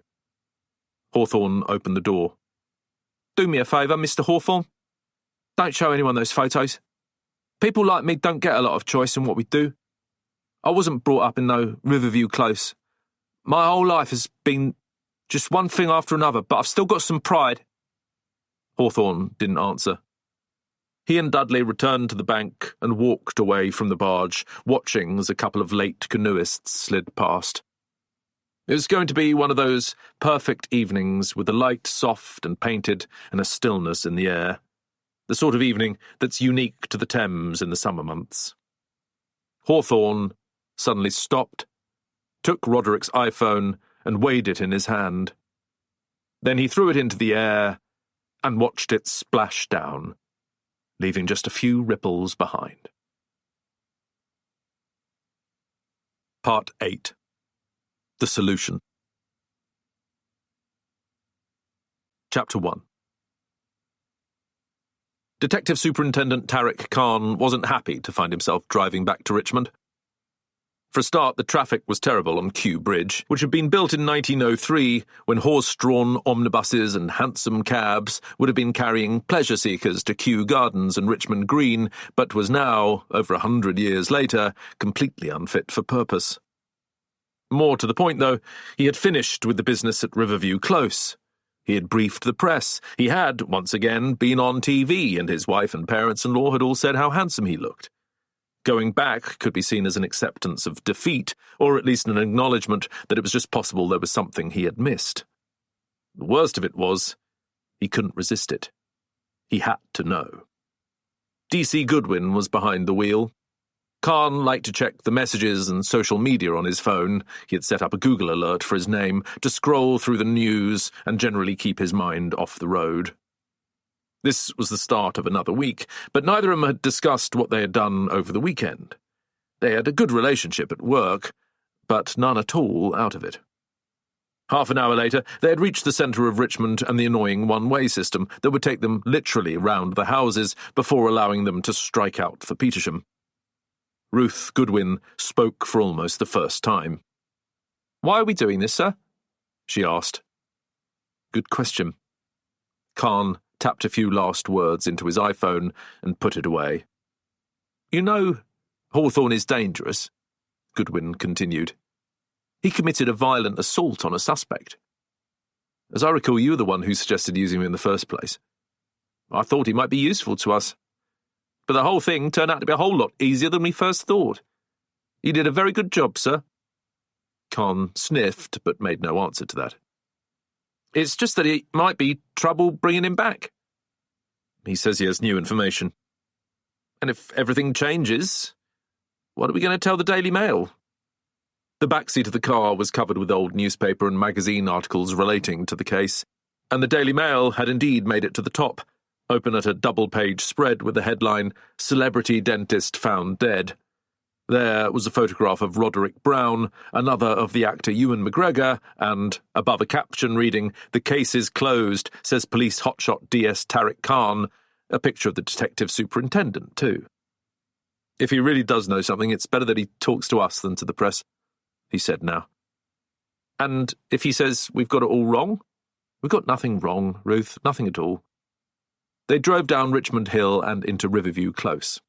Hawthorne and Dudley were already there, waiting for them on the other side of the archway and the gate. Khan noticed that Hawthorne was dressed in the same clothes he'd worn the last 2 times they'd met. Goodwin parked outside Woodlands, and they both got out. "I hope you're not wasting my time," Khan said. There were no greetings, no handshakes. "If you thought I was wasting your time, you wouldn't have come," Hawthorne said reasonably. "So what do you want to tell me?" "Well, the first thing to mention is that Dudley and I haven't been paid since you ask, and as we've done your job for you, it'd be nice if you'd see your way to giving us the whole week plus bonus." "It's in the contract," Dudley said. "You tell us what you know, and I'll be the judge of that," Khan said. He looked around him. "Seems very quiet here." "Killer's in. Don't worry. We wouldn't drag you all the way over here without making sure of that." Khan looked for movement behind the windows. Woodlands was empty, obviously, but Gardener's cottage, the stables, well house, there was no sign of anyone. "I thought we might start out here," Hawthorne said. "It's a nice day, and we need to get back to the beginning." "And when was that?" Goodwin asked. "A long time ago, as a matter of fact. Much longer than any of us thought." Hawthorne took a few steps forward so that he was on the edge of the roundabout, surrounded by the 6 houses. Dudley stayed where he was. He had nothing more to do, but he was quietly pleased to be here. Khan and Goodwin stood, a little self-consciously, waiting for Hawthorne to begin. "Most murderers don't really think about what they're going to do," he said. "You get the fantasists, the husbands who hate their wives, the kids who hate their stepdads, and they may think about murder for years, but they're never going to do it. Planning it is enough. You know as well as I do that most murders are acts of passion, spur-of-the-moment things. One drink too many, a fight that gets out of control, but then, just now and again, you get the genius, the killer who's not going to get caught, who sits down and works it all out. These are what you call the stickers, The crimes that are like no others because there's an intelligence behind them. That's where I come in. That's sort of my speciality. You knew from the start that something was wrong, but what was it exactly that worried you about this one? Well, the crossbow and bolt screamed out that something weird was going on. It's not a weapon of choice for your average killer. And then there was the setting. A smart close in Richmond. Do you know how many people get killed in a place like this? You could probably count them on the fingers of one posh lady's hand. Finally, everyone had the same motive. That doesn't even seem fair. How do you choose between the neighbour who's pissed off about the smoke coming off the barbecue and the one who can't park his car?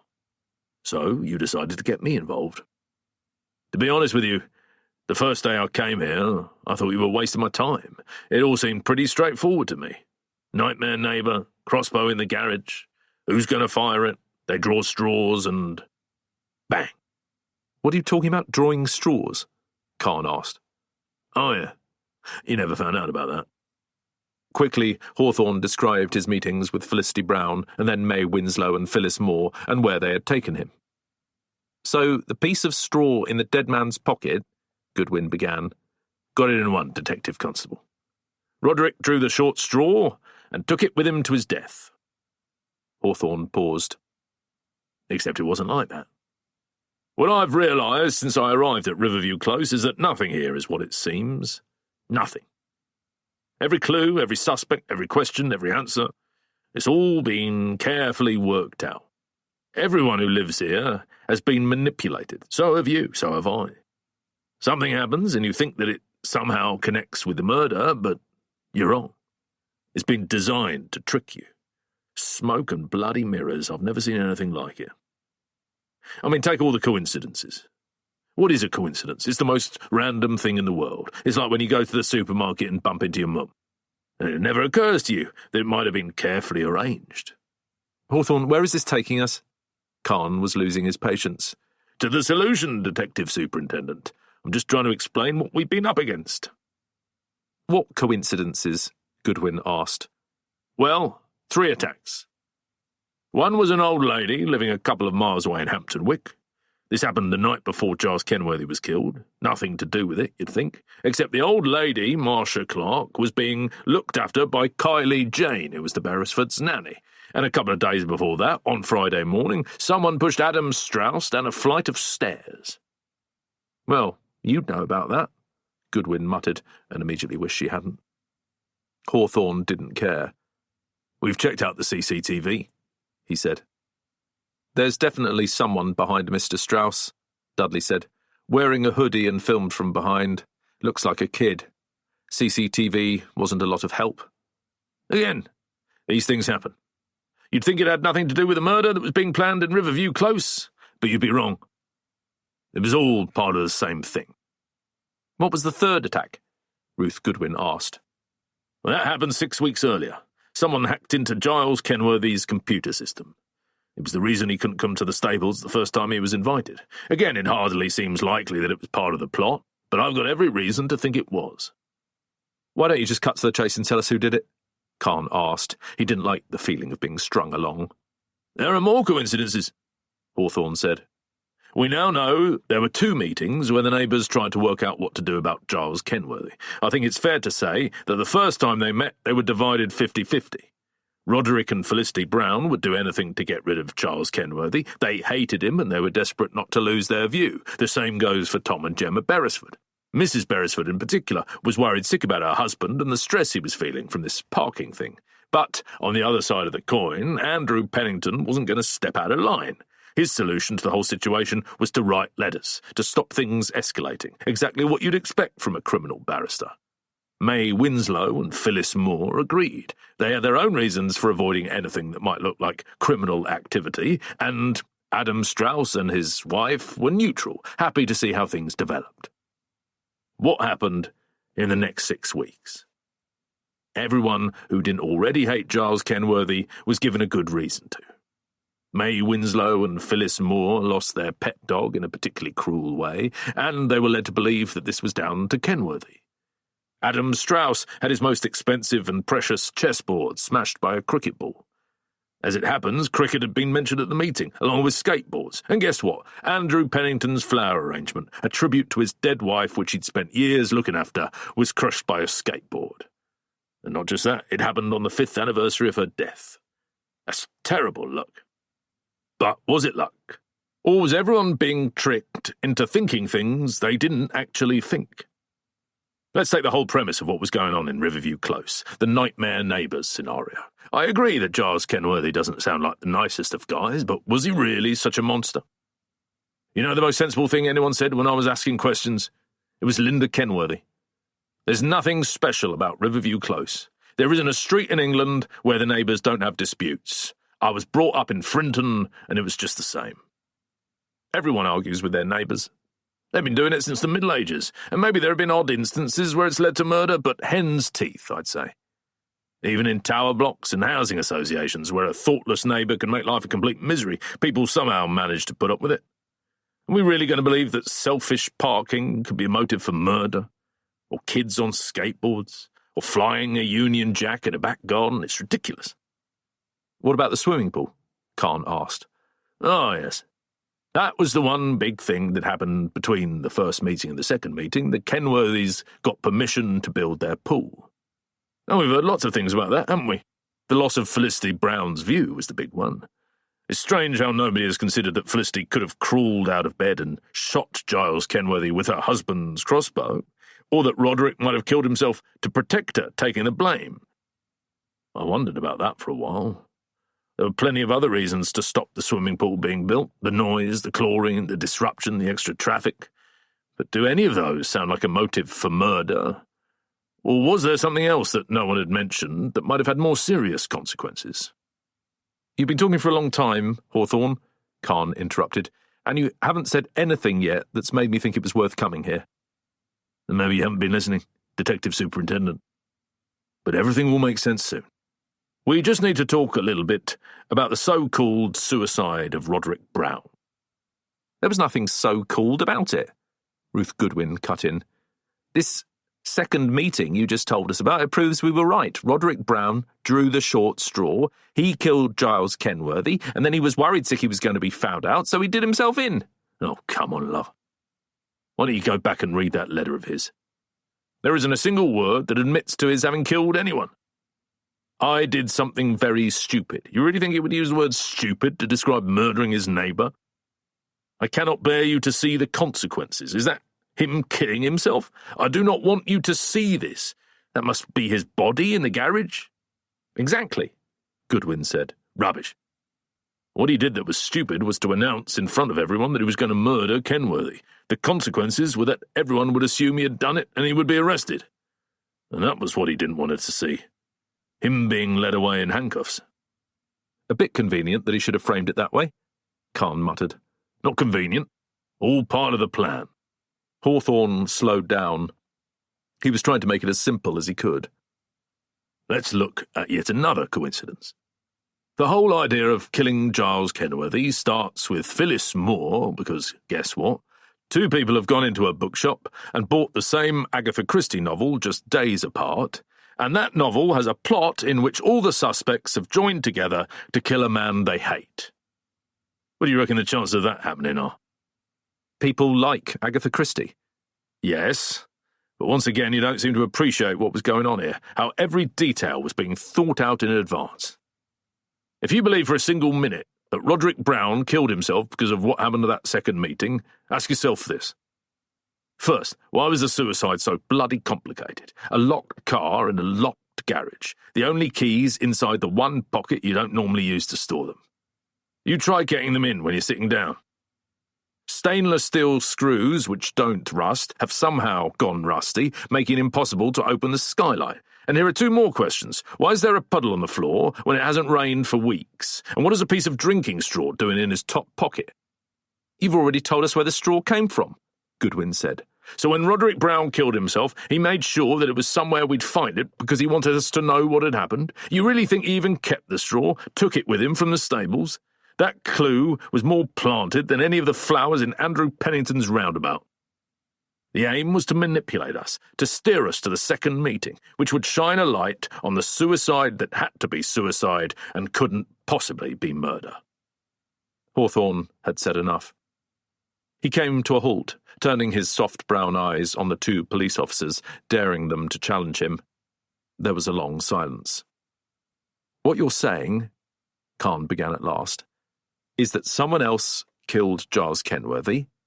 They set up Roderick Brown and then killed him too, making it look like suicide, and that from start to finish they've been dangling everyone on a string, a series of strings, and have been in complete control." You finally got there, Detective Superintendent. Even now they're laughing at us. They think it's all gone their way. "So, who are you talking about?" Khan looked around him at the 6 houses that made up the close. Riverview Lodge, Woodlands, the Gables, Well House, the stables, Gardener's Cottage. Hawthorne had said that the killer was at home. "Which door do we knock on?" Hawthorne smiled. "I'll show you," he said. Chapter 2. The 6 of them were sitting quite formally in the living room, facing each other on 2 sofas and 2 chairs. Hawthorne and Dudley had taken the chairs. "What sort of person would always be 10 moves ahead?" Hawthorne was saying. "That was the question I asked myself. Who might see the whole world as a game where you could maneuver people left and right, this way and that, making them do almost anything you wanted? Who would remember every last detail about everyone around them so that they could use it to their own advantage? Who could plan against any eventuality so that no matter what happened, they'd be able to come back with the right response?" "A chess player," Adam Strauss said.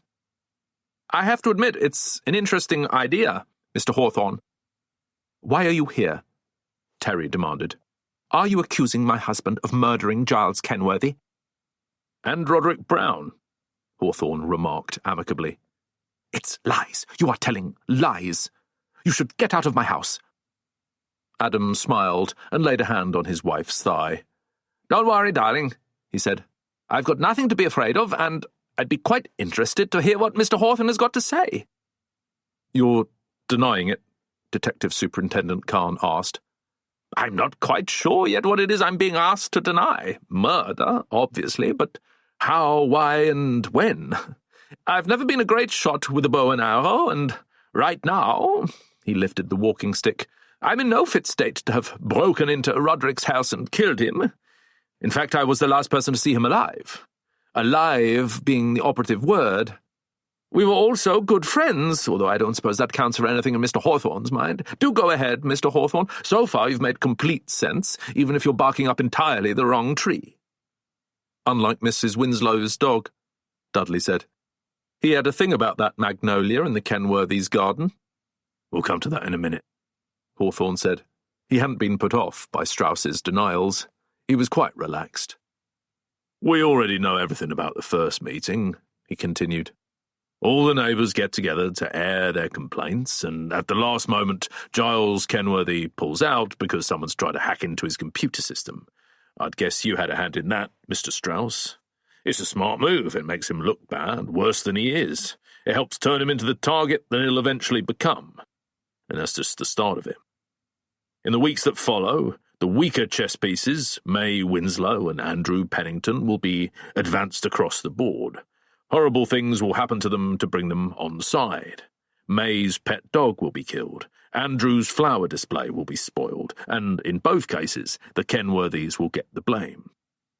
"My chess set was also smashed," Adam reminded him. "Yeah. You and your precious chess set, Mr. Strauss. You had to be one of the team. You had to suffer too. That's part of the reason everyone trusted you. They thought you were with them. But it wasn't a cricket ball that came through your window. You did it. Just like you cold-bloodedly crept out and killed that poor bloody dog and cut down the flowers on the anniversary of Andrew Pennington's wife's death. Only here's the funny thing. You were too vain to destroy anything that was truly valuable, so you chose a piece of posh merchandise made under license from a film that came out 13 years ago. You may have tried to big it up, But even when it was in 100 pieces rather than 32, I could tell it wasn't up to much. And my friend Dudley thought it was rubbish too. A king that looks like Ian McKellen, a knight based on Orlando Bloom, the whole idea of hobbits against orcs. 50 quid on eBay, even if it was given to you by some major sheikh, which, incidentally, I doubt. Pull the other one. The first meeting assembled the pieces that really mattered, your neighbours. The second moved them into position. By the way, Andrew Pennington thought it might have been his idea for all of you to get together again, but he also mentioned that it came out of a conversation with you two lovebirds. So you probably found a way to suggest it to him, the same way you hired two people to buy the same book at the tea cosy, so that Phyllis or May would bring up the idea about everyone committing the same murder. The way you see the world, everyone's a pawn. So now they're all pissed off with the Kenworthys, and this time you make sure there's lots of alcohol but no food, so that things get a bit out of hand and there'll be no inhibitions. When someone brings up the idea of murder, it's all a bit of a laugh. To start with, you're all going to do it, just like in the book. But then you remember that you've got a packet of drinking straws in the kitchen. You know, the very first time I heard that, it struck me as weird. You don't have kids, but you got drinking straws left over from some party. It's rubbish, of course. You'd bought them specially for that night. More manipulation. And there was something else about the drawing of the straws that didn't add up. Phyllis Moore told me that you were the one who held them, no surprises there, but she added that they were behind your back, so there could be no cheating. That makes no sense at all. It's exactly the reason why you hold them in front of you, so everyone can see. If they're behind your back, it's easy to conceal the shortest straw in the waistband of your trousers or somewhere and force it on the person you've chosen by leaving them until last. That person was Roderick Brown. All along, you decided that he was going to be your patsy. But then, like every opponent you've ever come across, you had him psychologically pinned down like a butterfly. He was perfect for what you wanted. He and his wife, Felicity, had been the most vocal opponents of Giles Kenworthy, along with Dr. Beresford, of course. The death of his patient, Raymond Shaw, was a bonus. I doubt even a chess grandmaster could arrange a heart attack, so we'll put that one down to real coincidence. Tom Beresford was on side anyway. Roderick Brown was the actual target. He and Felicity were hopping mad about the pool. For them it was almost a matter of life and death. And they had the murder weapon, right where they needed it. Everything was set up. My guess is that you'd taken the crossbow before the trick with the drinking straws. That was always your method, 10 moves ahead. You knew that the Kenworthy kids would be boarding. You probably even knew about Linda Kenworthy and her French teacher.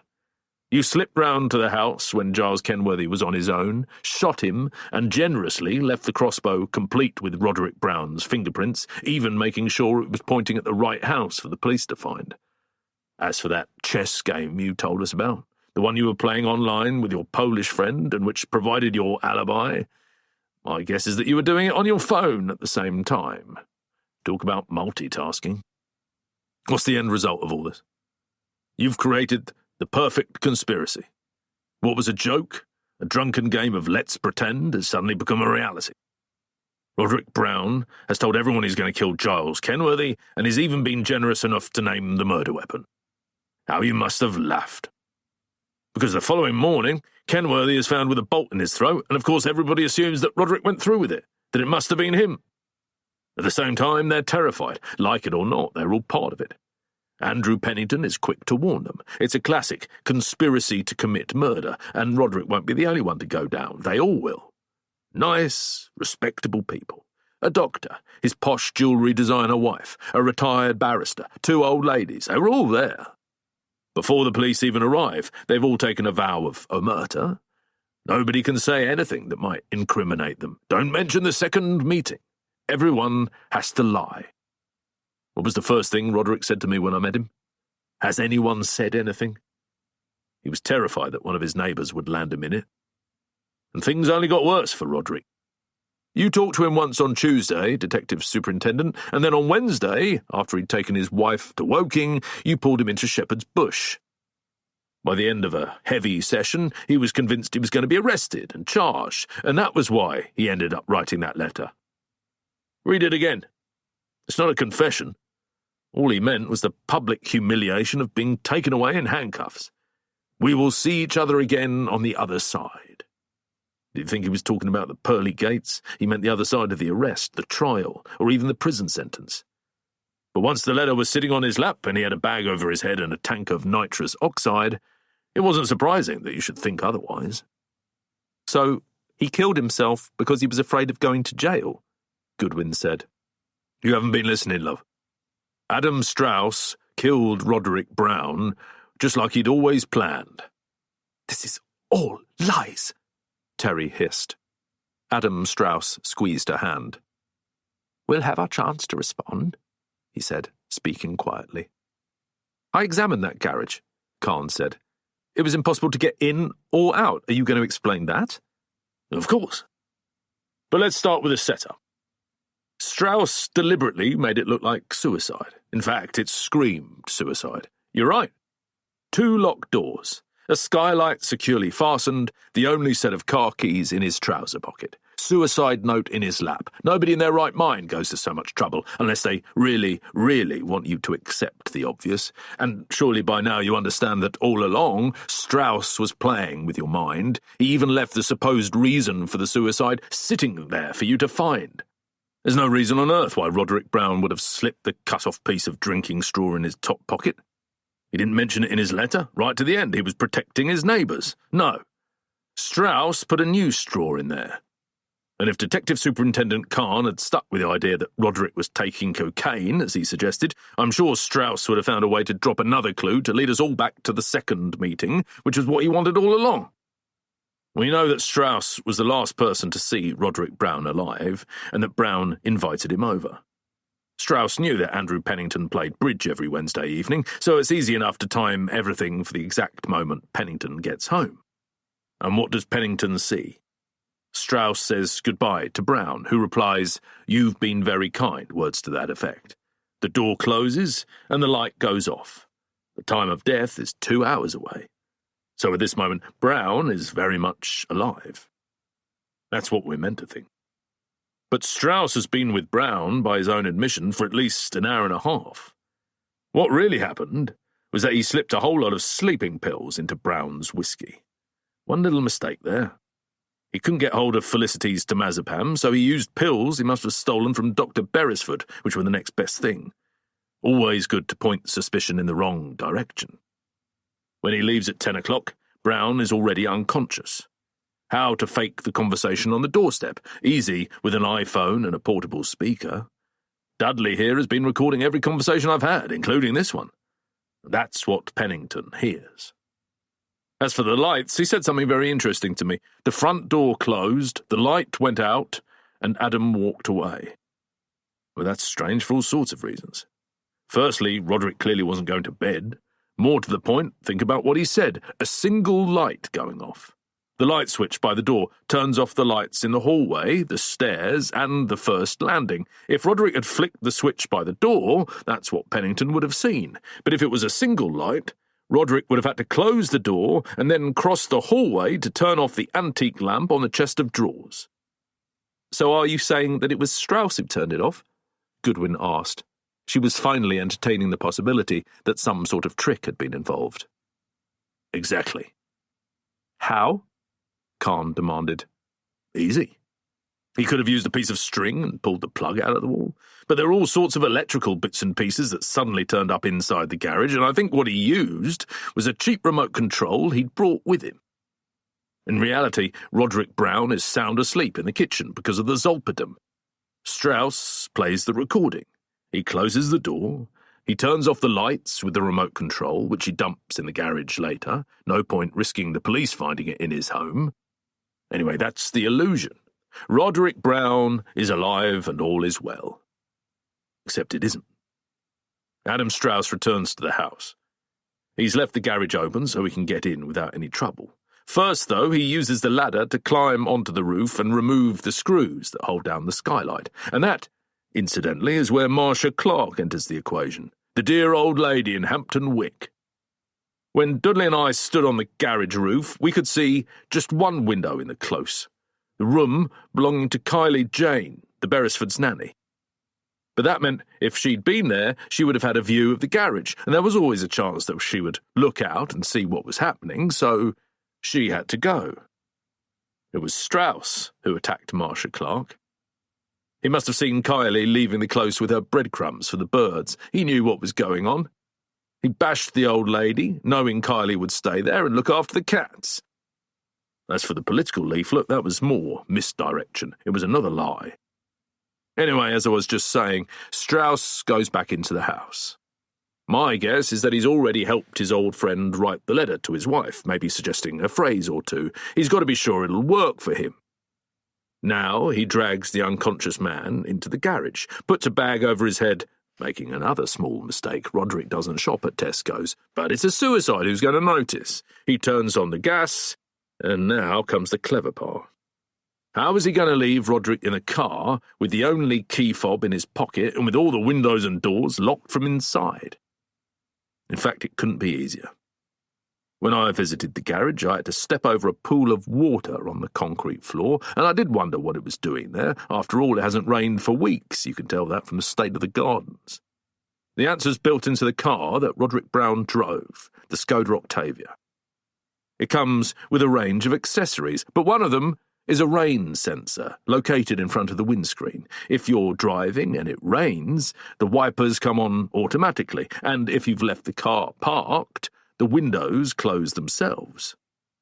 There was a tap and a bucket in the garage. All Strauss had to do was pour a certain amount of water in the right place to complete the illusion that Brown had locked himself in. Most of the water drained away, but unfortunately for him, a little puddle was left, and I noticed it the moment I went in. So, back to the night of the crime. The up-and-over garage door is locked, the door into the house likewise. Now Strauss climbs onto the Skoda and exits through the skylight. Of course, it would have been hard work doing that with a badly sprained ankle, but he'd faked that ahead of the game too, pretending to fall down the stairs at Richmond Station. He pulls himself onto the roof, with no Kylie Jane to spot him, and fastens the screws using glue, which he's brought with him. It was never rust. Stainless steel doesn't rust. Then he climbs down the ladder and goes home to bed. That's pretty much it. The one question you might like to ask Detective Superintendent is how much Terry Strauss knew about all this. I'm surprised she wasn't woken up when her husband tiptoed in sometime around midnight. And there was definitely someone behind him at Richmond Station wearing a hoodie when he was pushed down those stairs. She seems quite a feisty little number. Maybe her oriental brain even came up with some of the plot. "You are a racist," Terry snapped. "Better a racist than a murderer," Hawthorne retorted. "Wait a minute," Khan cut in. "You've said all this, and I suppose it makes some sort of sense, even if it's hardly very likely, but there's one thing you haven't explained. Why would Mr. Strauss have wanted to kill Giles Kenworthy in the first place, if it wasn't his chess set, and it wasn't any of the other complaints? Why go to all this trouble?" "That's the biggest misdirection of them all," Hawthorne replied. "The whole nightmare neighbour thing, it had nothing to do with it. You got to ask, what was the one big change that happened at the time of the first meeting?" "The swimming pool," Dudley said. "Exactly. Kenworthy was going to dig up the garden to build a pool. Now, the evidence is a bit circumstantial, but let's put it all together. First, there's the magnolia tree with its amazing blossoms. Even Linda Kenworthy was impressed by that. And Mrs. Winslow's dog was always sniffing around it, so it must have been attracted by something. Then we come to Wendy Strauss, Adam's first wife, who divorced him and disappeared from the scene. What do we know about her? Only that she didn't like chess. She wasn't happy in the close, and she and Adam didn't get on. We also know that Adam was having financial difficulties, so it probably wouldn't have helped him to lose half his savings in a divorce. "What are you suggesting?" Strauss asked. He seemed completely relaxed, half smiling. "That she's under the magnolia tree," Hawthorne said. "If Kenworthy had gone ahead and built his pool, her skeleton would have been the first thing they discovered. The moment he got planning permission, that was when he had to die." There was a lengthy silence in the room. It was broken, at last, by Detective Superintendent Khan. "So, Mr. Strauss," he said, "what have you got to say?" Chapter 3. "I don't even know where to begin," Adam Strauss said. "It's one of the most extraordinary things I've ever heard. It's quite brilliant in its own way, and I ought to congratulate you, Mr. Hawthorne, but it's also fantastical, conjectural, and full of holes. It wishes on me almost supernatural powers, and it would be wonderful if I possessed them, but unfortunately I do not." He turned his attention to Detective Superintendent Khan. "I have to say I'm a little surprised that the police have taken to hiring, private detectives? I even wonder if it's legal." "We haven't hired anyone," Khan said. "Right now, Mr. Hawthorne is working under his own aegis, but we have a responsibility to respond to information provided by any member of the public." It was half a lie, wrapped in police officialese to make it more palatable. "What part of it did he get wrong?" Ruth Goodwin asked. This drew an ugly glance from Khan. By way of an answer, Strauss turned to his wife. "Can you get the postcards?" he said. "One of them came in April or May, the other's more recent." Terry rose out of the sofa, transported by rage.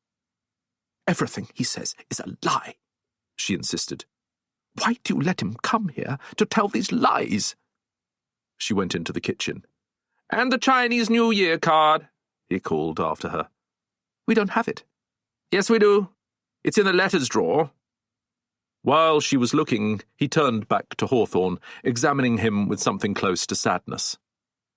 "My first wife is not dead," he said. "She left England 5 years ago on October the 17th, 2009. I remember the date because it's the day after my birthday.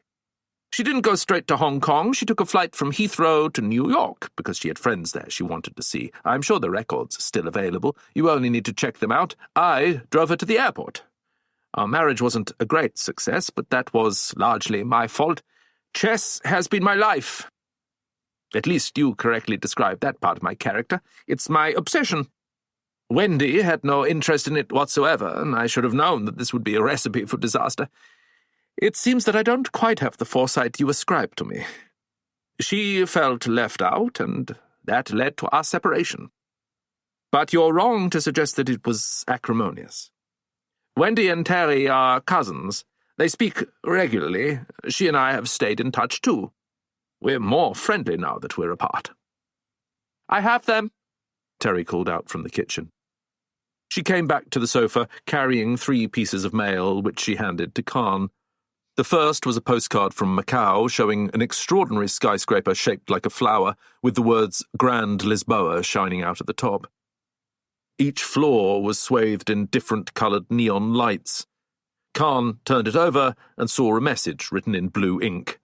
"This place is crazy. I'm scared I'm going to lose all my money, so I haven't even put a 10 avo coin in a slot machine. Liu says hello. Will call when I'm home. Wendy, X." "Who is Liu?" Khan asked. "It's Wendy's friend," Terry replied. "He works in Macau. She often goes to see him." "Why has she written this in English?" "If you look, Detective Superintendent, you will see it's addressed to both of us. Adam can't read traditional Chinese." "You may be able to see the postmark," Strauss added. "It was sent 4 months ago, I think. Not from beyond the grave. The second one was just for Terry, so it's in Chinese."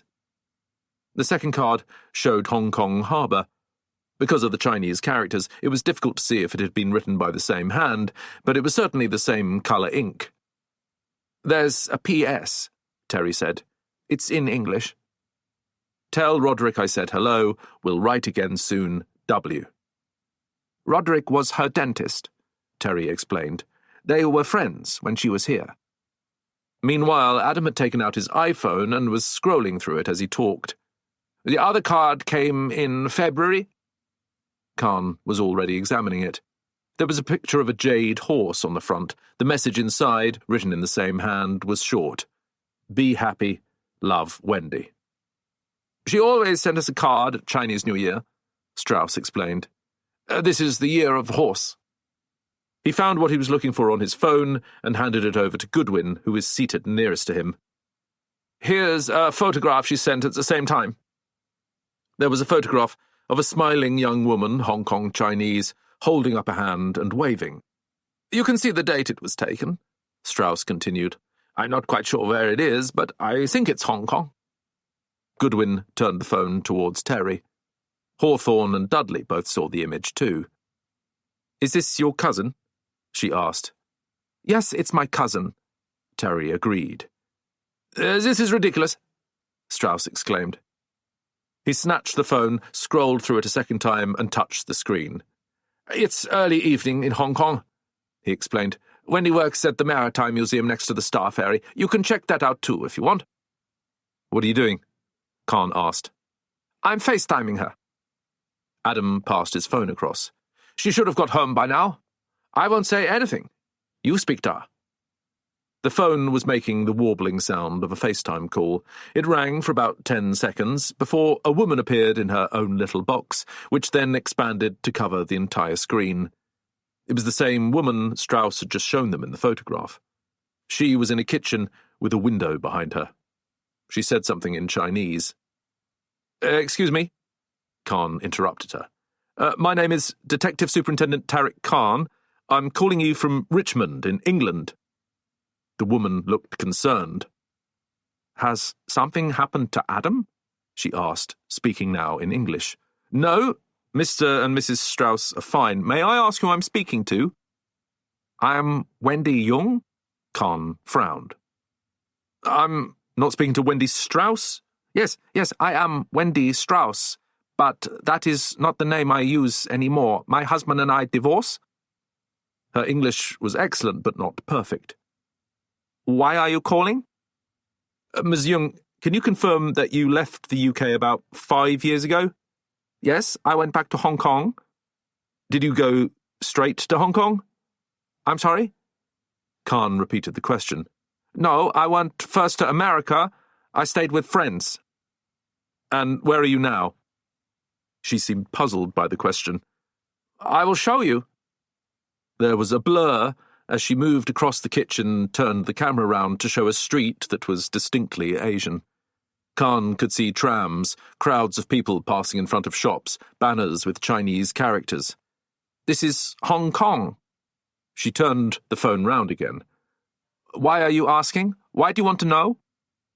We were just checking something, Ms. Young. I'm sorry to disturb you. Khan handed the phone back to Strauss, who spoke briefly. I'll explain later, Wendy. It's nothing to worry about. He clicked it off, then looked at Khan defiantly. There is one other thing I would like to mention, as I found it personally offensive, he said. Mr. Hawthorne suggested that I killed Wendy because I didn't want to pay her alimony. It's true that I have had financial difficulties. It's the reason I downsized, but if you like, I can arrange for my bank manager to send you details of a standing order that I've been paying every month for several years now. It's £1,000 paid directly to an account in Hong Kong. You may not think £12,000 a year is over-generous, but it's all I can afford, and it's all Wendy needs. She gets plenty of support from the family, and since Terry is part of that same family, it's an arrangement that suits everyone. Is there anything more you want to know? There was a long silence. Khan turned to Hawthorne with a look of utter contempt. Detective Superintendent, Hawthorne began. Khan held up a hand for silence. I think we've heard enough. Thank you, Hawthorne. He stood up. I owe you an apology, Mr. Strauss. You don't need to apologize, Detective Superintendent. You weren't the one making the accusations.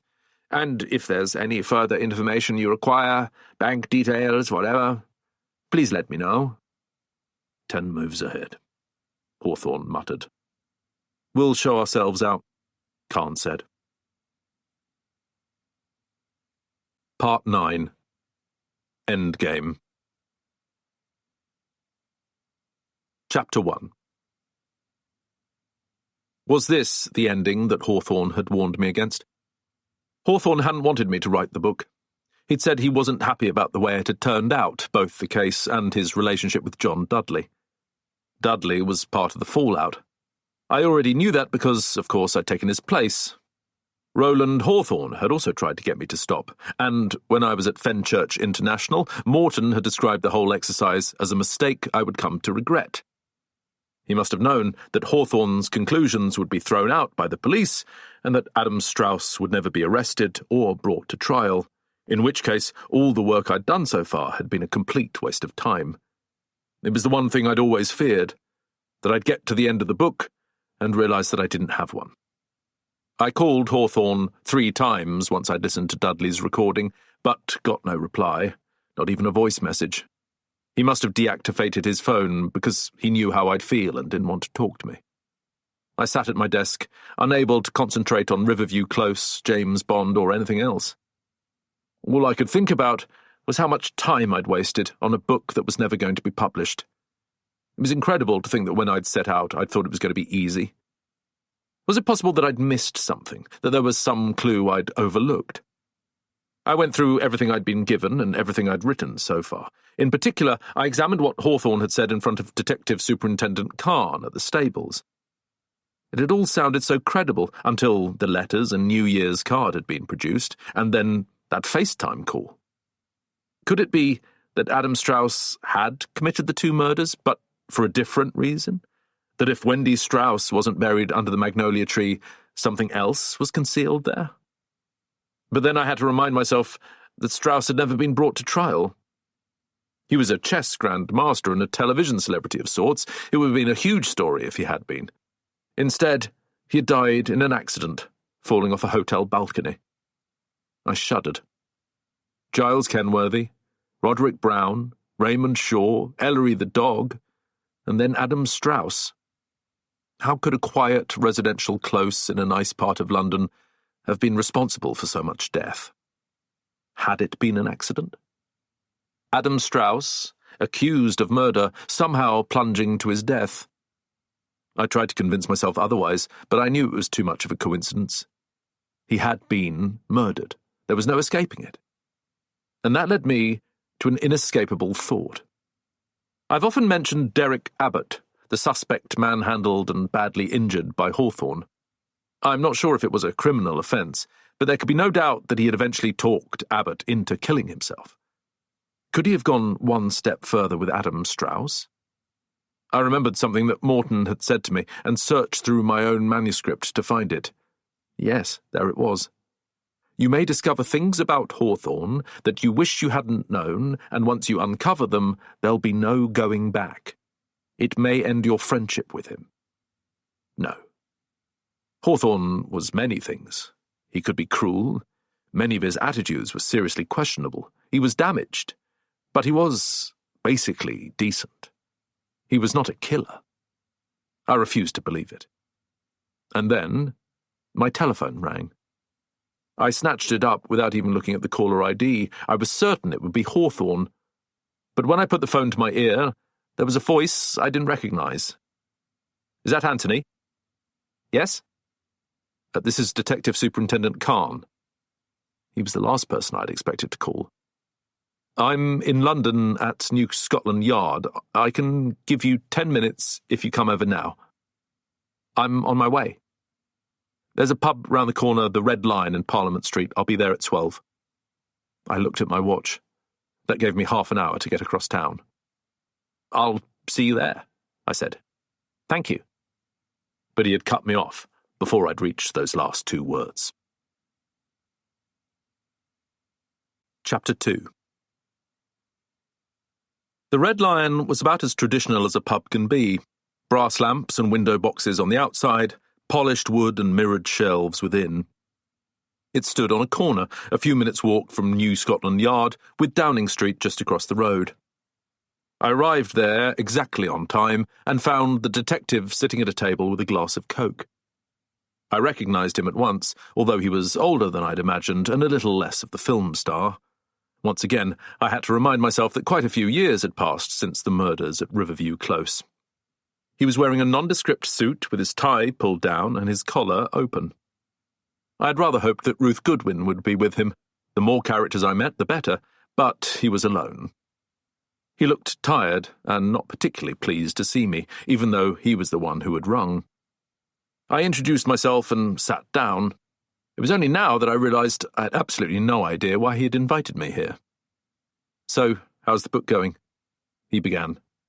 "It's finished," I said, and I didn't mean I'd finished writing it. "Am I in it?" "Of course. My son seems to think that's pretty cool." His words, not mine. He had an 11-year-old son who'd been mentioned in one of his many newspaper profiles. "You should be careful," he went on. "You write crap about me, you won't hear the end of it." His language surprised me. He'd sounded more polite on the tapes I'd listened to, but then I suppose he'd been presenting himself in a more official capacity. A couple of phrases I'd used to describe him flashed through my mind. Slow and unimaginative, too pleased with himself. I made a mental note to take them out.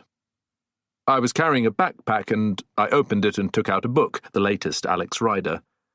"I brought this for your son," I said. "I thought he might enjoy it." Khan glanced at it. "He's already got that one." He took it anyway. "But thanks, you can sign it for him." "So, why did he call me?" I asked. "I thought you might like to know that I've just been interviewed.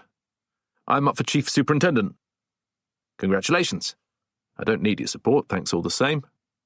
I'm only telling you that because it would be very unhelpful to have you writing about me at the moment, particularly if Hawthorne is your first source of information. I want you to understand that my lawyers will be looking very closely at anything you publish, particularly with respect to how it ends." "I'm not sure about that part myself," I admitted.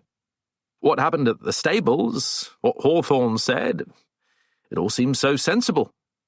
Khan said nothing, so I added, "Did you ever dig up the garden?" "Of course I didn't dig up the bloody garden. It all checked out. There is a Wendy Young working at the Maritime Museum in Hong Kong. She did leave Heathrow on the date Strauss said. I spoke to her. You think I was going to get the bulldozers in after that? It's unusual for Hawthorne to get things wrong. We all make mistakes. Including you?" He shook his head. "Not this time. And it would be a mistake to suggest otherwise. The case is closed. It's been closed a long time.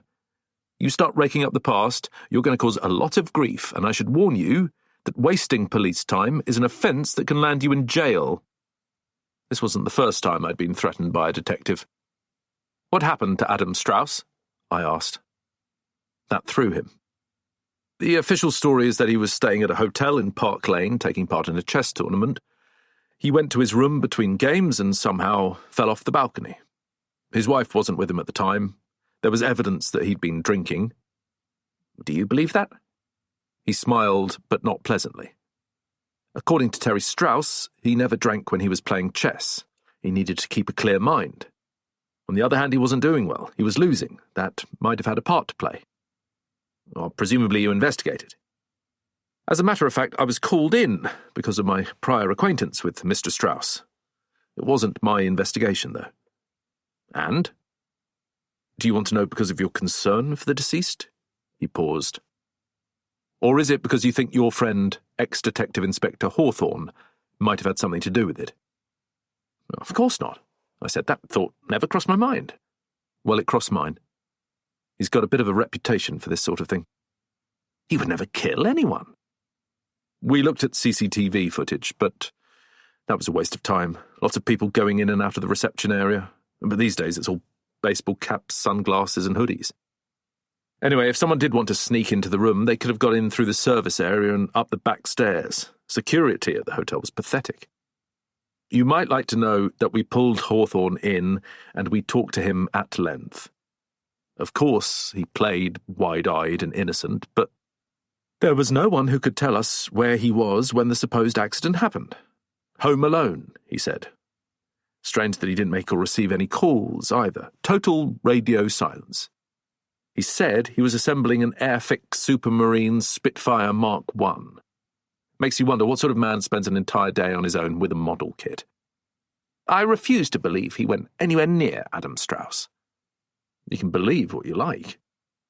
But he'd still concluded, against all the evidence, that Adam Strauss was a killer, and given his past record, it's hardly a surprise that he decided to take things into his own hands. I think you should leave him alone. You leave me alone, and that'll make us quits. He opened the book I'd given him and twisted it round for me to sign. My boy's name is Nadim, he said. I dedicated the book, and he closed it without looking at what I'd written. Are you still interested in John Dudley? He asked, almost as an afterthought. Very much so. Can you tell me anything about him? Khan nodded. In a way, he and Hawthorne were made for each other. He's a sad act, a bright up-and-coming DC down in Bristol. A lot of people spoke very highly of him. But it all went wrong when his fiancée was killed in an accident. It happened just before Christmas. The driver was a man called Terence Stagg. He was the bar manager at a hotel in Cardiff, and not a nice piece of work. He knocked her down on the way to work. The thing is, though, he was on his mobile at the time. Is he in jail? He should have got 10 to 12 years, but he had smart lawyers and they managed to get him off scot-free. They couldn't prove he was speeding. He was seen holding the phone, but he claimed he was using it hands-free. And one of the streetlights was broken. That was the key to the defence. Anyway, it was enough. He walked away without even paying a fine. These things happen from time to time, and you have to live with them, but it didn't work out that way. Stagg had some mates meet him outside the court, and they were all having a laugh, celebrating his release. One of them had even brought a bowl of champagne. Dudley came out and saw them and went berserk, punched the lights out of one of them and put Stagg in hospital with a broken jaw. He was lucky not to get prosecuted himself, but his work went to pieces after that. He started drinking. There were a couple of other incidents, and he was out of the force within a year. He spent the last 4 years working as a security guard, something like that. Bit pathetic, really. Khan took a folded piece of paper out of his pocket. He laid it on the table in front of me. Anyway, I managed to track him down for you. This is where he lives. Not so far from here. If you visit him, don't say you got this from me. He walked away. I opened the piece of paper and glanced at the address. I recognized it immediately. I knew exactly where it was. I should have known all along. Chapter 3 19B, River Court. Another address with a river in the name, but this was a building I had been to many times. Hawthorne lived here on the 12th floor, and now it turned out that Dudley had a flat on the 1st. Had Hawthorne arranged it for him, or did he have Morton to thank for his accommodation? I would have been really interested to know just how many of the flats belonged to Fenchurch International, and what other refugees, criminals, or aliens of one sort or another they had hiding out here. As I arrived at the front door, I was in two minds. Who should I call on? Hawthorne or his former assistant? It was a decision easily made. Neither of them wanted to see me, but there was more chance that Dudley would open the door. What did he have to lose? I rang the bell. Silence. Then, hello? It was quite something to hear his voice. A lot of writers say that their characters talk to them, but very few of them mean it literally. John Dudley? Yes. I told him who I was. I work with Hawthorne, I explained. Can I come in? There was another long pause, and I wondered whether he was going to ignore me. He might be calling Hawthorne. He might have gone out a back way. Then I heard a buzzing sound. I pushed the door, and it opened. He had let me in. I walked up to the first floor. Dudley was waiting for me outside an open door, about halfway down a corridor that was identical to Hawthorne's, the same neutral colours and discreet lights. Everything was very quiet. I walked up to him. Does Hawthorne know you're here? He asked. It was interesting that this should be his first question. No, I said. Probably just as well. Did Detective Superintendent Khan give you my address? How did he even know we'd met? I decided to tell him the truth. Yes. I gave him a signed book. I'm surprised he's so cheap. He examined me for a few moments. Then he came to a decision. Well, since you're here, you might as well come in. I walked into a flat that was as empty as Hawthorne's, but for a different reason. There were 3 suitcases by the door, a pile of cardboard boxes over by the window, the sort removal men used to pack up your life, a single plate, A knife and a fork sat beside the sink in the open-plan kitchen. The furniture had been reduced to the bare necessities. This wasn't how we always lived. He was leaving. "You've just caught me," he said. "Where are you going?" "The Cayman Islands. Tomorrow."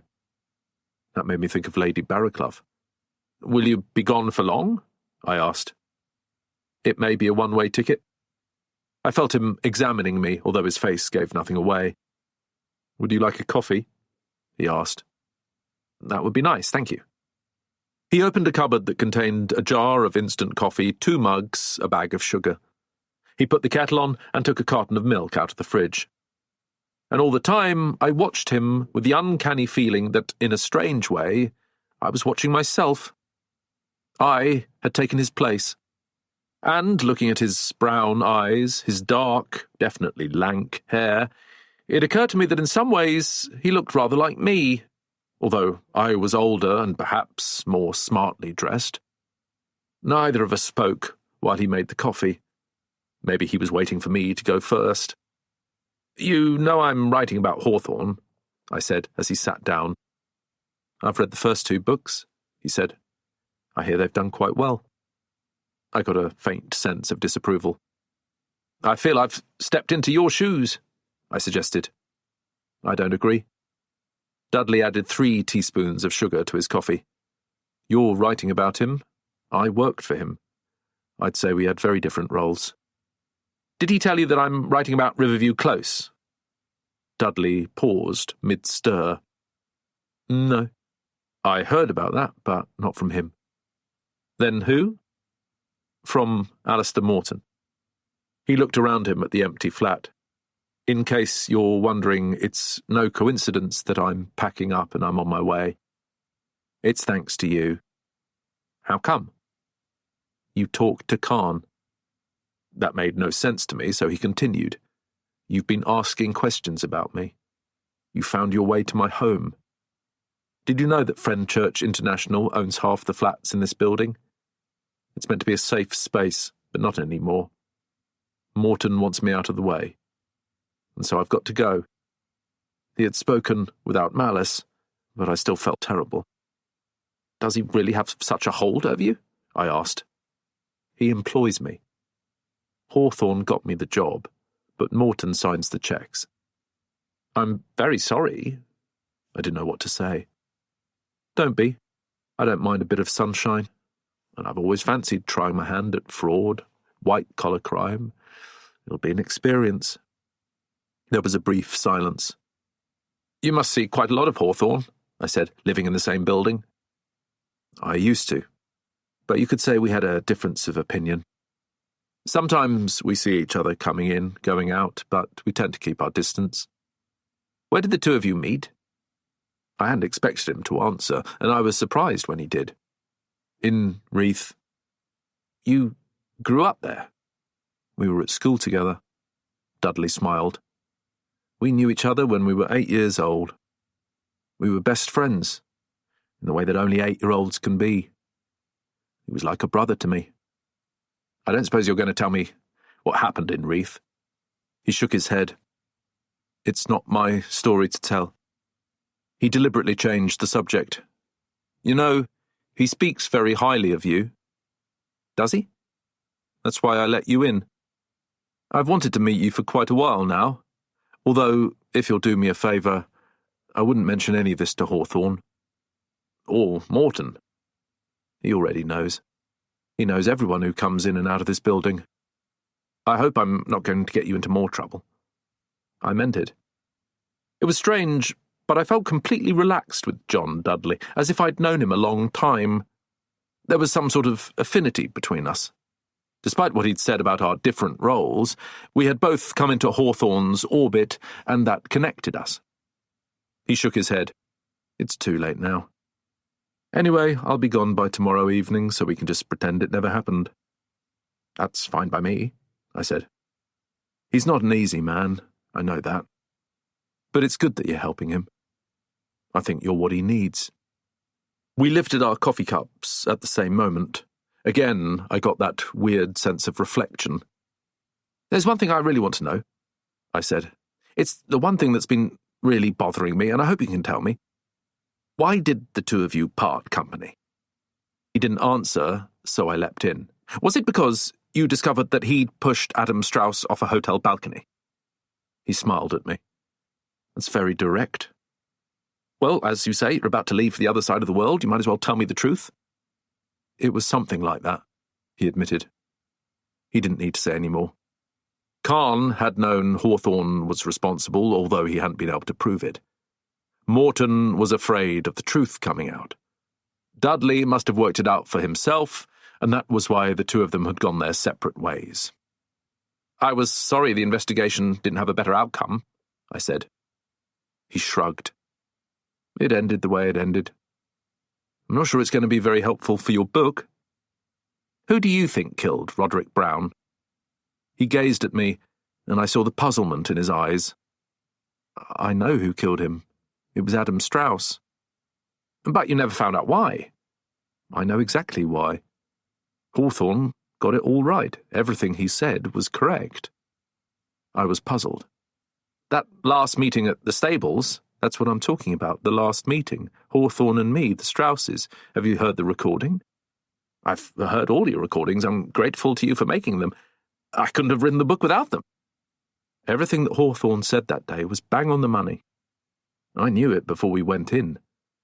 Adam Strauss murdered his first wife when he was living at Riverview Lodge and buried her in his back garden. If Detective Superintendent Kahn was too stupid to see it or too up his own arse to accept it, that was his problem. I will admit, though, that Strauss played a blinder, but that was what was so brilliant about him. He was a chess grand master, and he was always 10 moves ahead. I'd heard that quite a few times.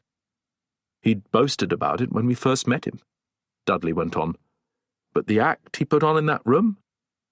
That was something else. What do you mean? Just for a moment, Dudley looked irritated. He'd planned it all a long time ago. Exactly the same way he'd planned the murder and the so-called suicide. He'd left nothing to chance. What was he going to do if a police officer walked into his house and tried to arrest him? He'd thought of that before he even killed his wife. And he always made sure he had postcards stashed away, ready to be brought out if anyone started asking awkward questions. Plus, every year a New Year's card sent from Hong Kong.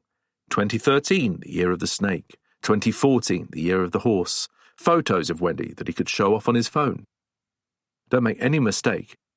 She was rotting away underneath that magnolia tree, but he'd built up a whole legend to keep her alive. I have no doubt that it was Terry and not Wendy who took that flight to New York after the divorce. Planning ahead. They must have looked quite similar, even without the racial stereotypes. They were family. And anyway, a single woman travelling business class to New York would barely have got a second glance from a border control guard at either end of the journey. Strauss could probably have done it in drag. He told you there was a Wendy Young working at the Maritime Museum in Hong Kong. If D.S. Kahn had bothered to check, which he didn't, he would have found that there is, but not the same Wendy Young. It's a common name. It would have been easy enough for Strauss to find someone who shared it. He paused. It's like when a magician tells you to pick a card and then says you can change your mind. You very seldom do. Just the fact that he gives you the opportunity is enough. It makes you believe he's playing fair and square. You called her from the room. He sighed. No. Adam Strauss dialed the number and passed the phone across. He made a point of announcing that he wasn't going to say a word. Again, the magician. Kahn was the one who did the talking, and what was the first thing he said? My name is Detective Superintendent Kahn. It was the stupidest thing he could have done. That was the trigger. Whoever it was in Hong Kong, it wasn't Wendy. It was a friend, a relation, an actress, someone who had been paid to play a part years ago, and he'd tipped them off. There was no hesitation, no need for any explanation. When the woman heard who she was speaking to, she simply did what she and Strauss had rehearsed. He said he was paying her money. Was that a lie too? It's probably true. £1,000 a month into an account in Hong Kong would be easy enough to arrange. He pays it in, gets passed across to a second account, and then it gets paid back again. He drank his coffee.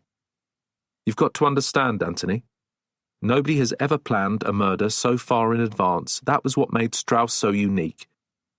And why he was so dangerous. In a way, he was the most obvious suspect from the start. Only a chess grandmaster could have dreamt up anything as elaborate. I took this all in. "Thank you," I said. "You needed to know." "Yes." "And you didn't call me Tony?" I wondered at what point he'd worked out the truth, before or after Hawthorne, but I didn't ask him that. Hawthorne had mocked me once, telling me how much smarter Dudley was out of the two of us. Well, he was right. For what it's worth, I'd come to the conclusion that the killer was Damien Shaw, possibly working with Tom Beresford.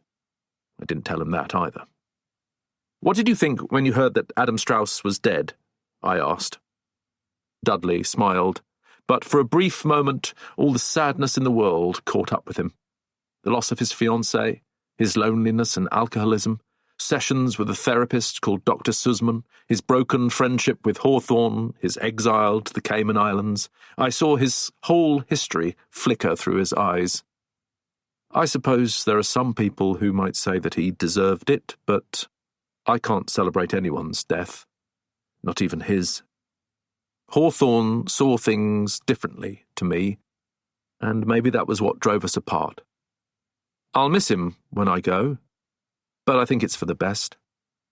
As for your book, you know the truth now, and I'm sure you'll agree that the world is a better place without Adam Strauss, so that gives you a happy ending of sorts. I'm not sure what happened to his wife. She was in it all along, of course. How can you be so sure? He put down his coffee cup.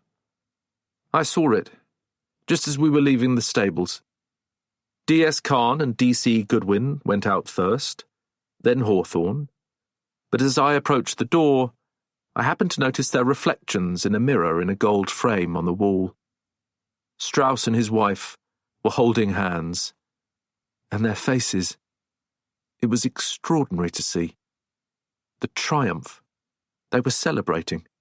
They had got away with it. And in that one brief glance, I realized they were monsters. They were evil.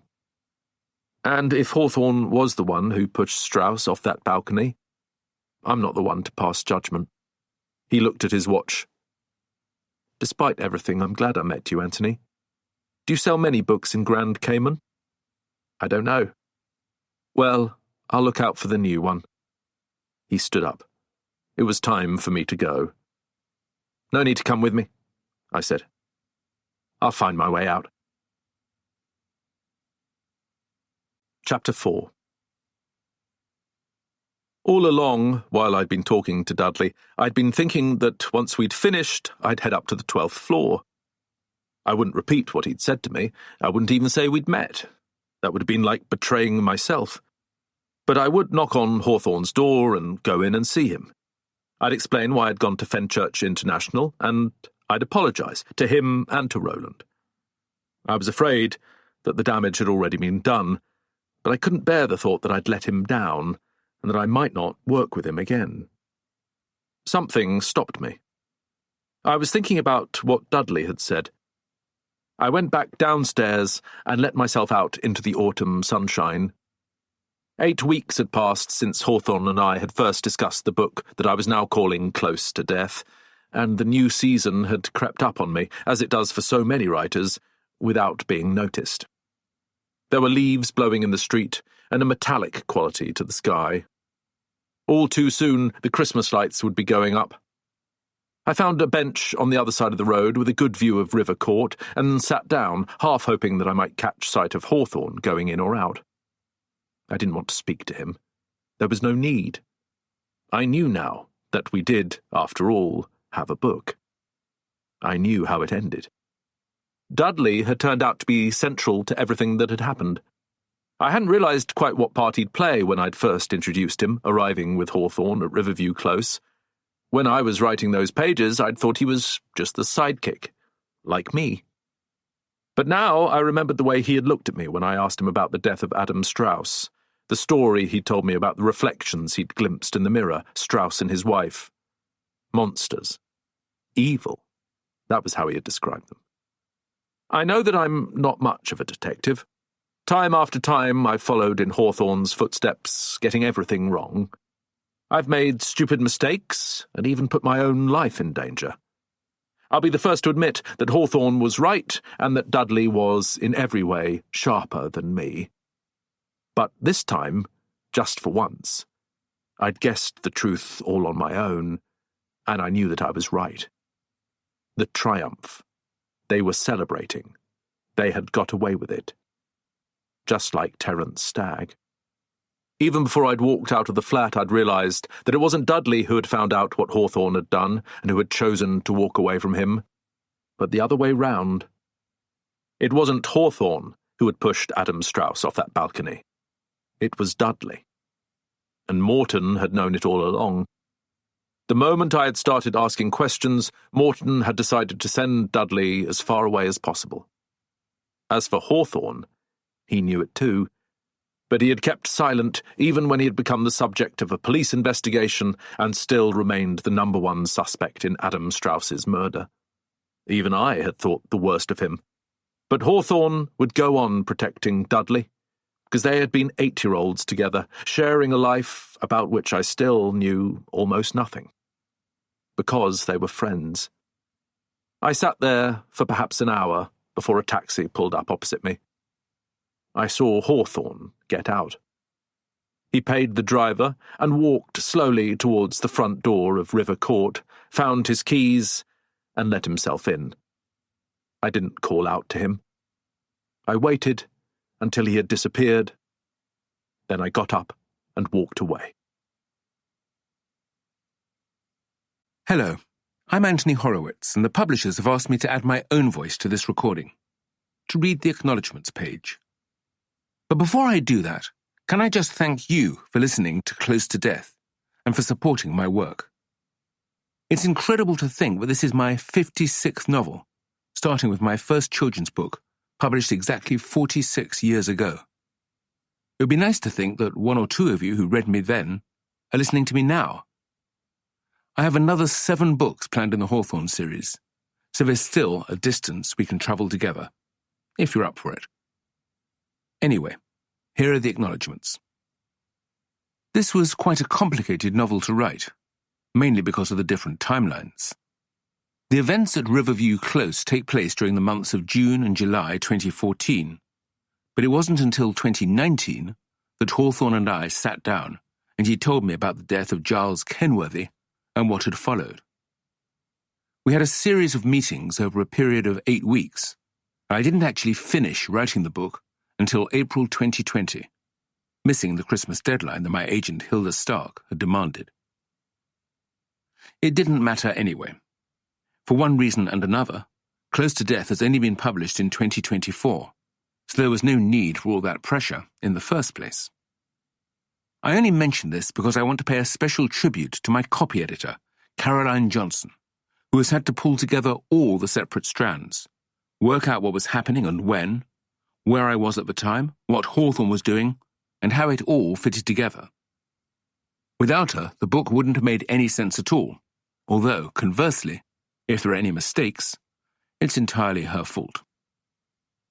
By coincidence, I actually moved to Richmond shortly after I finished the book, and I want to thank the writer Michael Frayn, who provided me with further details about Riverview Close and its residents.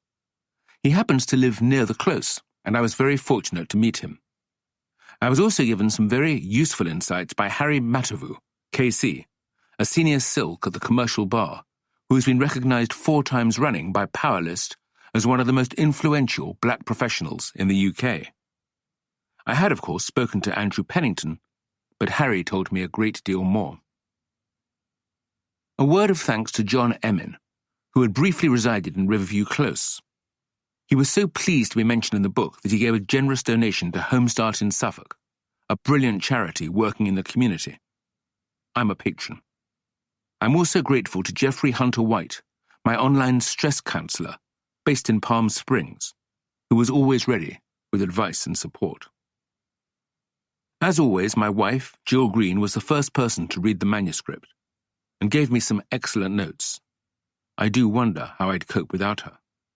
With my sons, Nicholas and Cassian, my 2 daughters-in-law, Iona and Sophia, and now a new arrival, Leander Horowitz, I am extremely lucky to have a close family around me, and one that fills the vacuum in which all writers live.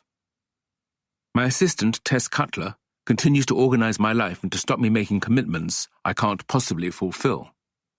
My agent, Hilda Stark, is often too busy to take my calls, but her assistant, Jonathan Lloyd, is always there for me.